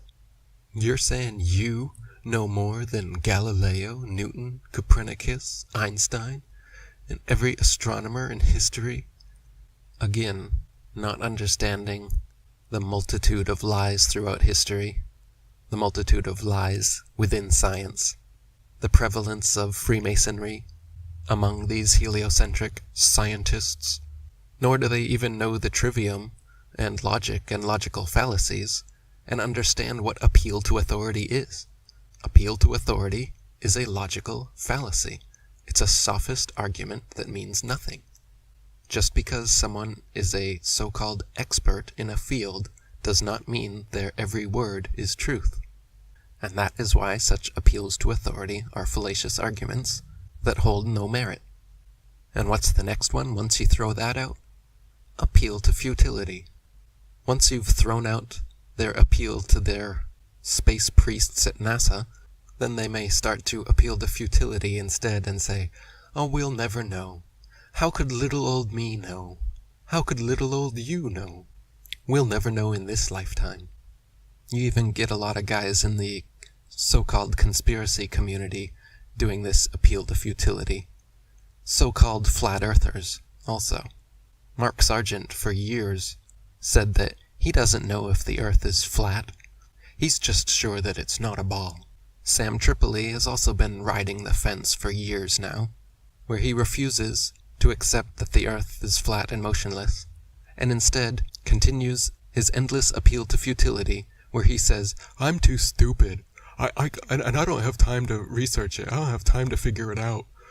So I don't know. But what I'm sure is NASA's full of shit.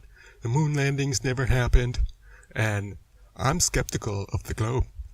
I don't understand people that have conspiracy programs, conspiracy podcast, but then says they don't have the time or the energy to research conspiracies. And then they just sit on the fence and say, I don't know about everything. What is the point of your show if everything holds equal merit? Straddling the fence is good for viewership, because then you don't piss anyone off. But if you actually care about the truth, you can't just straddle these fences for years. If you want to be a leader, you have to actually have discernment. You actually have to make decisions and follow through with them. And that leads me to another type, the endless debater. Whether it's on the flat earth side or the globe earth side, debate is the last refuge of the cultist. Debate is not how one arrives at truth. Objective reality isn't debatable, and anyone looking to frame the discussion that way is being disingenuous to begin with. I'll talk with people about flat earth, but everyone wants to debate, like we're discussing what color to change the White House to or something. But we're talking about direct, observable, measurable, empirical reality here. It's not a debatable subject. So when people go on about, why won't you debate? When is there going to be a debate? Again, it's an egoistic mentality wanting to see some kind of winner or loser playing this subjective game. But again, if you wanted to change the color of the White House, that would be something you could debate. Debate the merits, the whys, the pros and the cons, and come to a final conclusion at the end. But when you're talking about physical reality, demonstrable, tangible substance, there is no debate to be had. There's only truth and fiction, reality and lies. The problem is these people have no intuition, and they're gullible as all get up.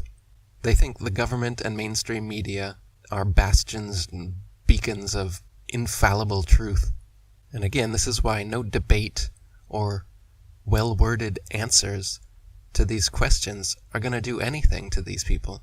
They're so far gone. They've been so indoctrinated into the mainstream propaganda, their government-warped view of the world, that it would literally take them many months of genuine introspection and deep research to get out of the prison their mind has become. They don't even realize that their questions are defense mechanisms. They think they're being rational and logical. They think your skepticism is so far beneath them that they can barely hear what you're saying anymore. So again, instead of running around and doing all their research for them, I suggest just noting and verbalizing the fact that you see their attitude, you hear that condescension, and it's fine. You were just checking. You can see they're not ready. And you've been treated this way before. It's fine. You're just not going to subject yourself to it again. And they may even try to reverse then, oh, no, oh, come on. Because they wanted to laugh at you. They don't like that you're using your intuition and then asserting yourself and not playing their games anymore. They'll start coming at you like, oh, no, come on, no, I'm serious, why would they lie? No, come on. Just explain the sunset to me. Explain time zones. So just plant the seed, walk away, find more fertile ground, and if they come back with a better attitude, then it's time to water those seeds and you may see them sprout eventually. Because that's how it actually works. Nobody wakes up in a single conversation. The subject is too big. You can only plant seeds and then hope that they are open-minded enough, intuitive and discerning enough, and care enough to actually look into it for themselves. And when they do, it'll be obvious. They'll come back with a blown mind, and your next conversation will be a whole different thing. And that leads me to my last recommendation, which is watch parties. If you really want to wake someone up, Get them to agree to sit down with you and watch an informative documentary on the subject, like our new Level movie, or 200 Proofs Earth is Not a Spinning Ball, or The History of Flat Earth, or How Everything Works on Flat Earth, are some examples.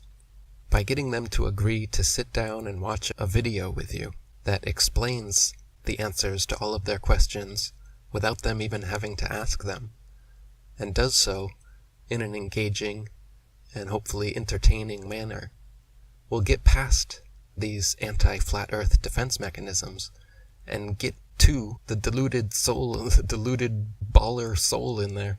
And remember, people have been programmed through the media to view conspiracies and conspiracy theorists as crazy and unstable. So when they start making you feel this way, with their condescension and scoffing at you, don't retaliate by going all crazy and getting mad at them and raising your voice and all this. But lead by example, by showing them that you're so far above their worldview and their egos need to stomp on you for presenting something different from what they think they know. Show them that you're confident enough in what you know to be true that you don't have to share it with them. You were trying to do it as a favor, and when they show you that they don't want to hear it, do them the favor of stopping. Put your hands up if you don't want to know about it, if you don't want to talk about it. I have other more intelligent, more open-minded, less egoistic friends I can talk with about these things. Thanks.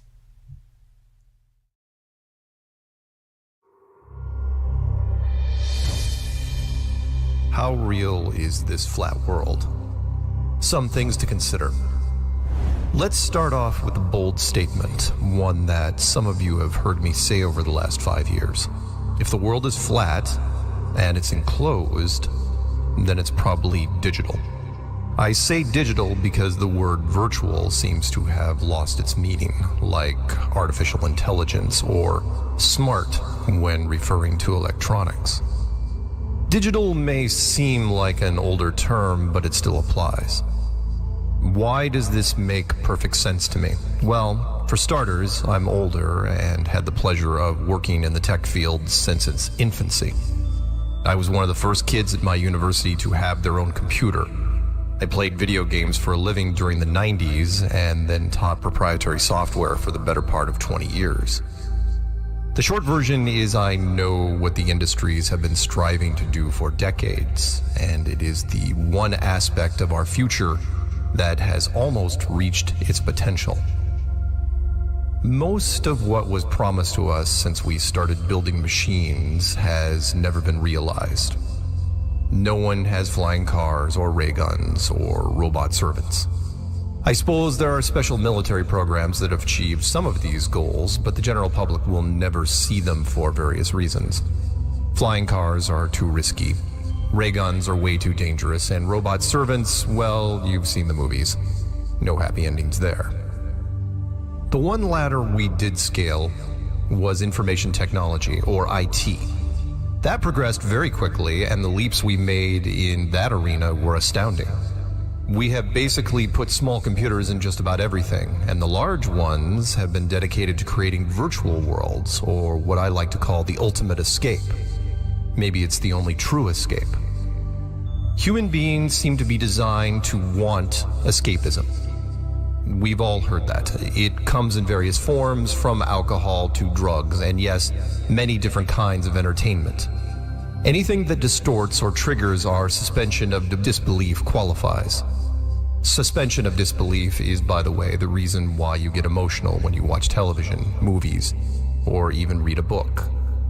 Drugs and alcohol are kind of a poor man's virtual reality and doesn't require much thought. They smudge the canvas of our world and give the illusion that you are somewhere else. The stronger the drugs, the stronger the illusion. Some of you know what I'm talking about. Books, television, and movies require some imagination, and a good story in any form can transport you to another world, but you have to buy into it. If the story isn't realistic, the effect doesn't work. What all entertainment has been striving to do since the 1990s is to create an immersive experience. One that can transport you but requires no suspension of disbelief, no buy-in. We've had some interesting revelations during the evolution of these software simulations. The first is that almost all groups or companies use the same programming techniques. Just about every piece of 3D software that has been created, be it Fortnite, Minecraft, GTA, and all earlier titles, are all built on a flat, enclosed world, similar to a cake box. In fact, everything you see above you in these realms uses what is known as a skybox system. Even those that display a dome-like structure have to eventually square off the edges, which is why I keep using the word box. Computers still can't do some of the things that we do. One is, of course, be self-aware. We will get into that later. Another is that computers can't draw true circles. Not because they aren't smart enough to do it, it's because we haven't figured out a way to tell them how to do it. That's something to think about. If you zoom in on any circle drawn by a computer, it will start to get pixelated or square off into right angles. The same goes with large areas. Eventually, you have to draw a straight edge border. Why? It's more efficient. We can create illusions of spherical things like the moon and other planets, but up close they are always just bunches of little boxes. The same goes for the flatness of these realms. They are all built using a perfectly flat base. Mountains and valleys are of course added for texture, but the outer edges are always perfectly level with each other. Why? Because programming a curvature is much more complex. Developers are notoriously efficient, and the player isn't going to notice anyway. People don't notice the missing curve in simulations because they never see it in real life either. The curve of the real Earth is supposed to be 8 inches per mile squared. But it is only assumed. See what I'm doing here? This also happens in some simulations, Warcraft being the perfect example. The game itself is built on a perfectly flat framework, originally designed in 2004, but Warcraft globes that included continents were added to various rooms in later versions, and that subtle reinforcement worked. Now, younger players think the World of Warcraft is built on a globe framework. We believe the world that is presented to us. That line is from the now 20-year-old movie The Truman Show, which proposed that people born into a created reality will believe anything that is told to them by the authority. Other movies have attempted to show us the potential of virtual worlds, the most high-profile being the Matrix trilogy, which started in 1999, otherwise known as the greatest year in movies. Probably the most thought-provoking was a lesser-known movie from 1999 called The 13th Floor. It was a remake of a 1973 German film called World on a Wire, which was itself based on a 1964 book called Simulacron 3. As you can see, we've been thinking about this ultimate escape long before computers were even a common term. I'm going to spoil the movie for you, but please do watch it anyway. People in a company that creates virtual worlds discover that they also are living inside a virtual world. And yet, outside the movie, in our real world, as we inch closer to creating our own perfect simulations, we have already started seeing hints that maybe, just maybe, this place isn't what we first thought it was. The most obvious is the double slit experiment, which seems confusing when you read it. I'll give you the super simple version. Have you ever made a face at someone when they aren't looking, then they turn your way and you make your face normal again? That happens all around us, all the time, to everything. Ask any scientist and they will avoid the topic, which is interesting considering they were the ones who first discovered it. When you have your back to something, it's not being rendered or drawn at its highest possible quality. When you stare at it or observe it in any way, then it does. Why is this so important? Because this is what we do in simulations right now. If you're playing a character in a building, then everything outside that building is not drawn at all. It's called conservation of resources, and we do it for obvious reasons, because it's more efficient. Why waste computer power? So why is this happening here? Why is this world displaying traits exactly like traits of our own simulation? And if you think that's the strangest clue to where we live, think again. We've discovered something years ago called neuroscience and free will. The test was simple. Tape some sensors to a person's head and have them pick numbers on a computer screen. Have the subject note the time that they decided to pick the number before hitting the keypad. So when I think of the number 3, just then I thought of it. That's one of the ways we define being self-aware, that we can choose these things out of thin air, right? We create thought from nothing.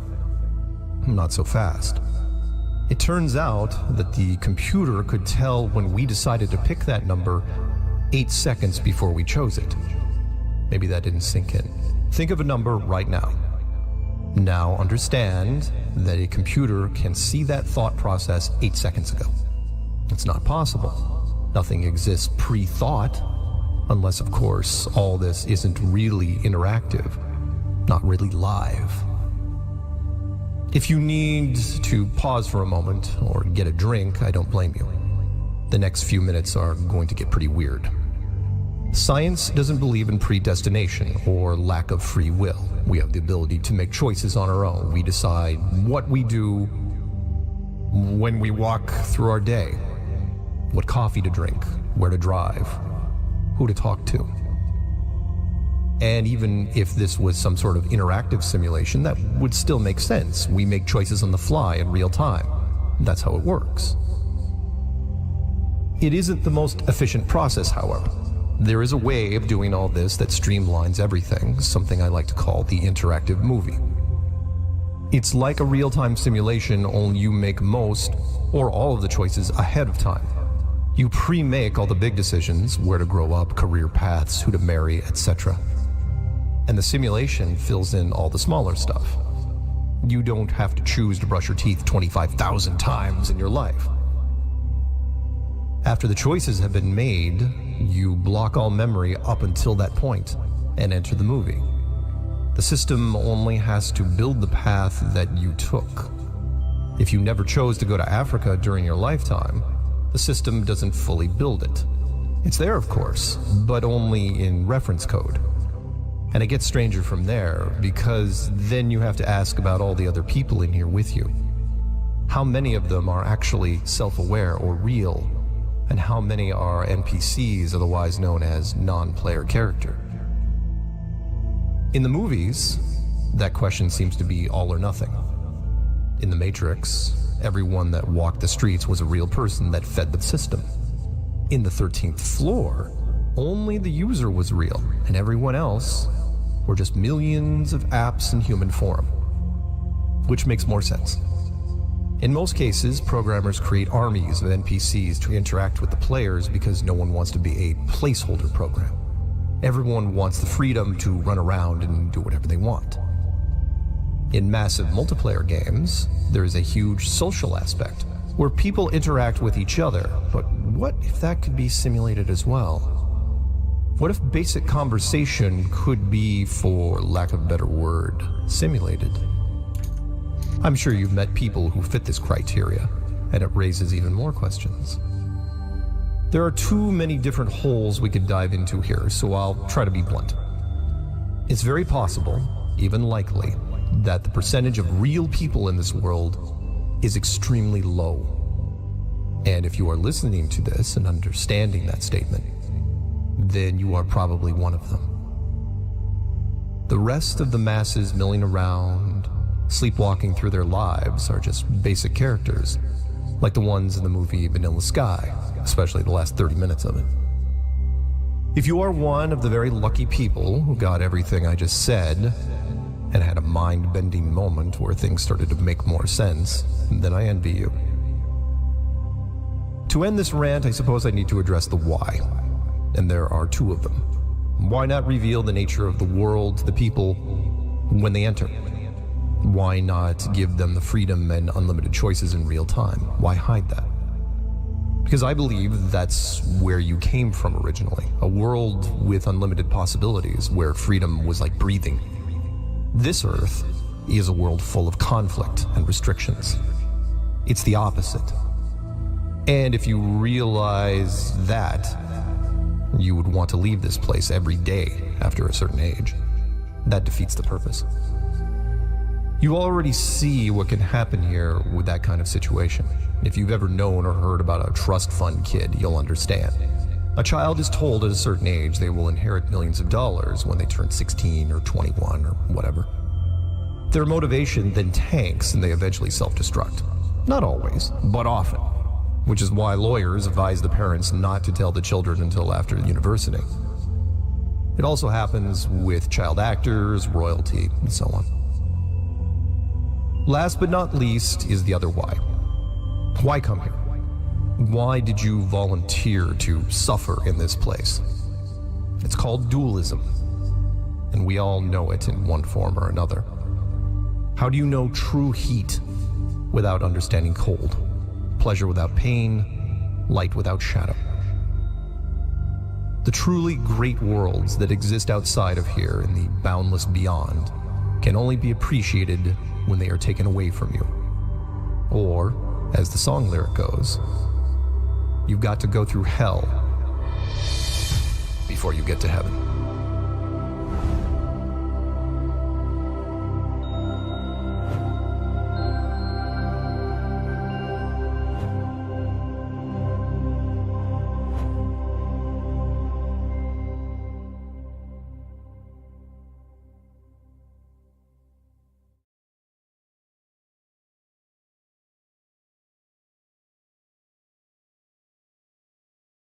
Science is just like religion. It's no different, so don't buy any of that crap when you hear that. Houston, we have a problem.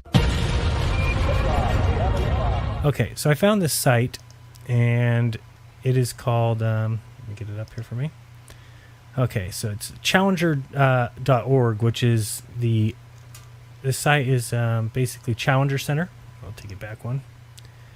And I was going through this site, and basically I saw that it was organized with NASA and said, okay, what is this group? So I went there, found it, and then we see all these children's lessons, which of course I get frustrated at. I'm like, oh man, they're teaching kids space. What else is new? And as I went through this little website here, I saw that there's all kinds of these little missions for elementary school. So you'll see that there is how do we explore strange environments? Where in the solar system are we? Nano critters. There's stuff about make a constellation, shuttle coordinates. As you get to middle school, you're talking watch out, layers of the moon, how shape and size affects viewpoints, investigating an object's actual size compared to its apparent size. And when you download these little lessons, like you'll get this one is a lesson in perspective, which talks about how the moon and the sun appear to be the same size, but why they're clearly not. About perspective. Let me, jump in there and see what goes on. Let's see how they teach kids about perspective in school. Right. So here's where I lost my mind. We're going to start reading this together. This is Lessons in Perspective. This is something they're teaching your kids in the public school system, and this explains the problem with the world. So how the greatest achievement and worst atrocity of the 20th century are related. History and space science. Okay. Grade level 7 and 8. By the end of this lesson, students will be able to understand the issues relating to the concept of whether or not the ends justify the means. Okay? Understand that their perspectives and perceptions may be shaped by selective use of data and facts in books, magazine articles, TV shows, internet websites that they encounter. They'll have a better appreciation for the work that both scientists and historians must do in making informed decisions and judgments. Understand how a person or a historical figure might be regarded as a hero by some and a villain by others, and understand how one individual can be connected to the atrocities of the Holocaust as well as lead a pivotal role in getting mankind to the moon. Okay, let's reflect on all of those real quick, just for a little bit. Well, the first one is understand the issues relating to the concept of whether or not the ends justify the means. Right. So, can we cause false flags because it takes guns away from citizens? Or do the ends justify the means? Right.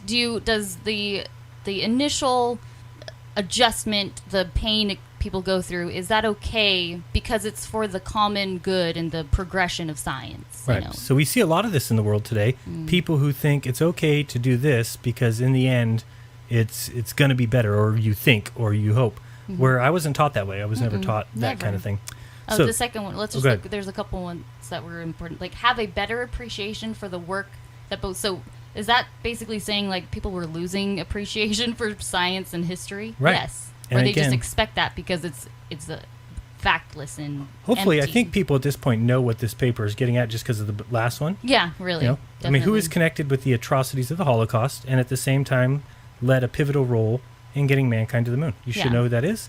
And you can start to see the idea of maybe what this paper is getting at. And if it is getting at that, you should be shocked. Yeah, and well, actually, it's funny because those two events or whatever that they're mentioning there to people like us who recognize that it's evil all around, like those two things, because the moon landing was not real. Like, of course, it would have been an atrocity that relates to this supposed achievement, but they're going to make it look like the atrocity was justified rather than the real connection is that they were They're- both by evil things and they're both Not even the way they teach them. not even the way they teach them. Yeah. So the summary of the lesson is through the use of anticipatory set or hook do now, students will be introduced to the nuance and complexity of the issue of whether or not the ends can be justified by the means. The students will then read the short biographies of two scientists, Mr. X and Mr. Y, making a judgment about them as heroes or villains. The students will discover in the end that the two individuals are the same, Dr. Werner von Braun. Let's continue. So the activity is students will be given a do now dilemma and write a sentence or two whether or not they believe the end justifies the means. And then the students will read the short biographies of the two Werner von Brauns. They will be asked whether or not they're getting their sources from primary sources, witnesses, secondary sources, websites. And then they will talk about what happened to Mr. X after he was captured. Why did Mr. Y? What did he do before working at NASA? Then the brainstorming session could include topics such as do ethical concepts concerning means and ends change during times of war and peace? This is what they're teaching people, is that do the ethical concepts concerning means and ends change during times of war and peace? They don't. They don't. You, They're saying you drop bombs on people, you drop bombs on people. it It's doesn't wrong. mean that it's okay because it's during wartime. Well, Mr. President told me I had to go to war and drop bombs on this poor country because they've been, they're questioning or they're infringing on my country, on my peace, on my. It's so ridiculous. And if people haven't seen yet that science, well, I mean, one of science's biggest phrases that they use or biggest things they stand on is that they are not like religion. Like, religion is the worst, Right. But what they're describing here is exactly what the Bible and religious people support is, well, what doesn't matter what God does because it's for us in the end. Oh, you get It's that for all at the his end. plan. Or you know? it's not. He didn't kill babies. It was judgment. It was right, exactly. They're justifying just We're not as much. killing a third world country. We're judging the evil that they do on us, even though there's not such thing, and they just make it up. Right. So the science is just like religion. It's no different. So don't buy any of that crap when you hear that. So it says the students will return to the classroom and discuss their findings with the instructor. The students will be asked to make refinements to their original judgments. Remember, by the way, this comes all from a NASA site. Yes. You remember that. And if people think, well, NASA doesn't have anything to do with, Oh, no, they do. education. No, they are the education system. Yeah, it is expected that students will have a better appreciation of some of the work and skills that historians are trained to do. It is expected that the students will find that making historical judgments can be a complex and difficult task. Like, Werner von Braun, he did enslave people. He did force them against their will to build rockets, but he did cause people to go to the moon.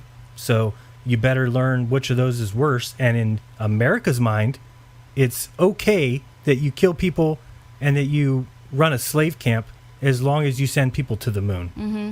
Let's continue. And you'll see that we're not reading into this at all. This is what they're teaching kids. It is horrifically plain and simple the way they are boldly and I guess you could say painstakingly just saying everything straight up in here. So then you got this section basically saying you can also send them to these websites so that they can learn about V2 rockets and World War II. The websites give a short biographical sketch of Werner von Braun, how he went to the Alabama Hall of Fame in 1969, mention his connection to the atrocities associated with the concentration camps of World War II. The site is a good example, archives.org. Hold on. What did you archives- say right there? He was put into the Hall of Fame. This was way before. Oh, no, he was put into the Hall of Fame in 1969. So when they went to the moon or after? Probably right when they went to the moon. Okay, Probably because for I was that going to say, reason. if he was put in the Hall of Fame before they went to the moon, then that's a problem. Then that's not a good thing. He was put in there before he even Did made anything? achievement. Yeah. The websites associated with NASA have an extensive and pro biography of Wernher von Braun. There is some mention of his work during World War II, but the picture is painted of him as more of a Nazi resistor, which he clearly was not. These sites discuss the issue of Wernher von Braun's association with the Nazi Party. The third site is interesting because of the nature of the group that created the site. The anti-socialist bias of the group could be used in a lesson to teach students how to judge and evaluate the objectivity of websites when accessing data. So it's okay if a site is pro Wernher von Braun. NASA site is okay, it paints him in a pro, but then it says, but make sure that you teach them about the objectivity of the site that has a pro-socialist group. And likewise, the fourth site may have a problem with its objectivity. It has information about a witness to the atrocities of the NASA rocket factory, but the website is associated with the moon hoax conspiracy theory that insists that man did not walk on the moon. Teaching kids to avoid. Those are your red flags. And it's so funny. I was telling my wife, there's this kid that was Skyping me for a while. He's a kid. He's like in high school. And he so clearly, at this point, I realize he was taught what his feelings towards it. Dude, everything you say is just conspiracy theory. Everything you're saying. I'm like, yeah, it's a conspiracy that has evidence. It's no longer a theory. It's a conspiracy. But what he demonstrates in his attitude towards it is, dude, I heard about you in school. My teacher told me about you guys. You guys believe the moon landings were a hoax. Like, dude, you're not even doing any sort of critical thinking on your own.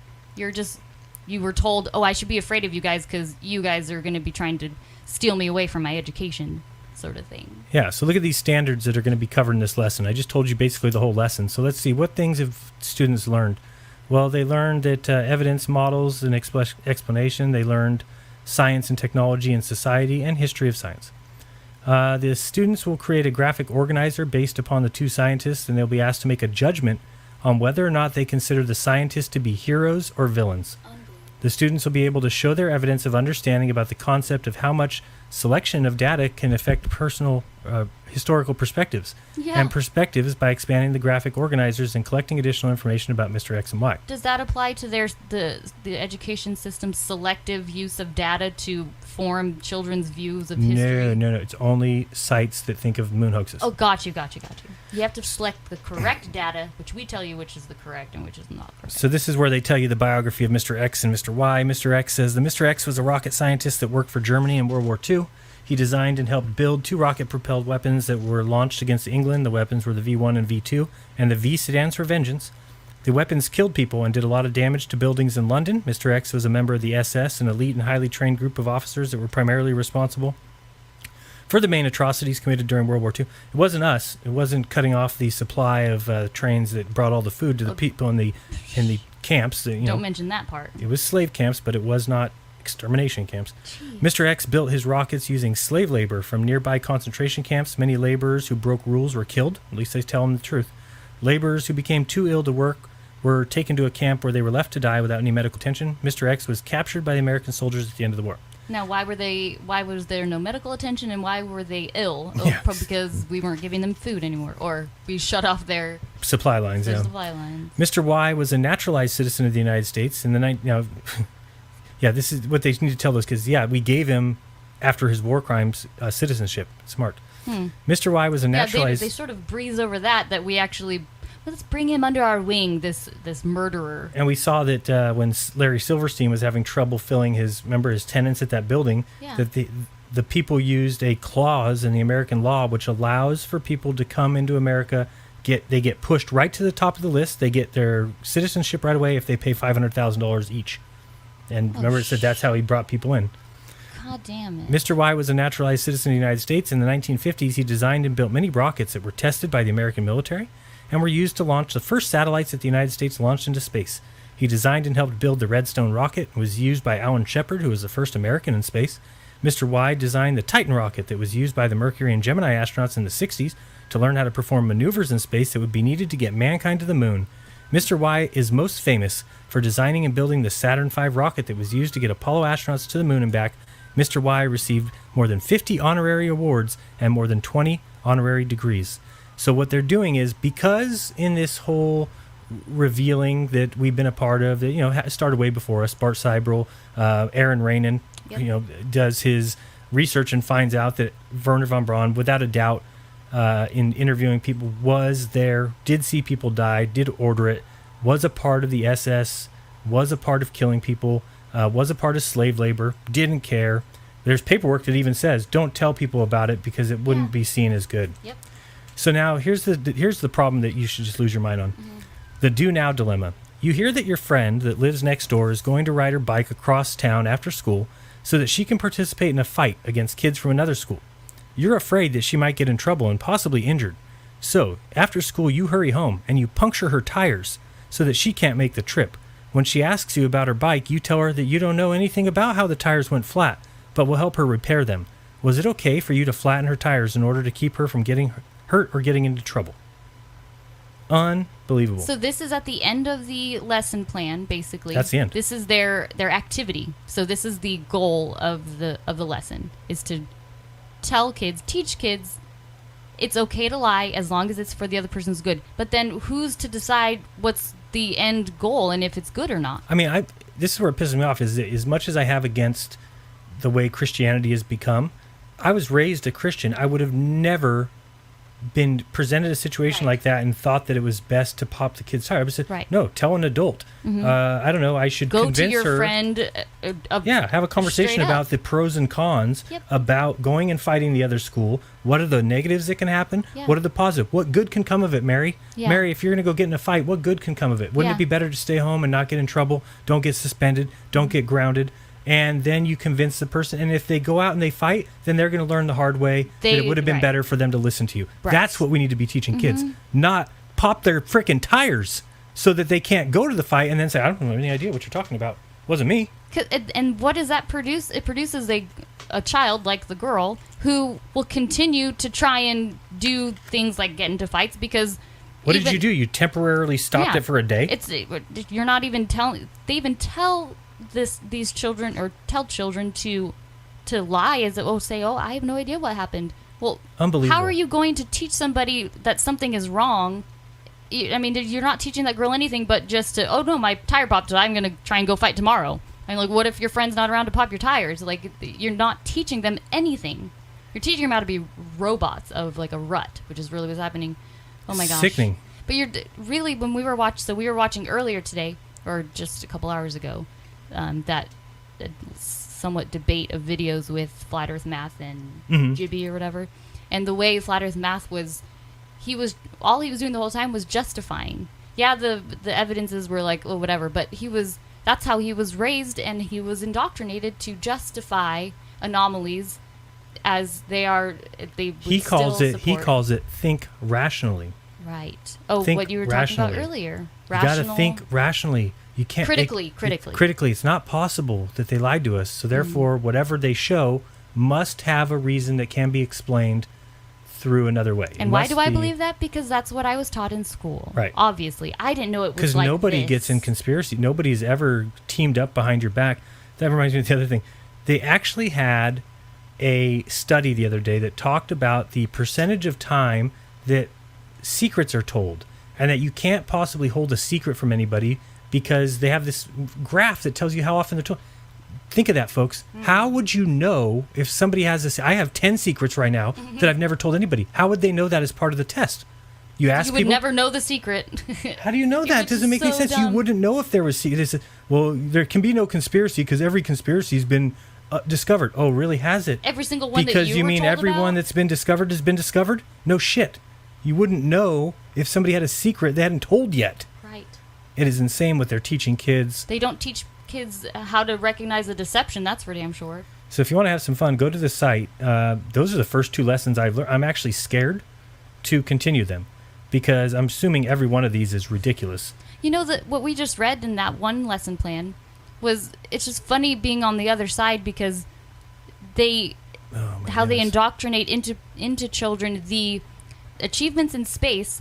They are top of the line.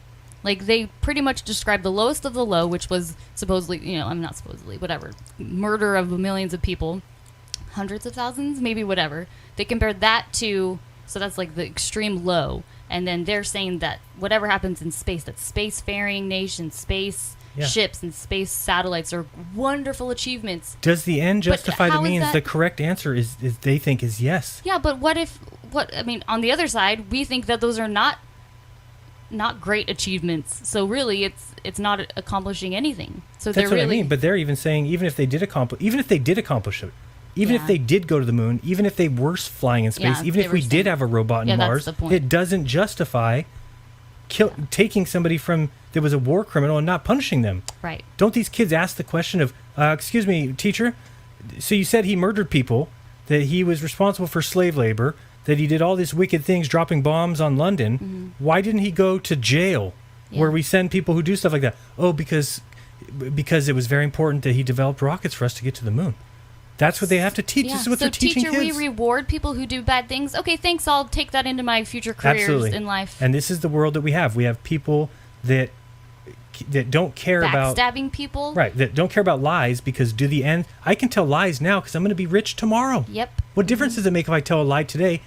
I'm going to give money back to the community when I become rich for stepping on people and telling lies today. And if you have a child who's like a teen right now, and in going to school, I can almost guarantee you that you are experiencing, if you're the parent, you're experiencing this sort of behavior from your child.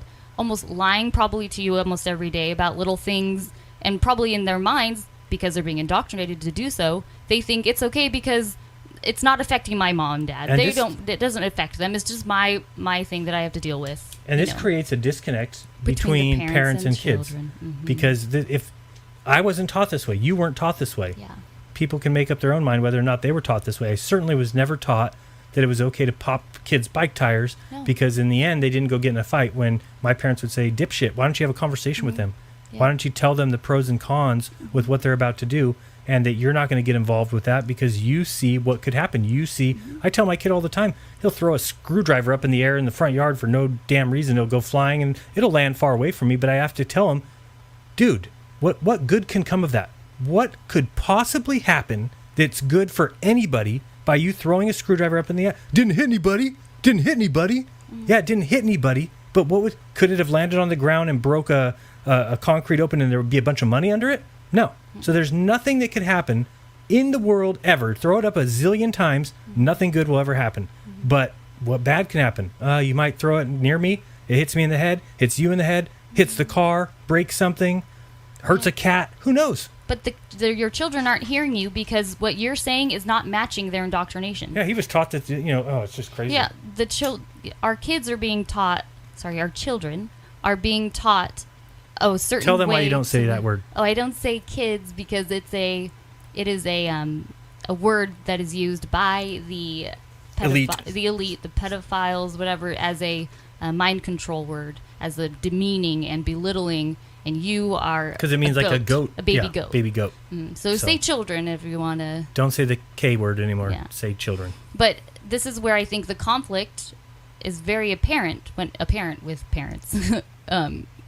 This is where it lies. Is parents have a hard time at home raising their children when they've come home from school being indoctrinated in a way that the parents have no idea. So I think it's very important that parents realize what their children are actually being taught in school, because I think if parents knew that this was happening, it would be a totally different story. Like I think parents would be either taking their kids out or having questions, talking to the school. Like I can't raise my child at home to be good to their brothers and sisters, to treat their friends with respect, not to steal, not to lie. I can't teach them those things and expect them to learn them if they're being taught lies and deception in school. And how to deceive and how to justify what they're doing. So, I mean, and this started in 2006. Parents should be rioting. That's 10 years ago. Why do you think Red's rhetoric is the way he is? Exactly. That's exactly when these Why kids do you think every blockheaded, every closed-minded person who just fights the globe is that way? It's because of this stuff. I didn't know that. You mean this was fights for the globe? Fights for it. Yeah, sorry, fights for it. And another funny thing is you'll notice here that this is funded by a grant from Toyota, because Toyota cares whether or not kids are believing things. Yeah, this is crazy. Look at this. So I just went to another one that's called Layers of the Moon, and it gets up here and it says that Unlike the Earth's rocky lithosphere, the moon's is very thick, composed of solid rock about 1,000 kilometers thick. We've only dug 8 miles deep in the Earth, so how far have we dug in the moon? I think I've seen those guys put a stick about a foot in the moon. It says, over this crust... Maybe 5 feet.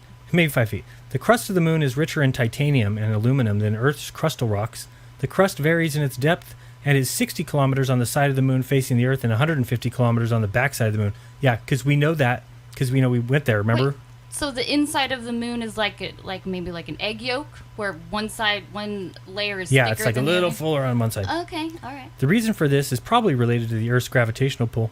Dense lunar material was attracted by the Earth's gravitational pull and pulled it closer to the side of the moon facing the Earth. This made the mantle, the lithosphere, a little bit off-center, while the crust moves slowly away, leaving the crust thicker on the side with the moon facing away from the Earth. Isn't this easy? So on a question on a test, if they asked... This is telling kids we already know what the moon is, that we know what it's made of, that, oh man. Go back up to where it said something probably, like about the probably thing, or it's probably... Oh yeah, right there. So if this was a question on test, is the reason for the Earth's gravitational pull... and then the answer gets to be probably? Yeah, is that a great... That's what they want kids to answer, yeah. Probably. Probably. Okay, good. You got that right. That's the right science answer. Science should not even be about... There should not be a right and wrong in science. It should be about investigation, research. Are you investigating correctly? Well, right. Correct. Well, I'm talking about a real school. I mean, it's never going to work in this school because they'll just change their lesson plans to fit their needs. Yeah. As things start to rise up, against their falsities, they're just going to make lesson plans that show kids how to avoid those things. Look at the moon. How pretty. This is the crust. Is that supposed to be a 3D image? A stenosphere, yes. Because the moon is 3D, What's the difference between the green dots and the gray dots? Craters that are different. The Sea of Marantia and the... Oh. I don't know, something else. Oh, boy. Well, I don't think that was anything else we wanted to say. We just wanted to show you the... Just wanted to tell you, if you're a parent, or if you're going to be having a child in the near future, or if you are struggling with, raising your child right now and you're wondering why... I would say make a stink at your school or pull them out, or I don't know. I'm not telling you to do anything. Don't hold me to Melissa told me to do something. You should never do anything because I said no. To do Don't believe us. Don't trust us. Do whatever you want. But research this and look at this, and you come to the conclusion: is my child's behavior, or is the reason why children in general that we see on TV, we see out in the public or whatever, could this be the reason why there's so much? Yeah, they're being taught. They're being taught a different way than we were. Horrible, I think, satanic way of living. Well, and that's what it does. Is it creates problems between parents and students because you've got kids coming home. The parents think, I've always thought, well, he's being taught the same way I was. Right. So he must just be being a jerk, or he doesn't understand how things work. He must have ADHD. He must need some. But if they're teaching kids pop tires at school, then it makes sense to me that my son. Yep. What did he do? He stole $100 from a kid, and the parent said that, it's because my son said he would pay him $20 each week over the next 6 weeks. It's like, and then he also said he was going to buy him a skateboard, but he ended up actually using the money to buy candy from the ice cream truck. Spent $100 or $80 at the Shell, then spent $20 at the ice cream truck, and then the ice cream truck basically drove in a circle around our block for the next 6 weeks. Yeah. Just playing the music loud in front of our house. Where's that kid with the $20? I got more ice cream here. He's the only person that buys the Mary candles that we have in the back of the truck. He didn't really buy one of those. No, the Mary bracelets, sorry. A little different. But all really, right, guys. This is the core of it, and it shocked us, and we thought other people should hear it. So if you aren't a parent, share it with one of your friends that is a parent, because this is important. Because the end justifies the means, and that means that as long as you develop rockets and get people to the moon, it's okay to kill people, especially if they're just the lowly Jews. No. And then you can explain to these people that you're sharing this video with that the moon landings were not real. Right. And then that those are not achievements. Then tell them space is fake. Those are not worth the means. And laugh at them when you ask them how far the nearest star is, and they say, whatever number they say, they won't get it right. But you can tell them. You say it's supposed to be 25 trillion miles, and then just die laughing, roll on the floor, roll around, and then. But then say, but I love you, so you should not believe what you're told. Yeah, don't believe that anymore. Tell them that.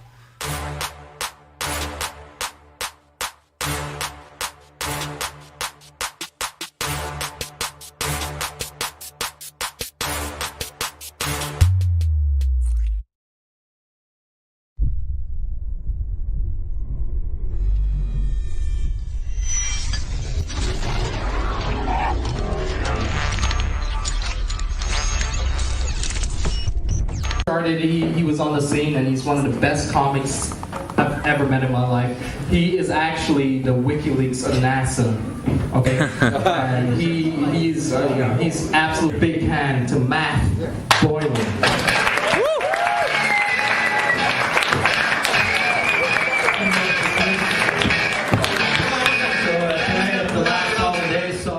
It's a surreal show, it's an absurd show. A lot of people don't know this about me. I light a cigarette. I smoke.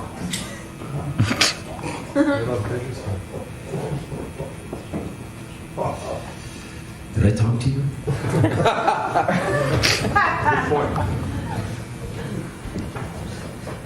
So Steve Jobs is dead. Steve Jobs is dead. He looks pretty active, healthy, robust, charismatic. And Stephen Hawking is still alive. I guess it pays to keep your mouth shut and do what you're told.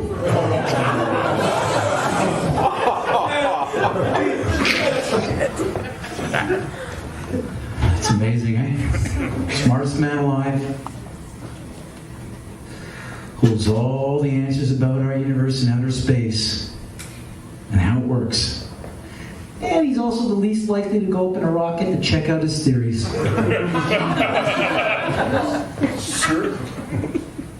When you hear Stephen Hawking talk, I mean, it's a robot voice.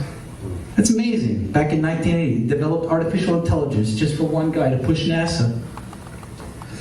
Artificial intelligence that could tap into his fucking brain as he wants, or is gone too, and read his thoughts so he could talk through a robo-filter. The question of whether God is bound by the laws of science is a biblical question. You think that they would have fucking maybe installed online translator?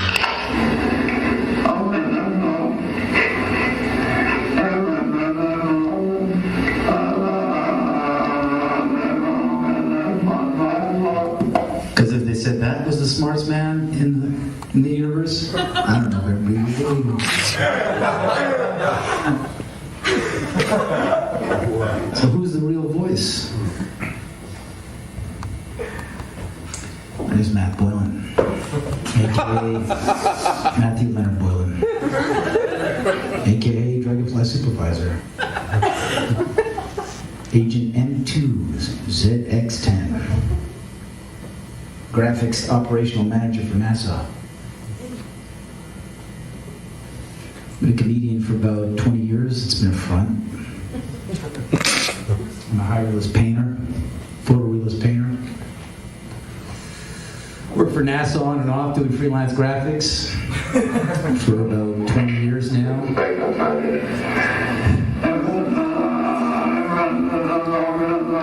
And the quark in the second atom of the quasar in the black hole. NASA. As you can see, we got a nice red serpent tongue coming through there. NASA. And there's the UN flag. Also the symbol of the flat earth. Oh, of course, if I say flat earth, I gotta be an idiot, right? That's what they told you, right? It's a ball. There's no Antarctica in this.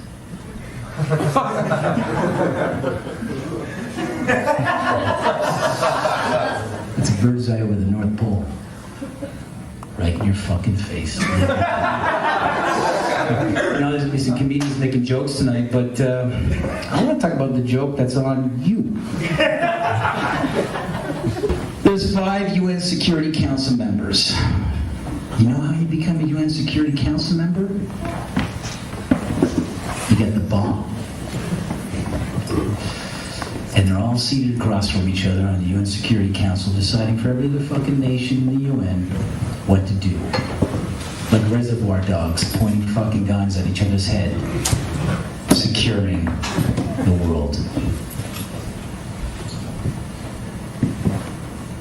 UN Security Council.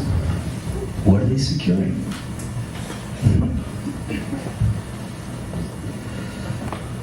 Freedom, democracy, human rights, democracy. That's funny. So there's like 360 members of the UN or whatever. But only 5 countries decide what goes on for the world. Some democracy.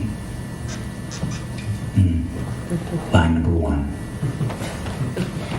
That's what it takes to be a member. Have a bomb, nuke the planet, go up and take a look at what it really looks like. Outer space. There it is. There's your world.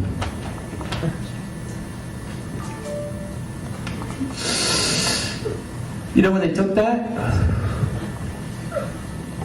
1969.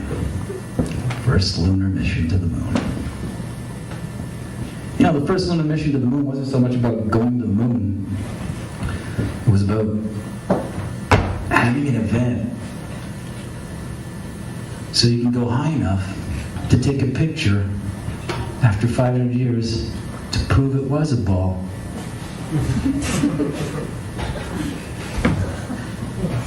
They went to the moon before they crossed the Antarctic. The 2 most watched televised events in history: the moon landing and the towers falling. Up, down. Oh, there they are. Moon landing, 8:17 p.m. Eastern Standard Time, 1969. Isaac Newton, 1666. 6669966. Most people saw the lunar landing and they swear on it because they heard it on the radio. CBS put up screens all over in Central Park, along with NBC, you know, so they could work with groupthink dynamics. Reality is reinforced by group dynamics, witnessing an event.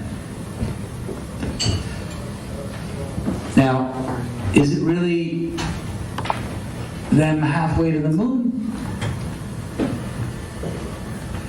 Or they just turned out the lights in the cabin and pressed the camera up against a round window?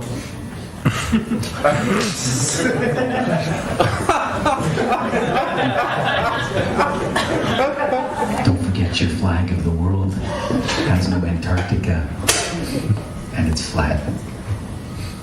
But of course, to entertain that notion, you have to be an idiot.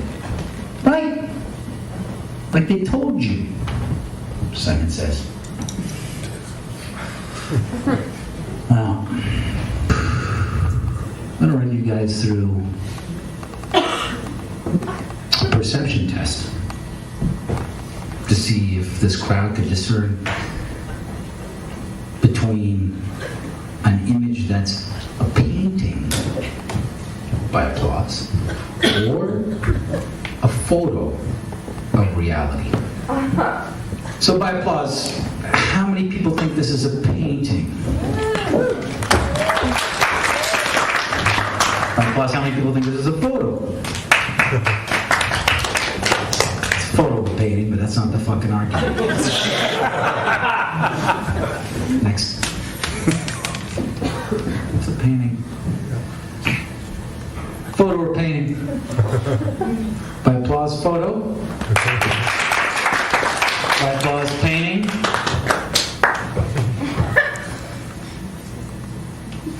It's a painting by the artist photorealist Cesar Santander. Photo or painting? Painting. That's the photo. How do I know? I did it. Applause. Painting or photo? By applause, photo. By applause, painting. That's a photo that looks like a painting. Photo or painting? Painting. I did it. Pause. Photo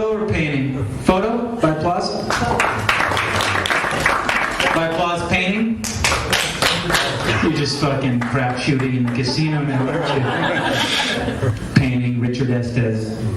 Photo or painting? By applause, photo. That's a photo. Next. And that's my painting of the photo. Photo or painting? Photo? It's a photo. Pause. Photo or painting? Photo. Painting. The painting, I did it.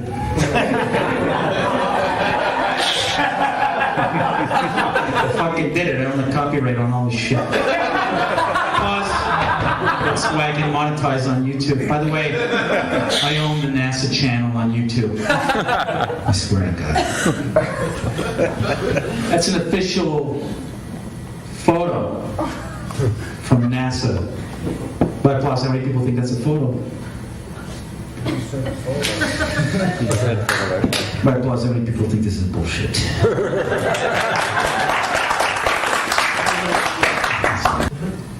This is Ololapia, distant moon of Mercury. This is Ololapia without the shading from Adobe Photoshop.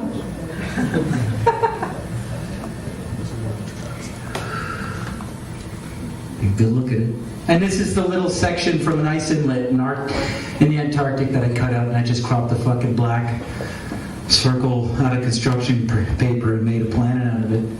Oh, this is Pupapipia. This is a distant planet of Venus.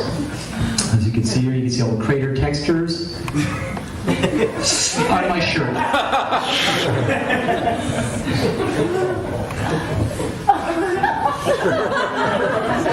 We can fucking make you think.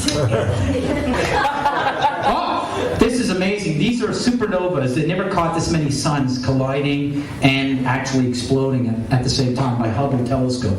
And I actually have a close-up of this.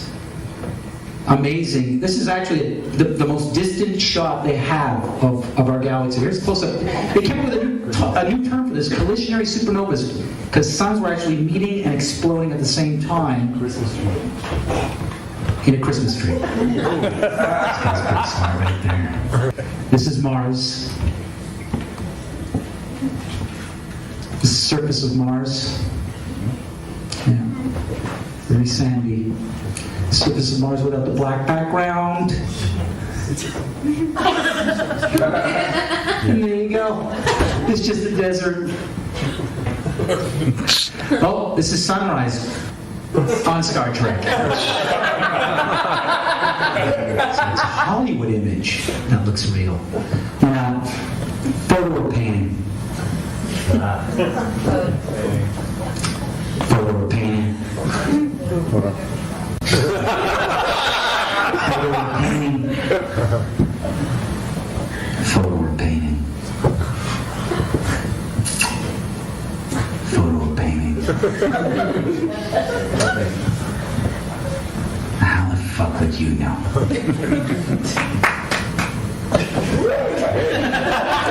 This is actual NASA. Here, pause.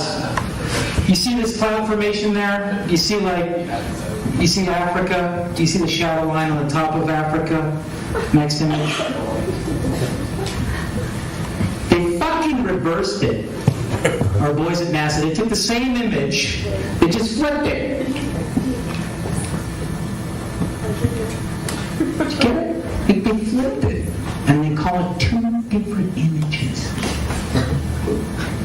I'm not making this shit up. Well, people are going to go, well, here's some footage of the Earth rotating, liar.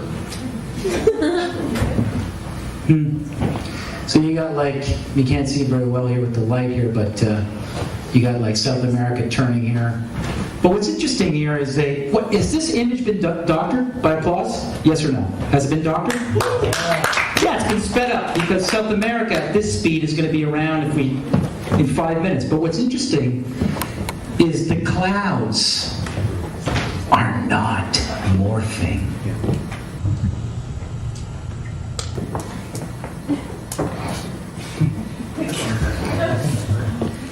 Oh, it's spinning, but the artists are too lazy to show how fast the clouds will be morphing at that speed.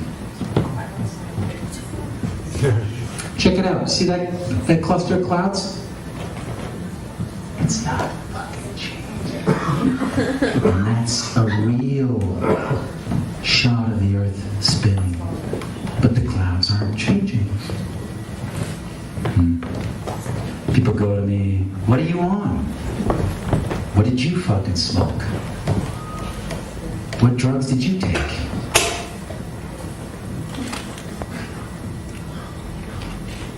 What drugs did the planet take?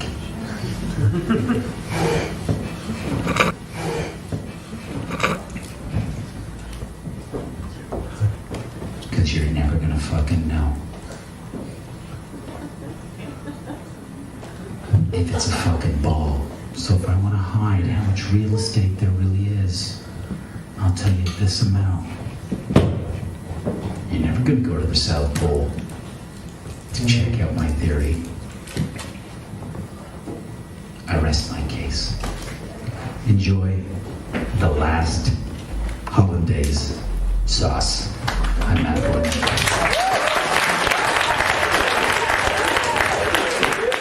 Okay, pause.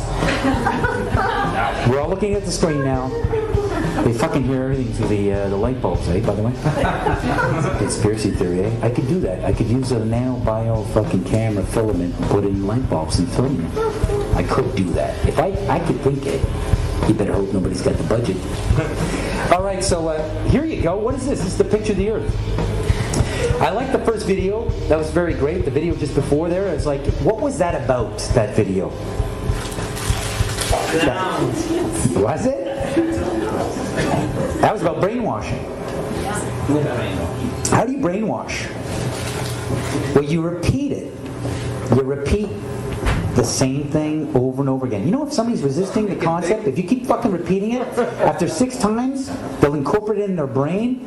They may not agree with it, but repeat it another 1,000 times, they'll start saying it. I could start a campaign called Wethatata for like fucking $4 billion this week. And in like 24 hours through Twitter, everybody could be walking around going Wethatata, Wethatata. Okay, so here's the picture of the Earth from space. There it is. Since you were a kid, you've seen this image. But you've never seen it from that point of view. You've never seen that with your eyes from that scale of a model, that point of view, from outside of the planet's surface. But yet your brain has three-dimensionalized, oh yeah, that's the Earth. How? Through repetition. Next image. How do we get to this point of the image? This is fucking funny. I think this is funny. Next image. Well, here's the first image that sold the whole thing. As you can see, that's clearly the universe. I mean, that's clearly the universe. I swear to God. I mean, there's the sun. I mean, I could recognize that thing. It's a bullseye. It's like a planet. It's an egg. Whatever. But there you go. You got each rung, the whole thing. 1482. This is when they came up with this idea. We are on that thing. It's a ball. Hey, we should go to the North and the South Pole. We didn't do it yet. It's a fucking ball. Hey, nobody's even like jumped up high enough to see if it is a ball. You can't do that. We don't have planes yet. It's a ball. You know what? We adopted this whole model like 400 or 500 years before the airplane. 400 years before the airplane, pretty much. Like what, like beginning of the 1900s? They went to the North Pole in the 1900s. This is 1482. Nobody went to the top of the globe, to the bottom, or flew up, or built a skyscraper. That's it. It's been a decade since like Columbus hit America. That's it. You had Spinoza, Leibniz. Everybody was fighting to say what the fuck we were on, how much land there really was. Real estate, right? Real estate. The only commodity that appreciates besides art. Right? These are the only things that appreciate. Everything's depreciating except those two. It's funny how these two are going to meet and what I'm going to talk about. Next image. It's funny that we said that this is what we're in right now. This is what we're on before any instrument approved. Until pause. Can you do it? It's funny, back in the 60s when they went to the moon, this is the first time we actually had like an instrument of flight to actually go high enough to actually fucking check out if what we agreed to 500 years ago was real. So if they were wrong after 500 years, the question is, would they tell you? University institutions, physics, the Royal Society in London, that's of course NASA, Newtonian physics, why objects move on a ball spinning 1,000 miles an hour while it's going 26,000 miles around the sun. It's basically the model we accepted right now. I don't feel it's spinning 1,000 miles an hour right now. Oh, that's because of gravity. Oh yeah, gravity? What's that? That's the thing you can't feel. Oh yeah, can you prove that in an equation? Yeah, I can prove that in an equation. It took Newton like a book 3 times thicker than the Bible, and he still couldn't finish his equation on how to prove gravity. He would try to prove gravity when you read Newton's book of Principia through like Stephen Hawking, or if you even find the original book, he would prove by saying that everything started with the word if. If you fucking take Newton's book of, like, if the Earth is a ball and objects are being thrown this way, blah, blah, blah, you know, that means that we're spinning at this amount of velocity and you can't feel it, and why the objects don't go flying off into the universe is because of gravity, because of a vacuum system of air pressure. I mean, he went to hyperbole, into ifs. I mean, if you were to highlight every time the word if came up in Newton's book of physics, you could fucking use it as a flashlight in a dark room, man. It's like you fucking get out of the cave with the amount of times if is highlighted in his fucking book on physics. It's like if is here's like a perfect example of them landing on the moon. I mean, it's proof right there. This is an official NASA photo of the first Apollo 11 lunar module landing on the moon. I mean, it's right there. This is proof, man. It's the picture's right there. It's landing on the moon. But the only problem I have with this picture is that it's taken from the moon. I don't know what the big deal was with being the first guy on the moon. It seems the camera crew was already there. The fucking tripod. Camera A, B, C. You know, back in the 60s, I mean, I know people who believe they saw the landing on the moon because they heard it on the radio. Ethel, get in here, they're on the moon, I can hear the dust. My God, I can hear him walk. He's walking slow. There's zero gravity up there. Jesus, they're on there now. They're on there now. I could just see a guy in a sound studio just taking fucking, like a bag of salt going, landing on the wooden floor and just going, oh my God, they're there. They're on it right now. Ethel, get in here. Like, how would you know? There was no independent telescope to even, like, say they went to the moon. The only telescopes that I could actually film it were NASA telescopes. Yeah, according to the people who landed on the moon. They landed on the moon. Nobody else could fucking check it out. So there it is. That's a fucking photo. There it is landing for the first time, but how? How? Next photo. It's funny how NASA gives us these little pictures, eh? Every week there's a little NASA photo of what they're up to, just to keep you fucking nursing off the teat or whatever. This is an amazing monumental sort of feat of space exploration. This is the Galileo satellite. Full authentic NASA imagery of the Galileo satellite. Must have cost like $1 trillion for this fucking operation. Very expensive.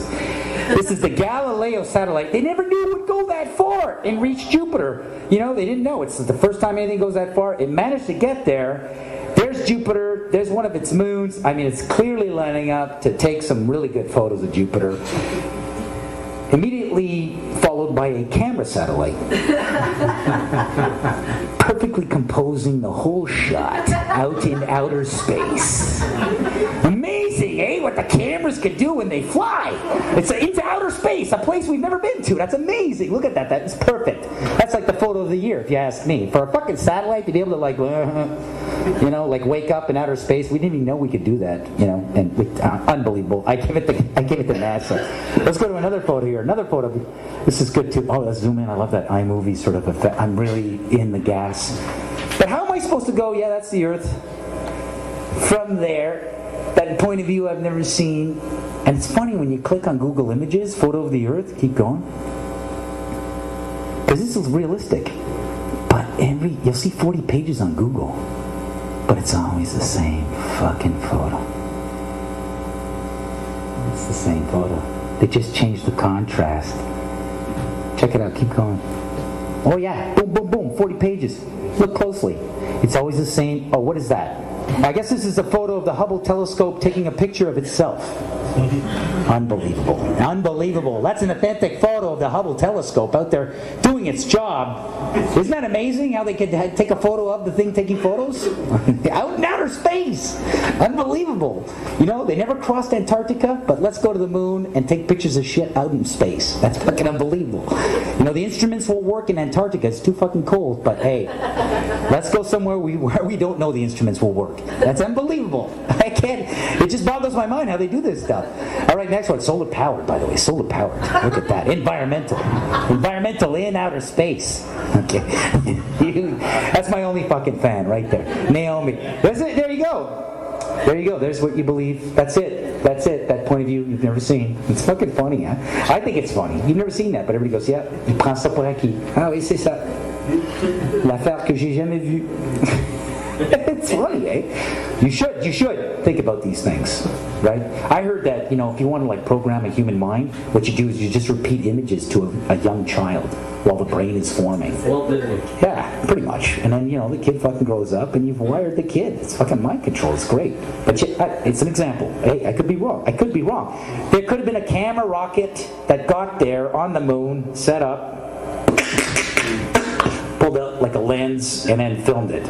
And processed 35mm black and white film in an atmosphere. We don't know if cameras will work. All right, so anyways, next photo. Hey, it's possible. Those guys, they're so ahead. They don't tell us, right? There you go again. Same fucking thing, same cloud patterns, always the same cloud patterns. Ooh, so many images of the Earth. No, it's the same one. It's Africa. Okay, I want to test you guys, because some of you guys are like, you're not convinced yet. That's the Earth, man. Don't fuck with that shit. So let's do a little test on perception.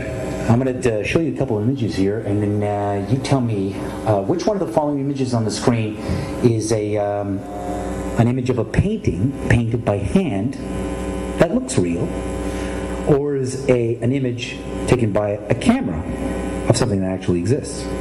So image or photo, painting or photo. Let's try this. So first image here. Applause. How many people think that this is a painting? Come on. Give yourselves credit. It's okay. You can jump in. Take a decision. By applause. How many people think this is a photo? Good for you. I will say that that's real. That's good for you.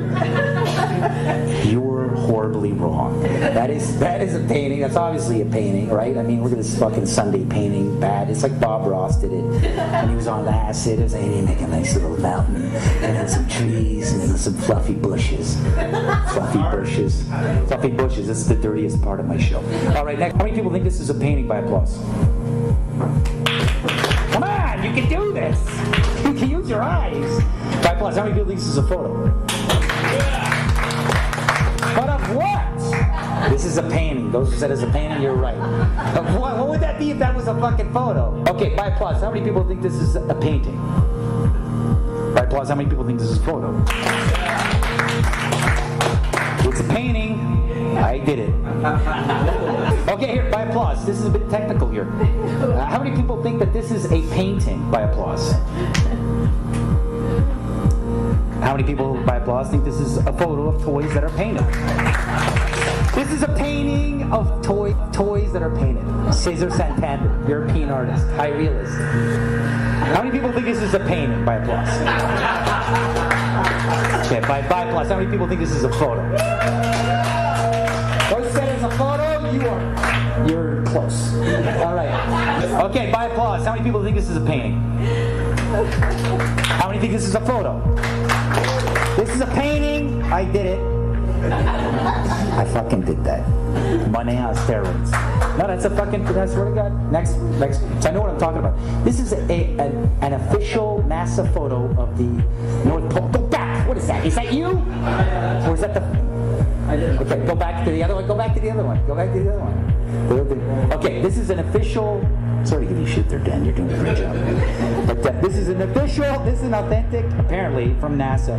This is an authentic NASA photo of the Arctic, the North Pole. By applause. How many people think that this is a painting? By applause. How many people think this is bullshit? There we go. That's Europe. The sun's hitting it. Applause. You think that's a photo?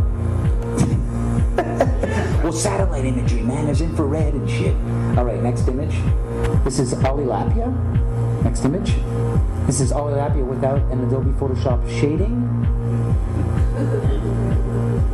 And this is the texture that I cut out with a circle to create the fake fucking moon called Olilapia.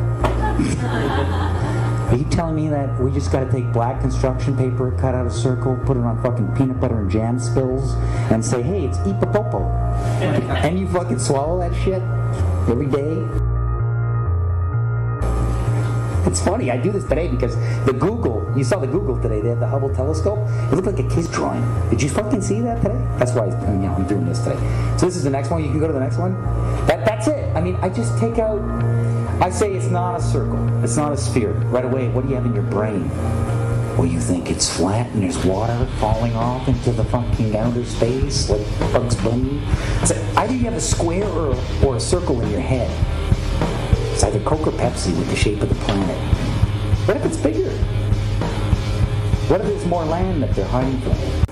This is a great painting. It's supposed to be Jupiter. It's funny, any telescope you try to get, the high-powered digital telescope, you won't see this. You won't go, oh wow, it's exactly, they'll show you a little light. You'll never see this. This is like you gotta get the big fucking telescopes, and then if you shoot at fucking Jupiter, I've talked to these guys, these astronomers, and they're like, oh man, no, it takes like, how long does it take to get the photo after you point it at Jupiter? It takes about 2 years. They just like, we just point it, we put it in our quadrants and our coordinates, and we don't get the image until 2 years. And it took me 2 years to even access that telescope. I was like, oh my God, that is like 5 years down the tube, man. Like, for all you know, it's like, that's it. I mean, I think this is just paint spilt and bleeding into itself. Nice little images that they make at Area 51. All right, but they make you think it's saucers. Area 51's all these spaceships. They got aliens down there, man. They're landing on this planet. All right. Oh, this is an actual... Okay, so that one was Jupiter. This is Io, the moon of Jupiter. Am I lying? By applause. By applause. Am I lying? Is this like... Did I make this moon up? This planet up? Did I make this... Is this a homemade moon? Io is a moon. By applause? Okay, by applause if you think this is really Io, the distant moon of Venus. No. This is a fucking actual moon of Jupiter called Io, NASA. I think it's just a close-up on bad acne. You know, and then they just ran it through like a saturation yellow filter on Adobe. You know what I'm saying? That's not an Adobe crowd. Do you remember when Pluto was a planet? Yeah. What happened to that shit?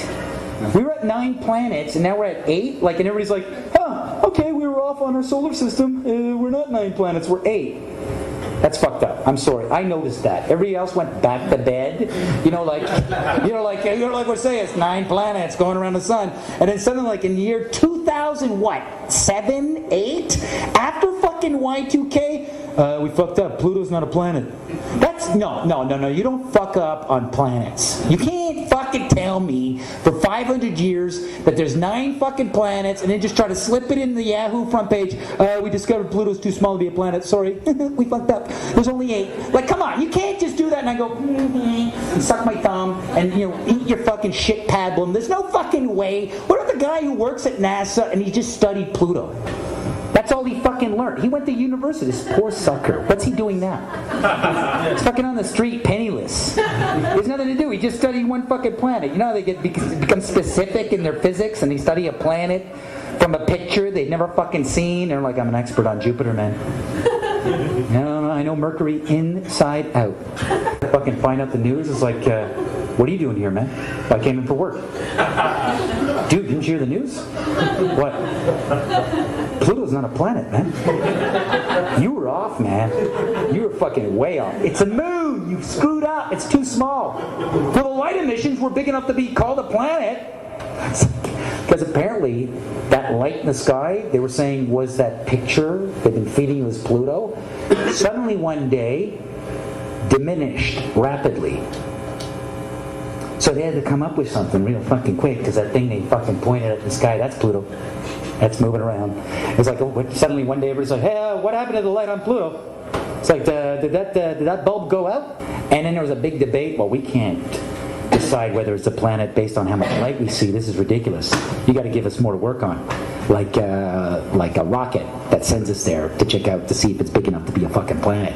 You know, like nobody's going after this shit. They're just taking NASA's. I mean, one day NASA could come out and say something on fucking Yahoo, and we'd all be like repeating it. Like we'd just be like, yeah, it's like we found a distant planet off the distant moon Io of Jupiter. And I'd be like, wait a minute, are you saying, there'd be a bunch of fucking Star Trek physics nerds at NASA going, wait a minute, are you saying that moons can have their own planets? That's fucking crazy. You saying planets can revolve around moons now? Oh my God, planets can revolve around moons, and they'd be flipping out. Oh, moons have planets too, man. It just keeps going. This is a moon they discovered off of Mars. Opipapa, and if you do a close-up on it, you see all the craters and the texture of the moon on my shirt. There it is. It's just that. It's just a bunch of paint. Next image. I'm having too much fun up here. You guys should fucking join me. All right, so there you go again. I mean, is this a painting or is this a cartoon?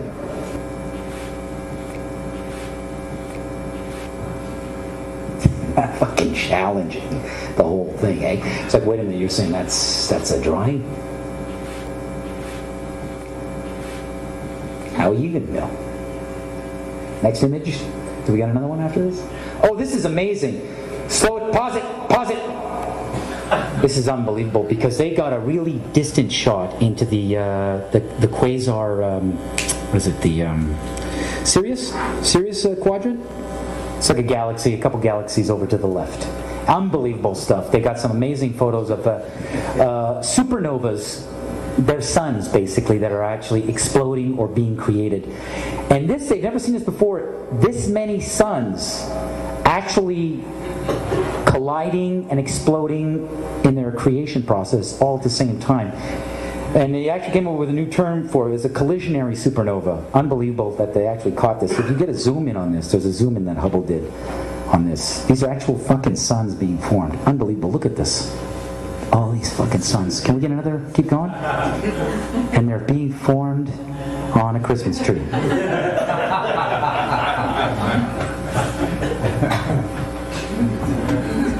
Next one. Unbelievable. How many?